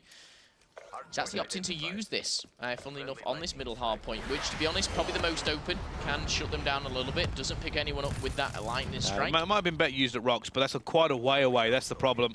He could easily get his streaks again in that time. So he chose to use it then. Nolson hiding, has been EMP'd heavily, is eventually going to go down as well. And both teams, look at that. Quick has actually ended up calling in his streak. And now both teams are just fighting for position. It will right now be Infused in control, but don't expect it to stay that way for very long. Almost an impossible hold. Yeah, really, really hard there. Quicker and Nolson doubling up here on the middle as they both make a kill, but both fall down shortly to 0. XL are going to breach that 100-point mark and get a little bit closer to Infuse lead. Quicker does have a lightning strike, much like 0 did. Well, he's just waiting here. 24 Can he make this kill? It'll be an important kill if he makes it, because he will get that HCXD as well. And now you can see Urban going for this rotation, and it will be in control of Infused again. They are being very, very tight with these rotations. Marky B trying to hold up top. Several players against him. One actually sitting on orange van trying to take him down. Petey's going to be in here as well, but Petey gets shot from multiple angles, and XL have cleaned house. Yeah, XL have taken them down. They're going to be able to breach in now. Heat Wave's used. Urban's going to take advantage of that one. Can he make it 3? No. Zed shuts him down as Quicker also adds to the tally. And it just seems trade after trade and contestation after contestation. Who's going to come out the victor here? No one knows. No one can predict. But Nolson is doing everything he can to stop it. 3 back-to-back there as he still has control. But look at this. I mean, the speed these two teams are playing, the interactions are super high already in this game, and we've still got pretty much half the game to go. But both teams just really hammering each other. It's a very quick, very frantic, pile-in kind of strategy. Indeed. But Zed, just backing off, using the HCXD, and this is purely for spawns. Great intel that he's got here. He can call out. He's actually dodging it so they can't push. He doesn't want them to shoot it so they can't push. He's now going to go for it as well. Guts it as well. Great driving there from Zed. Not only did he slow them down with the threat of it, he got a kill in the end as well. And they took the other player down with, I believe, another score streak. XL have to spawn, but Infused are racking those points up at the minute. They need to get them off of that. Zed sees a player through the trees. Eventually able to pick it up, but he will be traded away for that one. And now, again, a big fight going on. Nolson trying to make this one and lock it down. Trinity gets a second, he does. Has a Tempest as well. Surely, how's he got away? He's still alive. He's still trying to make plays here. Still not able to get it done. But he did quite a lot of work. This is neck and neck still in the grand scheme of things. Only a 20-point difference. Yeah, Marky just laying down the law here. Marky, 0, and Urban. Make it 2 for Urban. Kill after kill. Nolson answers back nicely, though. But Infuse have gained about a 30-point lead here just from this hardpoint. They're going to be going to the rocks with that advantage. But this is where 0 wants to just stay alive. And Urban's going to have to do it now. He's going to be heavily outgunned. Does manage to pick it up, actually. Gets that hip fire, but it's probably not enough. As you can see, rock control going to XL. Yeah, and XL are going to have that starter on the rock hardpoint. But this is where we see... Oh, kinetic armor. That sound, that squanch. Sounds so beautiful to listen to, but it wasn't enough for PD. He gets shut down 17 on 32. I don't know. PD's struggling. PD's not having the best of games here for some reason. No, he certainly isn't. Oh my goodness, Quicker is though. Look at that movement. Hit him with a talon, baby. And Quicker opens it up, and he should be able to get a lot of time here. They're actually going to give up the scrap time. No, Quicker goes down. 0's pulled that scrap time away from 20 seconds. Could be massive. I think he's going to be challenged here. Too much scrap time to give away. 0 pulls through, and they're going to be looking for this one. Who's that? It's Marky B alone. Marky B surely cannot hold this on his own. He is going to go down, and it does mean that XL will have control of one of the biggest hills on this map. Yeah. And this could be the point where they go into the lead. And I don't think they've got many specialists to break this at the moment. That's the problem. Oh, they've got Lightning Strike as well, XL. This is a hard break. Almost impossible without the tools to do it. Brain in that hard point, locking it down. Zed at the back there. PT's going to kill Zed, and 0 answering back. But again, it goes in favor of XL. And those boys will be able to get back in that bunker very, very quickly. This is going to be a struggle for Infuse to get back into the game. Nelson's got the Tempest. I don't think they can get in. I don't think there's any way for them to get in. Nelson's just quite happy here with the Tempest. They've got to run through a Tempest. They've got to run through so many guns, cover advantage, everything. It's just a nightmare. Yeah. Oh, and another specialist has been popped there. 60 seconds. Pretty much the full 60 seconds. Piece. Oh my goodness. Does go down though, and as the rotation comes there we go. Scrap time. XL have got every single point from that. I mean, this scrap time is meaningless to them. They're 221 to 195. Infuse needs to pull some out of the back here, Bryce. They do, and they've got to kind of struggle back here. Like I said, Money Hill changed this game on its head. And Infuse is sitting there going, oh, how did we not get that? But look at that coming down. It's going to be Urban. Urban gets slammed into the wall. trying desperately to stay alive here. They know they can't really afford to give XL this much time. They know they've got to continue pushing forward. Quicker doing everything he can, trying to push it out here. Tries to reload cancel, not quite able to hit it before that he goes down. But look at this, only 12 points until XL win this first map. Yeah, and it's just going lower and lower. XL rack up the points here, all on the hard point. Nolson's on 44 and 35 at the moment, but the key thing for me is every single player has over a minute on the hard point. 3, 2, and they've contested. And they've contested, just to make it that little bit Quicker doesn't longer even for care. us. There we go. They finally managed to rip it away from them. This will be one hell of a comeback, though. 2 points away. They have to do everything perfect from here on out, Infused. They have to be gods amongst men. He's actually hit that as well, and he's not going to be able to do it. They don't even get into the next hard point. And Excel will take down Infuse in that first map. Yeah, 250 to 203. It was close. It was close all the way. But it was that Bunker Hill that changed it. They got every single point, bar kind of the scrap points of 5 either side. And XL were able to run away with it. And in the end, it was probably all on that last bunker. They probably got 45, 50 points from it.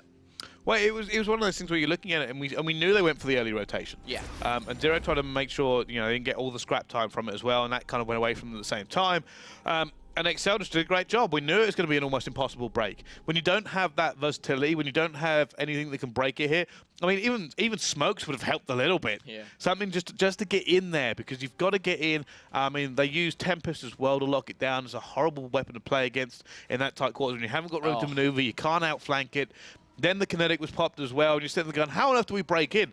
Not only have they had to move through all the bodies that were outside, their first push didn't even get near the entrance. No. It was the second push that finally managed to get near it, and then they were shut out again and again and again. 60 points, 1 hill, that's why we call it money. Exactly. Nolson, obviously, almost the man to watch on that one. Over 40 kills for him. But as I said, in-game, over a minute for every single player on XL, really being a team, really kind of chucking themselves in the battleground when needs be. Great first map here in the grand final. Of course, we will be seeing a best of 5, so potentially we can see, all 5 maps. That's what we'd love to see. We've not seen a 5th map today. That's the real killer for me. That's what I want to see. We've seen it go to CTF every single time, pretty much. But are we going to see that final map? If there's 2 teams that are pretty evenly matched, that could kind of push it to this, these teams can do it. Now, going into the Search and Destroy, right. These guys have both just won a Search and Destroy 6-1. They've both been dominant on it against their other teams. Going against each other, you were obviously, and I think validly, opinion was, Epsilon really good at S&D. Yeah. What do you see about these 2 teams matching up? If I'm honest, I kind of want to favour Infused a little bit. I think some of their individual talent from these guys is very, very important. I think Zero's a big factor for them, actually, on the Search and Destroy as well. I think their chemistry's considerably better when they're trying to make those team strategies go down.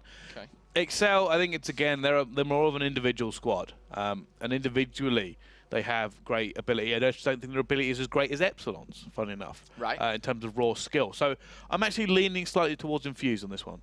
Okay. I would agree. I do think Infused, their S&D has been so good in the COD World League, technically and statistically the best team at Search and Destroy. And just taking a look at that team, just breaking it down for you a little bit more. Marky B, their third in line, if you like, is the leader and captain of Team Infused. And from left to right, you've got Urban, Zero, of course, Marky, and then PT. But definitely one to watch is Zero. Talking about Zero on the Search and Destroy. This is him, this is what he is, and this is what he's doing at the moment. First of all, in the league, he is first. Average kill-death ratio, 1.2, highest in the league. I mean, we're seeing a trend here, first, highest in the league. Active camo is what he likes to use, and of course, he's an AR slayer. But going into S&D, scrap that. He's your sniper. Of course, in everything else, yes, that is him. But what a great player. You spoke about him before, and you were the first, really, to kind of, let's just go back, basically, about 8 months, and you would kind of say, this is one to watch. This is a guy. He was the entire reason my players to watch video came about. Yeah. He was the entire reason. I said, right, I want to make a video about this player. I said, and then it kind of evolved to making a video about, I think, 8 or 9 players and reasons to watch them throughout the season. But Zero was the reason I made that video. Yeah. And I think he's alluded to the fact he's doing it very well. I think he's playing exceptionally well, and he has continued to show that he is going to be a mainstay name for a while to come.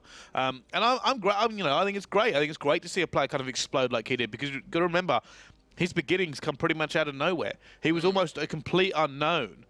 when he was kind of thrust into the pro scene. And it was actually Shane and Swanee who thrust him in there when they eventually picked him up for Epsilon way back. Yes, yeah. And I remember thinking, like, who on earth is Zero? It was at that time when it was like, Epsilon Zero, who is this? And there was another player called Zero from France. And I was like, they picked up this French player. I was like, no, it's this guy. And it was like his trainer. I was like, I don't know this guy. Well, if I remember correctly, going back to what Shane said about that pickup, Shane said, he goes, we could have just picked up anybody with a name. We could have just gone, you know, this guy's okay, he's all right. He goes, but we want someone hungry. We want someone who wanted it and was going to grind and really, really hungry for the win. Yeah. And that was Zero. And Zero's continued to do that to this day. Something, may I apologize? Because at the time as well, there were other free agents available. I think PT was actually one of them. And, you know, now they find themselves teaming together with Urban as well. Bringing Urban in, I find, has been a massive kind of factor to propelling them into the situation. I think this team is greater than the sum of its parts. Yeah. I think when you go back to the formation of this team and you looked at them on paper, this team could have very easily not worked. It could have been absolutely awful and broken up within a week. But it didn't. This team somehow clicked. They had great work ethic. They were all very hungry. They had something to prove, and they've proved it for a long time. They've stuck together. I remember sitting there when we transitioned games, and they were going, "We're going to stick," and nobody else was. Not a single team said that, apart from them. Yeah, and true to their word as well. A lot of teams say we're going to stick, and then a month into the game, oh, it's not working. Let's get rid of A, or let's get rid of X, for example. And they have stuck. They've kind of stood the test of time, if you like, and have shown and grown more and more as we've gone on into this. And you know, Zero, I think, has been a bit of a shining star of Infuse. Much like, you know, your players to watch. I'm not sure if it featured, but mine always going into this game was Bance. Bance was on that list, I think. Yeah, Bance was one. I know you said Sonny B. Sonny B was. I'm glad he got into the CWL. Yeah, but for me, the only one was you got to remember, my video wasn't just about the best players. It was how it started. Oh, but I also pointed out some flaws of some players coming into it. I think almost all of Millennium ended up featuring, apart from Mad Cat, because of the stories got going on. We had people like Moose coming in. I spoke about that earlier when we talked about his story and his journey and his rebuilding of his reputation, which he's been doing really well in this league. And so many players had great stories coming into them here, and it was kind of a half, here's the guys you know, and here's the reasons you've got to keep an eye on how they're performing, and here's some new players. Here's some people you maybe don't know, or you maybe not watching fully. Sonny B was one of them, and look how he changed TCM. Zero was another, and right now he's #1 ranked in the league. Yeah, like he's dominating at the moment. But for XL, let's see exactly their team. You know, we broke down Infuse, we've talked about them, and currently this team is actually topping them in this game. Yeah. We've got Quicker from left to right, Quicker, Zed, Nolson, and Brain. And this team, for me, is a team where it's coming to the league. They qualified online. They weren't invited. They did everything themselves. And I look at this team and I just think slaying power. I do think this is a great team. The only kind of bad thing about this squad, the only problem they've had is when they get to an event, they don't always perform as they do online, and they've struggled with it. Yeah. So this is something we've got to look forward to. I predicted that these guys would do well in the league. I thought they would be definitely challenging for top 4. I didn't think they'd come top 2. I did think they may be challenging for top 3 at some point, but that's roughly where they wanted to be. Yeah. I pretty much predicted they're going to go through and make sure they get top 6, so make sure they stay in that zone. But yeah, I think this team's really, really good, and it's almost an entire team of people know. I mean, Quick is the most famous person on that team. Yeah, and before the CWL, I was looking at this team like, hang on, I need to do my research on these players. You know, when you talk about Millennium Infuse, I'm like, yeah, I know them personally, but these players I didn't know. And now they've come to events, I've met them, interviews and everything, and now I feel like they're in the same category as your Infused and your Epsilons. I just know them of who they are. And it's really good to kind of see someone grow not only that much, but so fast. But I have to agree with you, when it comes to, you know, offline events, they haven't performed, but I think that's the only thing missing from their team now. The reason they're not spoke about in the same breath as some of the other guys is because of that. Yeah. All they need is a big performance at an event, and maybe Season 1 finals will be where it is. That's where they need to prove it. That is, it is. If they can walk into there and come away, they don't have to win it. I don't think top 2. Maybe top 3. I think top 2 is really where they have to get to. Try and get to the final. That will at least kind of validate their pedigree. They were sitting there going, you know what? Now we're here, and you can speak about them in the same breath as these other players. Not in terms of the history, but in terms of skill level now. That's what they're missing. I think you're right, and I think they are at this kind of line, if you like, where they've got the Infused, Epsilon, Millennium, and Splyce above them. And I think those 4 teams deserve to be above them. But XL now are at the point where, yes, we're better than everyone below us. Yeah. We've proved that. What can they do now to either join the top 4 and make a top 5, or knock one of the others down and say, look, you know, we're in this group now. Yeah. We're here. And at the moment, I think it's experience. They just have nowhere near as much experience as the likes of Millennium, Infused, and Epsilon. And it's just down to how they play on LAN. So let's get a couple behind them, and definitely one to watch at the Season 1 finals. I think it is. I think this is where they've got to prove themselves. You are right. We've covered this time and time again, but for me, Excel, if they can do it, if they can kind of come into there, they will. Because right now, you sit there and if you make your predictions from this point, you'd still put them below Splyce, Millennium, Infused, Epsilon. I always do it. But yeah, that's where you put them right now, and that's through no fault of these players. It's just pedigree, consistency, and on the day, those big games. Those are the ones they don't win. That's what they struggle with. They struggle to win those big games. But can they be Infused here? This is not those big games. It's not quite that moment yet. This is where they're comfortable. Okay, so can they do it? They're off to a good start. They've taken the Hardpoint. If you're just joining us, or if you know you've seen a stream link, tweet the stream, get involved. Hashtag CWLPS4 at COD World League. If you're on Facebook /Call of Duty, everything like that, do get involved with us. Tell us, whilst we're only 1 map down, who do you think is going to take the whole series? Do you think it's going to be Infused? Do you think XL are going to finish at a 3-0? Please get involved. I will be going through those after. And of course, just some more COD fans. Love to interact with you guys. But S&D comes along and you're playing Infused, and hello, we've got a ban on the SVG. Does look like we've just lost Marky, though, in the lineup. I think we'll have to have a reset on that, though, just to make sure we've got it. Yeah, come on back. I'll put the controller down aside. Now, before we were going into that, I was saying XL, they've had a great start so far. Hardpoint is behind them. They've got S&D, obviously potentially 2, Uplink and CTF. Infused, if you individually pick them, I would pick Infused over XL on every single game mode. What would you say if you are like the coach of XL? You're behind them, and let's say they're at LAN. Well, what I would say probably can't go on air, because you know how I am. Again, I'd deliver a fiery rhetoric, the likes of which would galvanise the souls of many men. Right, okay. But no, I mean, realistically, they just got to remember that this is a great opportunity for them. Like I said, because they've come under the underdog going in here, they don't have really much to lose. And as much as we kind of picking Infused here over XL, the difference isn't that big. It really isn't. This could be right down to the wire. XL have already taken the first map, and a lot of people at home will be disagreeing with what we're saying. I actually think, funny enough, I don't think it's as one-sided as we're talking about here. I think maybe this could be a potential Game 5. And I think maybe that's where the difference comes in. And I think online especially, this can be a Game 5. And I know all the, what was it, Orange Wall? Tangerine family? Someone on my timeline put Orange Tsunami. Which is terrible. Orange Wave, that was it. I can see some of these. Hold on.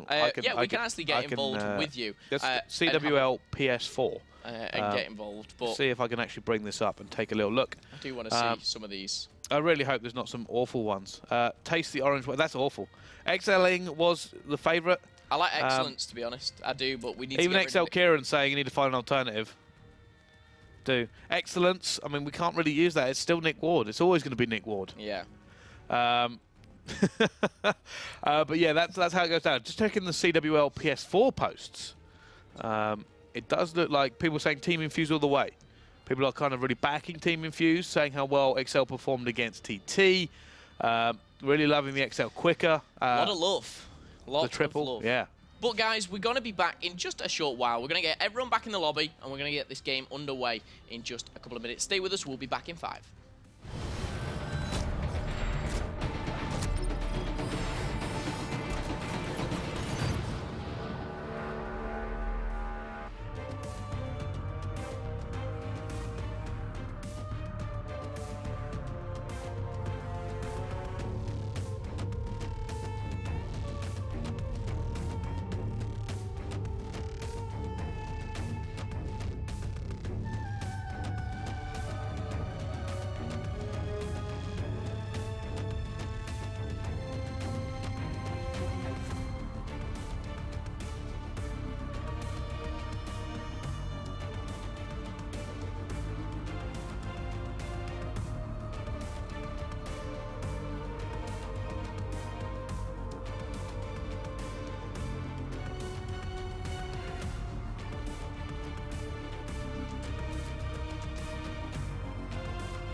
Welcome back. Thank you for sticking with us with that short break there. We've got everything resolved. We're back here. We're in the grand final. We're already one map in, Bryce. We've got Infused and we've got XL.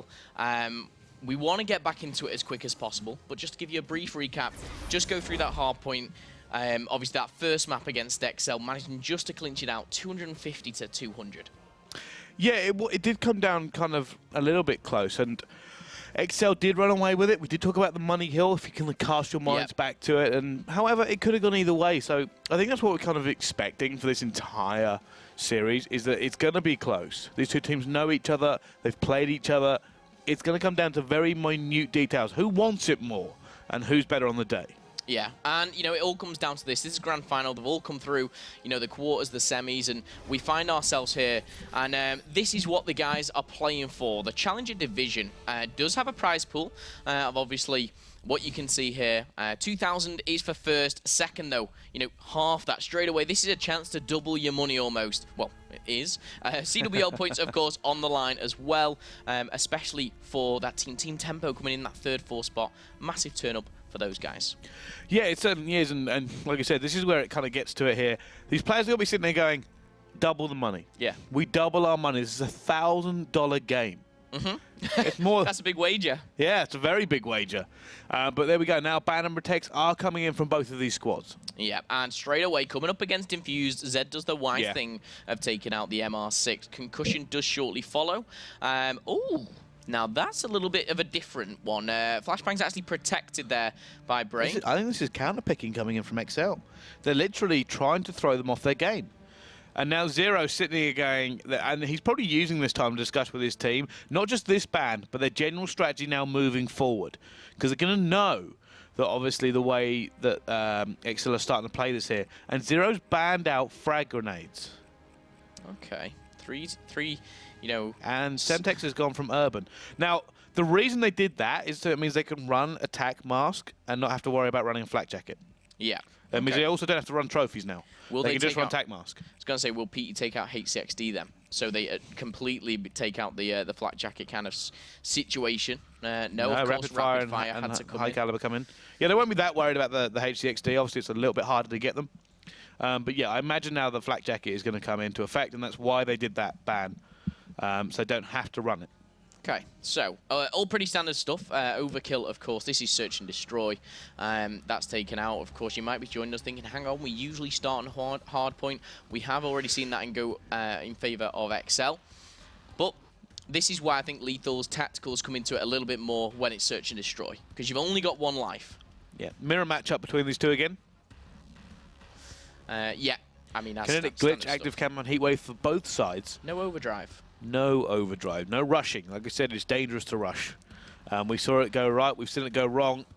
And a lot of the time it depends on the confidence of the players, people playing. I mean, PD may go for it, but if he picks wrong or he doesn't make what he wants to, he could be caught out by somebody just kind of sitting in a corner. Yeah, it's been done before. I've had first-hand experience of PT getting caught off guard, but they've not opted for it. Kinetic Armor, Glitch Active Camo, and Heatwave. Good, wise decisions, I think. And funnily enough, you know, abilities all round, no Didn't weapons. we see, I mean, when they did this the first time around, the SVG was taken out. They're not worried about it this time.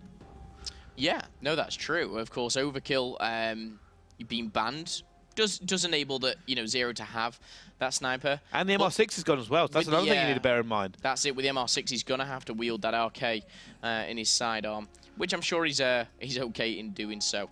Still has thermal, for example, on that sniper, though, that SVG. But these guys, in fact, Zero first already up there. Big green tick next to his name. He's good to go.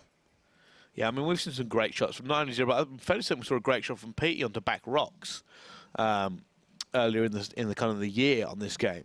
So definitely dangerous with that sniper rifle. Yes, the SVG with them will 100% be used by Infused here. Yeah, it's got to be used. I mean, and they utilize it so well, especially on a map with such kind of long-range gun battles. Yeah. You know, all the way down middle, train as well. And I'll be interested to see how this one plays out from XL side of things. I pretty much know what Infused are going to do. A bit less knowledgeable on the XL side of things, but you know, Brain will be holding kind of that back anchor role almost. You know, whether it's back rock, holding back train. We'll be interested to see what Quicker does though.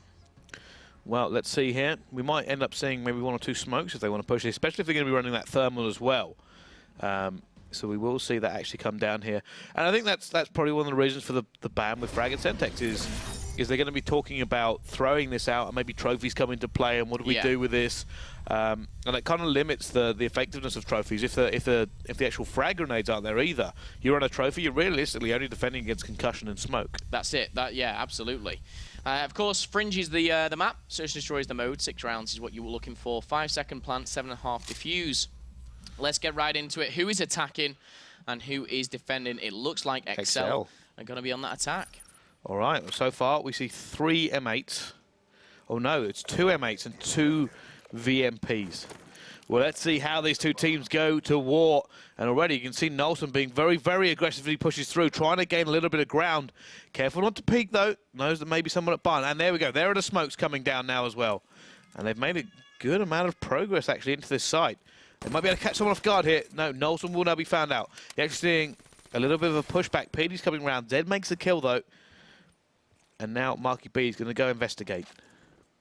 And now, with the plays going down, it's going to be a 4 versus 2. A great pick there from Zed. That's actually his second of the round. Does get taken down. Urban with a double. And now we find ourselves in a 2v2. Urban somehow makes it with the RK. They took away the MR6 to try and blunt him, but doesn't really work. Now, what can PD do? 1 versus 2. Urban's done a lot of work for him, but can PD finish it off? If he stays here, he may catch this cross. And I think they're going to go for it. Was that caught timing? Did he not see him? He saw him then, though. And he saw the second player as well. Gunfight going down, makes 1. Is PD going to be challenged here? I think he is, but PD's away. Who's that challenge? It's Quicker. Quicker says, come back here, my friend. Is he quicker than you? That's the real question. It's ring around the roses, and Quicker gave chase. And PD gets away, but fortunately ends up at the bomb site anyway. PD comes round, outplayed, son. Down he goes. Yeah, he was literally quicker than you. Unfortunately, for XL, that doesn't go in their favour. In fact, they were in a 4 versus 2, I believe. Yeah. And PT and Urban... PD clutched up 1v2. Big plays. And he just kept running there, and obviously Quicker gave chase, even knowing where he was. And it didn't work out for him. He lost sight of PD. And PD just got the advantage. Now we'll go on board with PT maybe and see exactly what he's doing. Is Zero sniping? Let's have a little look. He is. Let's stop on board with him. Nobody there yet, and you've got to remember that XL will probably know this. But Marky B's gone straight in. Looking for a second kill here. Marky gets that one as well. Oh, he's going to make a third. He is. Can he get the ace? I mean, we're talking less than 30 seconds here. Oh, he's seen him as well. Get the ace, Marky. Go for it, Marky.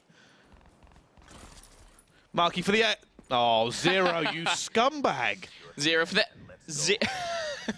Just Zero stole it from Marky. Marky deserved that ace. Yeah, Marky with a those first 2 especially, really crucial. The rest was was always going to end that way. I think Marky would have had it as well. Yeah, he would have, 100%. Well, there you go. Tied up 1-1. Yeah. Ooh, yes. I was confused. Oh, no, it's 2-0, sorry. No, of course, yeah. PT clutched up 1v2.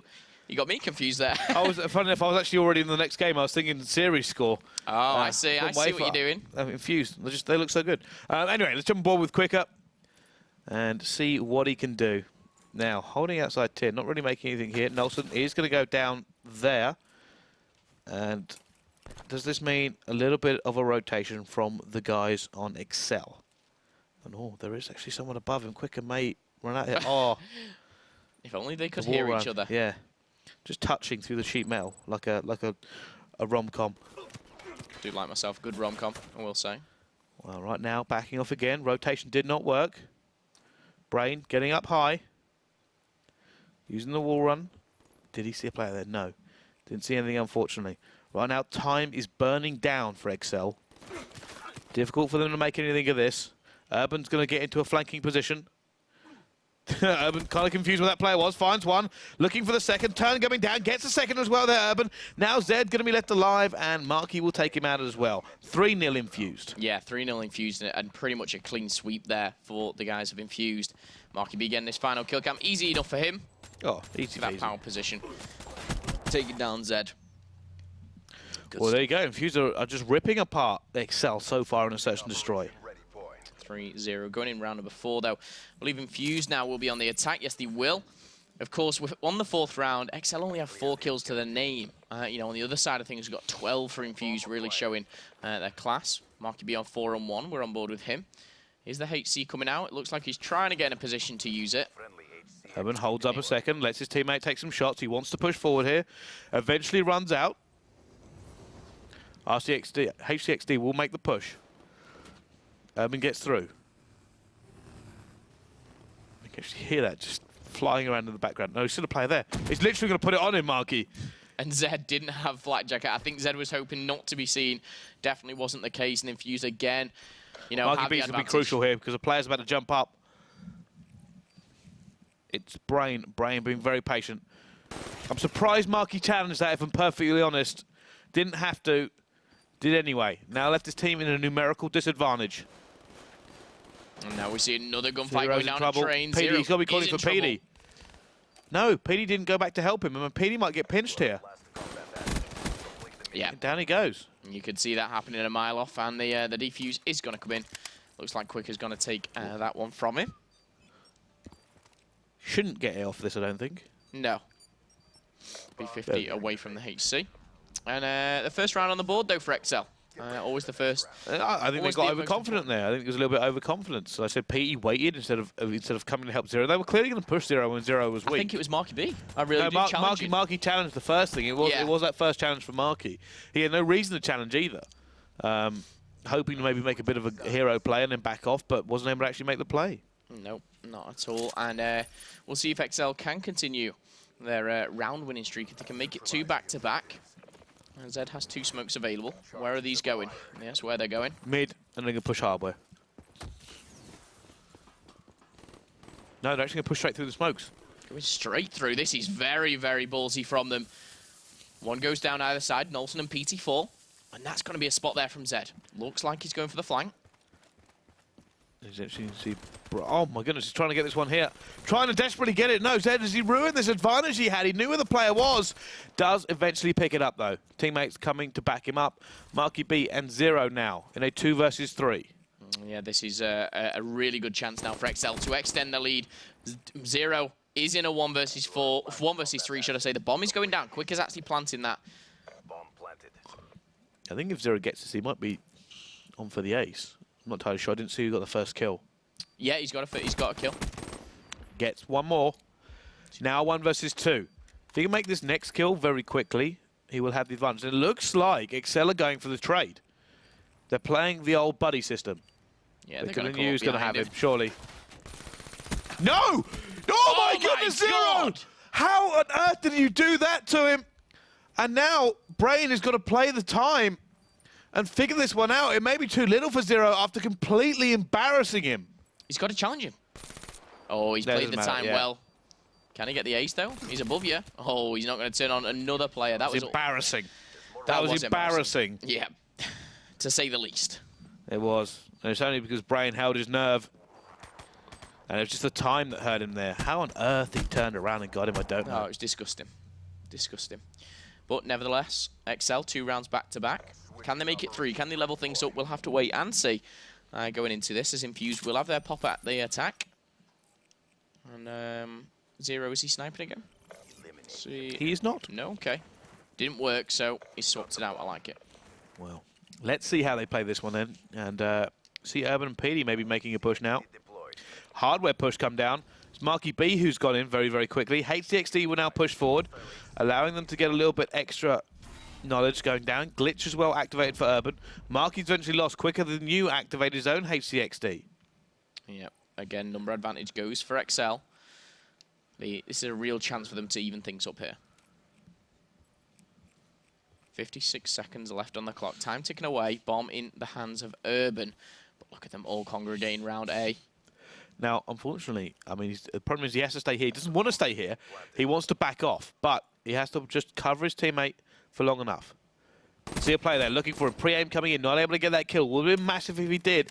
Zero's watching Hook, and he's trying to watch Hardware. Jump on board with him. Trying to cut off one of those angles. Zero goes down as well. PD and Urban now. Kinetic armor for PD. If he had an SMG and kinetic armor, I'd be favouring him a lot more in this scenario. Urban in a 1 versus 4. Sees one. Diffused. Yep. Zed's going to let that go to Brain. And Brain on a 5-kill streak at the moment. See, I just want to see Brain actually what he's doing. Let's go on board with him. He's 50. Yes, so he gets the dart. Has glitch. Has everything going for him right now. Has 3 rounds back-to-back, and he's fighting his way to victory. I mean, you know, if XL managed to kind of clutch up this win, could be seeing a quicker game than we thought. Yeah, I think PD probably would have been a lot happier there with an SMG because he could have pushed in with his kinetic armor and maybe got a little bit of control. Zero was trying to watch Hardware, wasn't able to do it either. Nothing really went right for them in that scenario. However, XL have brought this back 3-3. 3 on the bounce so far for them. Streaks almost in play. Now, going to stay on board with Brain simply because he has the chance to get the Hellstorm and he's waiting for the Dart or the HC. Which one is he going to use? I imagine it's HCXD simply because he's actually inside. It is. Would have been funny to see him throw his dart out there. Would have been a challenging way to get out of it. Already when his teammates has gone down, he's now chasing Zero. Trying to get Zero doesn't matter. Nolson ruins his fun. Nolson stealing the kill there. 3 versus 3. Now, Brain's still just guiding this HC car around. Oh, takes a tumble. Little wheelie running in. Little backflip, I think it was there. Looking for this player, and now he knows. Now, the good thing about this is he can kind of use it as a deterrent for anyone pushing. And I think it's actually 2. Is there a player there? His teammate. Okay, so he's came got of it. 3-3. But look at the time they've burned. Oh, Marky B makes a big pick there. And now XL have just basically ruined all of their time. But he gets it. Gets his Hellstorm as well. Bomb has been planted, remember that. 2v1. PT is in a clutch position now. Doesn't manage to win another round back-to-back. 4 in a row for XL. They're looking good. They've got back into it. They got the Hellstorm. That was a big pick from Marky, but he just couldn't get away. They got traded away from him as well. And there we go. XL really starting to open this one up here. You got to remember, there's still streaks in their kind of in their back pocket. They've got a dart. They've got a Hellstorm. So they can do an awful lot with that. There we go. You can actually see it. It's Brain's got to check everybody else. Nobody else. But there are a few specialists in the hands of Infused. Heatwave and Kinetic. See what Mark is doing. He's going for a very aggressive push here. And rightly so. 3 plays at A. They can take control of the B-bomb site if they get this bomb down. Just aiming for it. Marky B's going for a push now. Looking for it. Marky B will Heatwave at the very first opportunity he gets. PD's trying to make one. And PD does make one.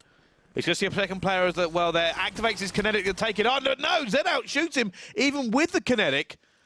How on earth he did that, I don't know.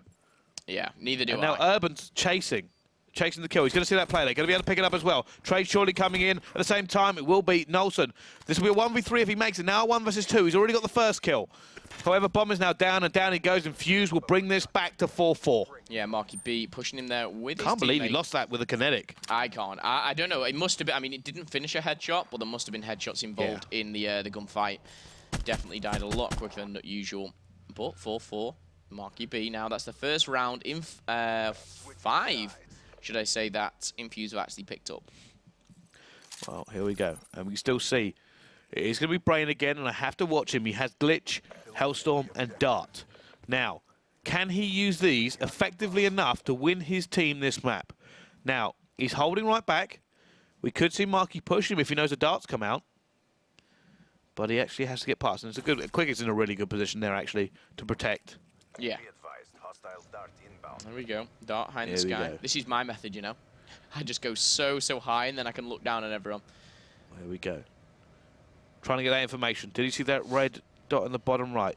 Zed's already made a kill. He's now looking to open up this bomb site, maybe. Oh, he's seen that red. Oh, no, Urban has completely shut them down, but Marky has gone down to Quicker. Quicker was waiting for Marky to push. He's going to see one there, gets one. Listen, there shouldn't be a flak jacket actually a use on this. Now, 2v1, though, in favour He knows he needs to go back up his teammate. He knows what that last player is. Oh, hit marker from him there, but it is a 2 versus 1. It's Urban, who already has 2 kills this round to pull off the clutch. And we spoke earlier about because of the lethal grenades banned in this game, flak jacket wouldn't be that widely used, which is why the dart is so deadly. Now, Urban, surely he can't pull this off. How on earth has he done this? I don't know how he's even still alive. Oh He's going to take damage. He's going to be challenged here now. What is he going to get? A heat wave gone down. He can't even see. Quicker manages to get that one just.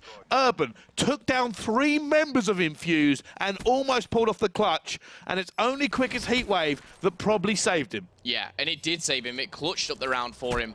And to be fair, it was used perfectly there by Quicker. And now finds himself 5-4 in the lead, 2 game points. Well, Hellstorm is still very much about, which means that realistically, Infuse can't really push the open bomb site. And realistically, XL can stack A. They can. I wouldn't be surprised to see more in there, but no. It looks like they are actually going B, and they're leaving A open. Oh, kinetic armor. Marky B shuts down instantly.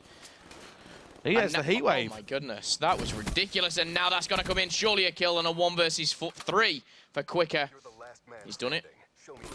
No, not Quicker, a little bit shaky shot. Yeah. If I remember correctly, he plays at a higher sensitivity than a lot of players. Yeah, he does. What I want to do next round, I just want to quickly cycle through all 8 players, see what's available, see what is left. How on earth Marky took down that kinetic? No, Kinetics have been a myth in this game. It's been pointless. But it was. I don't think he missed a bullet, to be fair to him. Right, here we go, 5-5. Let's see it's what either 2-0 or tied game. Right, let's quickly switch through. Quicker has nothing. Brain has Hellstorm and Glitch. It's it. It's all on Brain. I've got to watch him. He could be the very factor in this one. And I think now he needs to use it on B, open the site up, let his team push. Oh, he's gone for A. He got nothing either. Quicker gets the first kill, though, for XL. However, Zero's trying to get that one back here. Nolson takes him down, though. Advantage now to XL. 3v2. This wouldn't be the first time that they've lost this. PT and Marky have a massive mountain to climb. Stay on board with his Brain, because I do want to see this glitch. I want to see what he's going to do and what he's going to use it effectively. Marky B's in a really good position. Brain should be leading he's going to run. Marky might get traded here because he ran away. Shot's going down anywhere. Brain actually has his glitch as well, and he could have used it in that scenario. He almost got taken down. Going to challenge it. Makes it as well. Still has his glitch. Marky B has everything to play for. Let's jump on board with Marky. Yep. Oh, this is. I'm feeling a little bit tense here. Bomber's gone to A. It's a great play there. The Scotsman himself, he's got double figures, 10 and 6. He's not going to see someone, sure. And he's going to go down here as well. No, glitch! Gone! Thank you very much. That's Brain, has used his glitch here. And Marky's frustrated. For me, all that says is he's just almost wasting the time. It's perfectly done. He's got to find one. And no, Brain shuts him down. 6-5. Brain shuts him down. And we see a 2-0 lead for XL. We do. We have been wrong in our predictions today, Bryce, but boy, XL could be really showing us how and wrong Marky we can could be. have brought that to a 1 versus 1. The glitch, almost a preemptive glitch. I don't even think a bullet hit him and he was gone. The only thing, if it was planned, he was at fences, and I think his teammate kind of came out, you know, of A, and he might have called him out. If he Yeah, did, maybe that was what it was. He's like, behind you, and he just, bang, away I go. And it worked out. I love the way it just kind of transferred through that barn as well. You know, it was brilliantly used for once. You know, sometimes we see it, and it is moments of brilliance, sometimes the complete opposite. But XL leading, as you saw the bracket there. So I just want to point out, 2-0. at one point, Infuse were winning 3-0. They were winning 3-0, XL couldn't get started, and then it completely turned around. And then it all started to go round. We saw 4 rounds back-to-back for XL. Infuse, you know, did claw one back. But XL, as soon as they got kind of a bit of momentum, they got the streaks, they got their abilities. We saw Quick with the heat wave. It was a big clutch, that one. And, you know, definitely... We saw Kinetics getting shut down as well. Yeah, both Kinetics. That was ridiculous. Both Kinetics almost just laughed upon. Zero nearly made a great 1v2, or was it a 1v3 maybe? But all in all, the main story is XL are 2-0 up now. They're going into map number 3. They have 3 matches now to finish this. For you guys at home as well, there's so much, you know, a chance to double your money. These guys have both secured $1,000 already each. Potentially what they could be doing is doubling their money, but also those COD World League points are available. Well, technically, this could be a $1,000 uplink. That could be. It's a $1,000 game every game now for Infuse, isn't it? Like, they have to win all of them. But if XL win a map, they get $1,000. They have to win a map to get $1,000 at this point. 10 minutes, 1,000. Not bad at all. But of course, those CWL points will be all added up into a little pot, which are going to come into play at the end of the season. But for you guys at home, this is one of 3 Challenger Division events. If you didn't get involved with this one, unfortunately, you've missed out on it. It's too late. But however, there is 2 more before, obviously, we see, you know, these finals. So you guys can obviously get involved online, callofduty.com/CWL. Just at Twitter, at COD World League. They're tweeting about it all the time. Get involved. Hashtag CWLPS4. I can't throw more information at them. I've given them the chance. If you want to take it, grab it and run with it and get playing some COD. Yeah, I mean, we have been looking at it the entire way through. So we have been kind of keeping an eye on the Twitter sphere. So we will be reading all of your tweets for you, those out there. So make sure you do actually put them in. There have been some great ones today. Yeah, there has. I mean, some great support. We saw a lot of support for Team Tempo. Yeah. And we saw... You know, we saw the Red Army in fashion out for Infused as well. That Infused Epsilon game was a real kind of showing, if you like. And again, Infused for the 3rd time in the COD World League take down Epsilon. I think you said you spoke to them and they didn't feel confident beforehand. And I think it showed almost in the later stages of that. Well, when a team predicts they're not going to do that, you can usually tell where it's a bluff or whatever. Yeah. But they were like, you know what, we have realistic expectations here. And when... It's called, right, there's a thing called delusional confidence, and you know exactly what I'm talking about here, and it sounds like a bad thing, but it's not. Delusional confidence is actually a positive thing. It means that you're so much in the zone, you believe you're going to win every gunfight, you're not doubting yourself, you're not second-guessing yourself, you're not hesitating, you're playing your game, and you're in the zone. That's what delusional confidence actually is. It's a positive, not a negative. So when a team has delusional confidence, you're like, you know what, they're going to be top of their game, they're going to be playing for the win, you know, it's actually a really great positive thing. When a team's sitting there going, you know, we know it's going to be difficult or whatever, it's great to see them being realistic and humble, but it also means they may end up second-guessing themselves at some point. Hesitating in gunfights, you know, second... Do I go right or left? Yeah, choices, those tiny, tiny decisions. Should I push, should I not? Whereas you got that delusional confidence. You've got sometimes you're rated or you're PT. I'm trying to think of others. Zero as well, where it's like... Tommy has that confidence. And it's no hesitation. It's like, I'm flying around this corner at 100 miles an hour. I'm thrusting around, and I'm taking the guy around the corner no matter what. And sometimes it works, sometimes it doesn't, but they still, in their head, believe that it's going to happen. Thank you, production. Yeah, I mean, it's one of these great things. I do think COD is a very mental game. Yes. A lot of the time, especially with some of these ways these teams come together, and you can see teams break down and lose all composure. And even the biggest veterans are not immune to this. It just means that they've been put in that position more times, so they can be able to learn from their mistakes more. But they're still not immune. No, I mean, that's it. No one's immune. No one is. But the next game coming up It's going to be Uplink, and it's going to be on Infection. So, we've seen this map already before. We've seen it played out. We've seen maybe one side be a little bit more favored. But then on other games, we've seen the non-so-favorable side be very, very dominant. And that's when, you know, you'll get your teams that are kind of pushing this team back into this rock spawn trap. And it can be absolutely lethal. Well, I've said before here, for me, it's genuinely not about the strategies of these two teams. It's more about the specialist play. Especially when you reach this top level, everybody knows the general strategies. Everybody knows how they're going to play it. And it actually doesn't mean that much because it comes down to the specialist play.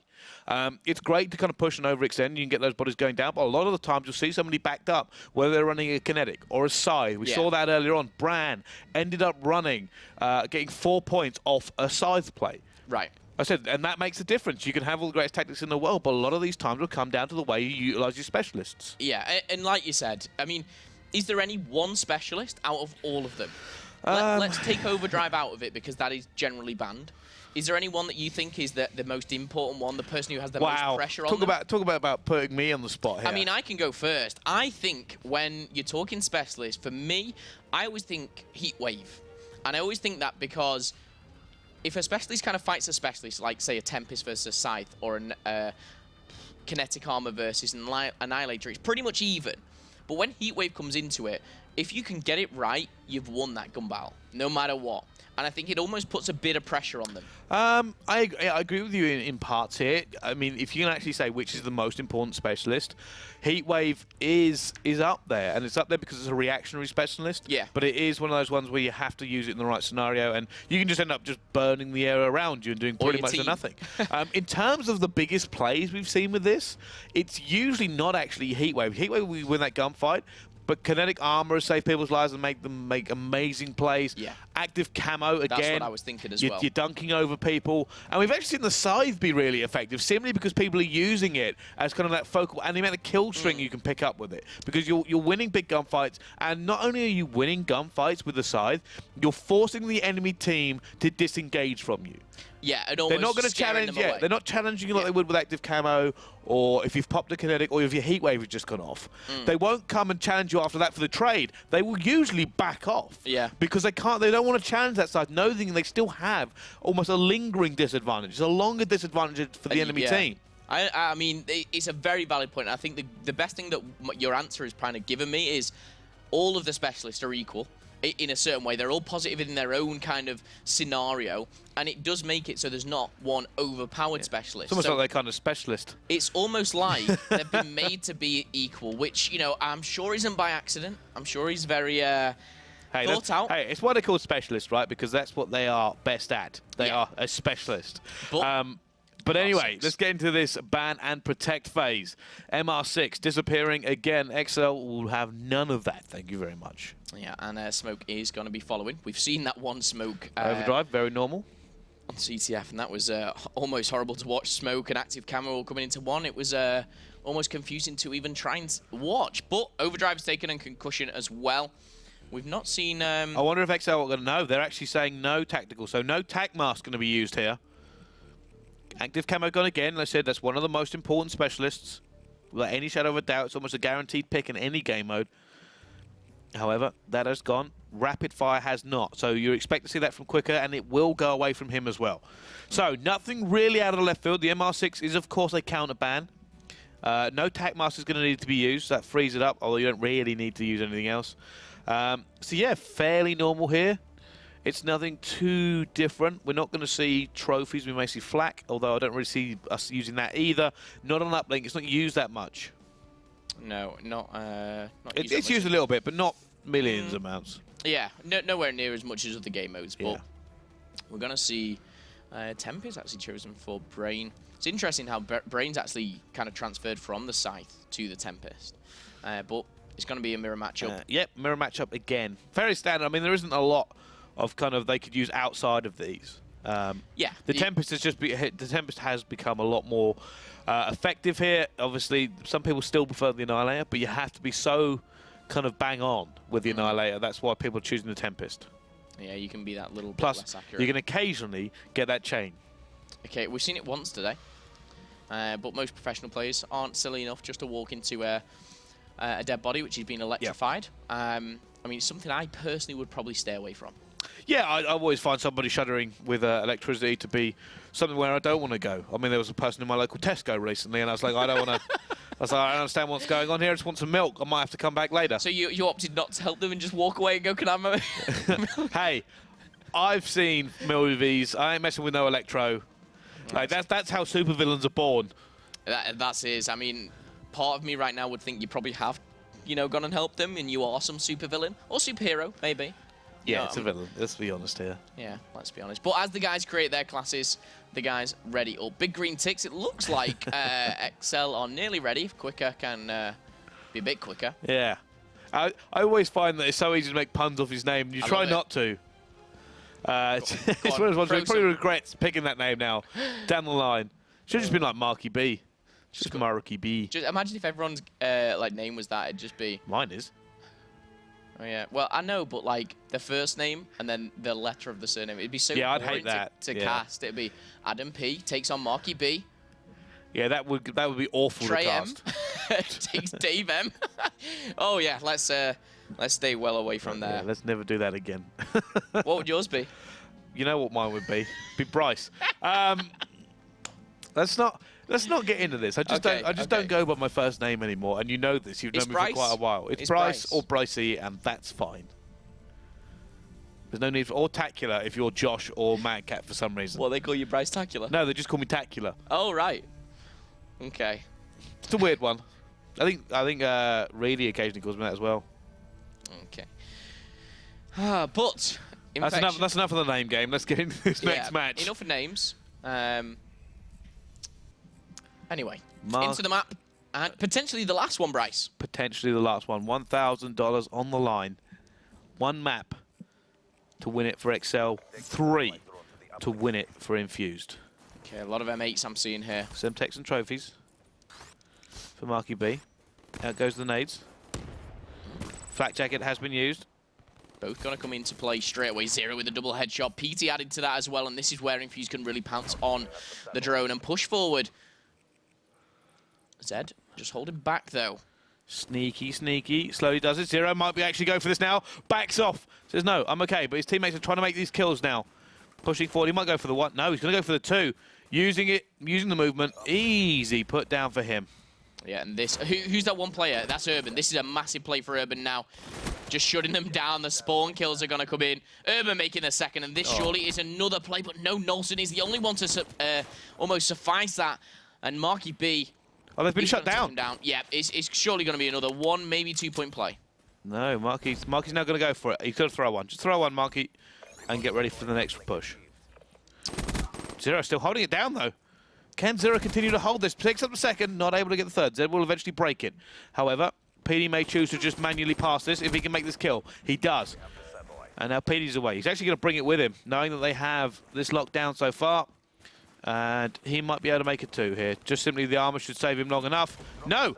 Oh, that headshot. That was Brain lethal. says thank you so much. Ends up taking that one down, and now Nolson will take control of the drone. I think that could have been a whole lot worse for XL. I think they could be facing maybe like 5, 6, 7. I'm sorry, is that a Cerberus coming in? I think that might be a Cerberus coming in. Who has just managed to get that? Marky's on 9-0.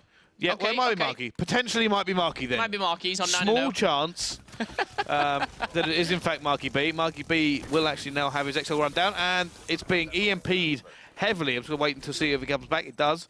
They've got to get some more EMPs on that before it can do anything more. Yeah, I think 1 or 2 should do it. Marky has got full streaks. How on earth did we miss Marky doing that well? I think it was just kind of, he was almost the one up In the fairness, drone. the entirety of Infuse were doing very, very well. PT with those pink highlights in his hair. It's not going to help him in the snow when you want to be discreet, but nevertheless, melee comes in from Brain. And now this is where XL really needs to kind of take advantage, potentially get back into this game, but PC shutting down Brain there. Look, he's going to go for the one over the church. Think he might be a little bit to the left, but no, gets it home anyway. Brings it back to a 2-point game, and realistically, you've got to say at this juncture, with how well Infuse started off that first kind of few minutes, they should be further ahead. Yeah, it's almost unjustified, this 3-1 scoreline. being +2 on this side for now. You've got to kind of think Infuse should be kind of... They should be like 5-6 up. Yeah, 6 I'd say, like at least. But you've got to hand it to XL. They've got back in the game. And They're just enough. Potentially. You know, they could now, go for is Nelson going to pick this up? Marky B still in the position to shut it down, and he's going to be pinched here. Does go down. On board with Brain still, because Brain is trying to make plays. Oh, and he's going to be against PT. RK5 versus RK5. Urban's pulled out the XR2 actually now, so it's going to put a bit of a different dynamic on the game. Shutting down Zed is Trey, aka Zero. Now probably going to sit on tank, look for the advantage again. He's going to go down here as well. That small difference, that tiny, just seeing the enemy first while you're reloading, and he's going to go for another one here. Several players going for the intercept, not going to be able to do it though. And now back to a 1-point game. Heatwave's around the corner, looks for one, sees one as well. Sees that second player, he's going to be able to pick him up. He has to slap a new reload in, not going to be able to pick it up quite enough, but he has slowed them down. Automatic pass come in, Zed is going to try and go through. He's going to go for the 2, he is going to try and get it, he puts it home. Now have the advantage, XL. Oh my god. Zed making the plays. And all of a sudden, Infuse, big advantage, and their big tempo start has come to nothing. Yeah. Quick has only got 2 kills. Quick has got 2 kills, 10 deaths to his name, make it 11. I mean, the slaying side of things definitely in favor of Infuse, but at the moment, XL somehow find themselves in the lead. You've got to remember those score streaks, though, in favor of Marky. That's another 1-point play, leveling things out here. But 3 of Infuse do go down, only 0 left alive. 0 trying to stave something off here, not able to. It looks like we're going to see drone control. And it will be. It's going to be Quicker again. Now, Quicker seems to be doing so well badly in the slaying department because he permanently has his hands on this drone. And he misses his shots as well. That's also a big factor. Yeah, that's probably the reason he's 3-12 at the moment, but can Tempest definitely get out back here. into the game. Tempest, not sure if it was the best time to use it, but prove me wrong, please. Oh, and he's going to do it. He takes down 1. Will he take down the second? Not pushing. And you see, they actually backed off. This is the reason Specialists are so powerful. They didn't want to engage him with the Tempest. Yeah, and Quicker's going to go for this one. But realistically, Infuse should probably be ahead still. Yeah. Such a great start from them. They had the relay. They just weren't able to completely convert it. Great job, though, from XL to come back into this one. You know, you can get a 1-point play. He's going to go beater for it. goes out. I think it's good. No, it is going to miss. Yeah. PD will see that one. Clear it out, and we go into the second half. And you got to remember, I think there are still 2 streaks in play. I think there's a Lightning Strike and a Hellstorm and a Scythe from Marky B. Yeah, Marky's got it all in his back pocket at the moment, but let's hope he... And he deserves them. He's currently 18-7. Let's start on board with the Lunatic. He's only 300 away from getting another Lightning Strike as well. Yeah, might as well drop it for control. See, I believe in him. Have that delusional confidence. That's what we're talking about. Semtex and Trophy, same strategy as last time. Let's see whether he puts it down. Quicker will get that first kill. Got that kill as well. 175. Down he goes, though. And it does look like you're going to see XL maybe make a push in. Nelson's going to grab it. Just throw it. Manual pass out because he doesn't want to kind of give them any sort of an advantage. See, one play for XL, who's going right around the flank here. Marky's slow down. Look for a little bit of control. Gets that one as well. Ditches away from the Semtex. Movement on point. Yeah, he knows exactly where they are. Urban's However, they're going to go for a flank. Urban's going to take a rock side. Does have the support of his team. It's going to be Brain, and Brain goes down. And you see Zed here really rush the reinforce. I think Urban's okay with this. He's going to sit here and goes, you know what, we make the kills, we move. If not, it's going off the edge. He's coming with me. I'm willing to sacrifice myself. Go around the outside of the house, no. Oh, he's going to trickle off. It's going to be reset. That's unfortunate for Infuse, but maybe it's a blessing in disguise as 2 goes down. 3 minutes 50 on that clock. Still, Marky B has all these specialists available. Oh, I wondered if he was going to be super patient then and wait to pick up a few more kills, but he didn't. However, now he's brought out the big guns. And now you can hear that Scythe ripping. Marky's going to go for it. Almost gets taken out there, and Scythe would have gone down as well. Marky B pushing forward. He wants these kills. They're going to have to try and outplay Marky B here because he should win any up-front gunfight. He's going to see one. No, does go down. Does get the angle onto him here. Now, Zero's going to have this, and he's been heat-waved, and down he goes as well. Urban not going to be able to back him up. PD not in a position to do it either, and XL will now grab control. It's going to be Zed. It's going to be sitting mid-map, though. That's 3 down. It is. Now they're going to push. But however, the spawn for Infuse is actually in a really good position to shut this one down as well. No, I think he just bounced off his teammate. Going to go for this one. Should be a 1. It's a good one as well. Marky B's Hellstorm will not slow them down. However, they don't really have a position for the relay. No, they don't. And Infuse needs to take this time just to regroup, think about what exactly they need to do. And to be fair to them, they're higher in the slaying department. They just need to be making the kills at the right time and pushing the right way. And really just stop XL doing what they're doing and playing this counter cap. Well, looks like Marky B's trying to make a play here, and he has got 2. And now you're going to be seeing them push forward. They're really going to be trying to get this one out. Zero needs to get away from it. He has lost all of his armor. Goes for the 1. Should be good. So many people up to intercept. Intercepted. It has been intercepted. And Zed will now carry this one away. Is it off, or is he going to hold it? Now, this is interesting. I wonder if he might go to the edge, simply because if he dies, they're in a bad position. Yeah. But they've made a few kills. Ooh. He's now taking it further away from his base. He's probably going to hug the edge here just a little bit, because he knows if he gets caught, fortunately, it's now far enough away. I was about to say, if he got caught before that point, it could be a very quick reversal. Zed just wasting time, realistically. That's all he's got to do. 2 minutes left, they're 1 point ahead. He's still running. He's still going. I like this. Is he going to try and make a 1? Oh, surely not all the way from home base. How on earth did they let Zed run the entire map with the drone and put it home for a 1? It seems to me like he's just done his own little route there. He's done a little bit of exercise, and he's thinking, oh, I'll try this, I'll try that. And literally, it's almost like he could see what we could see. He was running the exact wrong way, but 6-4. Unbelievable play there. He just seemed like he was in a world of his own. He's like, I'm happy to just run this. Don't worry about accompanying me. He put a few tunes on and zoned out and just went, I'm going to go for it. Now we can see now, quick up, trying to get this one kinetic. Not going to be able to save PD there. He is going to use that, but no, it's not going to do anything. Zero's going to have control. He just lose it there as well. Brain trying to get that one, but he's going to be heat waved as well. Has the Tempest, and it will be picked up again by the team of Infuse. Marky B will take this one here. He wants the 1, and he wants it desperately. He's trying to get in a position here. Pushes forward. Down he goes as well. XL holding them off. But the amount of players just pushing into this area. PD's now going to get it here, and he looks for a 1. He wants this so badly. XL are desperately trying to hold on to him, but Zero comes through, and they should be able to make something as Zero comes, gets the Tempest out as well, gets 2, and it might be a 2-point play, and it is, tying it up 6-6 with the last 30 seconds to go. Yeah, it's 3-4 now. This is the crucial part. You know, this isn't over. Zero went bananas there. This could go to an overtime, but there's definitely time for a team to pick it up and go for the win. It looks like Infused are going to be doing that if it goes down here. Big kill from Quicker, actually. Another one from Zed. They're going to go for the 1. Yeah. This is where they go. They need the next few kills here. Urban's going to go down. It's now pretty much all on Zero. Zero's going to go down as well. Quicker should have this for the 1-point play. Goes round, has to hit it. This is where you practice your 1s. Is he going to get it? Yes, he does. Dying seconds, 3 seconds to go. Hits the 1 round the corner with all the pressure on him. And that will be XL 3-0ing Infused to take this and be the champions. Oh my goodness. And if you want to leave it to the last second, if you're XL, you know, you put it in the last 3. That 3 seconds left to go. And I've got to say, when I was watching Quicker, I was a little nervous. He couldn't cling to that wall. Just made a $1,000 shot. Yeah, he did.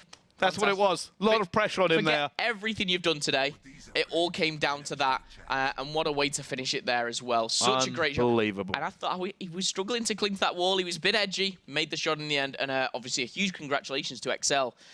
Completely taking our predictions and thrown out the window. We thought Infuse may take this one. In fact, we both did. But congratulations to XL. XL too strong. They really were, and they just proved it. I mean, don't get me wrong, there was a big play from Zero at the end to actually end up tying that game up. He kind of protected his teammate massively. And if it had gone to an overtime, it would have been on Zero's shoulders. But you know, the reversal come through, and Zero basically had to fend off 3 players to try to make the play. It was... and then Quicker held his nerve. A lot of players, especially since there was an enemy player there, I didn't see exactly who it was, would have fluffed it. They would have panicked. They wouldn't have had the nerves to wall run and go for that shot. And he was a little bit left, just a little bit, but not left enough to miss. Yeah, I want to almost go back and watch those key moments of the game. But before we do that, I just want to kind of almost take the time and just think, go just to that last game, that uplink, that last minute, where Infuse looked so strong. Did you think that they were going to go for it? I thought they had it. I genuinely believe they had it. I thought they were not only going to take it to a draw, I thought they were going to pick it up and take it to a win. XL was struggling. They couldn't keep a lid on them. And Infuse were just feeding more bodies into the grinder. They refused to let it go. And eventually, like I said, it come down to almost nothing. Infuse were denied so many times by the smallest of plays by XL. To eventually it kind of came down to almost nothing, and I thought, you know what, Infused have got this. They made horrific plays to get this down. You see, PD has the drone here for quite a long time, ends up using his kinetic. He does eventually go down. And this is where it all started here. XL should have had the advantage to lock this one down. Yeah. But the plays coming in from Fuse, they refuse to let them. Urban picks up a 2-piece there. PD flanks. They're just refusing to let this one go. They're just trading everywhere, continuing to pile the pressure on, knowing that this is where it gets really, really difficult. Knowing that this is where the pressure comes on, this is where people choke, PD stays alive, Zeros goes berserk, picks off 2, comes around, picks off the Tempest as well. And I think he actually managed, he got 2 with the Tempest. He picks up 4 players there, Zero, to get that 2 in for PD. And this is where I look at the minimap and I think, right, you know, all those red players there, that's XL. They're playing defensive. To me, I'm thinking Infused are going for this. They're going for the win. And a few kills determine what happens next. Quicker makes a massive play on that barn side. Well, I thought Infused were going for the win. They just weren't able to get it here. Look at that. PD misses. If he'd taken down Zed there, that may have been a very different story. Yeah. But that 2-piece comes in. And now they're away here. Very few players left. Zero's one of them, but he actually gets pinched. Look at the amount of players that flood him in the end. Yeah. And then basically they have to make it a ridiculous play. I just realised this isn't the view that we were watching. No, it wasn't. It's the other view. But Marky, look, it's Marky B, and Marky gets taken down by Brain's Tempest. I didn't even see that in the ridiculousness that was going on. Marky B tried to stop him. 3 seconds, all that was left. I mean, you play all day, you play quarterfinals, semis, everything beforehand, and it comes down to just that one play on Uplink. But XL, what did we end with the orange? Oh, I saw a great one. I can't remember what it is now. Oh, no. It was fantastic. I saw a really good one for them. I'm going to find out. Hold on, You I'm going to find it out whilst I break it. down this bracket. I mean, you guys can see the bracket on your screen. I mean, pretty standard stuff. The most upsetting game there was that top left-hand corner left bracket quarterfinals. Tempo take down Splyce. Then they were they are number 1 in the COD World League here. Advanced, they do get shut down 3-0 by XL. And then in that grand final, XL actually 3-0 in Infuse, something I definitely didn't expect. Have you found that for me, Bryce? Yes, it's Let's XL. Oh. I like it. I like hashtag Let's XL. See, I like that. Let's XL. Let's XL. That might be the issue we've just found with it. I think the issue I wanted like almost to be a part of, you know, like the Green Wall or the Red Army for Infused, or, you know, I mean, Let's XL. Or you could Let's XXXL. You just could put extra X's in the XL. Or you could not and have a normal hashtag. Anyway, that's kind of up for debate here. I'm sure XL will kind of sort out their own one. We only offer suggestions. I mean, we offer off services, and you know, you don't have to take our advice from psychology. My advice is do not do Orange Wave because it's awful. Or the Tangerine Army. Or the Tangerine Army. Or the Orange Tsunami. Or anything along those lines because it's awful. But some of them are pretty good. Yeah. But other than that, I mean, the next match, actually, on Tuesday, is the Australian division. Of course, it's the same. It's the Challenger division. They will be playing, obviously, their group. It'll be great for me to kind of sit back and see some unknown Australians come in. We all know the favourites. We all know the ones that are storming through. We all know the ones that are maybe struggling at the bottom of Exile 5. But nevertheless, same for the Australians and, of course, the Americans as well. So stay tuned. It'll all be on this channel. Twitch.tv/Call of Duty. Obviously, get involved with the hashtag CWLPS4. We can't stress that enough. But I have been Phil Momo Whitfield. This has been my beautiful guest, all the way from England, a long-term friend, Brycey. Go and follow him at Brycetacular as well. But that is all we have time for today. We've got to say goodbye, and a massive congratulations to XL. Any last words, Bryce? Thank you very much for having me. It's been an absolute pleasure to kind of sit down and cast some European Call of Duty. Awesome. Well, thank you very much, and we'll see you next time.